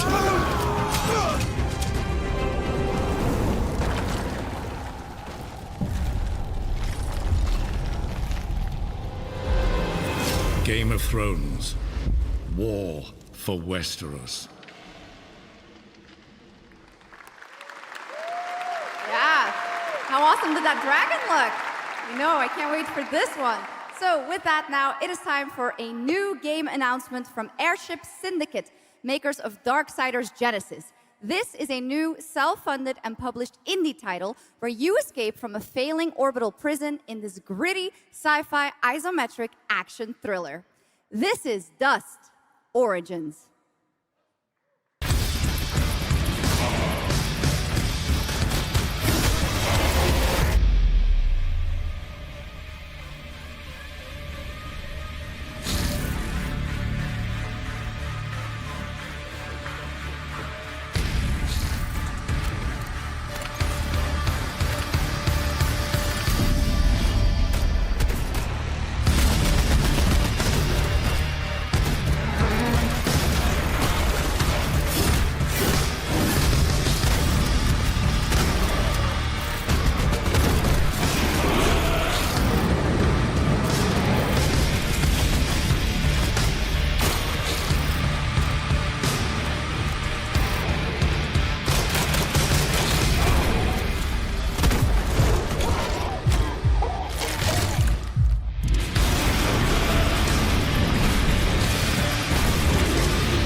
A new age begins.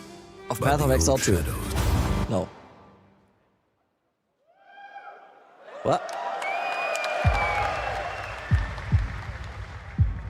Searching for a pulse.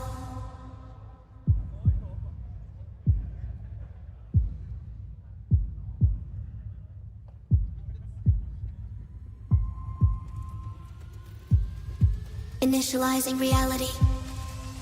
Loading a 233,000 square meter grid. Activating 1,600 exhibitors. Unlocking more than 1,000 worlds. Global data streams active. Challenging community energy worldwide. Breaking the barrier between screen and reality. Game. Heartbeat restored. Synchronization complete.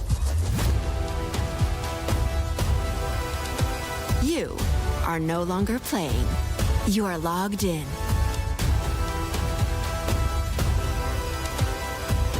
Welcome to the heart of gaming. Welcome to Gamescom. Yeah.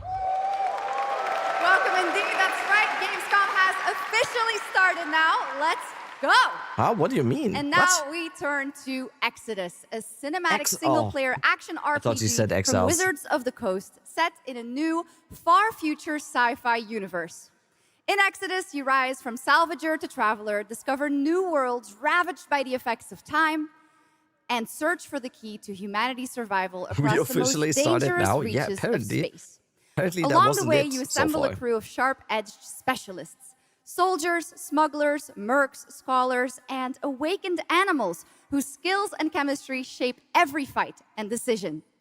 Tonight, it's time to get a deeper look at Salt, an awakened octopus and mercenary who joins your team. Get a glimpse into who she is, where she comes from, and why she's along for the adventure. Let's protect our defense!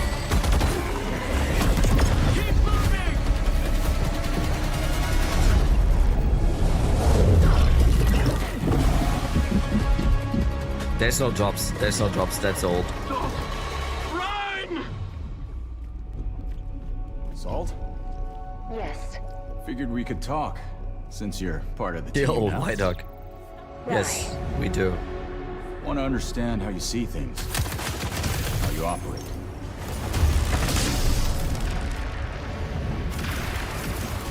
I hunt.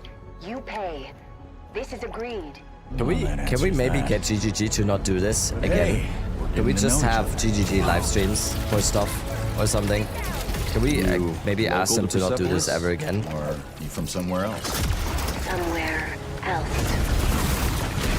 I mean, I'm going there tomorrow, so I'm gonna ask them. Maybe don't do this again, please. Salt, you have a most impressive reputation. We were surprised to hear that you accepted a permanent position with the human team. You fear me, envy, hate. I'm responsible for this world, and you put it in danger for your own selfish reasons. I will join, but I will be paid after, even if Leiden is in danger. You've been away for a long time. From your planet? From your people? I miss ocean, safety, home. Run, humans!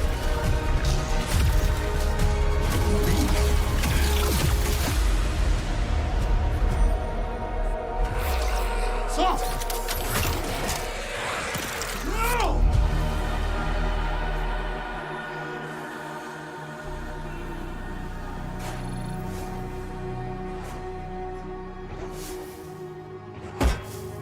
Time is our great enemy.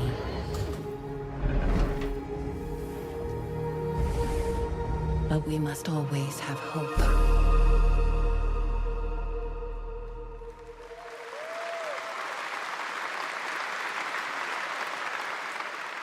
There we have it, the long-awaited release date for Exodus. It is coming in April, as you saw, of 2027.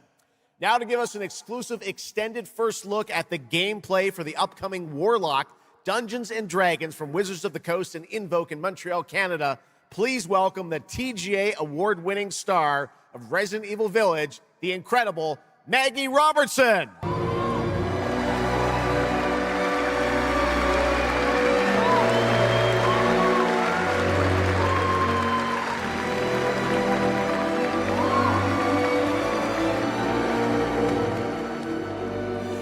Thank you, Jeff, and good evening, everyone. I am so excited to be here. Yeah! All right. Every Warlock's journey begins with a pact. For Katri, a seasoned warrior on a personal quest, that pact is made with Tasha, an ancient witch queen and the patron I have the pleasure of playing. Tasha grants her access to forbidden magic, but power always comes at a cost. Tonight, we're revealing gameplay for the first time, showing how Katri wields magic as she explores the world of Darkon. This is Warlock. Let's take a look. I don't think that's Botox. I think she's just very shiny. I think that's not on her. I don't think that's Botox, right? She's just very shiny. I don't know why she did that. Why they did that to her. Not the one that matters. Don't you usually do the opposite for like this, a lot of lighting? Don't you usually do powder and stuff? You still think this is your quest? I have seen your heart's desire. This for Dungeons and Dragons. Is there a game called Dungeons and Dragons or something? Like a video game? And the mind. Support on stage, yeah. They're just sweaty.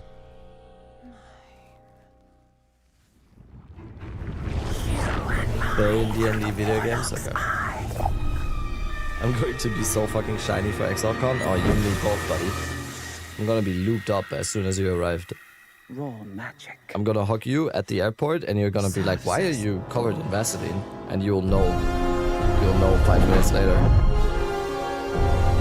Open your eye and see what I see, Warlock. Find raw magic.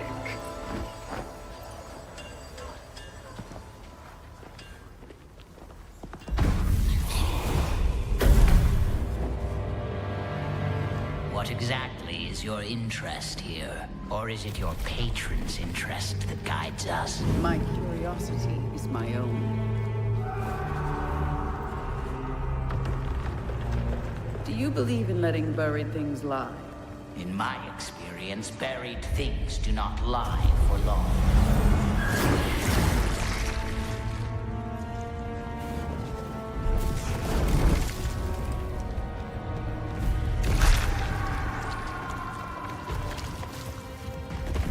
We are getting closer. Yes. Closer to what?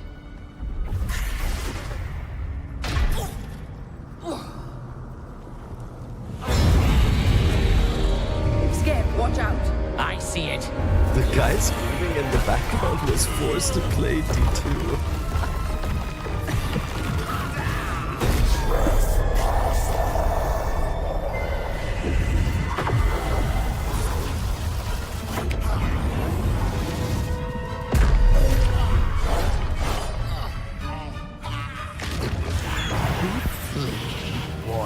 Absolutely not. Merely digging deep.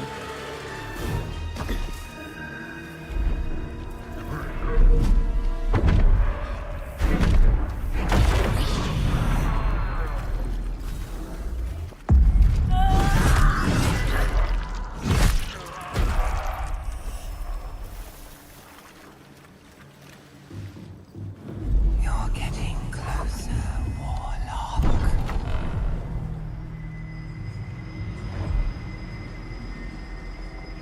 What is it you see? Raw magic. A means to an end.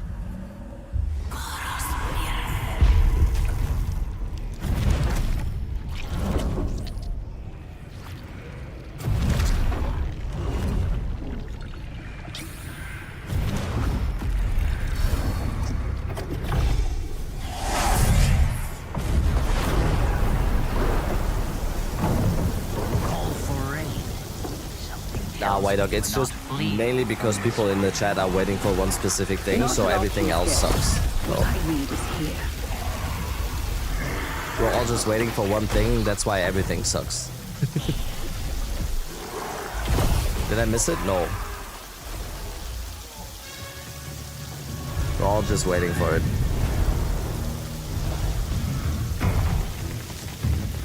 I really hope that GGG is not doing that in the future. I have PTSD now from Games Awards and this.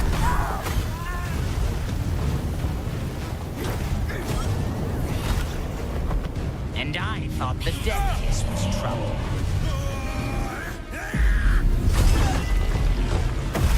What happened at Game Awards? I had to watch Game Awards for 3 hours.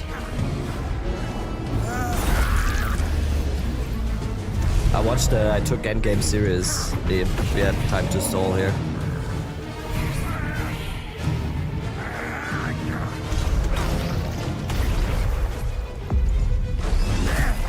Dude, why is this so... I get it. You have gameplay.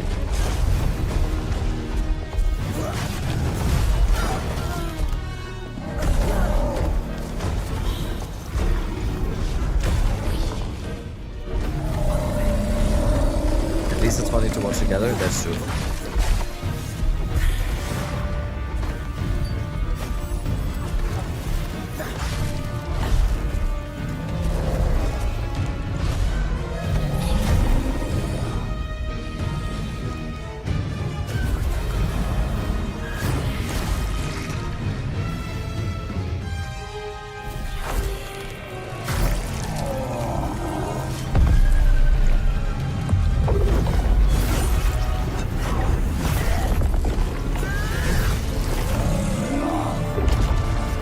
Can you review your pizza? 10/10.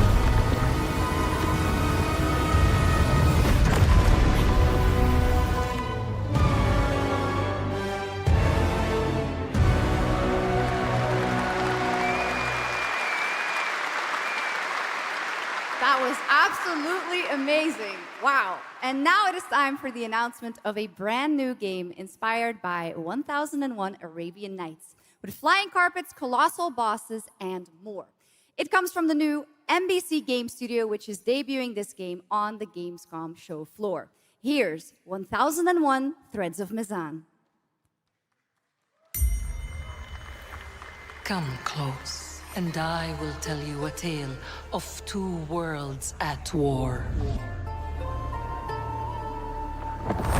Set ablaze by a smokeless flame, and fueled by those called to fight.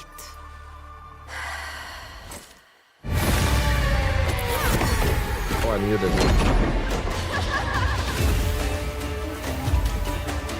Whispers on the desert wind come from those who are unseen. Is it an hour of this? I hope it isn't. The Jinn.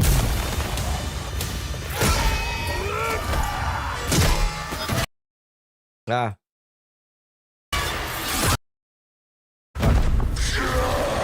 Once the children of Earth and the Jinn flourished, united, until betrayal split their worlds apart.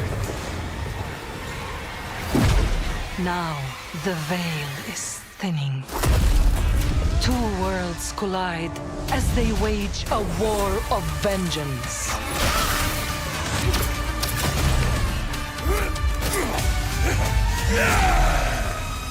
Yet, many stories remain untold.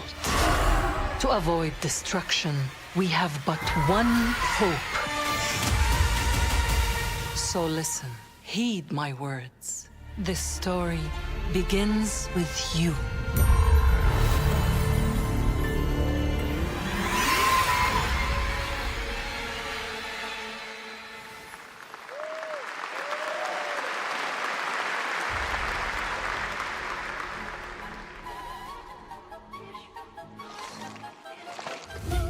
I'll leave it to you to make the dead speak.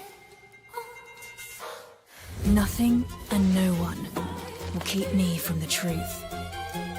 Not even the purists.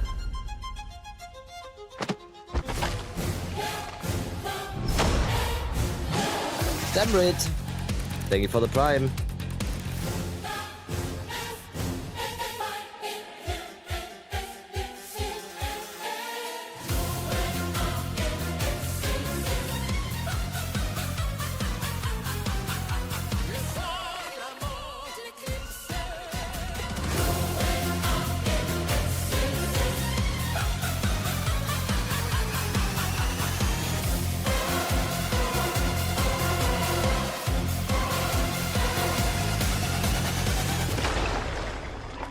Any leads? It's just as you surmised. The final clue is in that cursed place. If greed comes at a cost, what price would you pay to bring back someone you love?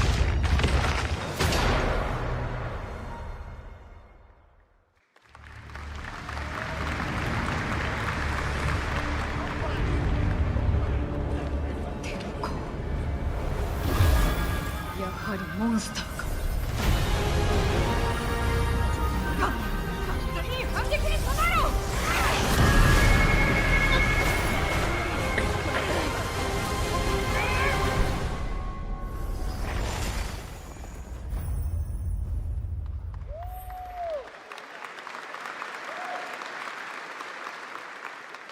All right, welcome back to ONL, and next we're turning to the legendary Metro series and a very special developer, 4A Games, based in Ukraine.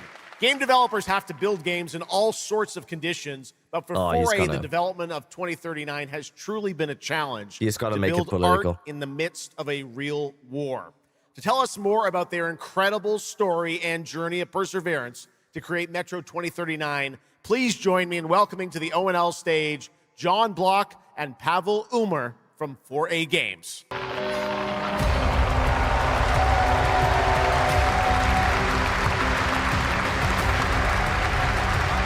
Guys, hot take, war is bad.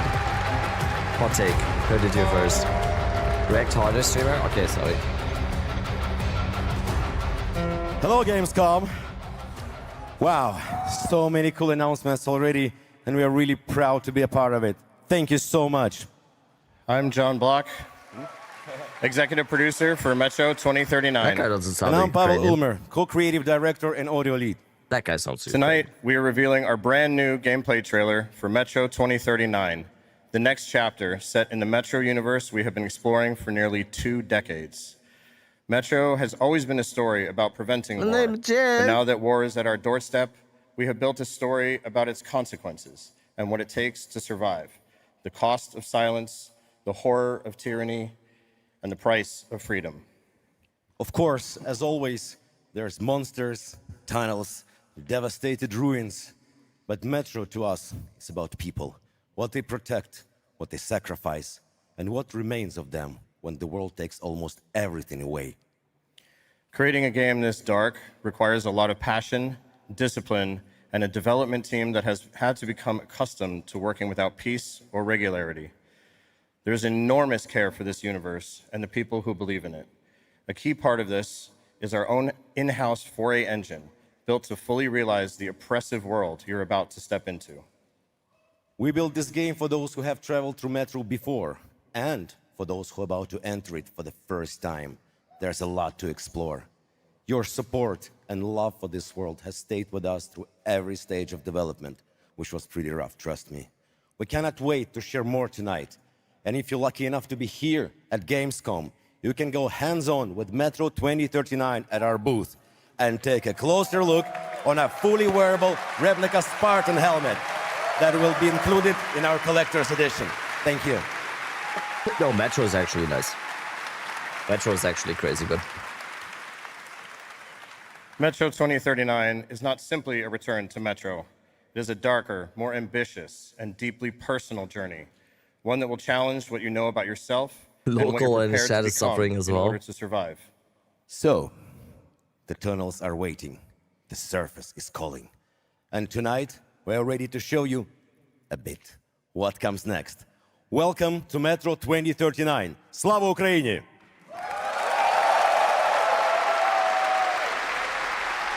Did your parents know about your tattoos? Yes.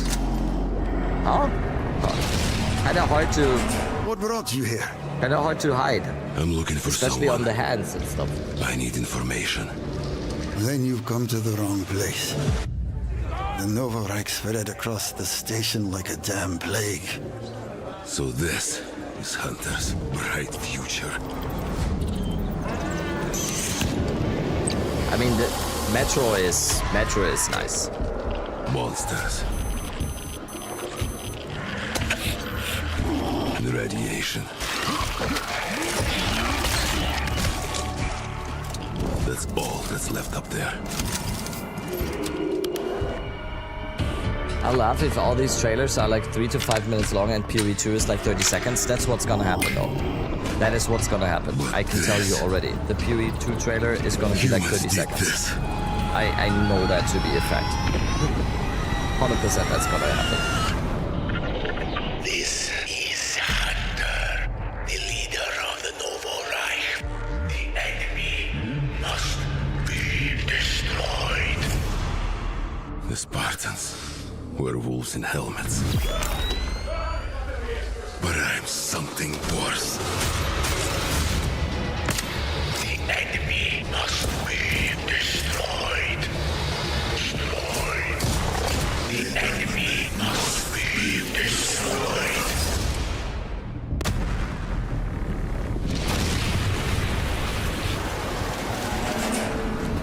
What the fuck? I'm looking for someone.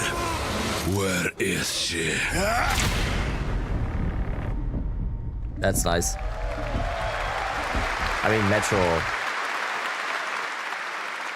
Metro 2039 looks great. Hats off to the team at 4A Games. Okay, now for something completely different. He's performed at the Game Awards and was on stage with us at Summer Game Fest. But now it's time for this person's first appearance on ONL.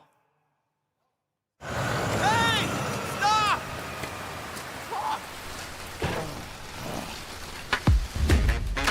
Tired of sneaking around just to feel good?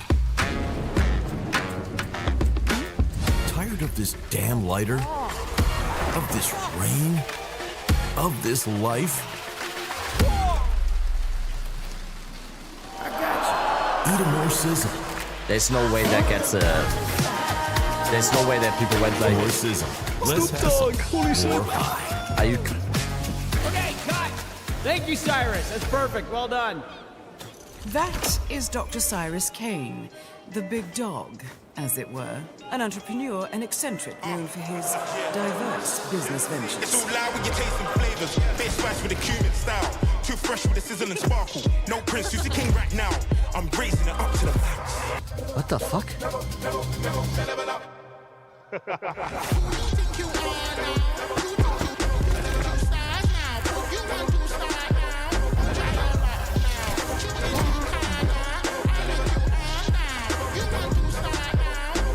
I hope you're feeling hungry, 47.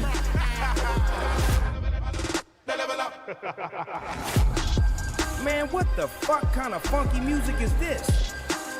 These internet-ass DJs.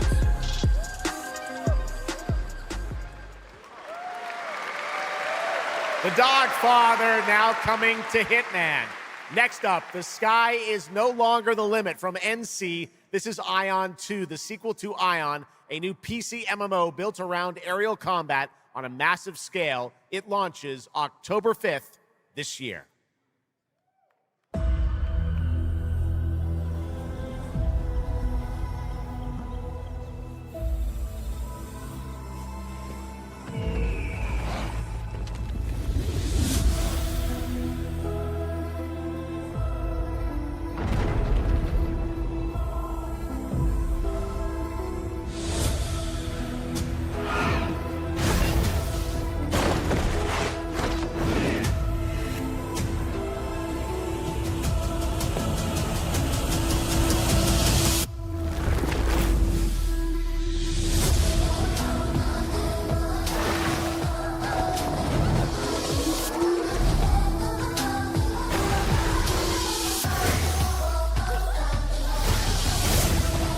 How many of those games can exist at the same time?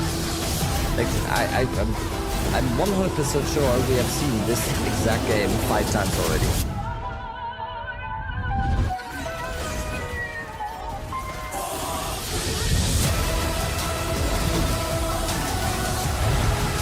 Like we've seen this exact game 5 times already. No?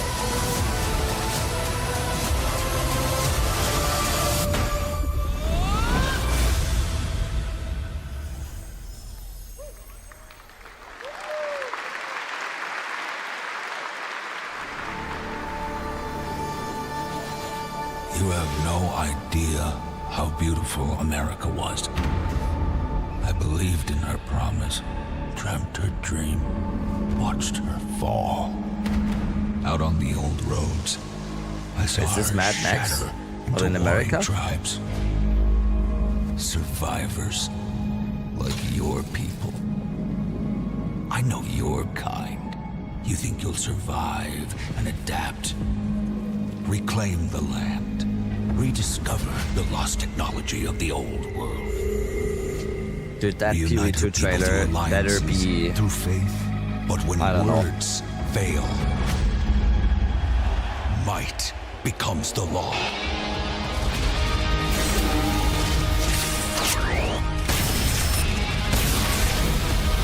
Ancient powers divide this land, and their might is far beyond the likes of you.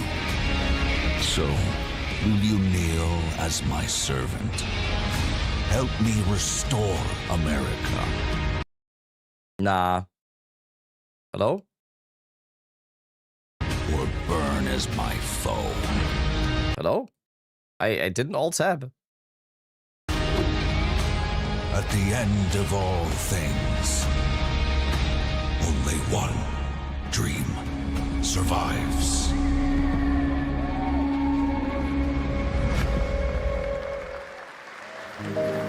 Popcorn's chat, by the way? What do you mean? That didn't link to anything.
That was Petit Planet, a cozy we see both of galactic them, life too. simulation game Path of for Exile Hoyoverse. 2. Here, life unfolds at your own pace. Farm the land, cast a line, comb the shores, or whip up a home-cooked meal. Enjoy slow, fulfilling days on your planet, side by side with your beloved fuzzy neighbors, Shucks. You gotta have the fuzzy neighbors, right? Of course. Players can pre-register now on the game's official website, plus the final beta test will be coming soon. Awesome. Yes. But now, we are very excited to have a special musical performance at ONL. Earlier this year, Edmund McMillan and Tyler Glale's cat breed simulation game, Mutagenics, got rave reviews for its gameplay and dark comedy style, and yes, its music.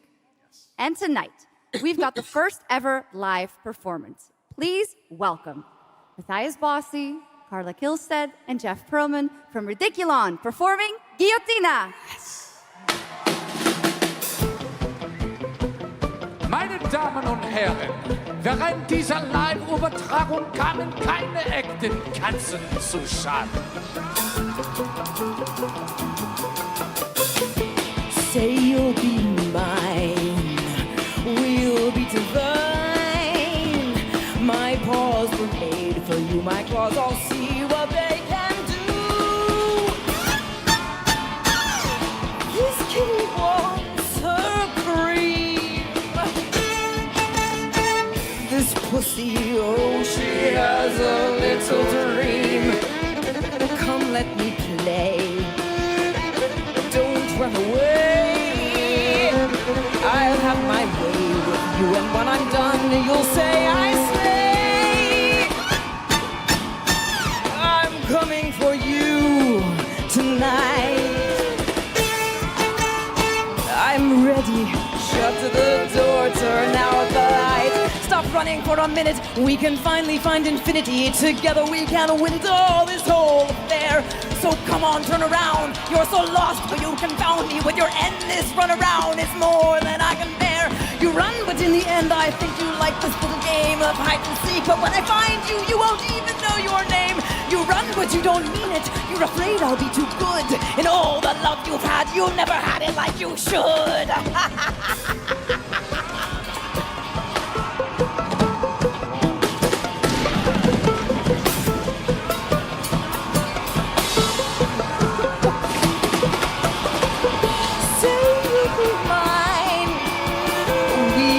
Divine. My calls were made for you. My claws, I'll see what they.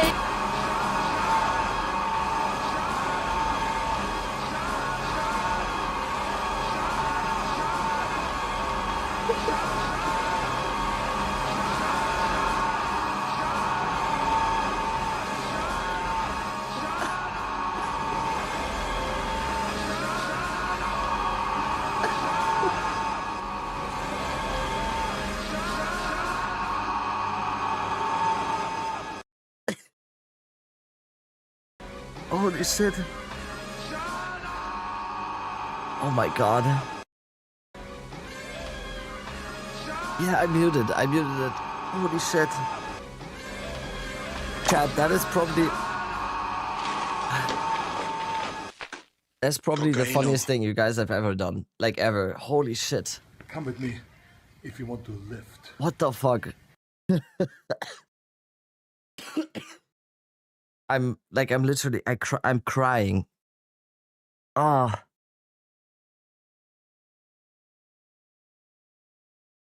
That's insane. Because I'm a stud.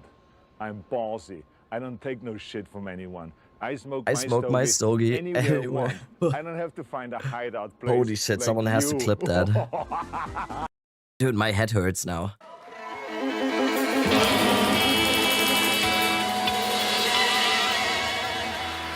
Not Keisu, thank you for the prime. Holy shit. Oh, my head hurts. Give it up for these guys! I had in like months, I think. Holy shit. Amazing. All right, well, that was so fun. And Okay, here's also please, some come breaking on. news. Eugenics is coming to PS5, please, Switch come. 2, and Xbox Series X and S on September 8th. Stick around for more of O&L. Right now, here's the launch trailer for Aliens Fireteam Elite 2. No, don't refund, please. People are hoarding their points. Shit, we got Xenos!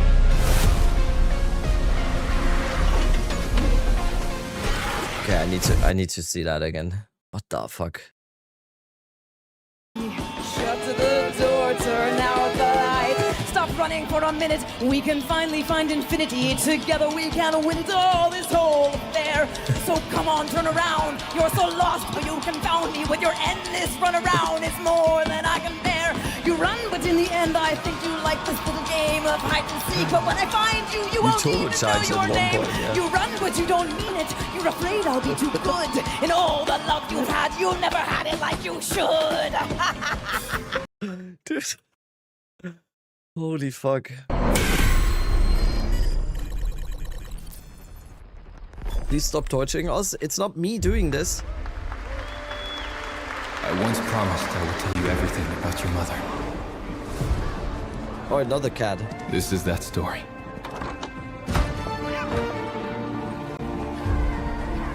She wanted to Actual protect tears you drying on my face. from all I the thought it would be evils of the this same. world, even if it meant losing herself. Oh, that was perfect. That was so, I was for a Everything second she there. I did. was thinking like there's a bug on my Twitch Everything or something she because sacrificed I thought there's no way we're all like was to redeeming spare it at you the same from the time. Like nightmare everyone we in chat endured. just did it at the same time. Like that's crazy. We worked together like so well. Was that a The German force band? No, the guy had a very emanated from bad her, accent when he said like this nothing thing I'd in seen German. before. Beautiful, Highlight of Gamescom so far. terrifying. My greatest ally, and the start of something far worse. We stress tested the redeems, I guess. So we know now that the redeems are flammable. バーボンによって午前4時を回っても覚めない夢 Volume is a bit loud, okay. Yeah, I mean it depends. Sometimes it's very quiet, sometimes it's very loud. Or is it another anime game? 世界はまるで古い一面漫画の中のヒーローは昨日の夢で僕の血親たちは幻想と笑い大人になれば消えるというそれでも僕は信じてる物語は胸の奥で守りたいもん数十年しか生きていない小アッパどもがアニメが幼稚だと今日はじいさんが家にいて明日はいないこの国は一体どうなることか Just need that viewpoint and then game already sold 100 million copies. Easy. That's the only thing you need now for games.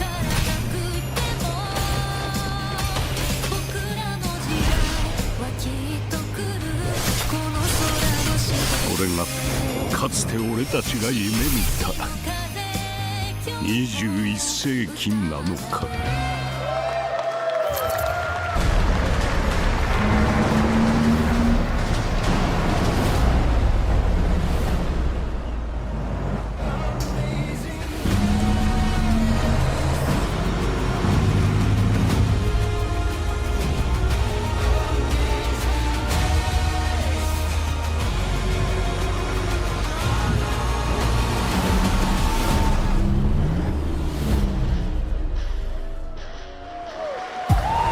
Welcome to the biggest gaming playground in the world, where 500,000 people come together to play, connect, and celebrate across Cologne. 1,600 exhibitors. The biggest names in the gaming industry, bringing countless games for you to explore and dominate. Get set for Gamescom's unique indie area, where you're in control of the most creative and unique projects from more than 400 indie studios. And if that's not enough, don't miss Gamescom Awesome Indie Show, our show produced by IGN featuring the hottest new titles from the indie universe. Or become the hero yourself and step into the Gamescom cosplay contest, bringing cosplayers and fans together from around the globe for an unforgettable community experience. Can't make it to Gamescom in person? Visit our website, gamescom.global, and experience all program highlights via our content hub, Gamescom Now. The experts at IGN are gearing up to bring you full days of live streams straight to Twitch and YouTube. Oh, hey, Epi! Crashing the party? Jump into Gamescom Epics on our website and claim your loot.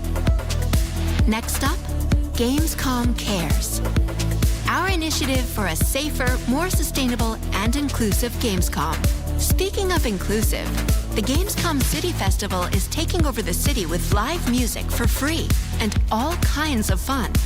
Gamescom is more than a single event, it's a global family. With Gamescom Dev, Gamescom LAN, Gamescom Asia, and Gamescom Latam, we're unlocking dynamic experiences and connecting gamers worldwide. Welcome to the heart of gaming. Welcome to Gamescom.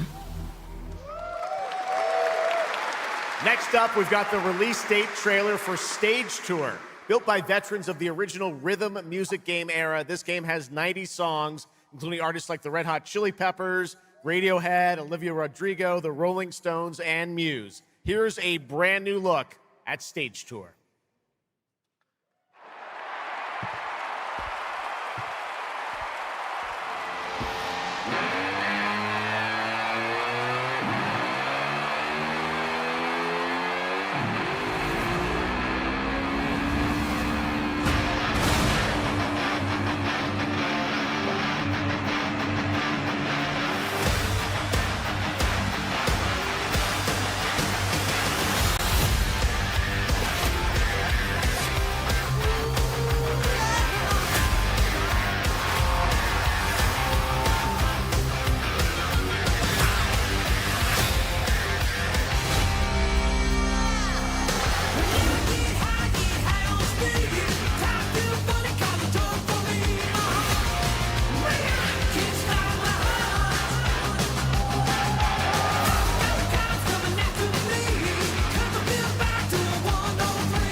They didn't include the guitar solo in the guitar game of the song that they just played.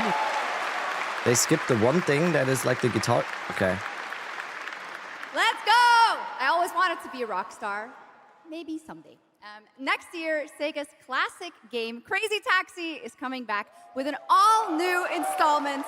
And right now, we have the multiplayer reveal.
continue to wage war against the human race.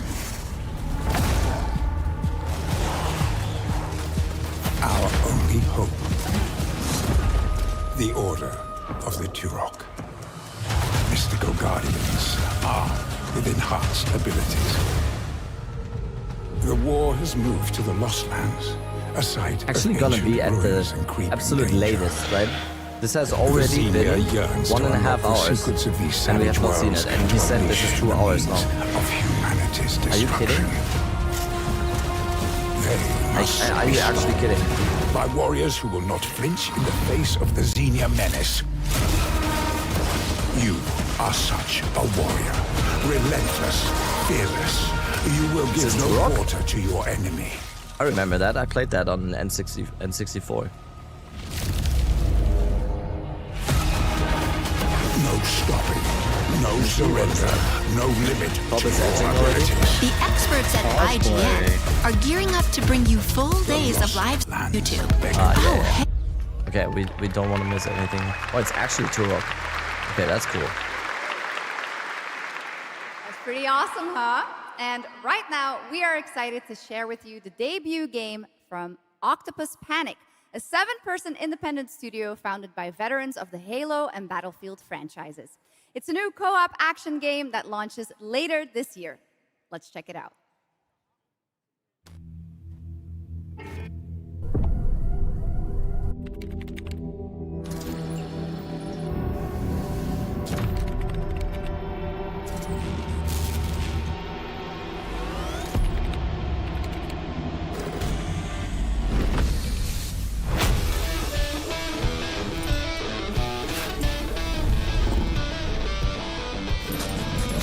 All right, Grab Hounds, welcome to the other side of the galaxy.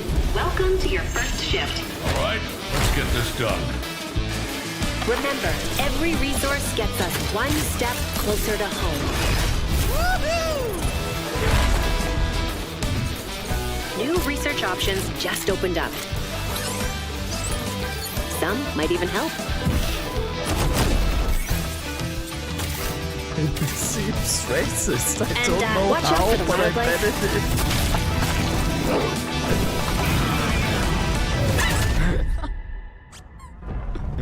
Try not to die. Let's go!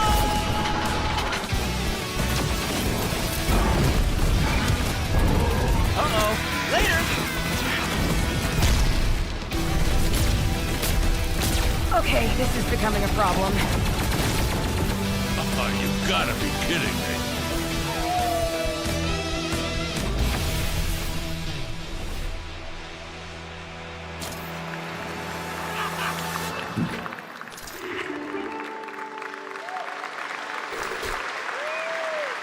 Woof!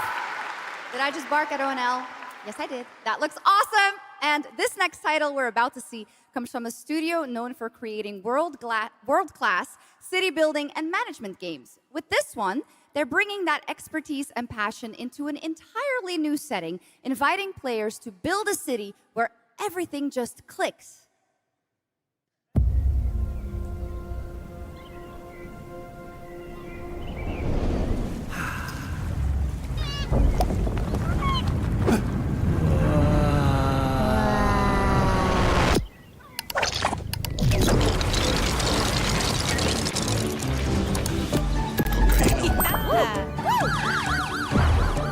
Lego City? I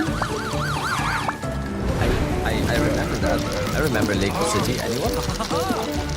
I played that. That was like the first open world. Okay, damn it. Lego Skylines. Like City Skylines? Oh, it's Paradox. Yeah? No, this is Paradox. There's no way PV2 is actually last. I'm losing my shit. Are you kidding?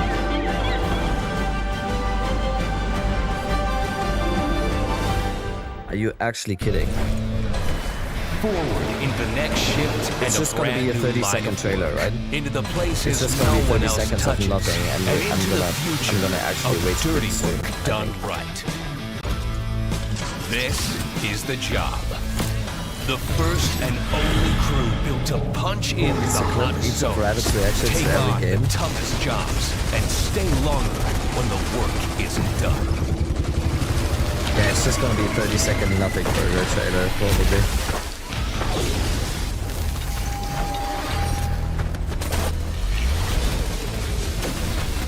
Built with the firepower to clean up the alien mess, and the grit to see the job through to the end of the shift. They'll keep the lights on for one more day.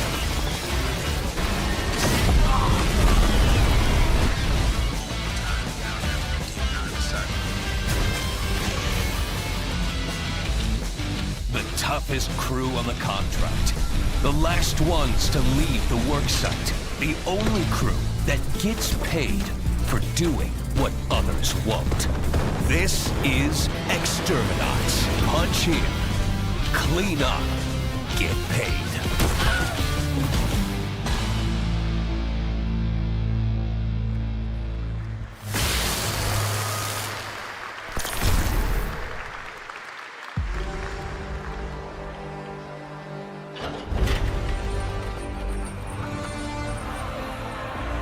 In the arena, glory is witnessed. But in the world, dude, I didn't even realize.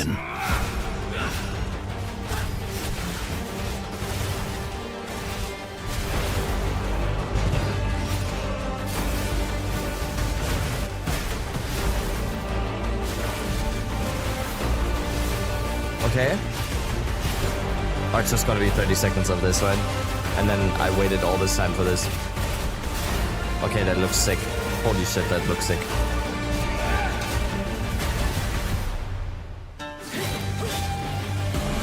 That's Glacier Cascade, okay.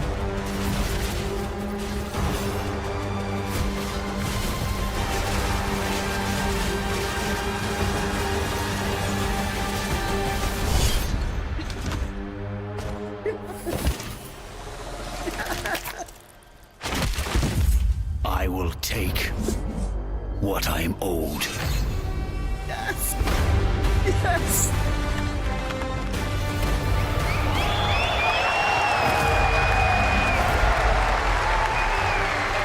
Date. Holy shit, that's early. There was some big news for ONL. Path of Exile 2 1.0 is coming on December 11th from Grinding Gear Games. And next, we have some exciting news. The reveal of a classic remake. It's a turn-based strategy game that was first Did they actually just release it on their YouTube at the same time? Now beautifully reborn in 3D they did. and That's it. faithfully Okay, that's it. modernized. It is time to journey back to Aerith. Okay, let's watch it again. Dude, I didn't even realize it here. I was like so out of it. In the arena, glory is witnessed. But in the world, it is taken.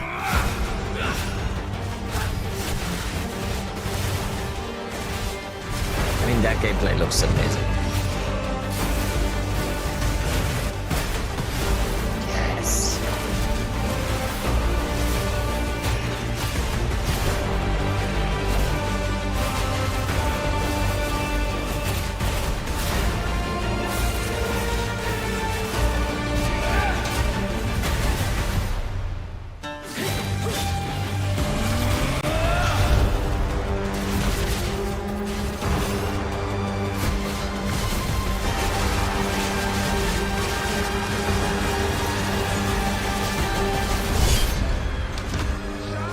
Okay, Cyclone is gonna be Glory. We use Glory. I will take what I'm owed. Okay, December 11th. December 11th.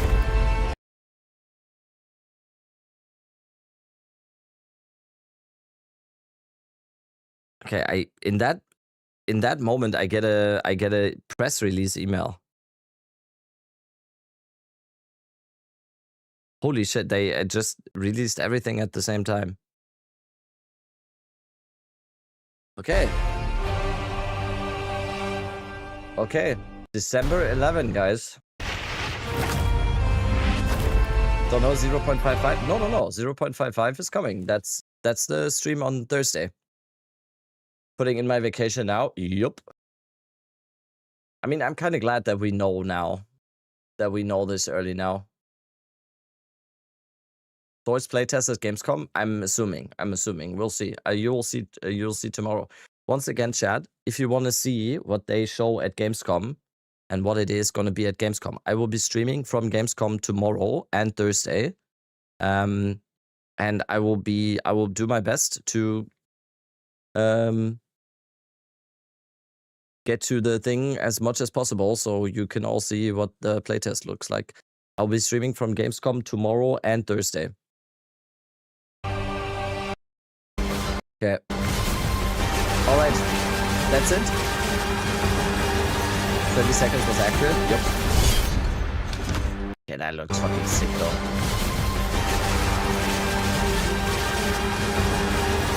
What's up with 0.55? That's gonna be on Thursday.